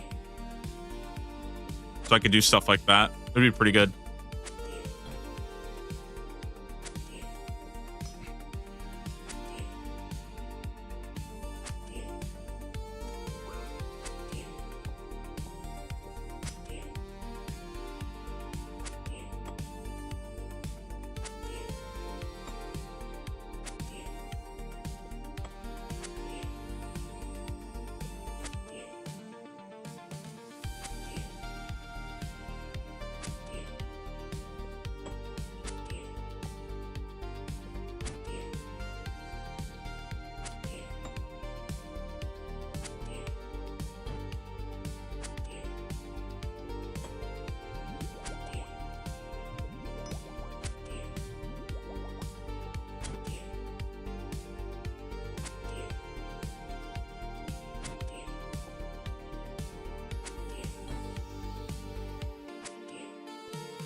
An onion for your troubles, dude. Every time I pick up the onion or the potato, I get a little like just a little bit mad, you know.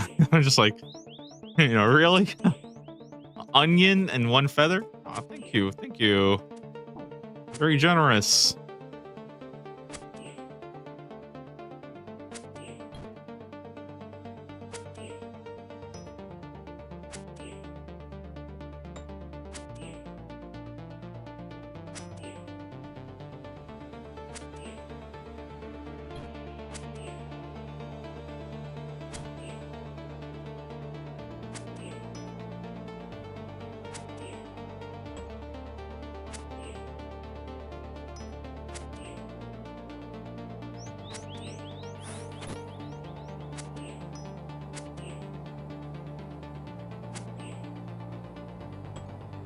And that is 2,800 griffins. Guys, I'm gonna grab some water. I'm gonna be back in just a sec, and then we'll keep on going. Try to go for another 200 more. Try to get to 3,000 today, and then, you know, we'll see where that puts us at. I'll be right back. Just give me a quick moment, and then we'll get right back into the grind. Okay, be right back. 1 sec.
Okay.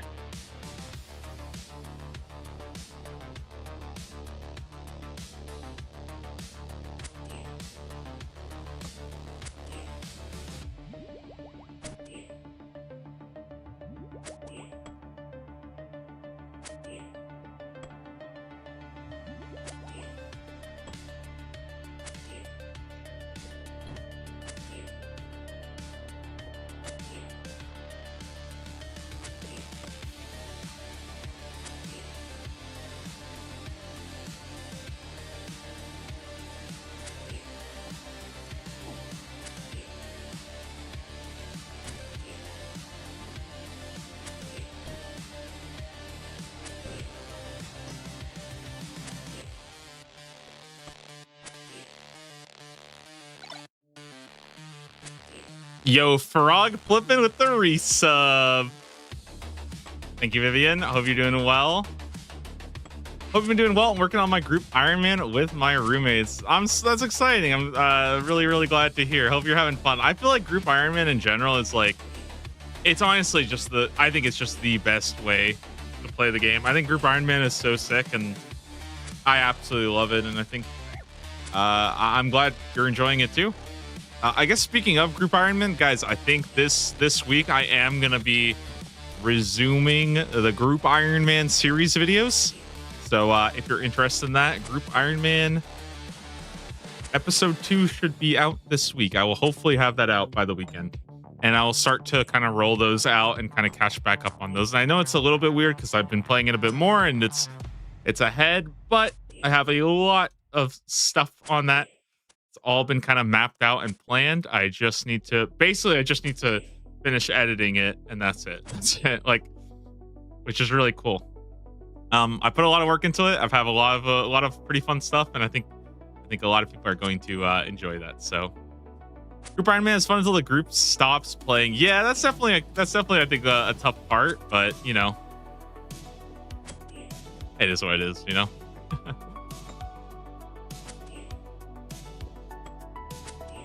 I don't know. I'm pretty happy because I feel like my group has been like very firmly like hooked onto it.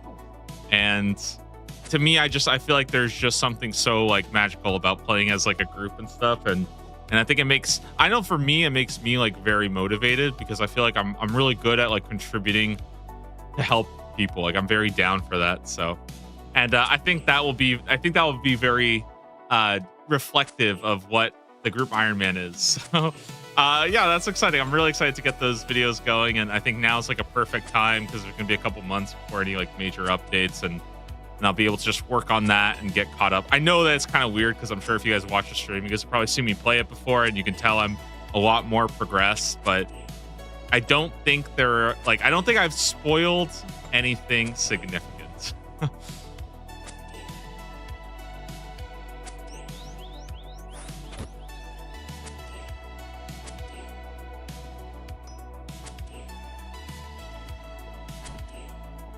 And you guys get to find out why we're no longer a hardcore group Ironman either. Which I have also been keeping under wraps.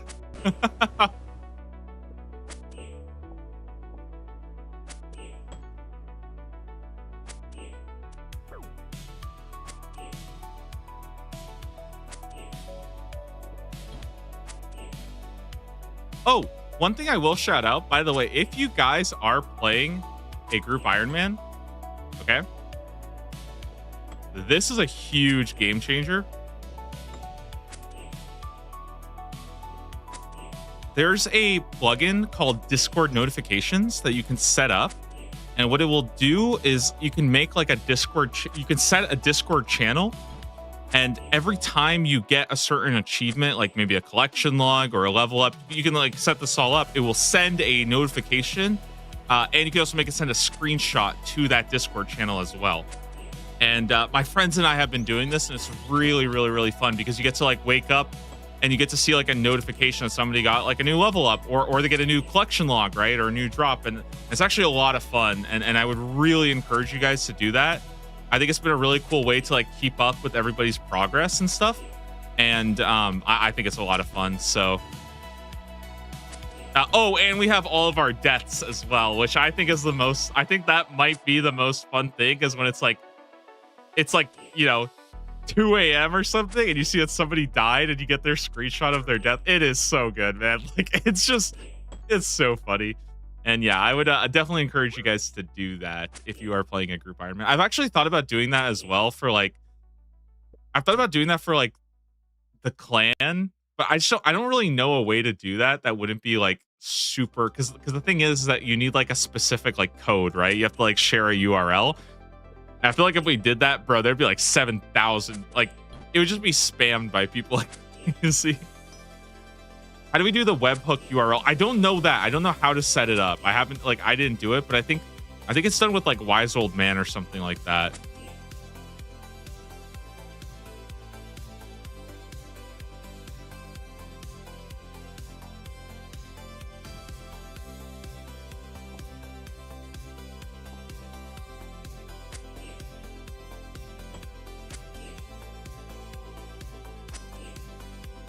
Me sending 10,000 screenshots of me dying trying to get a dragon pickaxe. Yeah, well, okay, this is like a conversation we had to have. Was we had to call out one of our teammates who thought that they were so important that they would send a Discord notification every level. Okay, ours are set up to every increment of 5. No, actually, sorry. Even worse, they wanted to send a Discord notification for every 2 levels by odd numbers. So we would get a notification when they leveled up level 3, 5, 7, 9, 11, 13, 15, 73. Like, it's just insanity, dude. Also, shout outs to me who forgot to take the... Okay, this is the other thing. It doesn't know if you're playing a different account because it's all on your RuneLight account, right? So I have definitely made the mistake of accidentally sending a Discord notification of me getting like level 95 stream because I was playing on this account. And they were like, oh shit. It's like, oh no, never mind. Even worse is I forgot to turn it off for Gridmaster. So Gridmaster started at 2 a.m. At around 8 a.m. I realized that I had set probably close to like 50 notifications to the Discord channel from me leveling up on Gridmaster. That was pretty embarrassing too. Yeah, that was not very good. I felt really bad about that.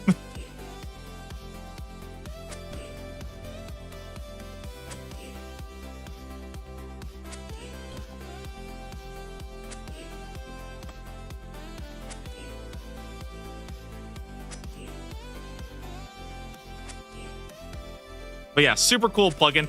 I've considered doing it actually for my own. Like, okay, this seems like I'm kind of like self-glazing really hard here, but I have considered though having a Discord channel with my updates, just so that people who are like following on the Discord can at least see like when I get a new collection log or something when it's off stream. But I don't know if I can have 2 different like things going on. I'm not sure how to do that. Oh, actually no, I would be able to do that. I don't know. It just feels weird to have a Discord channel that is literally just my updates. That seems kind of crazy. I'd rather just like wake up tomorrow and talk about anything I get. Or you're in the clan chat, you can see if I get something, right?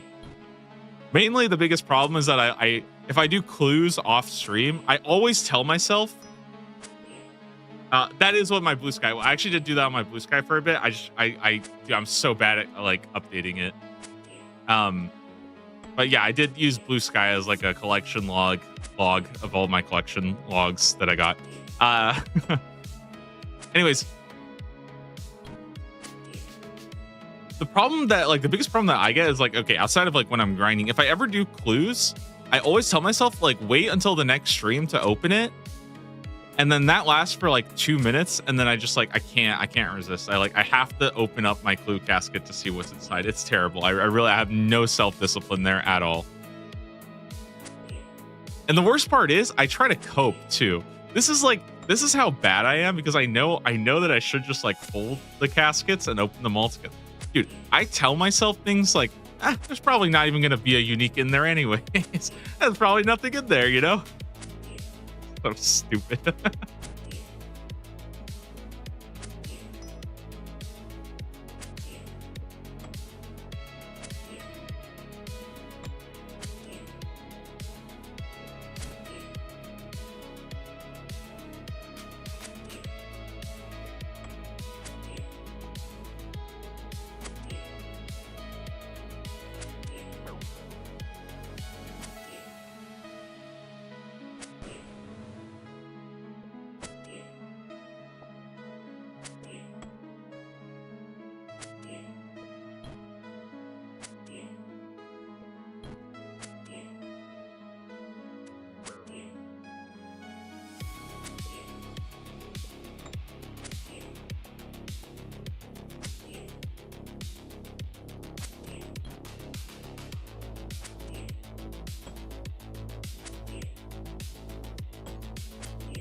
I wonder if Turiel bird tasks count for these. Yeah, I don't know about that one. I don't know. Maybe we'll test it out sometime. It's not really a bird, right? I mean, it's half lion.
I think we need to promote these griffins and make them our friends. Here we go. Griffins are now our friends. Please, Griffin. Please. Give me the drop, homie.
Yo, Clay Kicker, how are you doing?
just got our setup. Yeah, it's super fun. It to me, it was like the cool. It just like changed everything. Having like the Discord notifications and all that. It's just really really fun. And I think that to me, I feel like that's just got to be like one of the best parts of the group Iron Man is seeing everybody else's notifications, because in a lot of ways it's kind of like your achievement too, right? When somebody gets like a super sick drop, it's like, oh shit, dude. You know, it's like that's my drop too.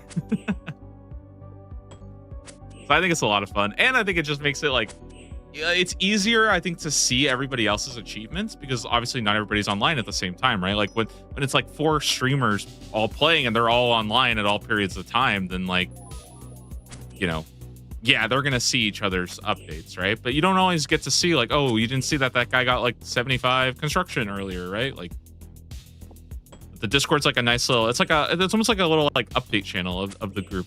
I think it's a lot of fun.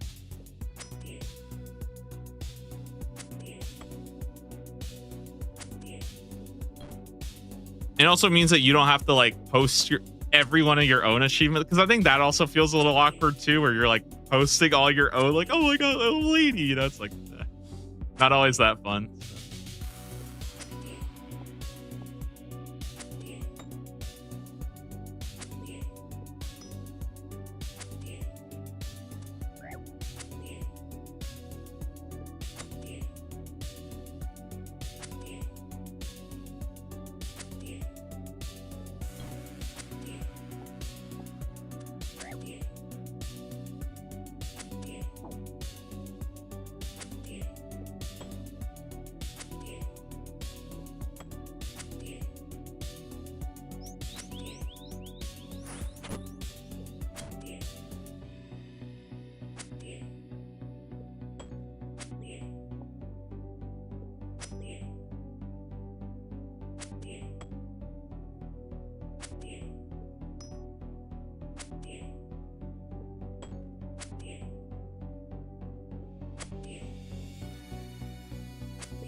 You set it up to give me an automated phone call. I don't know about that one.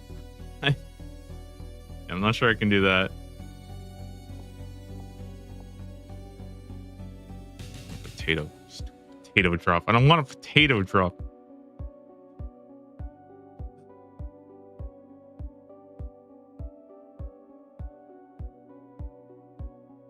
Drop should be soon. Dude, I'm telling you, I'm feeling so good. And you know what's crazy? When I said I would go for 3,000, I felt like I started getting chills. I really did. And there was just something that was screaming to me like, you are committed. You are going the extra step. And you're going to get this drop right now.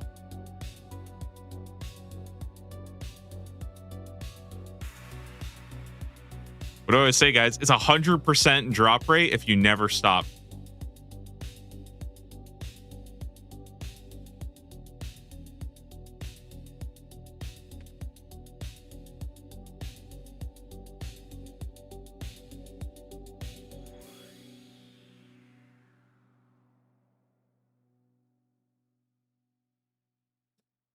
Theoretically false.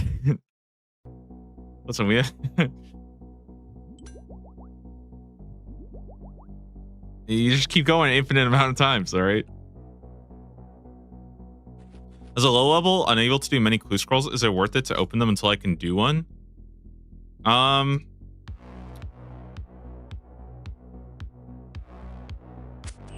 I think it really, honestly, to me, I think clues just come down to like how much you enjoy doing them, you know?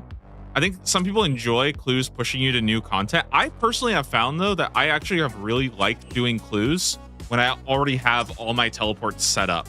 Like, oddly enough, beginner clues became more fun to me once I had really high magic level and all that stuff, because I could start going crazy. The only thing I would really recommend you do though is do hard clues if you can. Like, really try to do hard clues to get your first set of like D'hide gear, maybe a bit of prayer gear, and a magic shortbow. Oh my god, early magic shortbow from hard clue, in my opinion, should be like almost like a I feel like people should agree as a group that like we're gonna be good on doing our hard clues until we get one magic shortbow, because I think it opens up a lot having a magic short bow early for people who want to train ranged. It's such a good upgrade, and grinding it out later is kind of a pain in the ass. Yeah. You also grind out getting clue scrolls themselves later. Yeah, I feel like that's the thing. It's like you can get it later. There's just a couple upgrades that are good to get early. Like I think even like a set of prayer gear can be nice early.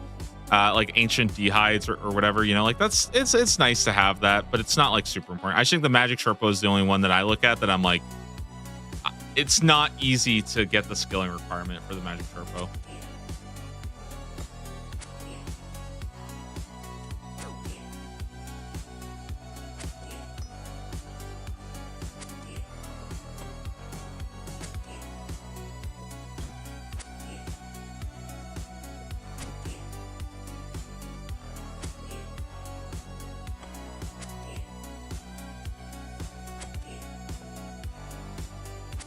I do think though that like clues can be really fun to push you to do content that you don't have access to. I know that that's something my friends did when they were starting off, is that they wanted to do clues. Oh, this clue requires 40 crafting. We're going to go and get 40 crafting now, right? It's like a nice little objective, but I think that's something that I think is a little bit more applicable for like newer players and stuff, just because it gives you like a really easy objective. Whereas I think if you're a little bit more experienced, you're probably like already working on that stuff.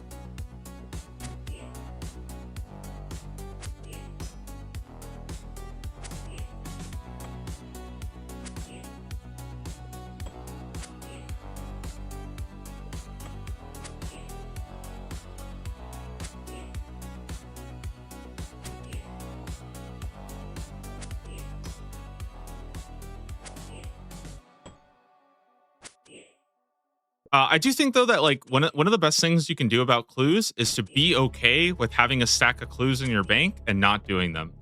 Because if you force yourself to do clues every single time you have a stack of clues, I feel like you will very quickly start to hate clues.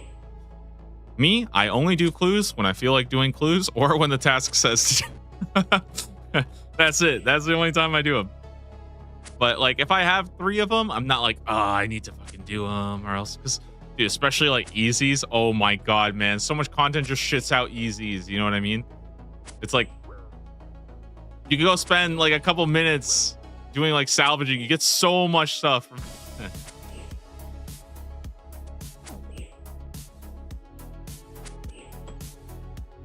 Just don't want to waste them if I run to a step that I can't do. I think early on it can help a lot to try to get like to do like the sort of juggling method where like you try to get 2 that are doable. Try to get 2 that are doable and then do both of them and see how much you can go. But I do agree with you that like it can feel kind of annoying if like you're just constantly getting clues that are like way too hard, you know? But then again, that's also your incentive to go and do it, right? Like, you know, you get a regicide clue, like go do regicide. Go send it. You know what sucks for me? This is the one thing that I'm actually really annoyed by. I have had a master clue sitting in my bank, I kid you not, for like probably close to 8 months. And you know why? It's because I don't have Enlightened Journey done. So I can't get hot and cold clues. So my master clue from like probably over 60 days played ago is still stuck there waiting for me to get the Song of the Elves task so I can unlock it. And my elite, I have an elite final step of an elite. Okay, so I'm talking, this is seventh steps. Okay, this is the 7th step. I can't do it because I need to go get a proselyte armor piece, and I haven't done wanted yet. So I have an elite clue that is just hard stuck, waiting for me to get wanted. It's so sad.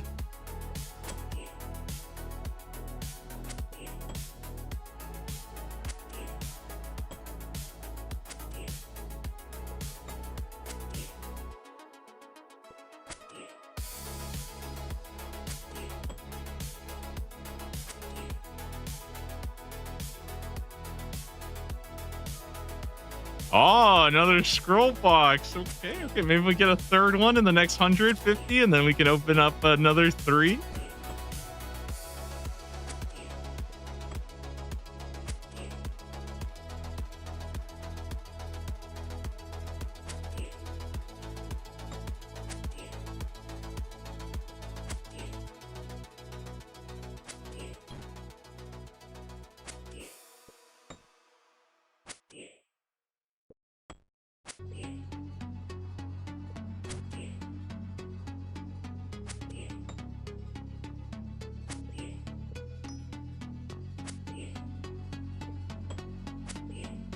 Forcing me to buy a green D'hide set? Yeah, wait till you get the blue D'hide one.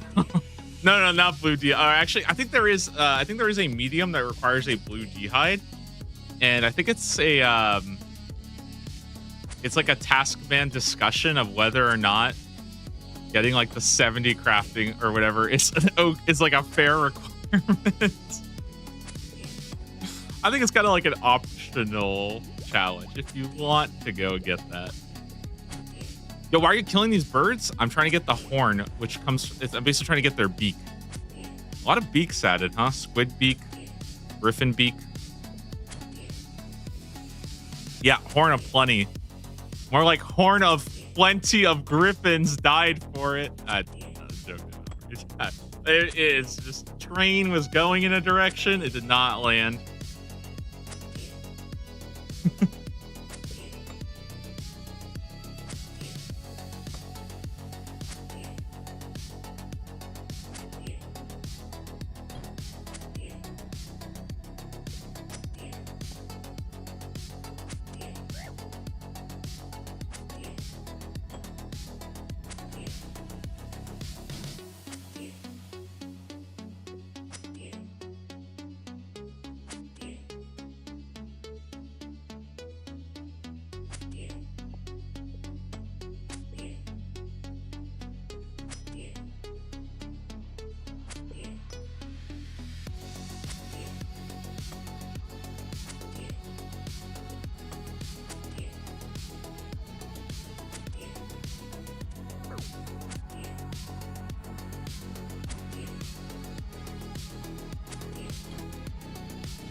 .40 range, go hit the crab. Get your freaking bone crossbow. Oh man. When are you gonna participate in Gillinor games? Probably when I get invited. that's yeah.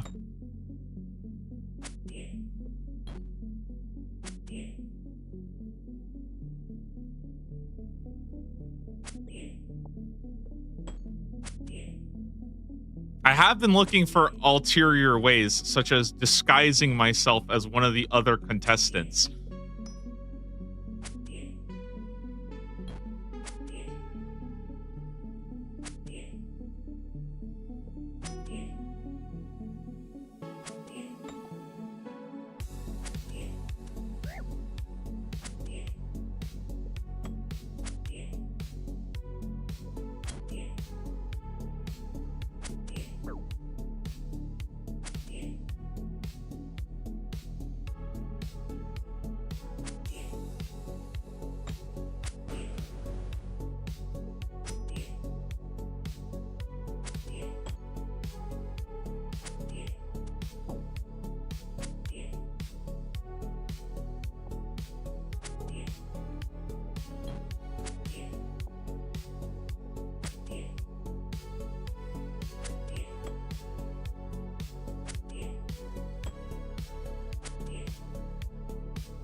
Which one would you disguise as? No idea.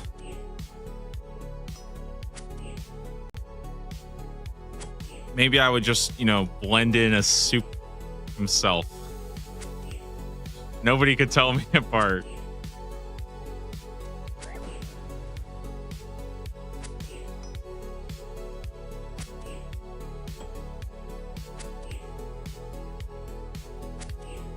How do you know I'm already not? How do you? Yeah, exactly. How do you know I'm not already in Gillinor games? Okay, now that would be a twist, huh? Episode 6 comes out this week, and I revealed I was there all along. It was, it was me. Nobody would expect that one. Okay, even I would not be expecting that.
Oh, okay, almost at 2,900.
even after all these kills, I still get that like after every single kill, I feel like I get just a little tiny like it's like butterflies in my stomach at like just the prospect of the drop, you know?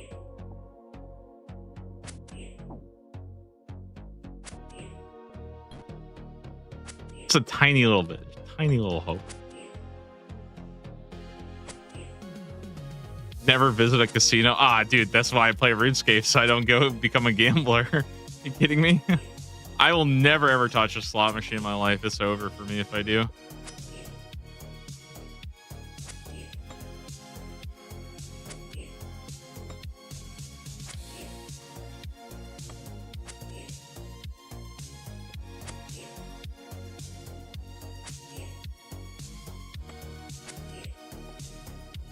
Although I do really want to go to casinos to play poker. I actually think like playing like I would love to play poker. I haven't actually been to I haven't been to Vegas since I was 21. I haven't really been to like a casino. I've only played like in-house games and stuff like that with like friends. So yeah, it would be really cool to do that.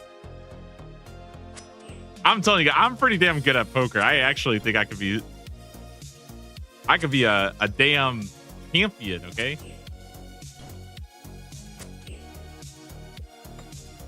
You know you'd get a good hand and smile big. No, not at all. I am very good. I play because I play a very like I'm not easy to read, I don't think. Like I'm very technical, if that makes sense. Like a very fundamental player. I play by the books. I don't do crazy shit. I don't be bluffing. I don't be high rolling. I am just smooth as fuck.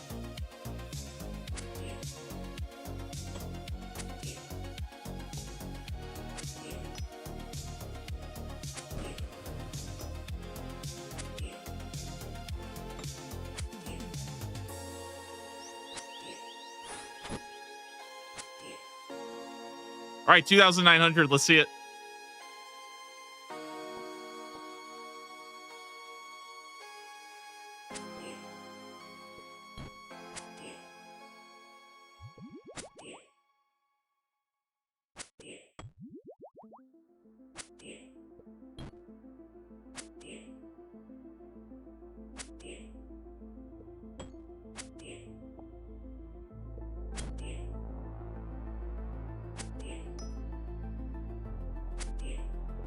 Imagine if you got a Griffin task and got a first. That would be crazy, huh?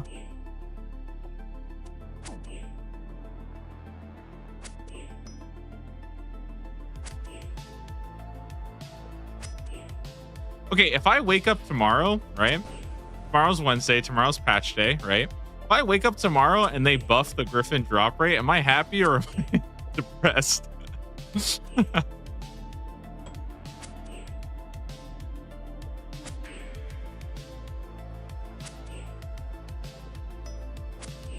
You should be happy. Why? I want everybody else to suffer here too.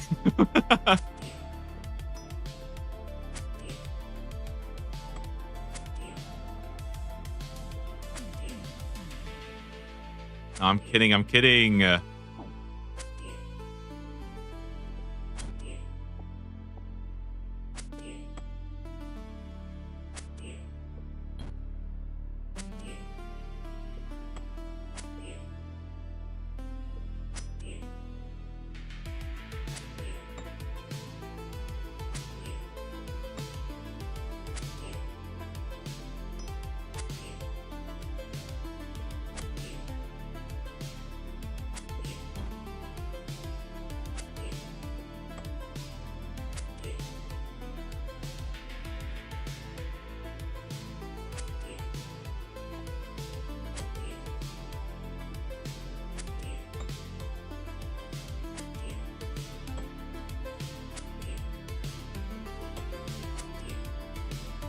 All of Gielinor gets their onions from Griffin drops.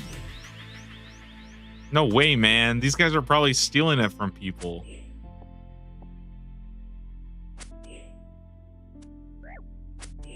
know how much yellow dye you could make with all these Griffin onion drops? I've gotten 224 so far.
It is a little I mean, I guess it works, but it's a little sad that the boss Griffin, right? The Shellbane Griffin, it has a low chance of dropping you a raw sea turtle, which is like kind of fucked up if you think about it.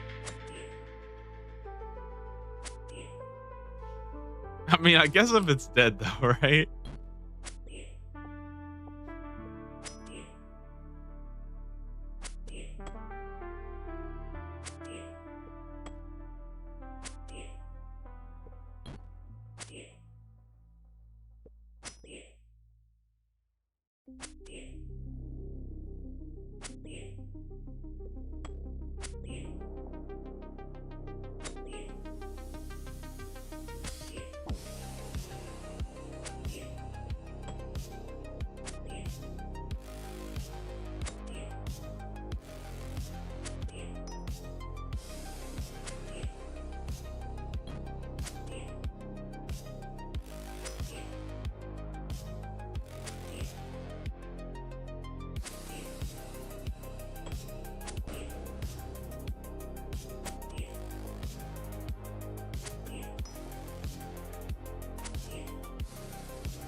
You know, yesterday I said I would take today off to chill.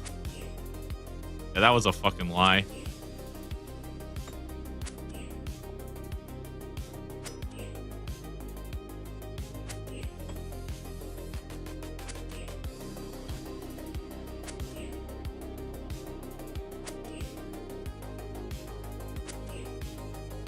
Yeah, you did say that. I know. It's just, dude, I don't know, man. I just had Griffins on the mind. I just felt so good. I felt so good about it. I think the real problem is that I just slept yesterday. I woke up at 10:30 p.m. and it was 1 a.m. I made 7 chicken nuggets for breakfast and I didn't know what to do. So I decided to start streaming instead. And then 6 hours into stream, it was still 7 a.m. So like, what the fuck am I supposed to do?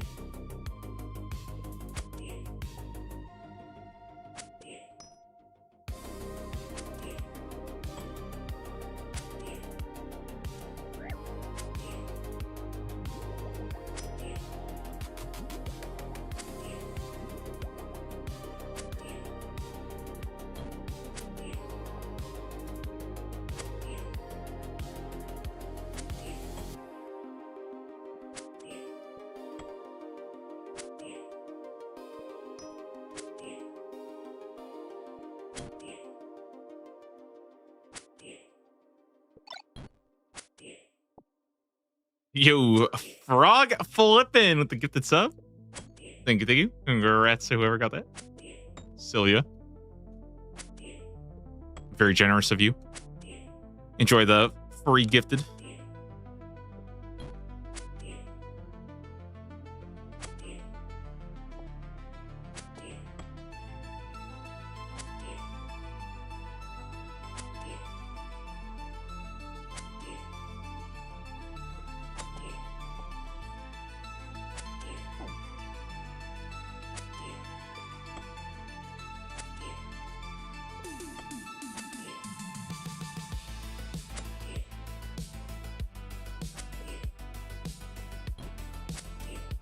Man, a couple weeks ago, I was going through my bank statements and I saw that I like had paid like $25 to Twitch, and I was like, who the fuck?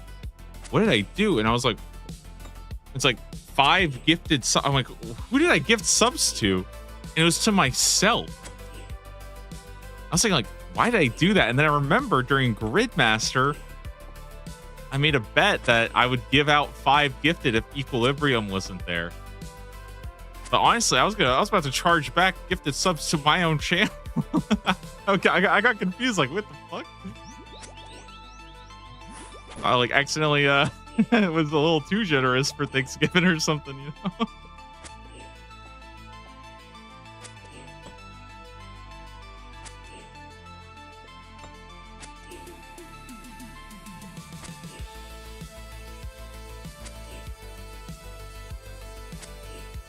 All right, let's see it. Come on. Let's see it today. I want to get a roll in. Okay, I want a roll today. I want to know what I'm waking up tomorrow with. I can't, guys. I can't tell you this enough. There is no crazier feeling than spending an entire day doing the same activity in old school RuneScape, going to bed, and then waking up the next morning knowing you're about to spend the entire fucking day doing it again. It is insane. It is actually ridiculous. And this is twice now. I'm doing this twice.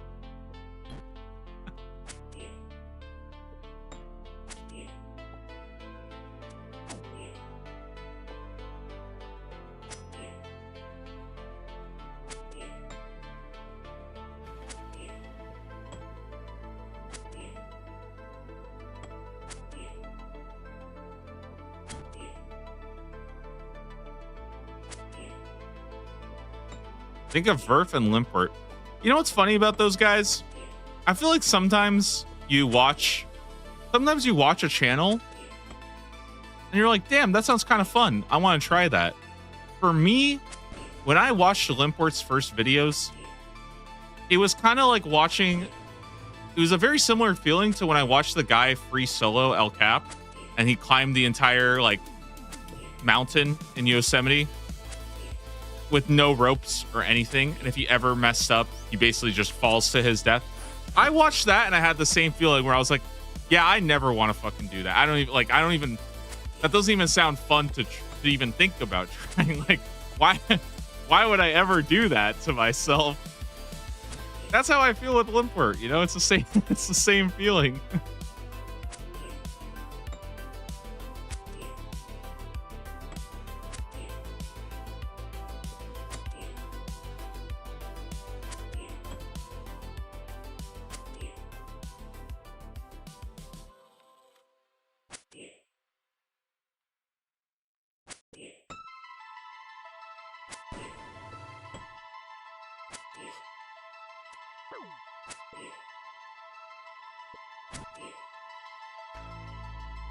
Yeah, Alex Honnold.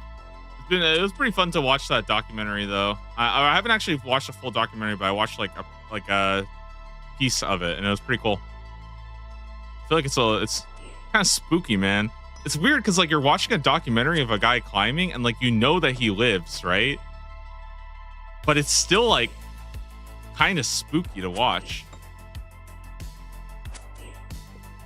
I can't describe it. It's just strange.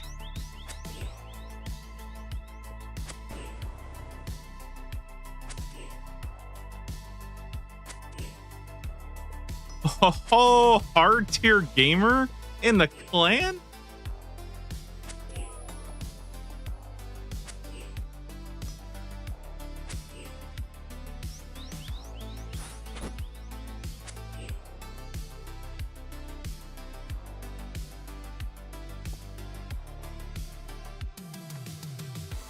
All right. One more inventory, okay? We'll recharge prayer. I'll get new potions. I'll throw all this away, and then we'll go for one more inventory. We're gonna get 3,000 Griffin kills, which puts us at over 1,400 Griffin kills a day alone.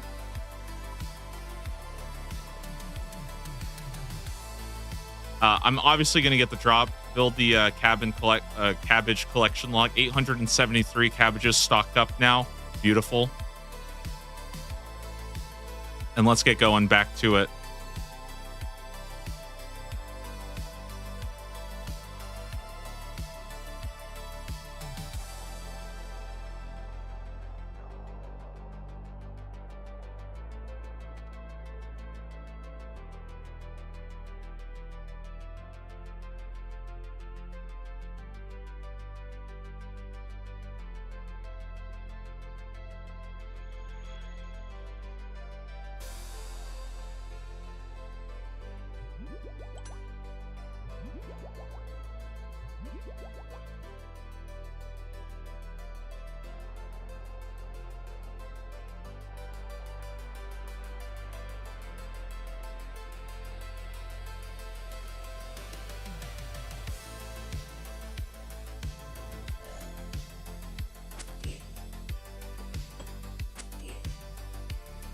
Is it bad that I get like a sense of comfort now? Like when I was running around out there on the island in fresh air, I felt a little bit awkward. But as soon as I entered the cave, I started to feel kind of like safe again. You know, I got this like warm, fuzzy feeling. Nobody can hurt me here. You know, the Griffins are my friends.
What a great way this would be to end on a freaking Horn of Plenty today, dude. It would be so great to end on this.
All right, 50 more to go.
Well,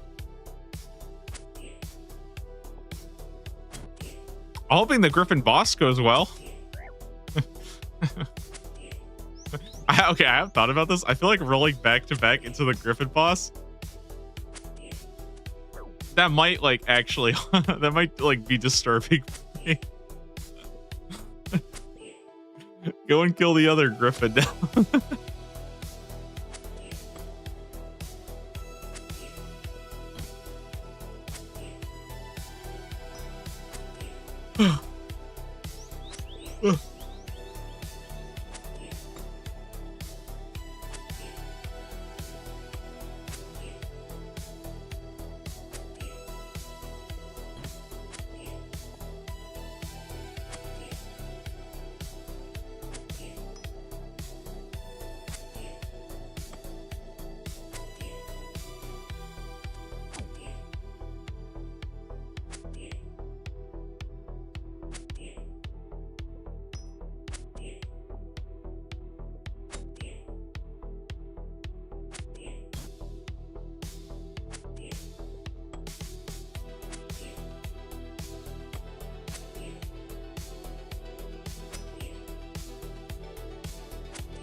I'm going to change it up. I'm going to kill these two instead. Maybe they have it.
At least you'll never run out of griffin feathers.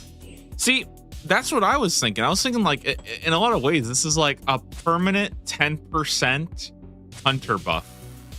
Because I will probably never, ever run out of feathers. So every time I do hunter, I'm getting 10% more loot, which is kind of sick, you know?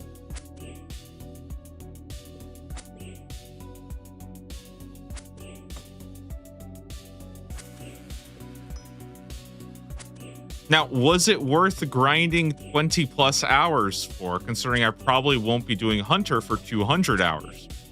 No.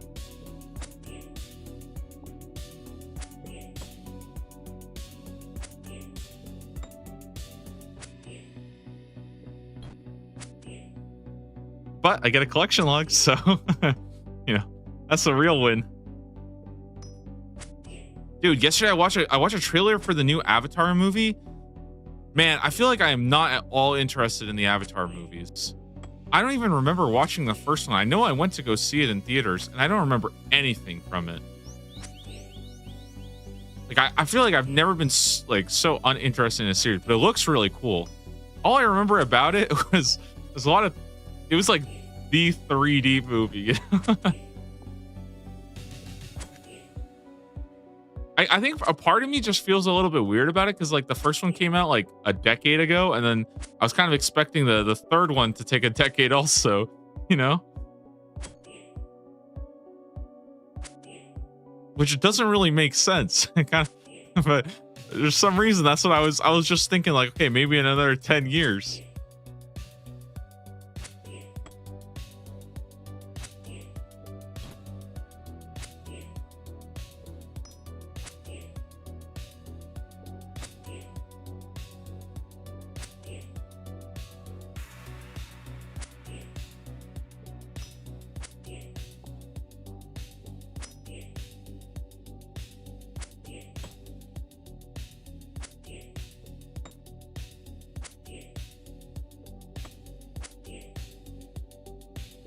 There's a knife here? Wait, that's sick. You can get a knife so you can cut up the watermelons and stay here forever. I don't even have to leave the cave. I could just be completely self-sustenant off watermelons.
Okay, 25 more to go, guys. 25 more.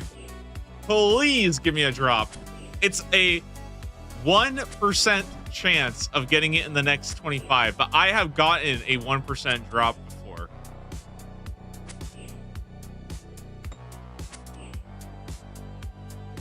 Okay, I don't think the math actually works out like that, but kind of. Okay, it's like it's kind of a 1% chance.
Hey, honestly though, really productive day today. I mean, I spent about 11 hours killing these guys. Over 1,400 kills today is really, really good. I mean, we'll probably get it tomorrow, I think, in the first like 15 minutes of the stream, because that's how this shit always happens. I wake up, get it in the first 15 minutes, move on. Or I'll get it right now, or like 10 minutes after I end the stream, because that's just, you know, that's just how it goes. Anyways, it's been fun grinding out griffins. We'll keep it up tomorrow as well. Still got a couple more to go for our tasks here. But yeah, hopefully we move on. There's a couple more fun stuff. Obviously, getting the boss will be pretty cool. Yeah, grinding out the boss will be pretty cool. So I'm kind of excited for that. I really, really want to do this giant blue krill. This will be a pretty long grind, but it's cool. Squid beak for a blowpipe will be nice. All of these are really easy. I actually really want to do the chartering. I think that'll be kind of fun to do. And then this is the pirate shipwreck, so we'll be doing that for a little bit as well. But hey, fun stuff.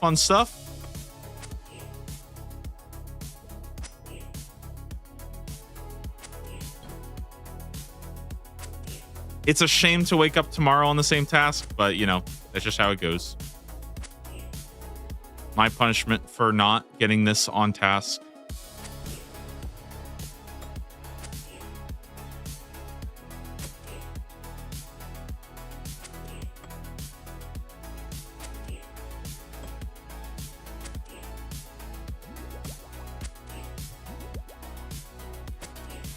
All right.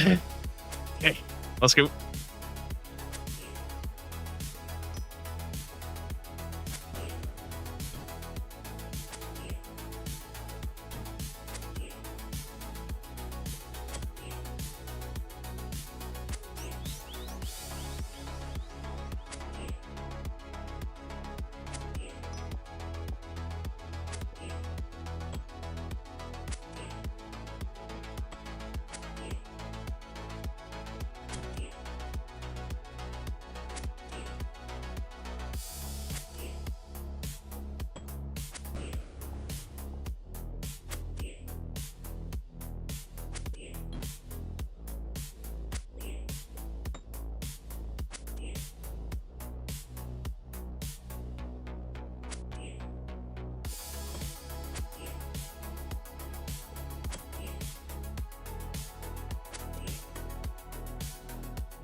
Dude, my hand is fried. I've been freaking doing too many griffins today.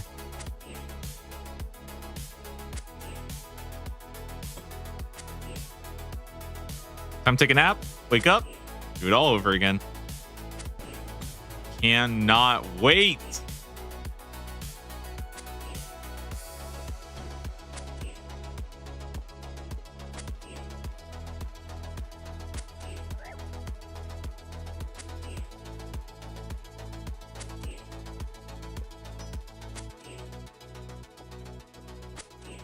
But yeah, jokes aside, guys, I do want to thank everybody for coming in.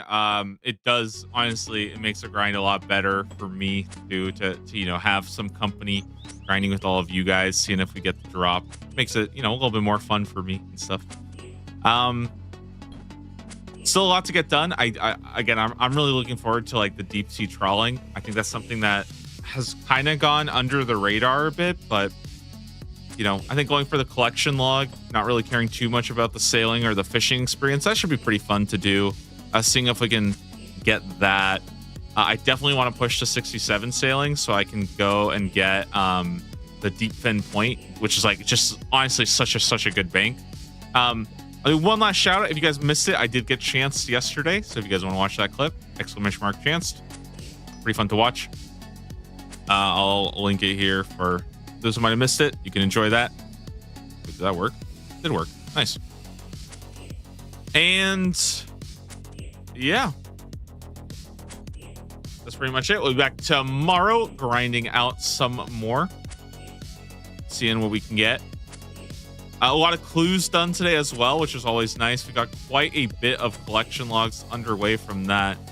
which even though we haven't been doing much sailing for a while, right? Now since the Albatross Feather, we've gone the Page, Armadillo Page, the Zamorak Chaps, the Armadillo Plate Legs, the Armadillo Blessing, the Armadillo Kite Shield, the Guthix Bracers, and today we got the Berserker Ornament Kit, which is pretty cool. Nice to have that, you know. So yeah, collection logs are moving pretty nice. We're getting close to 600 here.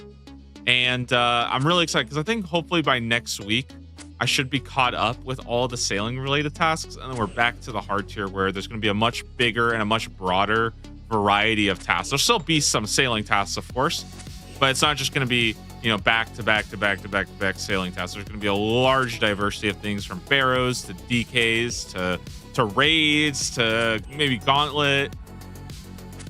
A lot of fun stuff, and I'm really excited for it. Can't wait to kind of get back in there, progressing my account a bit more. And with sailing now, you know, I'm not locked out of sailing, which is awesome. I'm really excited about that.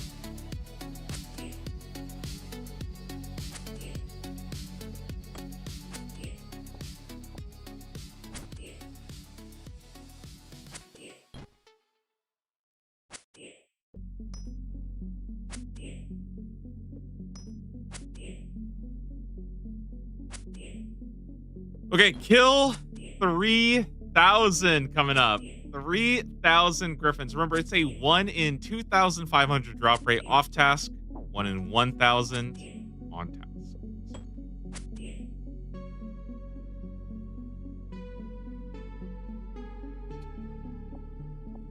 All right.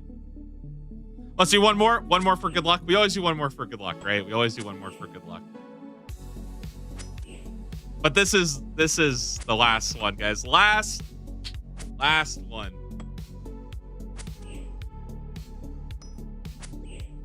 Come on, Seagull, drop it. Let's see it. Hip Heidi. It